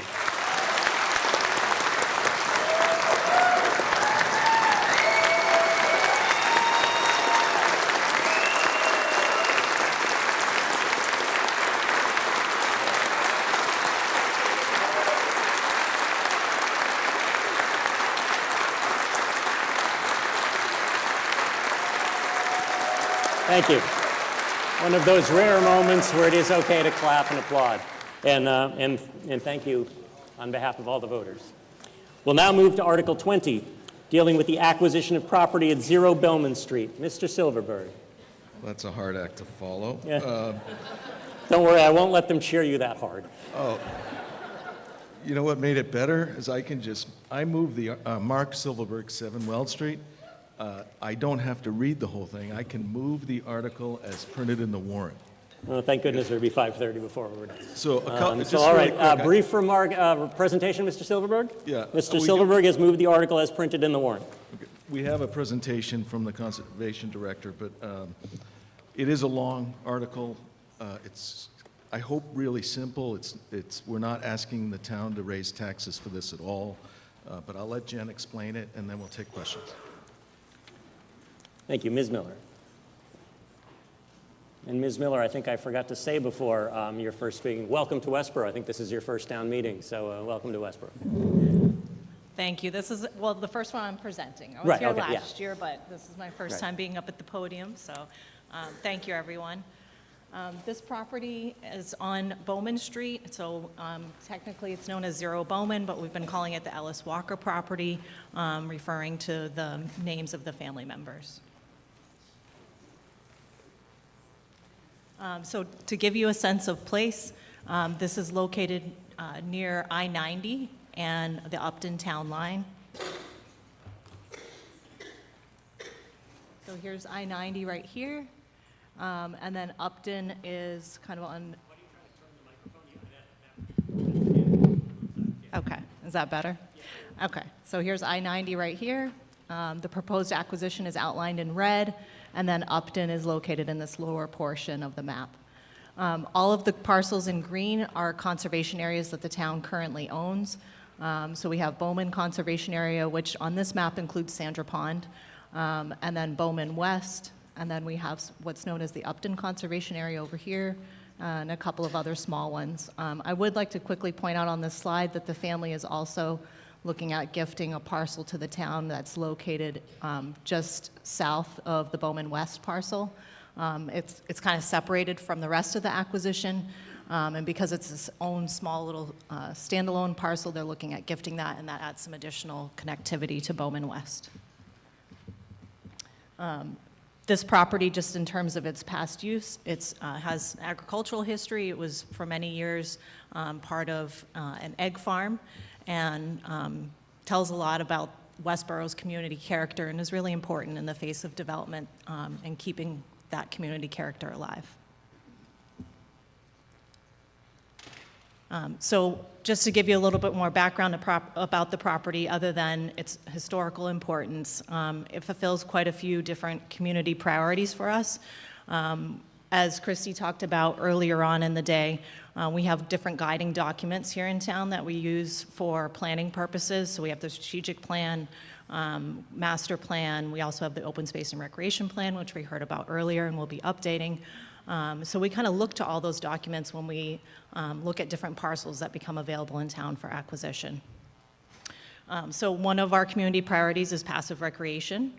So for hiking, also wildlife viewing, so different outlets for all of us who are very plugged in all the time. This is very important to us, and I think a lot of us came to see that during the COVID kind of isolation periods, that these passive outdoor recreation spaces become very important and continue to be important. And then water supply protection. We go back one slide, as I said, Sandra Pond Reservoir is up here underneath this green area. And there are 3 streams that run through the proposed acquisition. Those 3 streams combine into Piccadilly Brook. And at that point, it becomes perennial, meaning it flows year-round, and that leads into Sandra Pond. And Sandra Pond, as many of you know, is a water supply for the town, so it offers water supply protection. Also climate resiliency. So a good portion of the property is forested, so upland forest areas. So that gives us some carbon sequestration, also in having a good portion of the property as wetlands, so about half of it is wetlands. Obviously offers some flood resilience, as I talked about earlier, preserving community character, and then protecting our diverse ecosystems. So this checks a lot of boxes as a potential acquisition for the town. But in what we've had quite a bit of discussion through all these warrant articles earlier is, in looking at this acquisition, we wanted to be sensitive to the fact that a lot of prior acquisitions came in over past years as free cash acquisitions. And so we wanted to ensure that with this acquisition, we were trying to be as fiscally responsible as possible and sensitive to the fact that a lot of you are seeing tax increases this year. So in looking kind of in that direction, we started first looking at this property as a group over the summer with DCR, and they moved forward with looking at purchasing the Upton side, but not the Westborough side, unfortunately. And so we started looking at other sources for purchasing that Westborough side. So one of the resources that we looked into is the Land and Water Conservation Fund grant. We've applied for that grant, and that'll fund 50% of the acquisition. So the total appraised value came in at $615. See over here. The Land and Water Conservation Fund grant, if we are awarded that grant, will pay for 50%. It's a reimbursement grant, so that'd be $307,500. We've been working with Sudbury Valley trustees throughout the process, and they are looking at contributing $200,000. They've committed to contributing $200,000. And then Walk Up Robinson Trust. They've committed $107,500 for the acquisition. I should also point out, in addition to that acquisition funding that Walk Up Robinson Trust has committed, that they've also committed $25,000 towards initial stewardship. So just a couple of quick notes. I just want to emphasize that, again, there's zero tax implication to the residents. This is fully funded.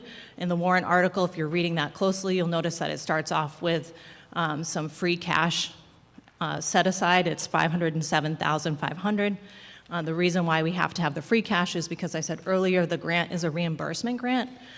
So we have to actually allocate all of the funds, the $615,000, from the town initially, and then we would get reimbursed that $307,500. $107,500 is coming from Walk Up Robinson. So if you add together the $107,500 and the $507,500, you get the $615,000. And then in terms of Sudbury Valley trustees, like I said, they've already committed their funds as well.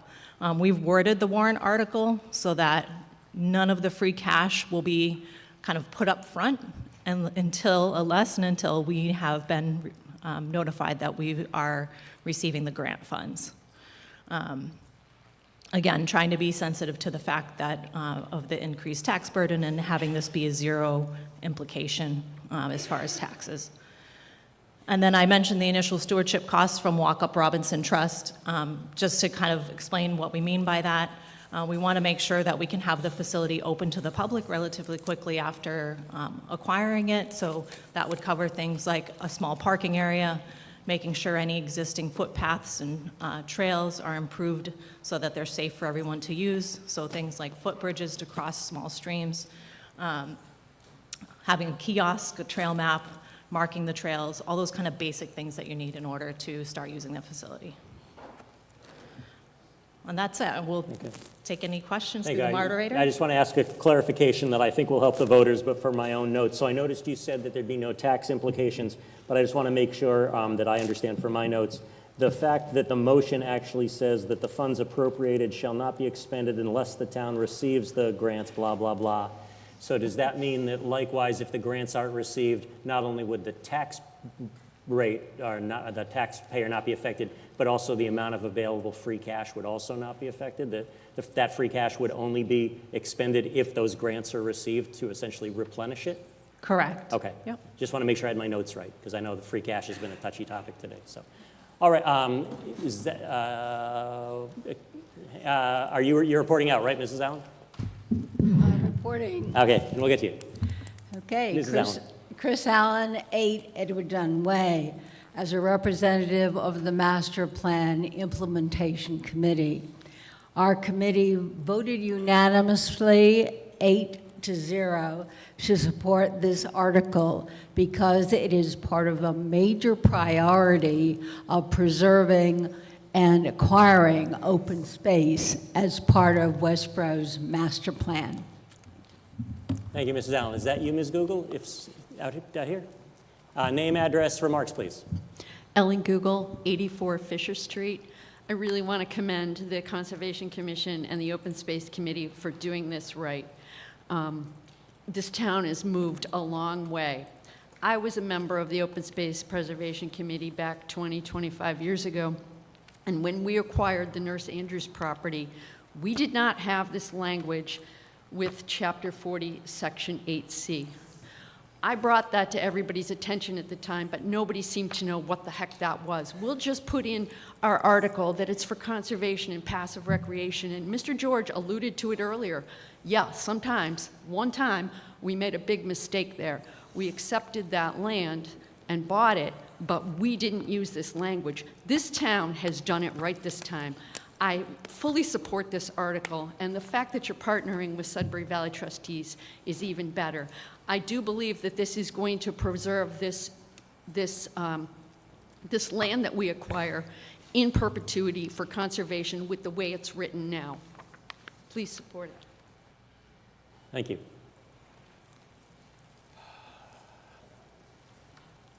I see no other discussion. Our action then will come on Mr. Silverberg's motion, which was to move the article as printed in the warrant.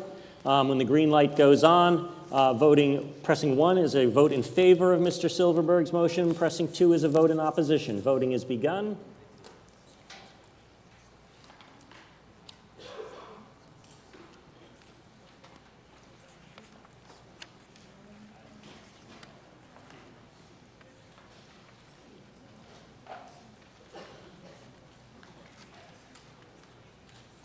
Voting is ended. I will note that this needs a 2/3 vote because it's an acquisition of land, and we have a vote of 281 in favor and 13 opposed.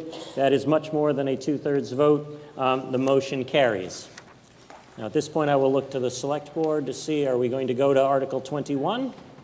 Yes, okay, we think we can do one more before the dinner break, so please be patient. So Article 21. Related to the Affordable Housing Trust. I just want to let people know when you leave, you have to turn in your voting devices because our next action is likely to adjourn and you're going to have to check back in later. So make sure you turn them in. They cancel out all your registration. You need to get a new one when you come back. With that said, Mr. Bain.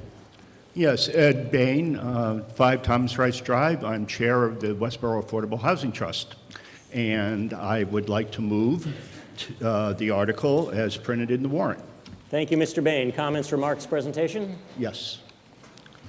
Okay, next slide. Oh.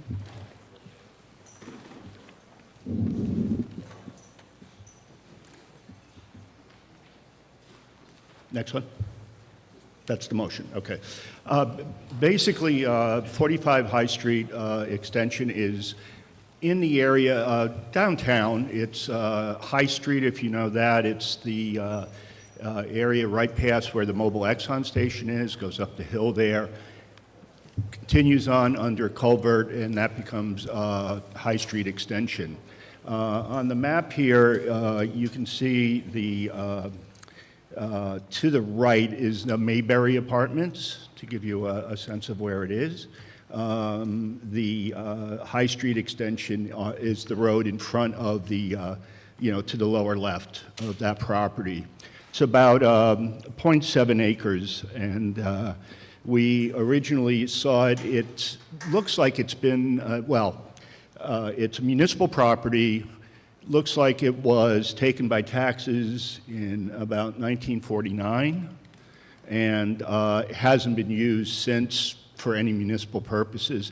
We believe it was a gravel pit at one time because there's a very deep swale in the middle of it, which has become a little bit of a wetland there. So anyhow, we approached the Select Board, and they gave us permission to do a feasibility study, which we did do with Waterman Design Associates, and just to get a general idea. And they said, yeah, this you could put a few houses here.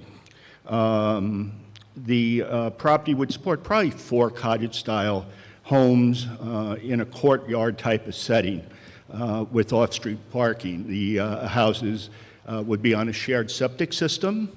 The isolated wetlands in the gravel pit, in other words, that water down there, what we would do is on that upper left area, we recreate a wetlands area there, and the Conservation Commission we've spoken with feels comfortable with that. We have not decided if the houses would be built as rental or ownership units. That would be part of our next steps. And it could be a mix of senior, family, and/or veteran housing. At this stage, we're looking just to get the property so we can do some additional work, on it, such as borings, things like that. Next slide. Okay, so basically this, once again, is in the strategic alignment with the housing goals in the master plan for the town, and it's within the downtown planning overlay district and the senior living overlay district, which allows for a higher density than you would have in outer areas of town. It does meet community needs. It addresses needs identified in the senior needs assessment, as well as increased workforce type of housing and downsizing options. The select board, per the article, the details in the article, can set terms and conditions on the transfer, including the ability to reclaim the property if the project does not move forward or if another municipal use is identified and preferred. That would be, before we get permits, et cetera. So they would still have the option of, if we didn't decide to move on with it, it would just come back to the town. But it would be under the, purview of the select board to do that. Next slide. All right. So basically, approval of this article would, allows the select board to give the trust legal standing so we can pursue some permitting options and financing. We've already talked to the Planning Board, Conservation Commission, and ZBA. Any construction, any work done on that property, if we move forward, obviously has to pass through the normal permitting and processes through these different committees. And there's really no cost to the town. And by that I mean, this property is municipal. It generates no revenue now. It hasn't for 75 years. Nobody seems interested in it, but we think it's worth a look-see, or at least a little bit more analysis to see if it is a viable place to build some affordable housing. And what it will do is, though, once that affordable housing is built, the homes and land will be paying property taxes. So, question? Next. Thank you. Discussion on Mr. Bain's motion. Mr. Caprioli? I'd like to clarify some things offered here. First of all, the affordable Name and housing. address, please, just for clarity. Name and address, Caprioli, please, for the record. 9 Crown Ridge Road. Thank you. First of all, Mr. Baines, I know that you would like to acquire this property at no cost. Is that correct?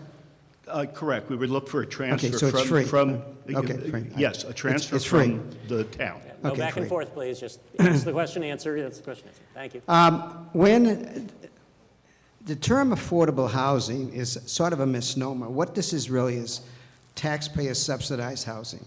The taxpayer assumes the cost of building this housing at below market, marketing this housing at below market rates. In other words, if the housing is worth $500,000 and they sell it for $300,000, that is the below market rate. Now, here's an interesting thing that Mr. Bain, wasn't clear about.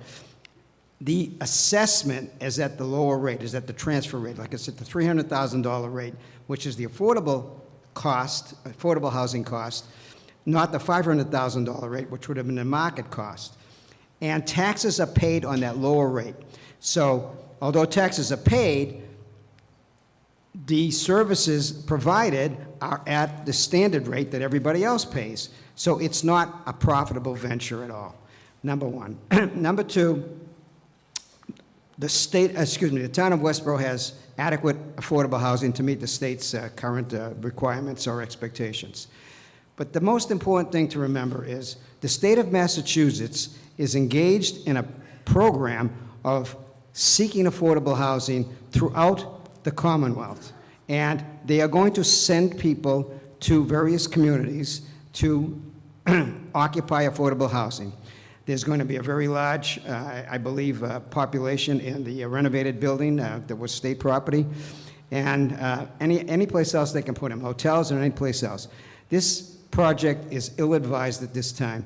You should wait until you find out what the state, over the course of the next few years, what the state is going to require from Westborough, and build appropriate affordable housing to satisfy the state's requirement. You may be putting an apartment building there with 100 apartments, for all you know, because the state is sending you the occupants for that property. This is ill-advised at this time. It doesn't take into account what really happened is happening right now and will happen in the future. Keep this property aside for real use that the state is going to impose on the town of Westborough, just like every other place. Thank you, Mr. Gabrielli. Mr. Edinburgh, who wants? Yeah, Mr. Edinburgh can Mr. Edinburgh. respond to those issues. A couple of comments in response. First of all, the state, Alan Edinburgh, 8 Nash Street. Thank you. I'm the select board representative and serve as a trustee on the Westborough Affordable Housing Trust under Mr. Bain's leadership. A couple things. One, the state placement of families in emergency assistance shelters is not the affordable housing system. Mr. Caprioli is right that affordable housing gets built, it gets sold at an affordable rate. That rate is determined on the target income level with respect to average median income for the affordable housing that ranges from 80% of the average median income down to 50%. And the subsidizing process works in a couple of ways. This project's probably most eligible for a state loan that's 0% with a certain number of dollars per unit, a 0% loan with no amortization that's due on sale or transfer or 50 years from now. And so there's ways to subsidize. The Housing Trust has funds that do not come out of the property tax levy. They come from zoning mitigation and other sources for our contribution to the effort in the design and development. As far as the needs, in January of 2020, when you held the Affordable Housing Forum to look at the issue town-wide, the town was at 13.8% of our units being counted as subsidized housing inventory. We're currently at 11.2%. And the reason being is because there's market rate housing being built for which the affordable components have been waived or aren't keeping up, or the builders are paying mitigation for us to see about building affordable units on other properties around town. The location, the style of housing is designed to be a step between the higher density townhomes on one edge of the property and the single family homes on the other. The reception from the Business One Stop was generally positive. There are a couple of issues we still need to think about, the specifics of the wetlands. What we're asking for now is not saying we're going forward with the project. We're asking for the legal standing to do the rest of the investigation, the engineering, and the other work so we can actually determine if and arrange financing, see if it's possible, to see if it's even possible to build. And at that point, there would be a decision whether or not to move forward with the project. Thank you.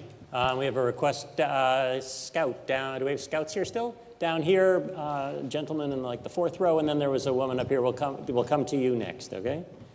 Mr. Kenningsburg, name and address, please. Andy Kenningsburg, 3 Smith Street. I believe Mr. Caprioli mentioned, oh my God, we might have 100 units on this site.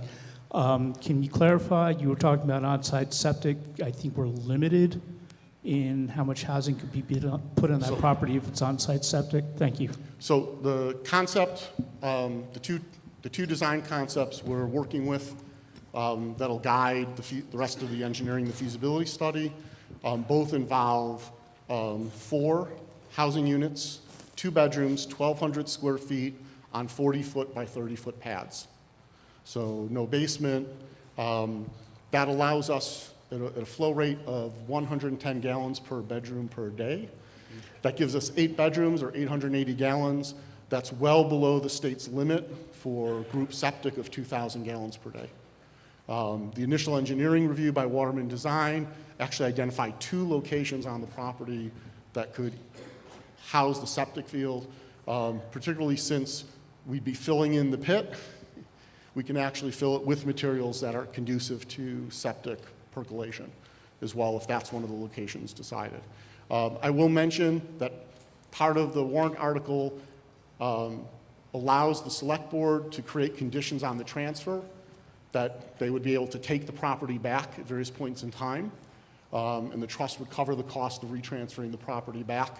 That's because we know that several years ago, there was some interest in a playground on that facility. There was a community group, and speaking with the Recreation Department, their analysis of what it would cost to level the property, deforest it, 7/10 of an acre is a little small for a playground. There could be a parking issue with that as well, that it wasn't really suitable to move forward, but we realized that, well, we're looking at this and doing the investigation work to see if it's feasible technically and financially to do a development here of these 4 units, that other departments, other folks in town might also look at the property and say, hey, there's another use for it. If the select board decided that other use was better, fine, they vote and pull the property back for that other use. But we can't pursue financing options and talk to the state, talk to the federal government, talk to Mass Housing Partnership, unless we have legal control of the property at this point. Thank you, Mr. Edinburgh. Woman in the back with the microphone, name, address, and your remarks, please. Donna Paranese, 35 Water Street. Two-part question. One is, could you reiterate the size of the property that you're considering? Because I walk down High Street Extension all the time, and the part of the property that fronts on High Street Extension is immediately followed by a deep ravine. There's a creek that's like one house lot over. So yes, I know you mentioned the wetlands, and I just don't see how you're going to regrade this area without a serious impact on the wetlands. I'm a birder, so I'm very interested in preserving all the habitat that's around that part of our neighborhood. So I guess part of it is the size of the lot and what is the plan for the environmental impact, particularly on the wetlands and the woodlands. Thank you. Thank you. Yeah, go ahead. Mr. Bain or Mr. Edinburgh, I'll let you discuss amongst yourselves. All right. So the adjacent wetlands is this whole red hash mark here. It's pretty sizable. The wetlands in the center of the property is approximately here. You'll notice it's not yet marked on the GIS maps for the town, and it's isolated wetlands. The feedback we got from the conservation director is that if we were to fill in the center of the property, we believe it's about 15 feet deep is the swale, that we in this corner of the property would create roughly 1,500 square feet of connected wetlands.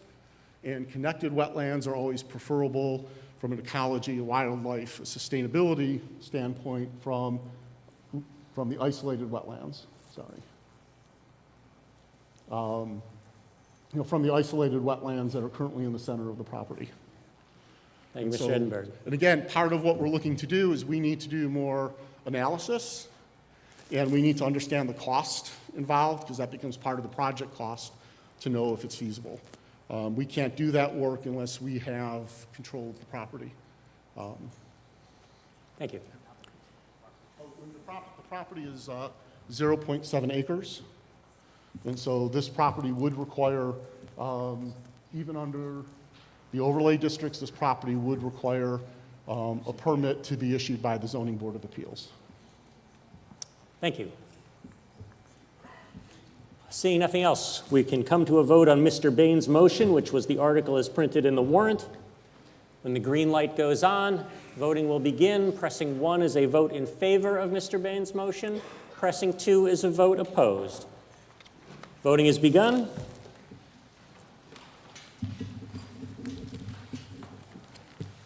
Also, if you're starting to leave, just remember to turn in your voting device, please. And also, don't forget to pick up your children if they're at babysitting. I know you might have forgotten about them by now, but they're still there, and the NHS people are taking a break. And so we have a vote of 203 in favor, 228, so 203, 28 opposed. That is more than a two-thirds vote. The motion carries. Mr. Keogh. It looks like people agree. Sean Keogh, 5 Yorkshire Circle. I move to recess until 7 p.m. in these halls. Okay, we have a motion to recess until 7 p.m. back here. All those in favor, hold your voting device up as you walk out. Okay, now put them down. Anyone opposed?